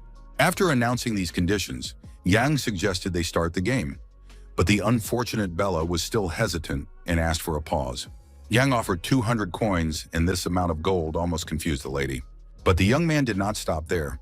He was ready to offer 300 coins at first, and then 400. Bella wondered where he would get so much money. With 400 coins, Bella could feed 4,000 people and live comfortably for a whole year. But she didn't know whether to stop the young man. While the poor girl was thinking about the untold treasures, Yang, who had offered her all this, reached into the inside pocket of his jacket. The girl watched intently as the warrior who had come to her pulled new money out of his pocket. Yang was still searching for something inside his jacket with his hand, while Bella kept her eyes on him. Suddenly, she shouted across the room, asking the guy to stop because the amount he had offered her was enough. Surprised by the quick conclusion, Yang thought they would reach 1,000, while Bella stared at the gold with her mouth open in amazement, amazed by the guy's words. All that remained was to obtain proof that Bella belonged to Yan, and she thought that the knight wanted her to offer him her own body. Hearing the beauty's assumption, the young man smiled slightly but said nothing. Holding out a sheet of paper covered in writing, Yan, not understanding what she was talking about, suggested signing the contract, and Bella agreed. After signing it, Yan was about to leave, but he was eagerly awaiting the start of their collaboration, after which he said goodbye. Under the table in Bella's office was a bag full of gold coins, and she herself did not understand what had just happened. Bella sat on the sofa, reading the contract and thinking about the money that had literally fallen from the sky onto the head of the beggar's den. Looking at the document, where everything was written in red ink, the lady remembered how she asked Jan where she should sign and his subsequent answer. As he left, the knight promised to contact the girl later and asked her to carefully study the contract by then, calling its contents very important. When the young man left her room, Bella barely smiled. Did Jan really think she was crazy? Why should Bella work for the first person she met, especially when it was obvious that this guy was dangerous? With that amount of money, Bella could live comfortably in other kingdoms and finally say goodbye to this miserable life. Considering Yan an idiot, the girl laughed to herself, because who said she would follow this contract, even if she signed it? But she was sharply surprised. The leader of the beggar's den leaned against the sofa and felt something strange in her own body. Getting up from her seat, Bella grabbed her head with her hand, where she felt pain, as if her head would split in two. Suddenly, the contract she had signed rose into the air, surrounded by a strange red glow. The contract stated that in the event of its violation or actions causing harm to John, Article 13 would apply to Bella. In the latter case, the girl's head would be blown up, and this news shocked Bella, who believed in such a scenario. Thinking about her head, which was indeed starting to hurt, Bella came to the conclusion that she had signed a real slave contract. When Yan found himself on the street, having left the walls of the beggar's den, he smiled slightly and expressed hope that his plan had worked. Smiling, Momin called Yan evil, and he cast a spell on the contract. The knight did not force Bella to sign it. She had no other choice. The warrior hopes that the mage cast the spell correctly, and that Bella will not die because of it. Momin considers his self-destructive magic to be on a different level, wanting to know if Yan took those coins from the spatial bag, and if so, where he found such a valuable item. Her boyfriend was given it by Duke Beowulf, to whom he complained about the need to come up with a way to transport money, and the old man was angry at the grumpy young man. Continuing to walk through the streets of the city, Momon inquired about their return home, but Yang was categorically opposed to this. Turning to the sorceress, The young man, who had successfully concluded a contract with Bella, the head of the beggar's den, reported on the start of their mission. There was a large house in the forest, and it was a dark night outside, with no bright stars in the sky. Near the building, people dressed in long jackets with hoods on their heads stood in a row.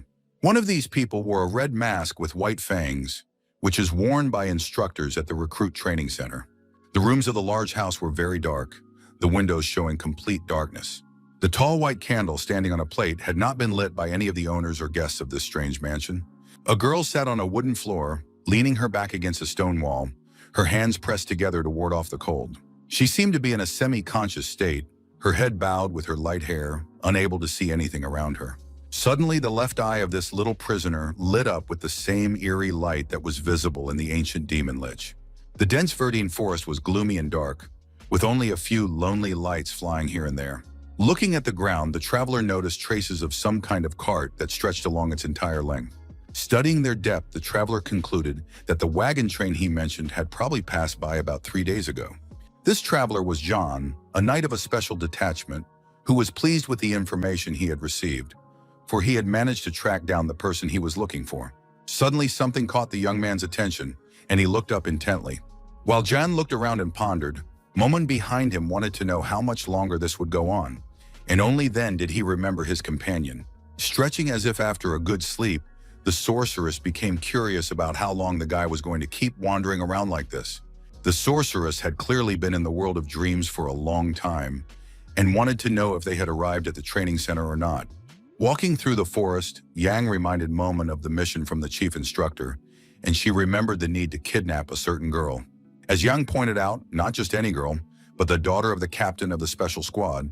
But he did not expect the assignment to come suddenly from Damian, and Momon wondered how a member of the special squad would decide to do such a thing. The knight thought the chief instructor needed the girl to put pressure on the captain, and Momon thought it was a dirty political move. Continuing to analyze the tracks, Yang came to the conclusion that the convoy was too large to move unnoticed, and there was no large escort. In the gloomy verdine forest, the young warrior did not know for sure whether he was following the captain's daughter's trail or not. Suddenly on the way, Yang saw mysterious lights, although there were usually no people in the forest at night. In front of them stood a peasant woman and several men with bags on their shoulders, all holding lanterns, thinking that Jan and Momon were lost. Jan agreed that he had chosen the wrong path when he entered the forest. The peasant woman considered their meeting to be good luck, and they went to the village, calling the forest dense, where travelers get lost. Then a strange-looking woman invited the knight and his companion to rest in their village, if they did not mind, which surprised Jan. According to the peasant woman, the village is just a stone's throw away, and although there are only a few houses there, the travelers will find a place to stay for the night. The three young men smiled at Leona's enthusiasm. Now everything was clear to them. The girl did not agree, indignant at her companion's chatter.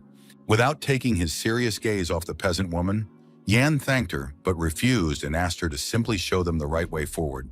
The guys laughed at Leona again, who had been rejected, and the embarrassed girl asked them to finally shut up. A knight from a special detachment continued to observe everything that was happening. He did not like meeting these strange people. With a sad expression on her face, the peasant woman Leona offered Jan the lantern to take with him, because it was dark and dangerous in the forest. Now the young man looked at the peasant woman with a more cheerful expression, as if he had discovered the secret of her strangeness. The girl just continued to look at the knight standing in front of her with embarrassment. And unexpectedly for everyone, Jan summoned the sword Aelon in the fifth form of the dark spirit, waving his weapon in front of Leona and preparing for a crescent-shaped attack. The hospitable peasant woman looked at Yang with wide, surprised eyes, not understanding the young man's actions. John struck the lantern offered to him with a lightning-fast blow, and it was cut into 2 equal parts. In the next attack, the Special Forces soldier did the same to the peasant woman, forever preserving her frightened expression. With the ruler's newly acquired sword Aelon, Jan once again fought against those he considered dangerous to himself. Before the knight lay a lantern cut in 2, and the woman who had offered the young man the device to use in the night forest. One of Leona's companions screamed in horror at the top of his voice, not understanding what this strange knight was doing. The men screamed because Jan had unexpectedly killed the modest Leona, calling him a murderer and horrified, not knowing why the knight had done it. Outraged, Momon, considering him a psychopath, believes he could have refused, so there was no need to shed blood. But for John, she is slow on the uptake.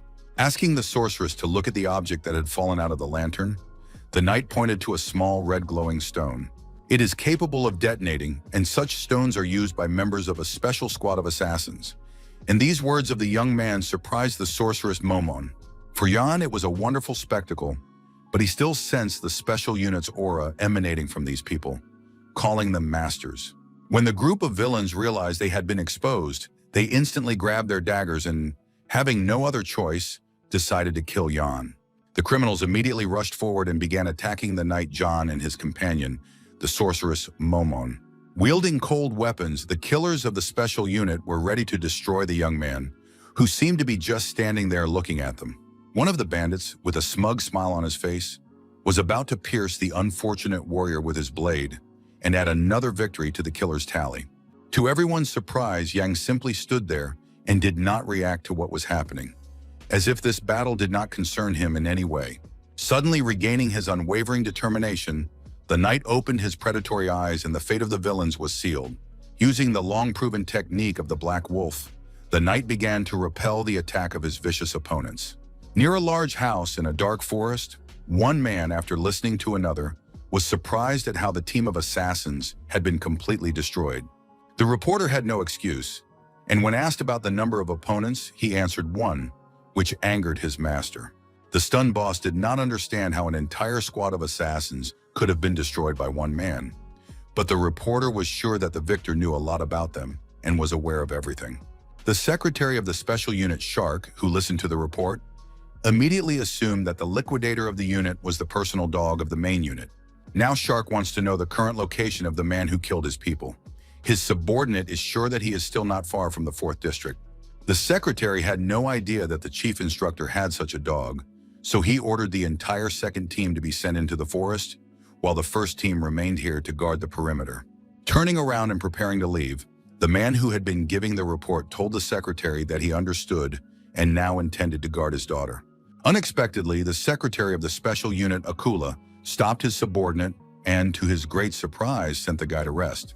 Rest in eternal sleep, and the secretary attacked his subordinate from behind with a curved knife in his hands, but the latter noticed everything at the last second. The villain looked at the man with glassy eyes and gloated, but it was an insignificant disguise. The next second, the Black Wolf bit the secretary's hand, which was holding the blade to strike, with his sharp fangs. No longer smiling, but now snarling with rage and pain, the special unit secretary twisted his severed right arm and screamed, calling out the wolf. Absorbing the dagger with a magic seal, the speaker knew about the poisoning of this weapon. But that's how it should be with an assassin. So the guy takes the blade. The secretary continued to stare with his glassy eyes at the man who was now asking permission to ask Akula a new question. Smiling slightly, this guy, who managed to repel the villain's attack and stay alive, watched his boss's actions. Instantly throwing off his outer cloak and hat, Knight Yang appeared before Akula, wanting to know the location of the captain's daughter. Shark asked him not to take another step, wondering how there was no one else here, but Jan was not bothered by his cries. No one would answer anyway. After all, there were no guards left. The knight had already eliminated them all. One of the guards lay dead near the wall, another lay on the cold ground, and a third warrior hung upside down. For the secretary, this was unbelievable. He was amazed at Yana's ability to single-handedly deal with everyone in the room. The young warrior seemed to be some kind of terrible demon with a burning eye to Akula, and the secretary did not understand how such a thing was even possible. Shark began to apologize and promised to tell everything he knew. Yang realized that it would not be difficult to get him to talk and wanted to know where the captain's daughter was. To the great surprise of the knight who had arrived, it turned out that the girl was not there. Yang wanted to threaten Akula if he continued to deceive him. The very frightened secretary of the special unit said that the captain's daughter was not there, that they only kept test subjects there. Shark did not have time to finish his thought. A second later, there was almost nothing left of his head after a blow from Knight Jan. Jan watched what was happening to the villain with a cold, indifferent gaze as the blood continued to flow. Standing next to Akula's fallen body, Jan mentioned how a taboo had been placed on a high-ranking Special Forces soldier. Now the victor over the villains criticized the authorities, who used the taboo as if it were omnipotent and as if it proclaimed the presence of something particularly important here. With his arms crossed, Yang thought about the test subjects mentioned by Shark and was confident that they were not just guarding the daughter. In front of the young man was a huge house against the backdrop of a dark forest, and he continued to wonder what they were still hiding here. He could see the sturdy doors to one of the many rooms in the forest palace, where it was unknown who might be at that moment. Along the wall were tall windows offering a beautiful view of the cottage's grounds. Knight Jan walked down the long corridor, looking at all these doors and windows, going about his business. Finally, after some time, a dark door appeared at the end of the corridor, through which flashes of light were visible. Soon, Yan found himself inside this huge auditorium with a carpeted walkway, candlesticks on the walls, and other notable elements of decor and furnishings. The young man looked around suspiciously at this new place, studying its contents. Suddenly, he saw the silhouette of a man tied with ropes and held against the far wall right in front of him. Straining his eyes, he carefully examined the prisoner and was overcome with indescribable horror. A young girl was chained here with strong straps, her feet pressed against the floor with a magical symbol. Similar images were also present on the wall itself, but now Yana was most angered by those who dared to do such a thing to the unfortunate lady. The poor girl's legs were bound with straps so that she could not free herself, and Yang hated those who did such things to living people. Making a quick decision to free the unfortunate captive, the knight began to cast a spell using a magic seal. The deed was done, and the girl was freed from her terrible straps, which were cut by a magical beam released by Yang. The young man gently embraced the captive by the shoulders with his own hand so that she would not collapse to the floor after her imprisonment. Holding the freed girl, the knight tried to wake her up, wanting to know the current state of the unfortunate prisoner of this huge forest house. Finally, the girl began to come to her senses little by little, but her eyes were still hidden by two straps. Looking closely at the lady, Yanu realized that she seemed quite familiar to him. Removing the straps from the rescued beauty's eyes, the elite knight of the special squad tried to remember where he had seen her before. Suddenly, the girl's eyes, filled with fear and horror, opened wide and looked at everything that was now in front of him. An unusual light pierced the room, and Yan flew backward with a cry from the incredible power emanating from it. Grimacing in pain, the young man hissed, unable to withstand the enormous energy. Finally, with great difficulty, the warrior got to his feet and tried to assess the situation and the great power that had appeared before him. Freed from her shackles, the girl flew into the air and appeared before Yang, who was completely unprepared for this. Focusing his gaze on the former captive, Yan, if his memory served him correctly, saw her face from his past life. It was one of the three great disasters of the continent, a horror that even the knights themselves had been unable to quell, and it was unclear what she was doing here. Recalling all these seemingly forgotten details, the knight finally recognized the flying girl as the Witch of Suppression. Since its founding, the Kabbalan Empire had become home to many superhumans and powerful warriors. But even a superhuman remains human. Some disasters in this world exceed human capabilities, and the first of these is an unquenchable flame. The second disaster is despair for knights, which is only revealed to those who encounter it face to face.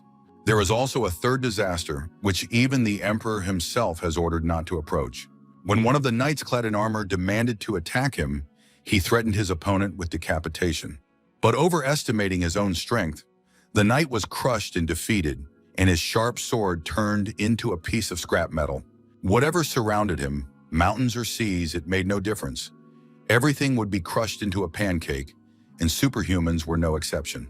That's what people, full of fear and awe, called him, and Yang was now somewhat puzzled by the witch. He did not understand at all what the third disaster, the very Witch of Suppression, was doing here. While searching for the daughter of the captain of the special squad, Yang managed to find the Witch of Suppression, so now the puzzle finally fell into place. He immediately remembered the excessive secrecy when the squad members wore hoods to hide their faces. Before his death, the secretary of the special unit, Akula, mentioned some test subjects. And then, unexpectedly, Knight Yan realized that the captain wasn't hiding his daughter at all.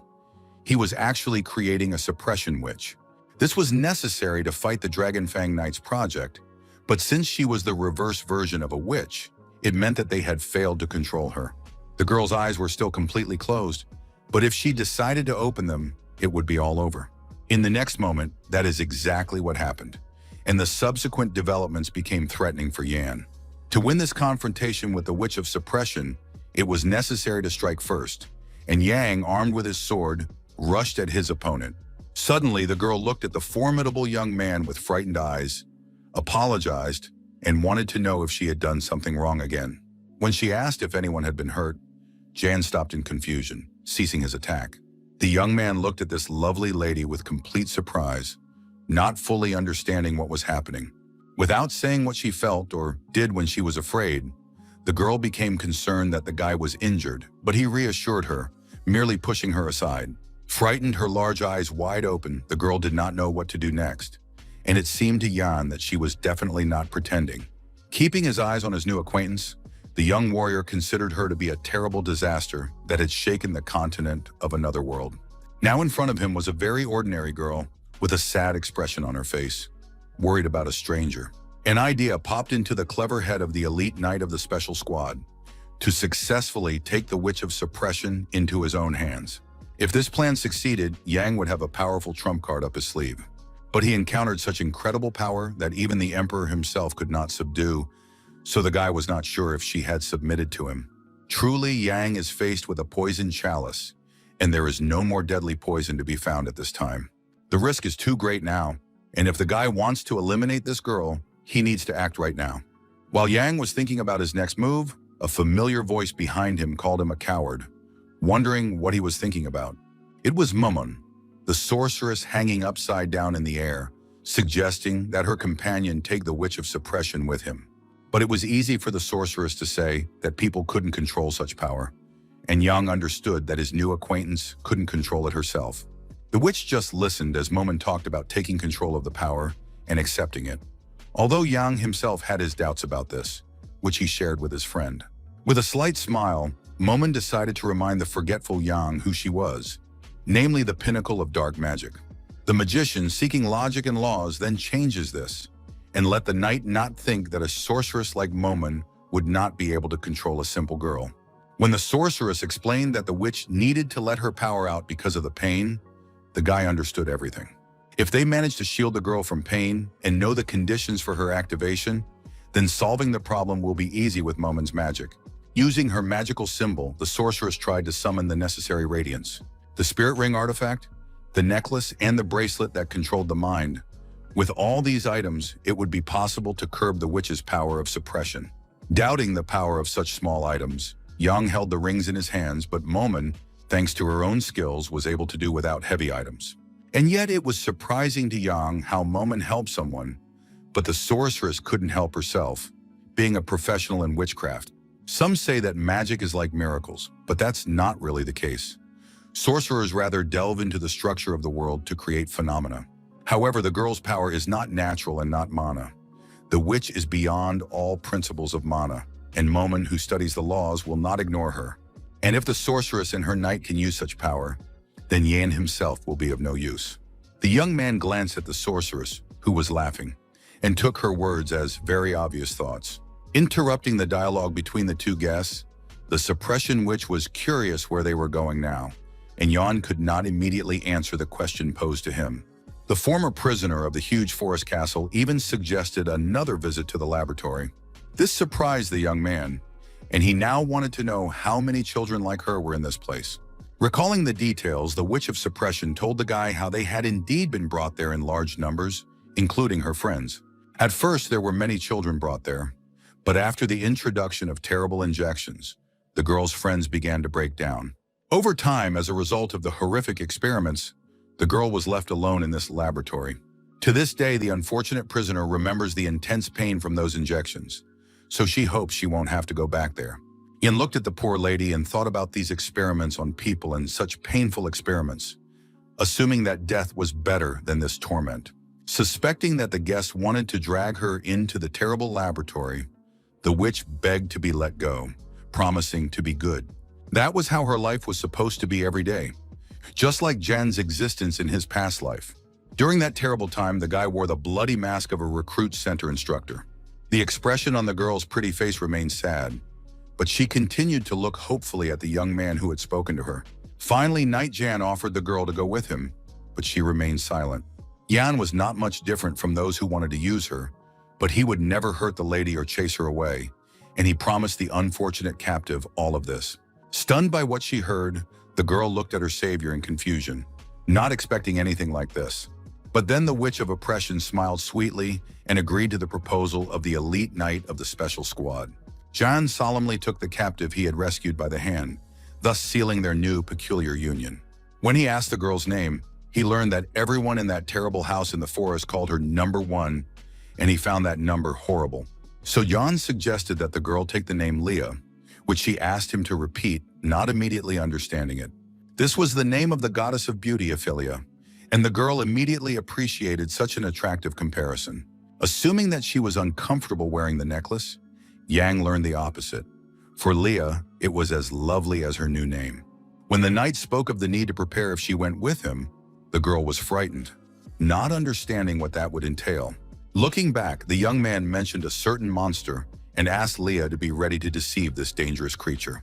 A torch burned brightly on the dark brick wall, illuminating the path in this room. It was a dungeon, the training center for a special unit, with a cold stone floor and high walls. A shaven-headed man tied to a chair begged for forgiveness, admitting that he had made a mistake. The man interrogating him took out a knife with a small but sharp blade and could not give a coherent answer. The bound man begged for mercy, but the villain with burning eyes was already close to his head with 2 knives at once. Then a terrible scream rang out, and the unfortunate prisoner of the gloomy dungeon with burning torches begged to be killed, as if he had gone mad. While the murderer was wielding his blades, a man in a red uniform approached and reported the imminent arrival of a certain person, which surprised the villain. The words he heard pleased the knife user, and he continued his terrible work. In his hand he held a blood-stained knife, with which he had just ended the life of his subordinate. This villain turned out to be Chief Instructor Damian, who, with his usual smile, decided to go and look at the gift sent by John. New events involving the Chief Instructor were taking place in the underground prison of the special unit. Torches burned in the dark room, and from the many barred cells, the unfortunate prisoners begged for help. The boy and girl walked across the stone floor and listened to the constant pleas of the people held in the prison to help them. Frightened, Leah held John's hand and looked around at the numerous people begging to be spared or set free. With a trembling voice, Leah suggested that there was a laboratory here and thought that she would be locked up again in this eerie place. Knight John hastened to reassure his companion, dismissing her fears and asking her not to be afraid of anything here. When the girl had walked a little further, a hand suddenly reached out from the nearest cell, and the prisoner called out to Leah not to go there alone. After that, John held the girl even more tenderly, letting her know that as long as he was with her, there was nothing to be afraid of here. The knight of the special squadron again asked her not to be afraid and not to leave his side, to which the still trembling girl agreed. Hearing these words from her companion, Leah remembered how, in the house where she was being held captive, Yang had promised never to hurt her or drive her away. Now, as the knight had promised, he was keeping his word, much to the former prisoner's satisfaction. Since Yang wants to make sure that Leah remembers what he taught her, but the lady knows that they are supposedly childhood friends, and she also has a history with her own father. The knight is pleased with his companion's excellent memory, and they have already agreed on her biography and personality. The young man was very hopeful that the restraining amulets provided by Momin would solve the remaining problems. But at the moment, Yang and Leah were dealing with Damian, the chief instructor of the training center, and who knows what this snake has in mind. Yang looked questioningly at what had suddenly appeared in front of them. 2 glowing lights appeared, and Yang immediately asked the girl to stand behind him, pointing out that some kind of creature was approaching them. A crazy prisoner, who had somehow managed to escape from his own cell, was rushing towards the young people at tremendous speed. It was immediately clear that the prisoner had escaped, and the knight shielded the girl standing to the side with his body. The prisoner, who looked more like a monster, tried to look ahead with a crazy look in his eyes, but his fate was already sealed. The man behind the runner, with his recognizable hairstyle and burning gases, eliminated him with one deft blow. It had been a long time since the chief instructor had seen his student Jan, a member of a special unit, and he reported on the completion of the mission and his return. Damian, who had lowered his head in an unperturbed tone, saw the daughter of the captain of the recruit training center and said he was glad to meet them. Opening his left eye slightly, the chief instructor expressed his hope that she would like the reception he had prepared for her. Sounds of joy and happiness could be heard in the new room, coming from a girl. She was the guest of this audience, Leah, who was looking at the object that interested her with a somewhat sad look. Closing her eyes, the girl mentioned something in large quantities, as if it were an unimaginable amount for her. Leah sat in the VIP guest room at a table with a multi-tiered cake and pastries, and she couldn't believe her eyes at the mountain of delicacies. When she asked the maids if it was really possible to eat all of this, they replied in the affirmative, saying that the head instructor had prepared everything. He might seem like a scoundrel, but he was a good man. The girl, who had never eaten anything softer or sweeter in her life, looked at the pastry, and the maids called it a regular cupcake. Looking at the maid with a strange look, the girl clearly disagreed with her description of the cupcake.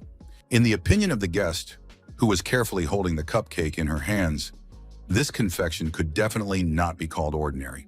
Thinking about something, someone wanted to cut a beautiful flower with elegant scissors. Thinking again, the chief instructor Damian called flowers a difficult thing, and that cutting a person did not require any special skill. This was unexpected for John, but Damian did not understand his student's reaction to his love of gardening. For the head instructor, flowers were a labor of love, and the more they were cut, the more beautiful they became. They were in the inner garden, and Damian was sure of Jan's assumption that the chief would interrogate the girl, which meant he considered his boss to be a psychopath.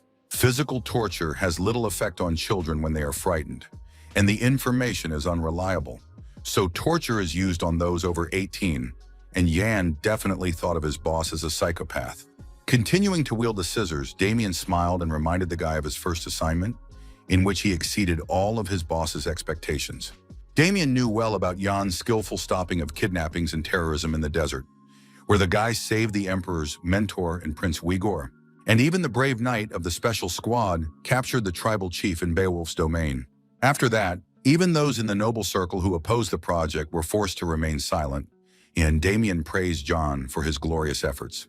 As a reward, the chief instructor gave his subordinate permission to use the palace's amnesty as he saw fit, but was ready to listen to any further requests if there were any.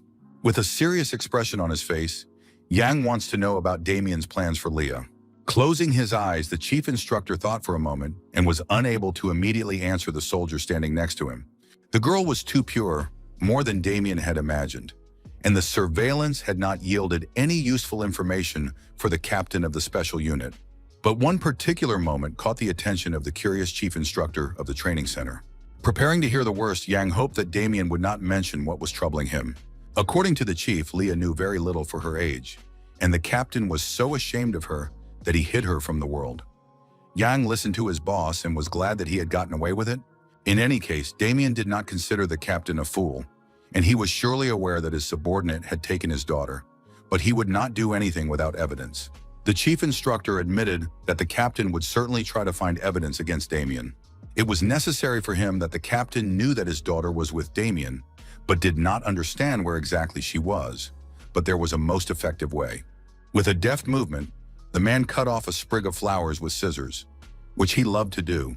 This method consisted of making it appear as if the captain's daughter was not at the training center for recruits at all. Holding a pretty white rose in his hands, John, a knight of the special squad, turned to the master who was discussing the girl's fate. In a completely serious tone, the victor over the villains asks Damian to entrust him with the recently rescued Leah. After a pause, the chief wanted to hear the reason for this, as his student's request was quite bold, but Jan admitted that he had 3 reasons.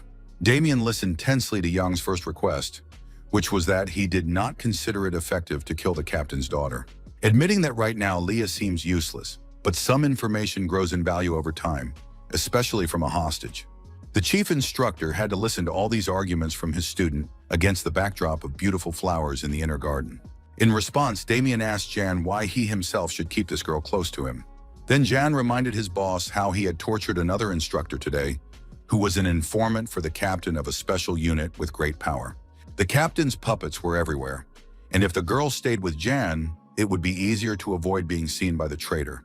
That was the second reason. The chief instructor, who had listened patiently to his protege, now wanted to know the third reason for keeping Leah with Jan. Raising his right fist to his heart, Jan told him how he had given his word to the girl, promising to protect her. Smiling his unkind smile, Chief Instructor Damian asked ironically if he should believe that.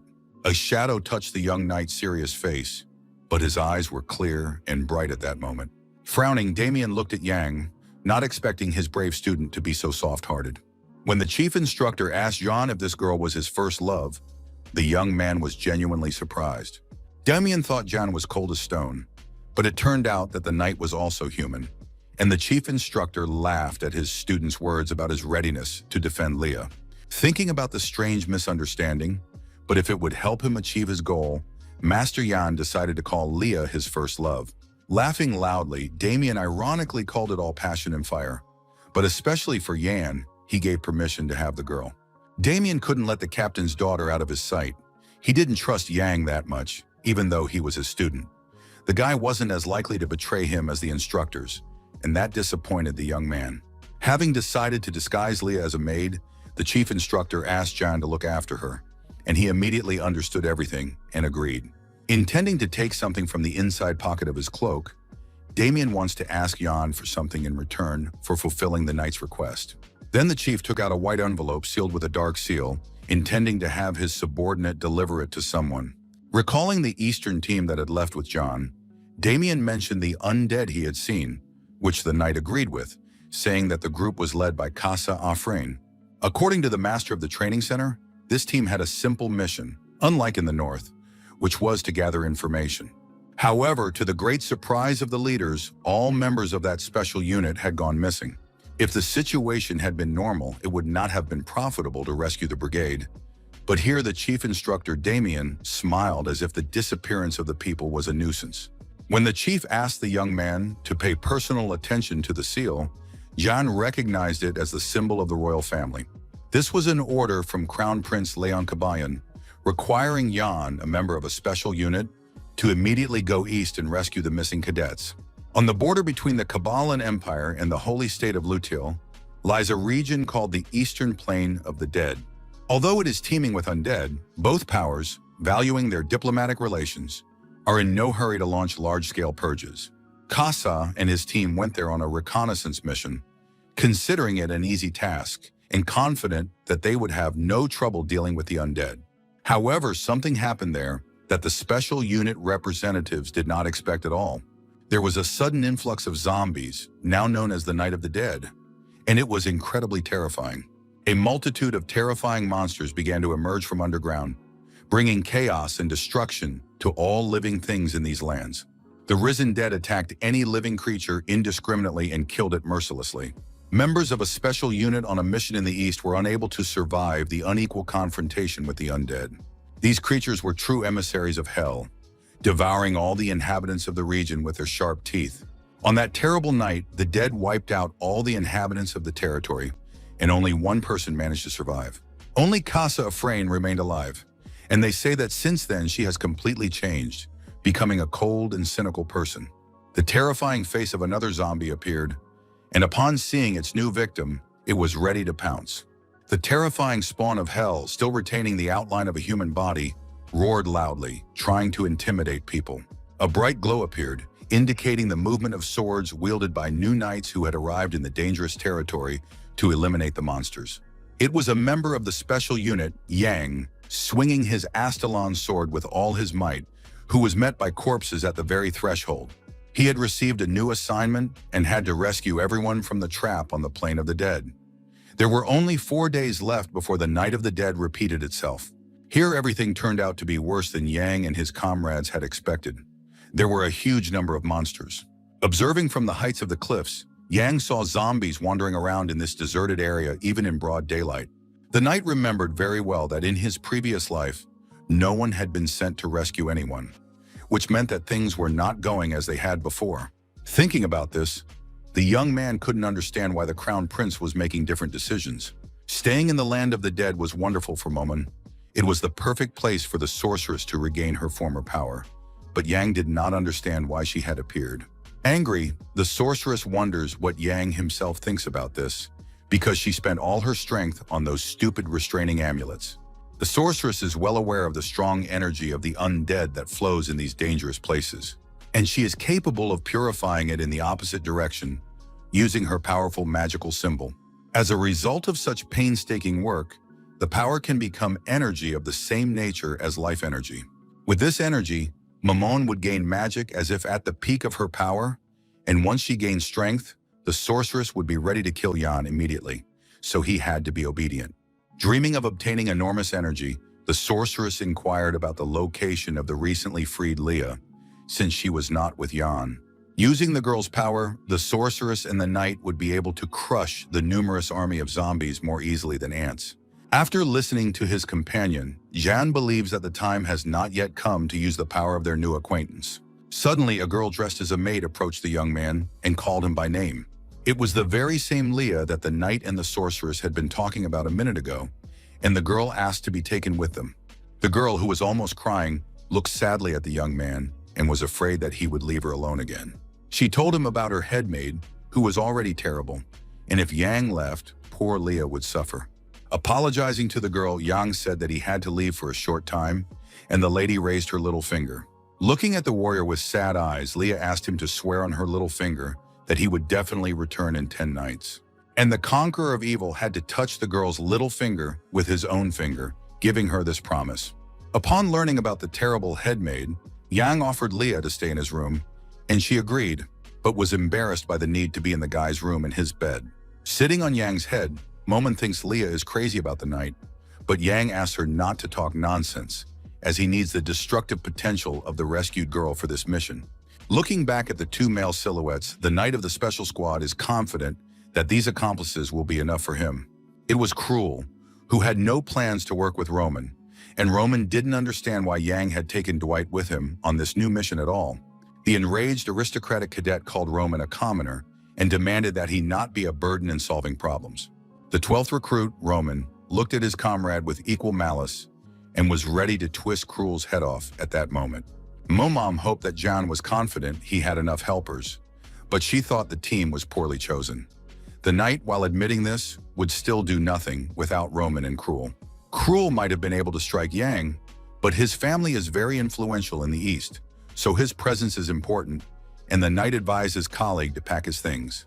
Asking about his desire to have an enhanced aura, Yang asked Roman to get ready, surprising him, but the cadet's ability to defend himself during a rescue is indispensable. Now Roman and Cruel are desperately striving to become stronger, and both warriors understand that they will succeed here, so the guys couldn't resist. Thinking about the upcoming operation, Yang was confident that these two would be enough to eliminate the zombies. Suddenly, someone called out to the young man, interrupting his thoughts about the details of the upcoming mission in the East. Walking, Lina Beowulf asked Cheryl about the time for delay, and she replied that there was none, and then agreed on the need to act quickly. The aristocrat and daughter of Duke Beowulf wanted to know what her companion's plan for the mission was. Cadet Cheryl, who was standing nearby, agreed with her friend and advised Janet to leave all questions to Lorena. It was not for nothing that Lorena went with Jan, and she hopes that the guy is counting only on Roman and Cruel, and did not think that Lorena was less useful. Earlier, the chief instructor allowed his student to take as many people onto the team as he wanted. With him again in the ranks are the 12th recruit, Roman, with his enhanced aura, and the aristocrat, Cruel Dwight, who possesses the aura of death. Nearby are Lorena Beowulf, who has made progress since returning from the north, and Cheryl, who praised every cadet. Those who could be considered the true elite of the Dragon Knights had gathered here, and it turned out that Yan could not assemble a better team.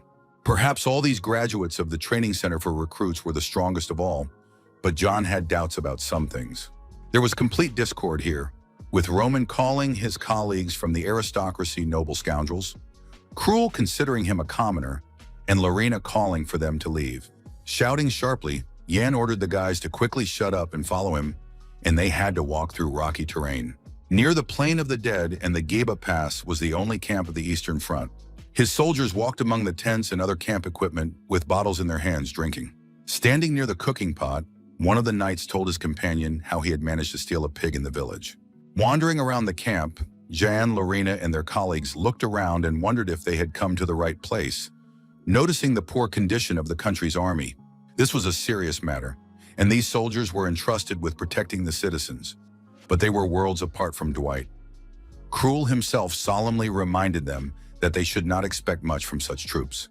One of the inhabitants of the camp near the Plain of the Dead looked in surprise at Lorena Beowulf as she walked by, cheekily asking what she was doing in this place. The knight, whose eyes were glassy from frequent drunkenness, suggested that the girl was looking for someone here. When Lina said she and her colleagues were reinforcements from a special unit and were looking for the commander, the warrior laughed at her words and at such a girl, as he put it. Grabbing the aristocrat by the shoulder, the warrior was sure that she had come just in time and that they could not do without her help, which caused her to react with surprise. The drunkard in uniform and helmet suggested that they discuss all the questions in the nearest tent, but that was his mistake in communicating with Lina. Seriously angered by the insolent man's behavior, the girl rudely insulted the scoundrel and prepared to fight back. But she didn't have time because Nightjon instantly appeared nearby, eager to protect his people in a strange and hostile place. Jon delivered a powerful kick to the insolent soldier of the camp, sending him flying backwards in an instant. Having been struck in an extremely painful spot on his body, the drunkard felt incredible pain and rolled his eyes. His iron helmet was almost split in two after such a powerful attack by the strangers. Standing in a circle around his defeated opponent, Jan asked Lina to move on, because they were done here. But the girl was indignant. She wanted to deal with it herself. In Yan's opinion, if Lina had her way, only two halves of the warrior would remain, and they didn't need any commotion. Roman was sure they had already caused enough noise. Now the knight wondered whether it was worth worrying about this trifle, and Lina Beowulf was forced to agree. Cheryl, who was watching her friend, noticed how she blushed and was unable to respond to the statement. They now need to find the commander, who is the commander-in-chief of the United Forces of Nobles at the Geba Pass.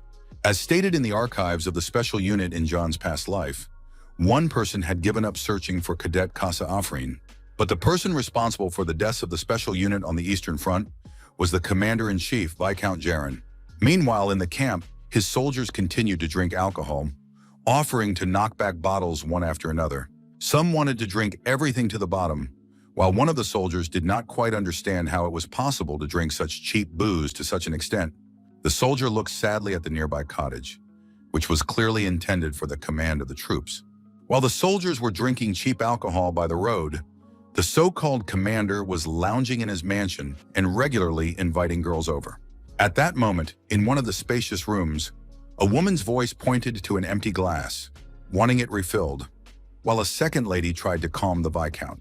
On the table in a bucket stood a bottle of elite alcohol and a glass next to it, and the guests asked the expensive Viscount if he was capable of fighting zombies while drunk. Fat Jaren smiled and asked them not to talk so much about the undead, saying that the girls themselves did not need to worry about it, and asked them to drink up. One of the soldiers approached from behind and asked the Viscount to step outside for a moment, but the commander reacted with displeasure, demanding that he not enter.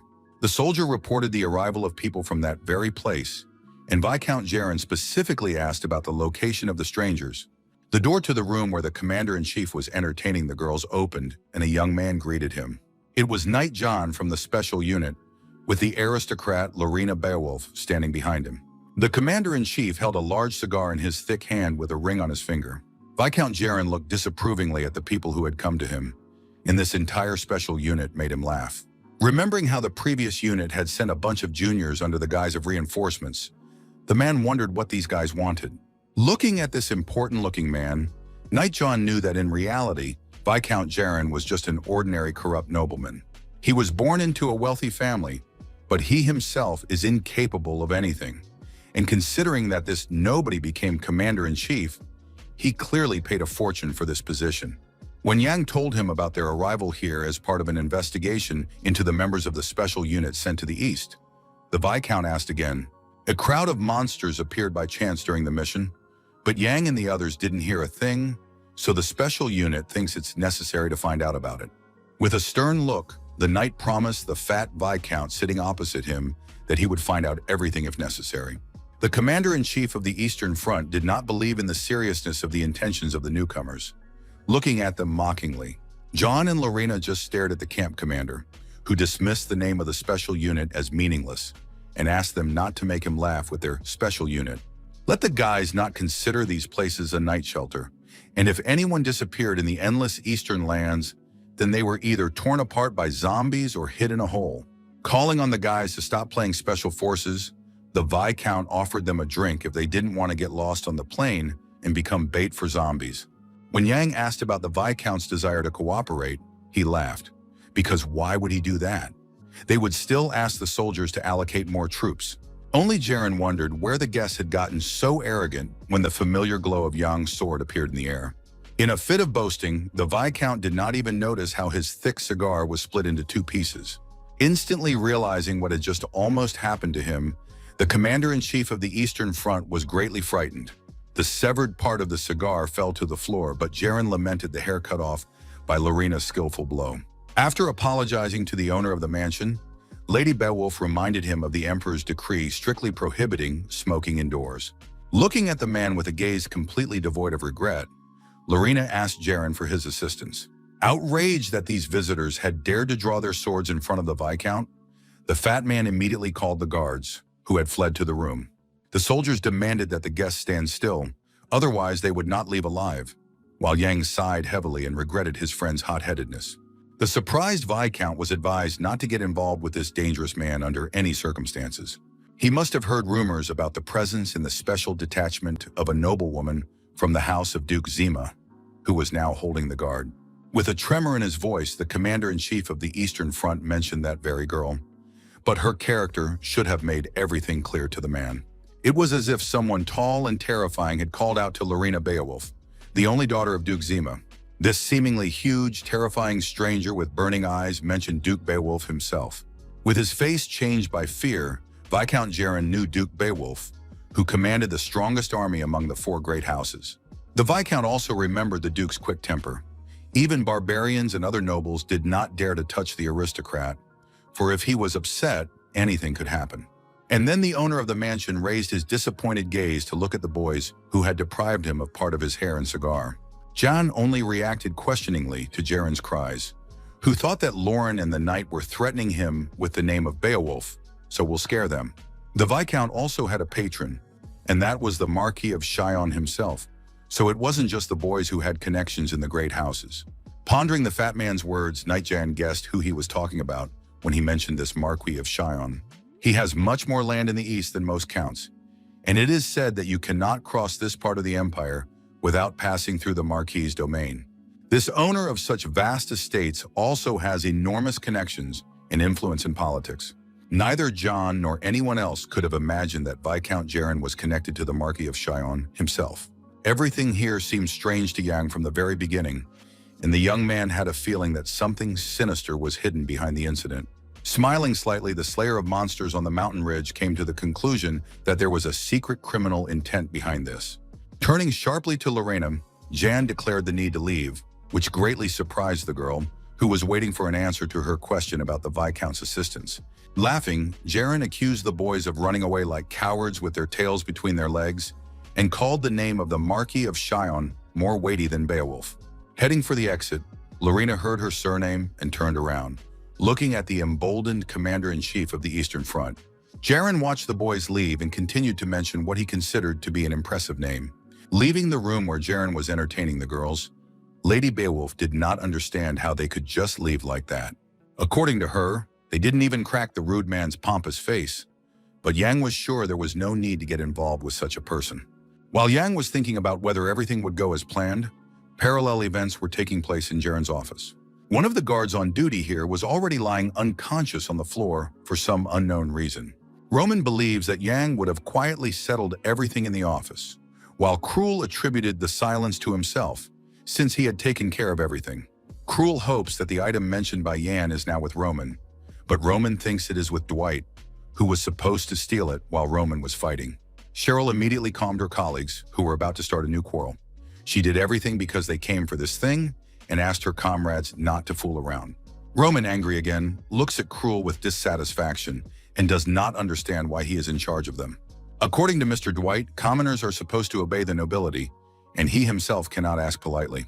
Roman is ready to bring his colleague to his knees to beg, and Cruel boldly agrees to show how to bow down to the nobles.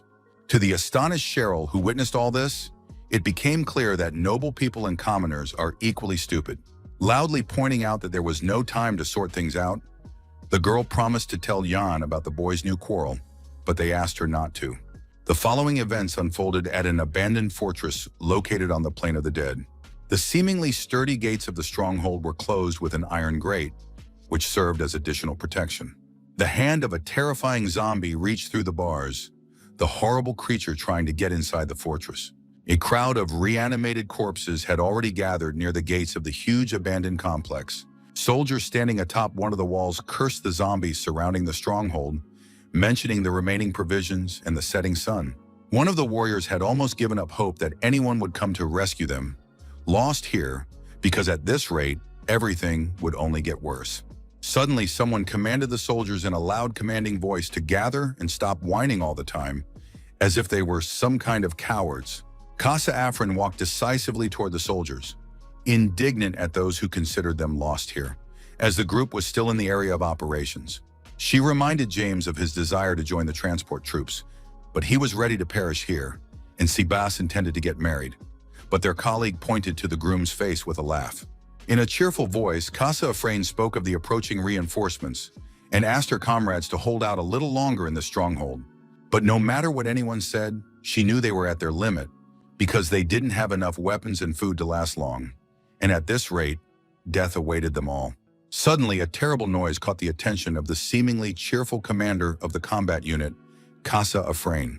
The defenders saw the breached eastern wall and were shocked, not understanding what was happening. Some kind of terrifying shadows with burning hellish eyes were approaching the special unit soldiers, who were tired of staying in the abandoned fortress. In the gap in the ruined fortress wall stood a huge monster with enormous hands and several heads. The monster swung its giant limb with 3 sharp claws, seeking to destroy the defenders of the stronghold. The members of the special unit, who were in a state of panic, saw the eastern wall collapse. A strange glow appeared in the claws of the huge monster, indicating that the creature was using magic. Pillars of light pierced the fortress, and numerous zombies poured inside, where the brave but weary knights were located. Casa Afrin ordered all the fighters to quickly take up their positions, because if the gate was breached, the soldiers would not be able to hold back the huge stream of zombies. The swearing defenders faced the danger, and their commander, realizing the full horror of the situation, knew that even the zombies alone would be difficult to deal with. And from the black void of the destroyed eastern wall, the boys were watched by frightening lights, harbingers of evil. Now the warriors had to fight these monsters as well, undead creatures created from countless corpses fused together. Keeping her eyes fixed on the new monster, Casa was completely sure that the spawn was being controlled from a distance by someone unknown. Zombies and skeletons appear spontaneously from the aura of death, and even whole hordes of them are not uncommon in these lands. But the terrifying creatures that arise naturally, like their horrible counterparts, are a completely different matter. But it is also possible that someone decided to create such incredible monsters on purpose. When a new monster appeared in the opening of the ruined fortress wall, Casa Afrin and her subordinates looked at it in surprise. Numerous zombies began to jump out of the creature's torn belly, eager to destroy the group. More and more hellish creatures emerged from the inner shell of the huge spawn, rushing towards the few warriors. Casa, the commander of the group of knights, could not take her frightened eyes off the army of the undead, cursing and remembering the devil. Memories of that terrible day when the executioner's axe fell on the unfortunate man remain as clear as day. A man in a white robe and mask read the sentence to the traitors of Afrin, who were sentenced to death for treason in the name of His Majesty and the righteous laws. All lands and property were confiscated, and the family of this clan was sentenced to death by order of the emperor. The townspeople who witnessed the execution considered the charges against Afrin absurd and false, convinced that everything had been staged in advance. Realizing that this was the end of the Afrin family, some hoped that the family's daughter, who had escaped, would remain unharmed. The executioner, carrying out the emperor's sentence, raised an axe resembling a scythe and brought it down sharply on the unfortunate victim. There was a terrible sound as the scythe severed the neck of Casa Afrin's father on the execution platform. Someone approached the head of the man who had been alive just a minute ago and stopped, as if waiting for something. That someone was Casa, wrapped in outer clothing and covered with a hood, and the smell of blood hit her nose. And then there was a sound that should not have been heard, and it was the voice of the unfortunate girl's father. The head lying on the ground seemed to be trying to say someone's name, but couldn't. The eye of the head appeared and called out to Casa, urging her to return the name Afrin and avenge the death that the man himself did not deserve. Casa continued to stand pensively, as if in a trance, while someone persistently called her, but now it was a living person.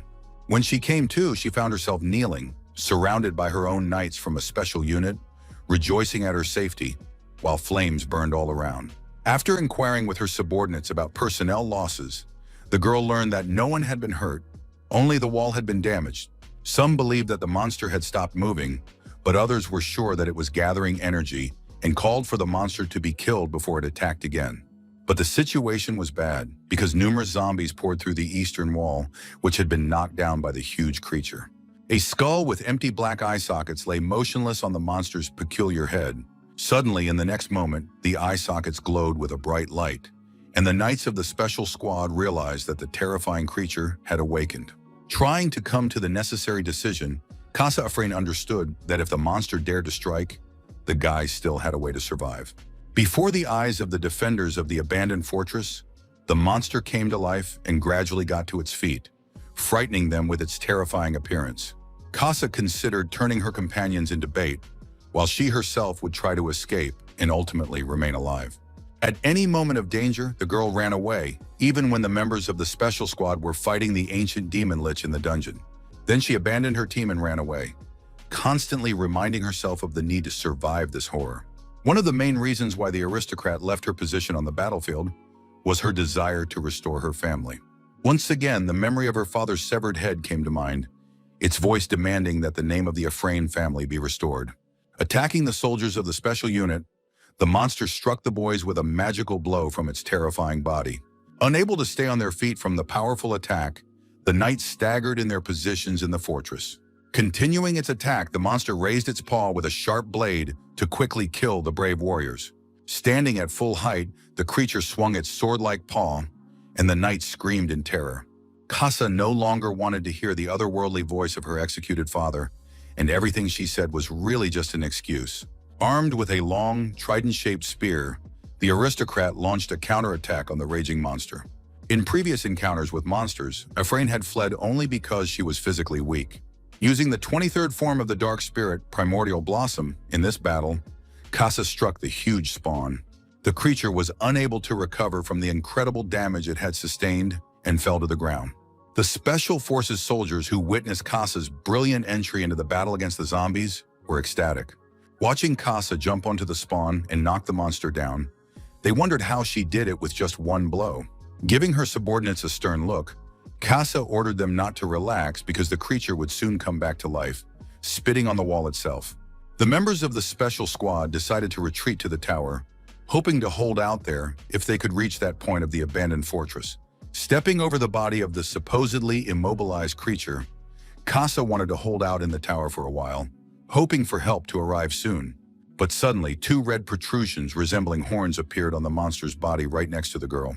With some amazement, the leader of the group of knights noticed these changes on the body of the supposedly defeated creature. Suddenly, a long stake flew out of the monster's body, piercing the unfortunate defender of the fortress. The warriors who followed her screamed in horror when they saw what had happened to their resolute leader. Various terrifying growths emerging from the creature's body stared at the warrior with their eerie eyes. Particularly terrifying was the skull, which looked as if it had been folded in half by some mad craftsman. The knights who witnessed the incident cursed the monster and could not simply abandon it after all they had been through.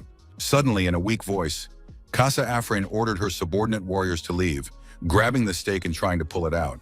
Demanding that her loyal warriors act according to the agreed plan, the leader spoke of the need to retreat to the tower. Unwilling to give up its prey, the creature opened its skull and released a black glow with a red light inside. Still hanging on the monster's protuberance, Casa only watched the new dangerous actions of the almighty enemy. The monster's new magical weapon was frightening with its unknown capabilities, which did not bode well for humans. Keeping her eyes on the creature, Casa Afrain now deeply regretted that she could not be even stronger. But she was already strong, and now the legendary sword of the ruler of Aelon, which had repeatedly helped its master kill enemies, came into play.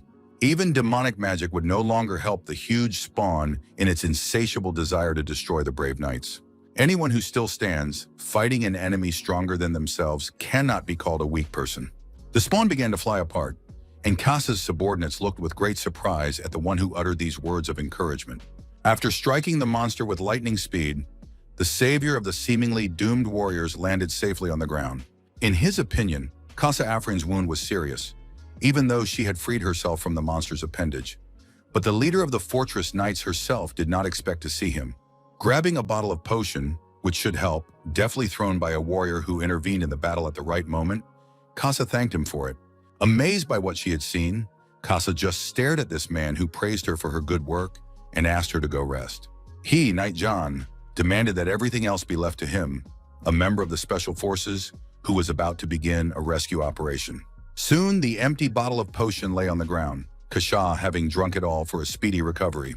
With a shaky voice, Casa thanked Knight John. Now she owed him her life for saving her from certain death at the hands of the monster. Wanting to tell him about the monster's enormous regenerative powers and their consequences, Casa did not have time, as John asked her not to worry.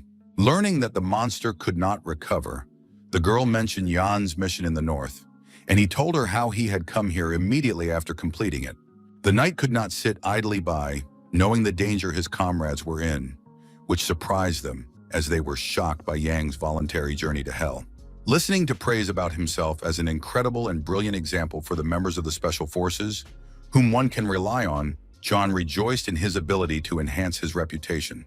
Then the warriors learned where the rest of the rescue team was, thinking that a platoon had been sent, but John noted only 5 people.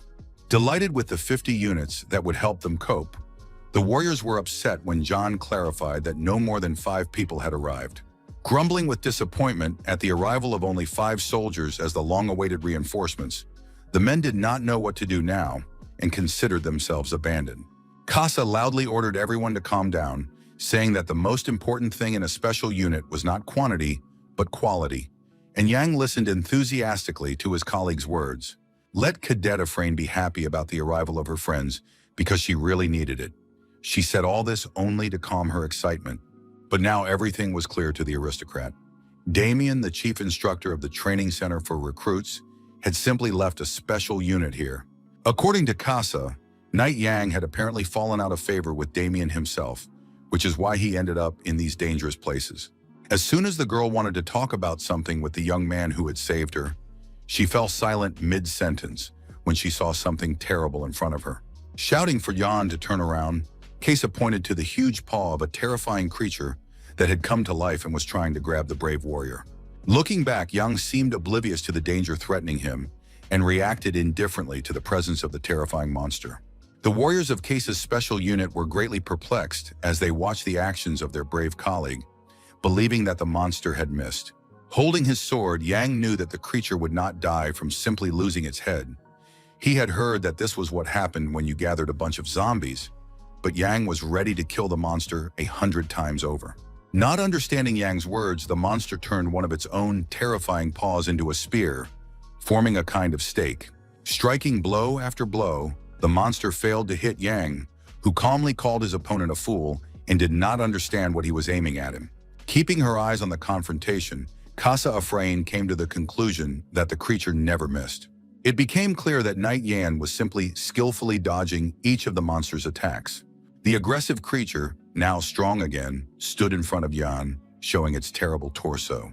The extremely attentive Casa noticed zombies beginning to emerge from the center of the monster's body and asked John to dodge their attacks. Dozens of zombies burst out of the monster's horrific insides and rushed at the young man, eager to kill him. The young man's gaze changed completely as he began to defend himself against the reanimated dead. Using the 16th form of the Dark Spirit, Jan could now deliver 1,000 lightning-fast blows to the zombies that had descended upon him. Although there were a huge number of attackers, they could do nothing against the warrior who was tearing them to pieces. In this confrontation, Yang was unmatched, cutting down monsters with deft strokes of the sword of the ruler of Aelon. While the first ranks of zombies attacked the knight and were destroyed, the second ranks followed them into the attack, but also fell under the sword. The soldiers of the special unit who witnessed this brutal battle could not believe what was happening and how Jan was cutting off the zombies' heads. They noticed how the body of the huge monster sank, unable to regenerate after Cadet Yang's blows. The monster could not be revived because of Aelon, who was able to cut off magical energy, including the energy of death. What the guys wanted so much happened. The scary monster started to fall apart, losing its ability to revive. The process accelerated rapidly. Just a minute ago, it was a giant monster, and now there was almost nothing left of it. The special squad was shocked by Yan, who had defeated the huge monster single-handedly. It was unbelievable to them, and they weren't sure that he was really just a simple member of the group. Kasa Afrain, who had simply watched the battle and her comrade's subsequent triumph, was no less surprised. Suddenly, one of her subordinates urgently reported to Kasa about the incident at the East Gate, and the girl thought that they had already fallen. The reporter from her group denied this, but more reinforcements arrived in the form of new monsters seeking to destroy the Night Squad. At that very moment, the zombie that rushed into the attack was swiftly eliminated by one of the knights in the group. Roman, the recruit who killed the monster, considers new enemies to be mere punching bags, while Cruel, with his sword, takes no pleasure in chopping up the corpses of the dead. Case was informed again about the arrival of another reinforcement, but this time at the South Gate, where the ice-covered skeletons were located.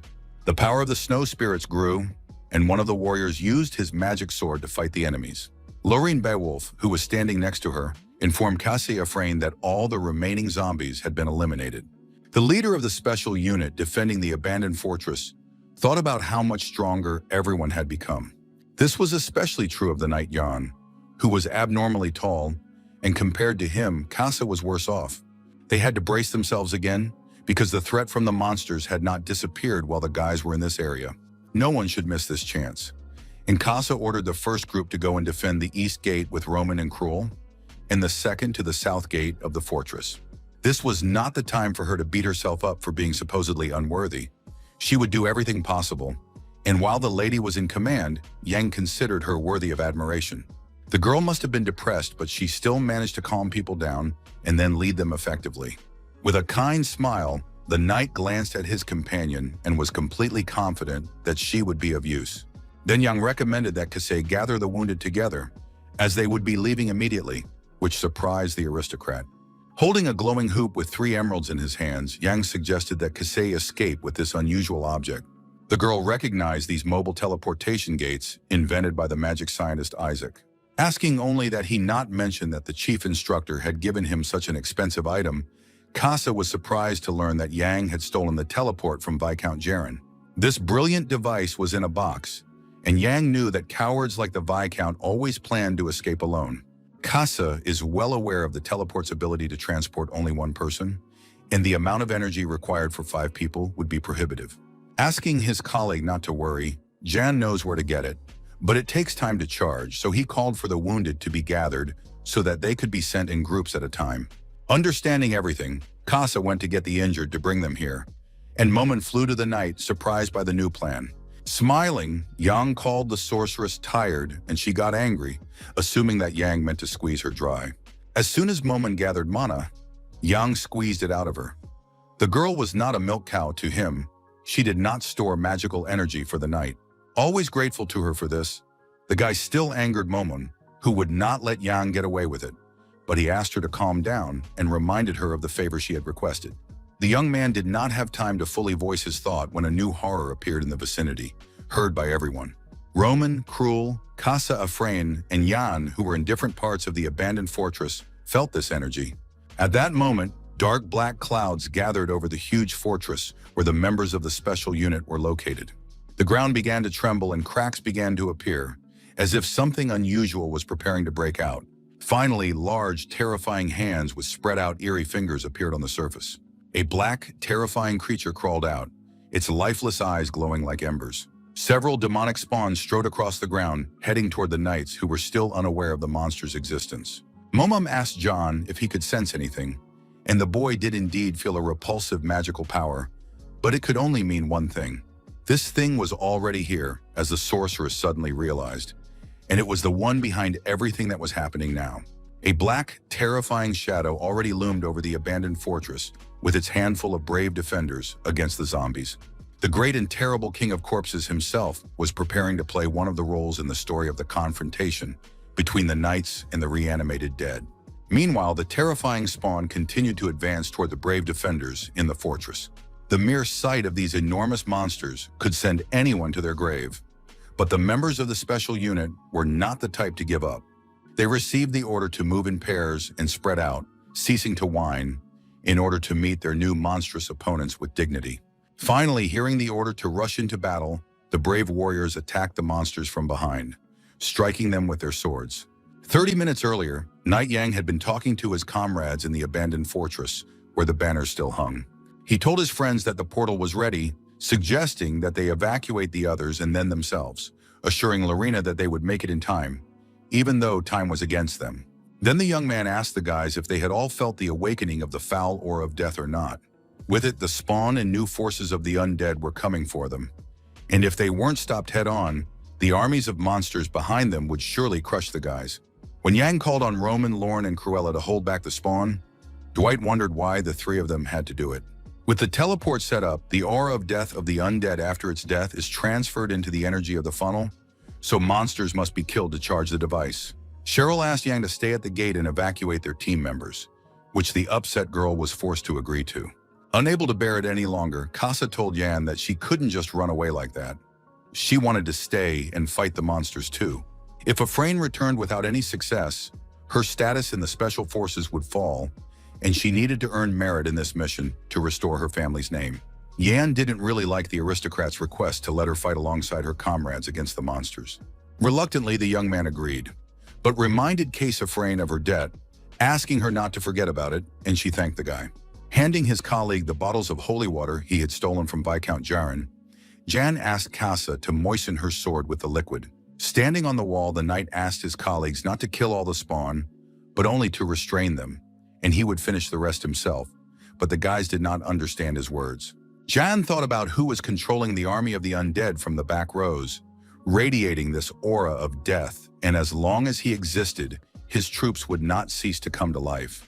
But the young man was determined to destroy this incredibly powerful enemy. Only Jan's cloak flashed in the air, but his loyal companions were already calling out to him. The brave knight was already flying down from the roof of the fortress toward his enemies, and his companions begged him not to take on this task alone because of the danger. The terrifying creature screamed in a horrible voice at the sight of the knights and rushed to attack the defenders of the fortress. The 12th cadet, Roman, who seemed to have become a berserker during the battle, clenched his mighty fists and ran toward the monster himself. Body-strengthening techniques and fiery fists helped the brave warrior deliver a powerful blow to the creature. With his nimble movements, Roman cut off 2 tentacles of the huge creature at once, temporarily depriving it of some of its strength. After praising her comrade for his excellent work, the aristocrat Lina Beowulf burst into the battle. This came as a surprise to the monster, which now had to face 2 powerful knights from a special squad at once. Flying up into the air, Lina Beowulf activated the second form of the Spirit of the Snows to battle the enemy, while Roman covered her from below. Then the girl used the small blizzard technique, after which the monster had no chance of escape. To Casa Afrin's surprise, her comrades worked well together, and the cadet with his sword also rushed into the dangerous battle. Not wanting to lag behind her brothers in arms, she used a spinning technique to destroy the huge monster nearby. Calling on the aristocratic knight Cruel Dwight to retreat, Casa rushed forward toward the monster. Pushing off the ground with a sylphid step, which involved the use of magic, she turned the situation to her advantage. Armed with a spectral blade, whose appearance was capable of intimidating any opponent, Casa advanced. Her comrades were confused when they saw Casa use 2 skills at once, including blade dancing. One of the monster skulls Kasha had cut off flew through the air, oozing a black substance that vaguely resembled blood. Some of the splashes flew towards the defender of the fortress herself, and she grimaced in disgust when she heard her comrades calling her name. Wiping her hand, the aristocrat quickly reassured the boys, assuring them that it was only blood and that the monster itself had not managed to touch her. Suddenly, a terrible sound caught Casa's attention, and she stared ahead with glassy eyes as the battle continued. Another monster loomed over the poor girl, with a giant trunk from which 2 burning eyes and sharp, terrifying fangs peered out. In order to urgently rescue Cadet Afrain, someone kicked her hard in the back to prevent the terrifying monster from devouring the distracted warrior. Flying away, Casa looked back and heard her comrade's loud, coarse shout calling her stupid.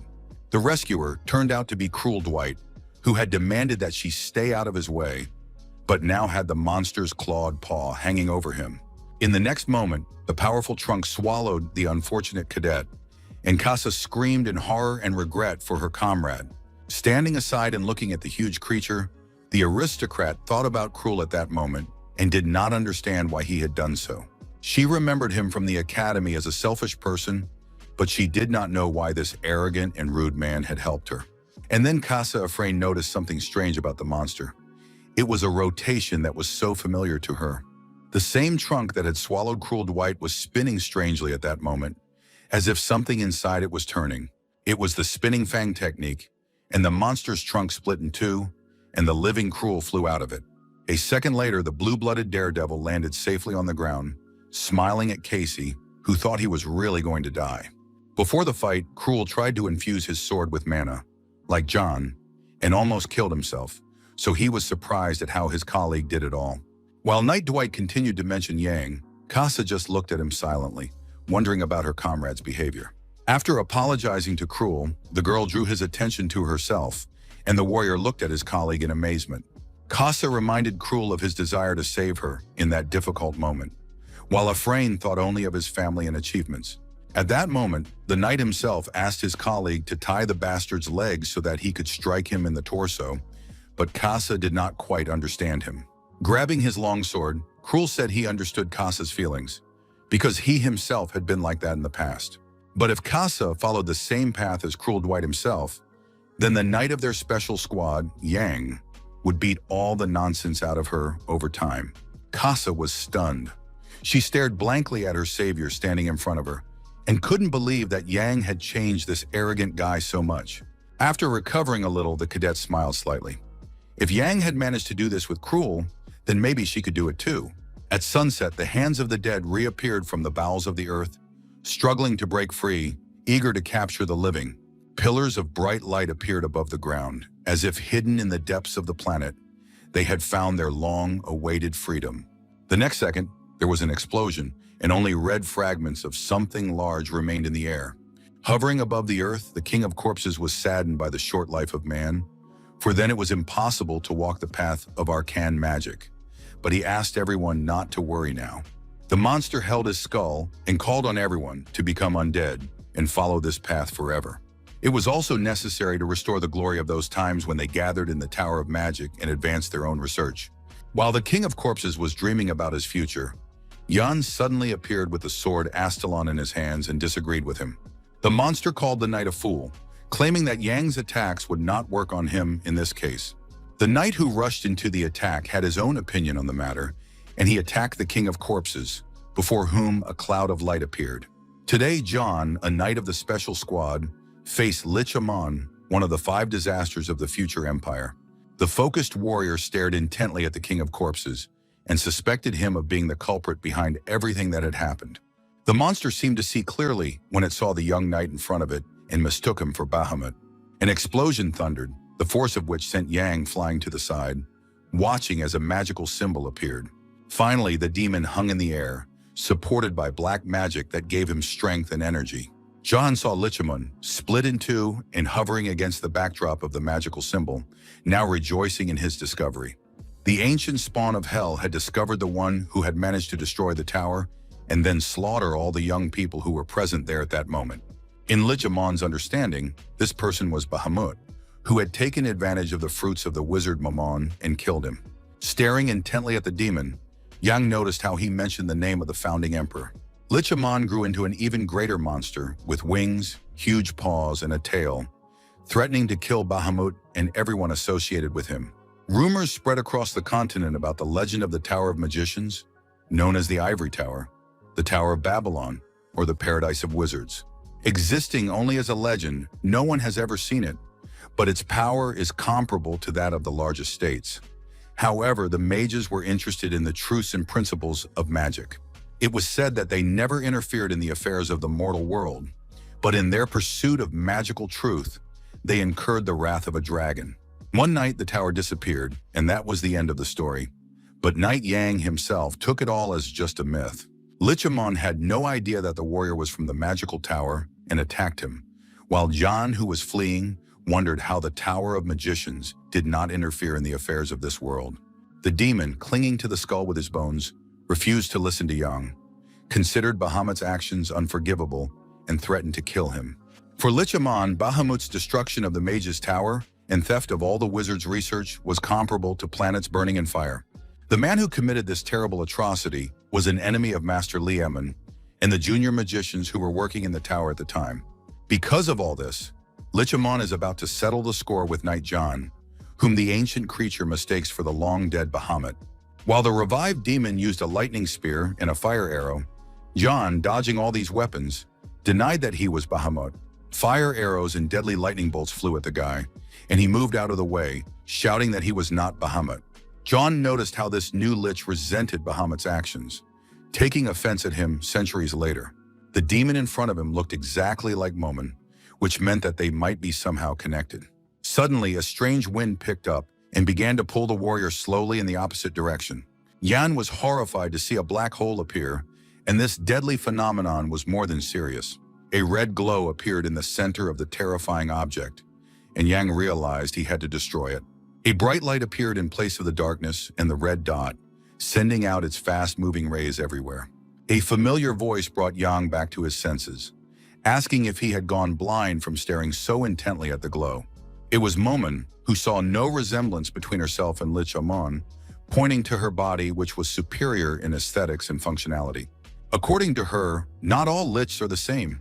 Aemon has long been consumed from within by the aura of death, and he is barely hanging on by a thread. Even if one becomes a lich demon, as long as one can keep one's mana purified, one can preserve one's spirit and soul. But if you accept the aura of death, it will poison the vessel of life, and then your mind and soul will be sent into the abyss. Everything is like this lich Amon, who is now standing in front of Yan and Momon. Soon he will completely lose his self and will not even remember who he is. Watching her brother, the sorceress Momon, thought about these tragic moments and remembered one of the students of the magic tower. One day he came to her and was about to tell his master, who was Momon, about his own research. The sorceress closed her eyes as if she was planning to focus on the past and something very important to her. Asking Yan to buy her some time alone, Momon still lacked the mana to take her full form, so he needed to hold out until she had gathered it all. Hearing the girl's intention to deal with Lichamon, Yan was very surprised. He did not understand how she would restrain the ancient demon and for how long. Suddenly, a chimera dragon appeared with a huge fanged mouth that emitted a bright glow, frightening the young man. The dragon's incredibly powerful breath caused a loud explosion, and Yang was thrown far back. Gathering his strength, the young man jumped from one piece of rubble to the next, angry at Momon's request to hold on, considering it irresponsible. Lich Amon, holding his skull with his terrifying stumps of hands, called Yang Bahamut, who had nowhere to go, while the young man asked his companion to hurry up. A suddenly flashing magical symbol appeared before the demon, causing a terrible reaction. The bright rays of the magical seal reached the knight of the special squad, who was ready to finish off the monster right away. In the next moment, red light engulfed John, and before losing consciousness, he remembered the dragon again. The young man sitting with his back to the other person coughed, as if recovering from an illness. It was Cruel, who was tired of sitting like this, but he couldn't move a finger, and Casa was in a similar state.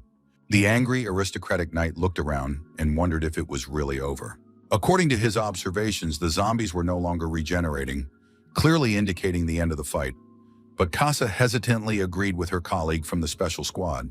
They saw no signs of life in the huge spawn, and everything was quiet in the clearing, so the guys were interested in Yan's actions that led to this. Unable to find an answer to this question, Cruel Dwight was forced to remain silent, staring at the corpses of the monsters in front of him.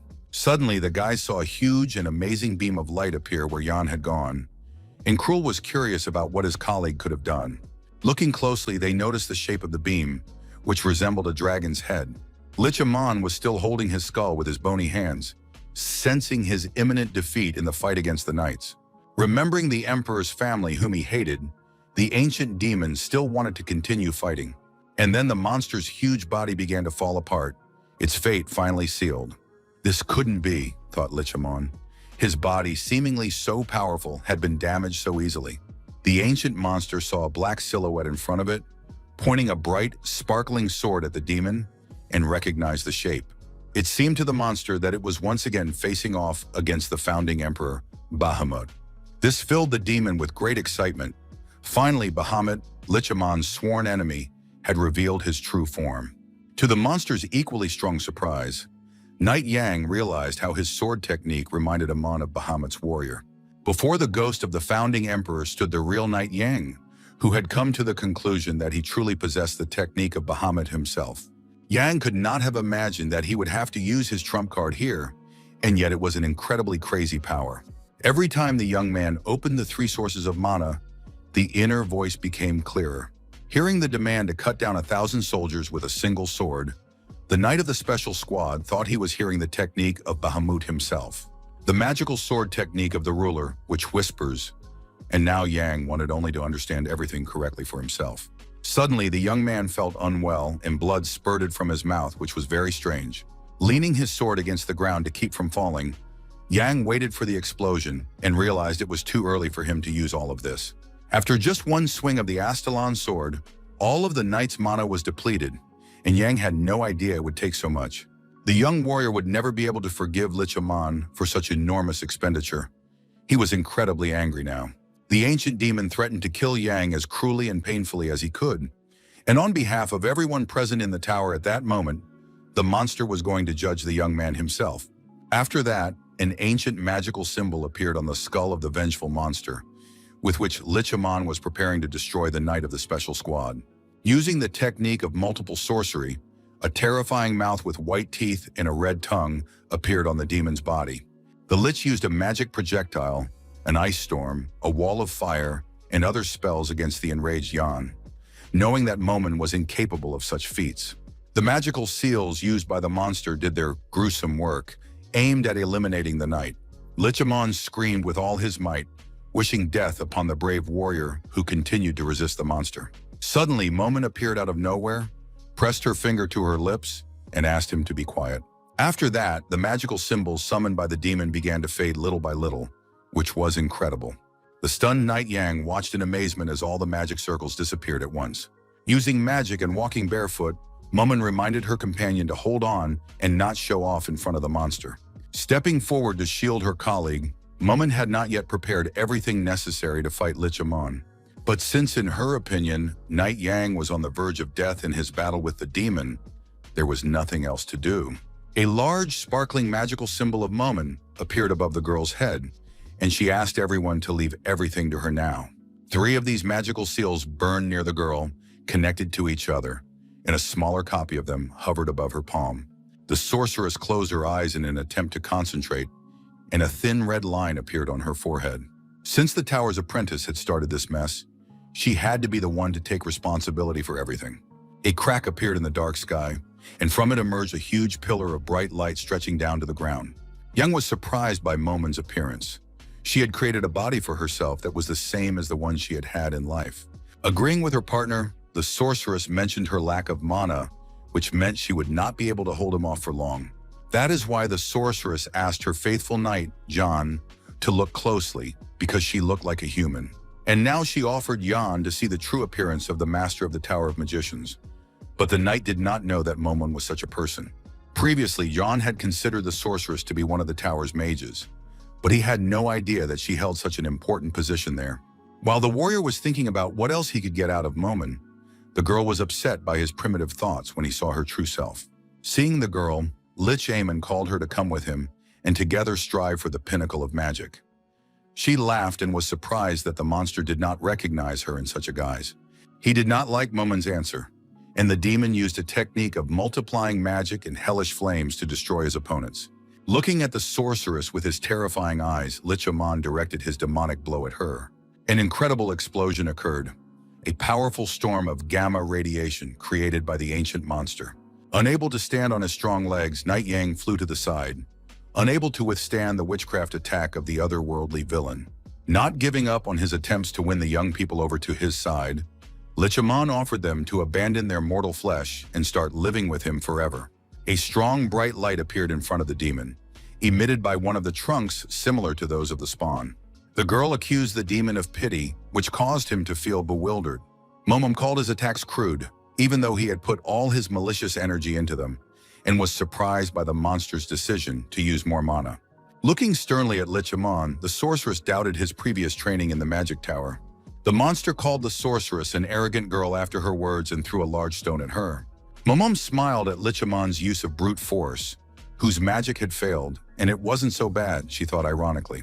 With a flick of her wrist, the girl easily stopped the huge boulder flying towards her, and the ancient demon did not impress her at all. She was surprised that Lich had forgotten about the possibility of easily breaking the hastily and sloppily drawn magic circles.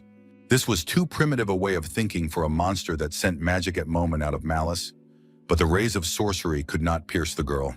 The ancient monster only listened to the taunts of his rival, who recommended using mana more creatively, and not only that. Momon called the use of evil energy an approach for the lazy, and she was surprised by her enemy's idea that a body distorted by this energy could reach the pinnacle of magic. It seemed that the demon, who had doubts about the evil energy mentioned by the sorceress, was already beginning to deny something. Continuing to talk about evil energy and the restoration of the tower, Lich told Momon about his desire to simply rebuild it. According to the archaic monster, he really wanted to revive the tower's students and bring back the master so that everyone could learn all the magical secrets again. Lich words about his intention to restore the tower and his willingness to do anything to achieve this touched the depths of the sorceress's soul. For the sake of that tower, the demon acted, from which even she, the current companion of the Night Yan Momon, turned away. In the past, Momon had many opportunities to return there, but blinded by revenge, she did not attach any importance to it. Only Momon's conscience knew that she had closed her own eyes to all those long years of loneliness. Many centuries passed, but the memories of the magical tower continued to live in her mind. Suddenly, the girl closed her eyes and now truly felt guilty for everything that connected her to the Tower of Magicians. Lich remembered the day when he appeared to him with that mark, but Momon did not understand what the monster was talking about. Then this someone showed her a red magical symbol, thanks to the power of which Lich could achieve anything he desired. Only now did the girl realize that the source of Lich evil energy was that very villain, while the demon himself just held his skull and wailed. To the amazement of all present, a terrible explosion thundered, causing an incredible bright light, and Lich screamed loudly. The sorceress Momon understood perfectly well that this was a tremendous force getting out of control. As a result of the explosion, pieces of stone flew in all directions, and Amon, who was still in the epicenter, was visible against the background of the bright light. The ancient monster, barely surviving, tried with his last ounce of strength to convey something to his opponents. Speaking about himself, Momon screamed as she looked at Lich Amon. She couldn't protect anyone else, but she was determined to save him at any cost. A moment later, a magical seal appeared in the girl's hands, one she had used many times before. Then she brought the magical symbol close to the demon, who screamed in an inhuman voice, standing in the center of the explosion. Using her magical abilities, Momon wanted more than anything for Amon to just hold on. The sorceress was going to cast her own spell on the demon's magical body in order to purify its mana. It was extremely important for the girl to cleanse Lich of the evil feelings and forces inside him. Thanks to these kind actions on the part of the sorceress, it will be possible to return Amon to who he was in that distant time. The magical processes were initiated by Momon, but nothing had happened to Lich himself yet.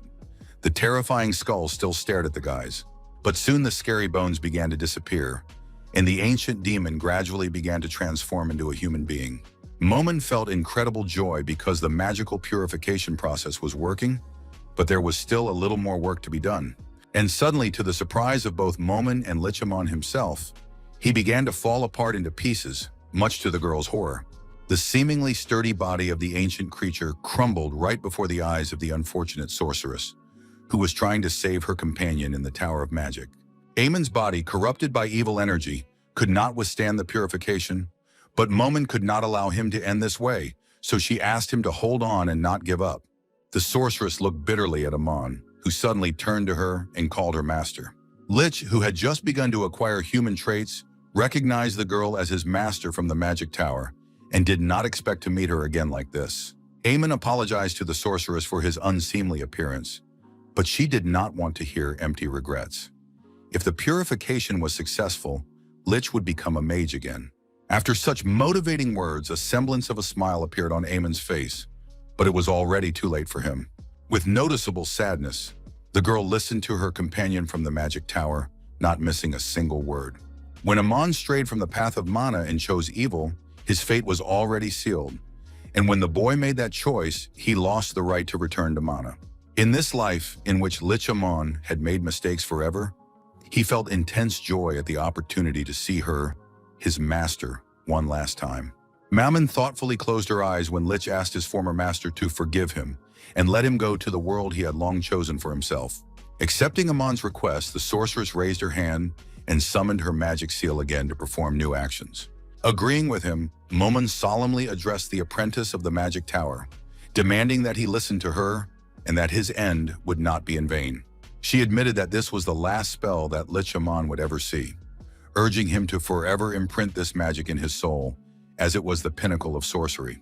Looking up, the former student of the magic tower, Aelon, seemed to understand what Master Momon wanted to tell him. A new bright glow appeared in the air above them, and Amon recognized the expansion of the territory and the blooming of hundreds of lotuses. Wishing to ease the fate of her subordinate, the sorceress asked him to follow the path of Manhwa that stretched across the heavens. With sadness, the sorceress bid him farewell, saying that if he followed it, then the soul of Lich would remain with his own magic forever.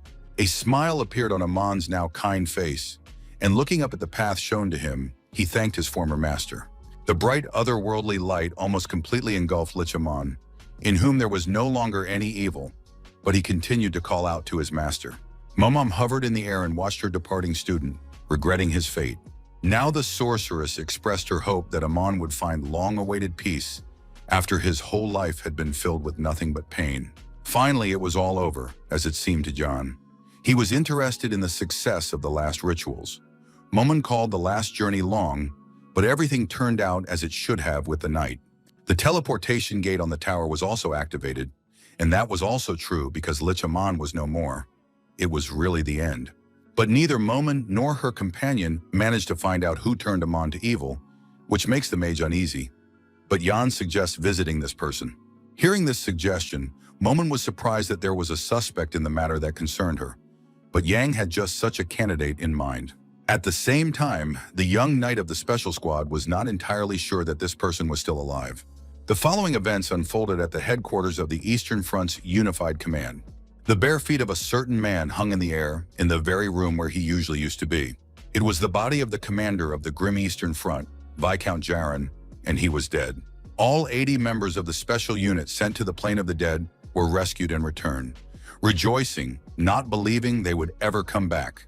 The fighters congratulated their friend, laughed, and were filled with immense joy at having survived incredibly difficult conditions. Addressing her friends, Lina spoke about the idea that the mission was impossible, but in the end, the task was accomplished, and everyone did a great job. Roman himself did not believe in a breakthrough. According to Cadet Cheryl, who was present, the credit for this success goes to the aristocrat Lina Beowulf. Looking away, the 12th recruit, Roman, assumes that all members of the special unit are now inspired. At least according to Lina, everyone who took part in this difficult mission deserved a little joy. Cruel recounted how he jumped down and saved Kasu, then cut down all the monsters in one fell swoop, but the jubilant crowd expected nothing less from Dwight. Someone always rejoices too much. And Lina continued to think about the group, saying that everyone had returned. But that wasn't entirely true. Jan was still missing. Cheryl, who was overly concerned about Jan, kept asking where he was, but Lina asked her friend not to speak in a negative tone. Suddenly, a tall, bright pillar of light appeared behind the girls, and Lady Beowulf suspected the long-awaited opening of the teleport. Jan was the last to arrive. His return was successful, and the young knight thought that everyone else had returned safely. Everyone around rejoiced at his return, which took a long time, according to Lina. And Roman learned that his comrade had managed to deal with the main enemy. The Special Forces fighters thanked Jan for saving them and giving them the chance to live. But he modestly spoke of the need to always come to his comrades in their hour of need. Only Cruel looked at the victor with displeasure, believing Jan to be responsible for stealing Dwight's moment of glory in front of all the knights. Jan asked Lina if she had seen Jaren since his return, but the girl had not encountered the pig, as she put it. It was suggested that the Viscount was continuing his drinking binges in the company of women, so the guys decided to check on Jaren. Soon after entering the Viscount's room, the special squad saw his corpse hanging from a rope. To Lina, he was a cowardly scoundrel. Casa Afrin was shocked by what he saw, and Roman did not consider death as an escape from problems to be normal, even if the man's conscience was not clear.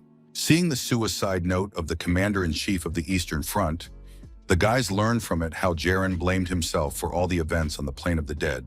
Noticing differences in the handwriting on different pages of the suicide note, Lina Beowulf wanted to ask John about Jaren, but he had disappeared.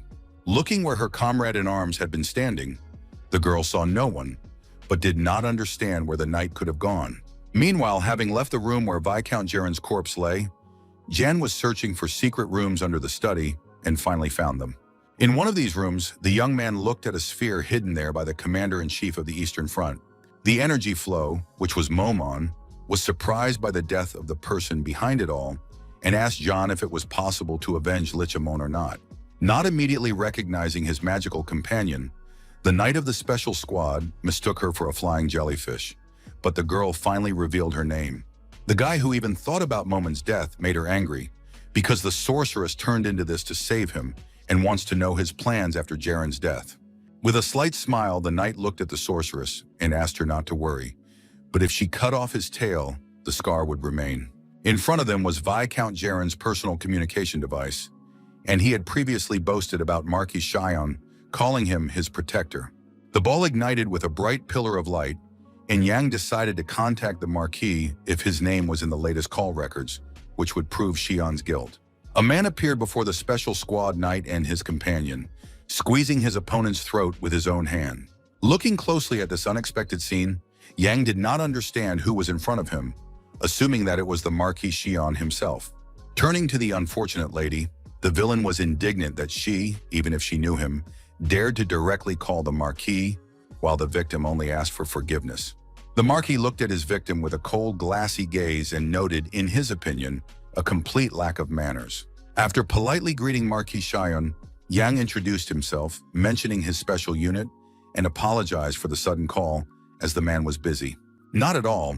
Shion was just teaching someone good manners, and now he had released the guilty girl, who had obediently done the Marquis's bidding. When Shun asked what business the special unit had with him, Yang pointed to Viscount Jaren, who confessed to everything. The knight recounted how the commander-in-chief of the Eastern Front had told the men who had come to him about the Viscount's control and support. Hearing these words, Shion became angry, opened his mouth, and flashed his teeth. Carefully watching the man's reaction, Yang immediately understood that the Viscount had blabbed and deceived the guests of his front, which meant that the knight had to be honest. Suddenly laughing, the Marquis confessed how many times Jaren had bribed him, and that he had tried to refuse. But the Viscount had always insisted.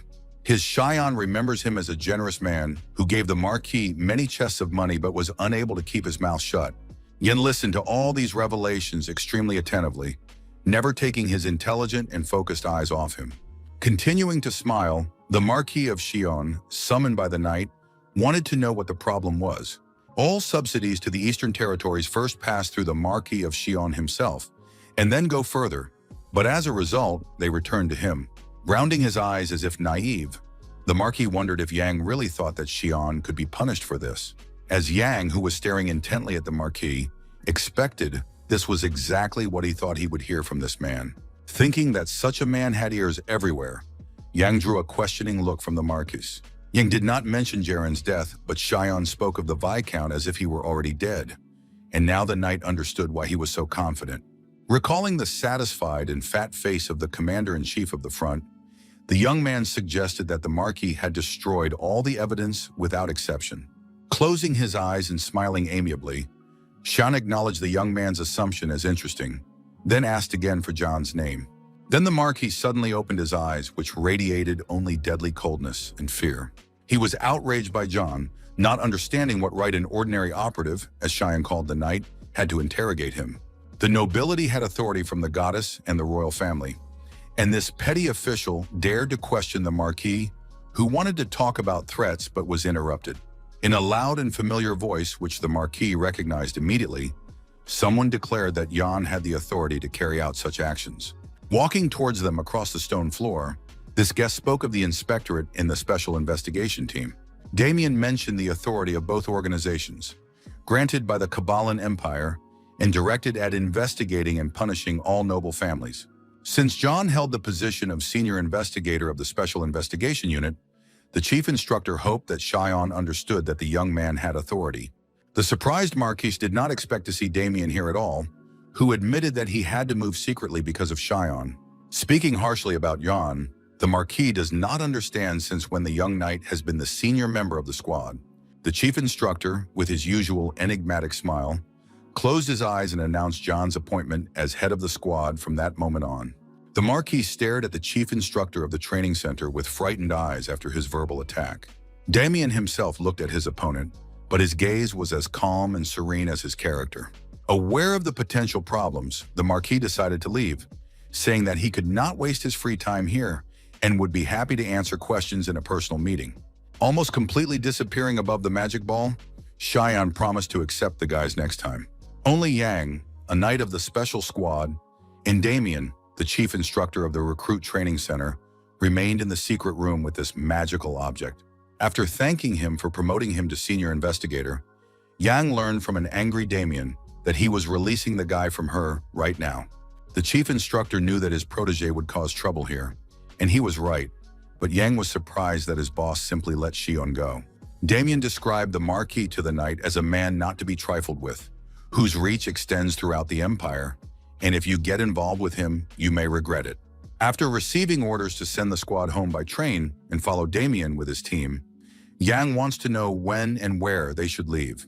According to the chief instructor, they do not have a mission ahead of them, but all participants in the upcoming event should be on their guard. His Highness Crown Prince Leon Cabalan summons the young knight Yan to the imperial capital of Aelon.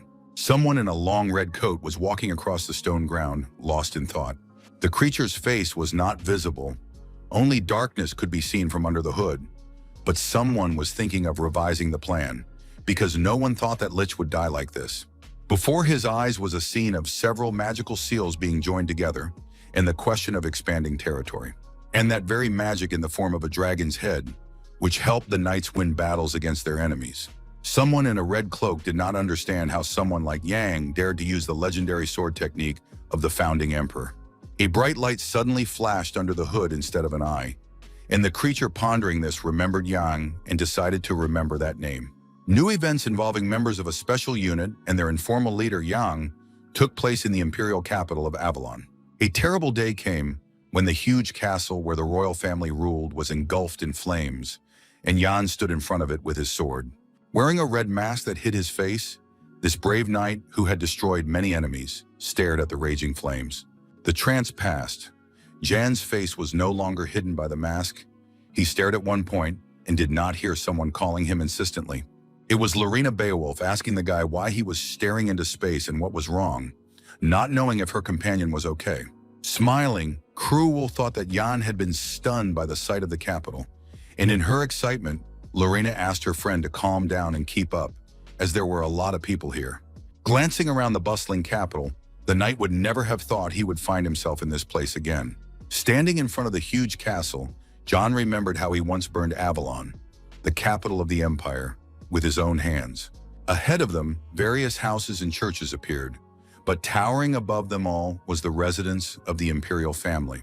During their walk through the capital, the impressionable Cheryl saw such large crowds of people for the first time. The cadet couldn't believe that she and her comrades from the special unit had been invited to the imperial capital. The girl felt as if she were dreaming. The 12th recruit, Roman, heard about some kind of banquet, but to the tall, healthy young man, it all sounded like complete nonsense. Cruel Dwight was his usual self, and with a crude smile, mentioned for the 100th time that commoners were out of place here. Casa Affine, a member of the special unit, was confident that even the aristocratic Cruel was a little excited. Seeing the tallest castle, one of the guys asked if His Highness lived there, but another member of the imperial family lived in this place.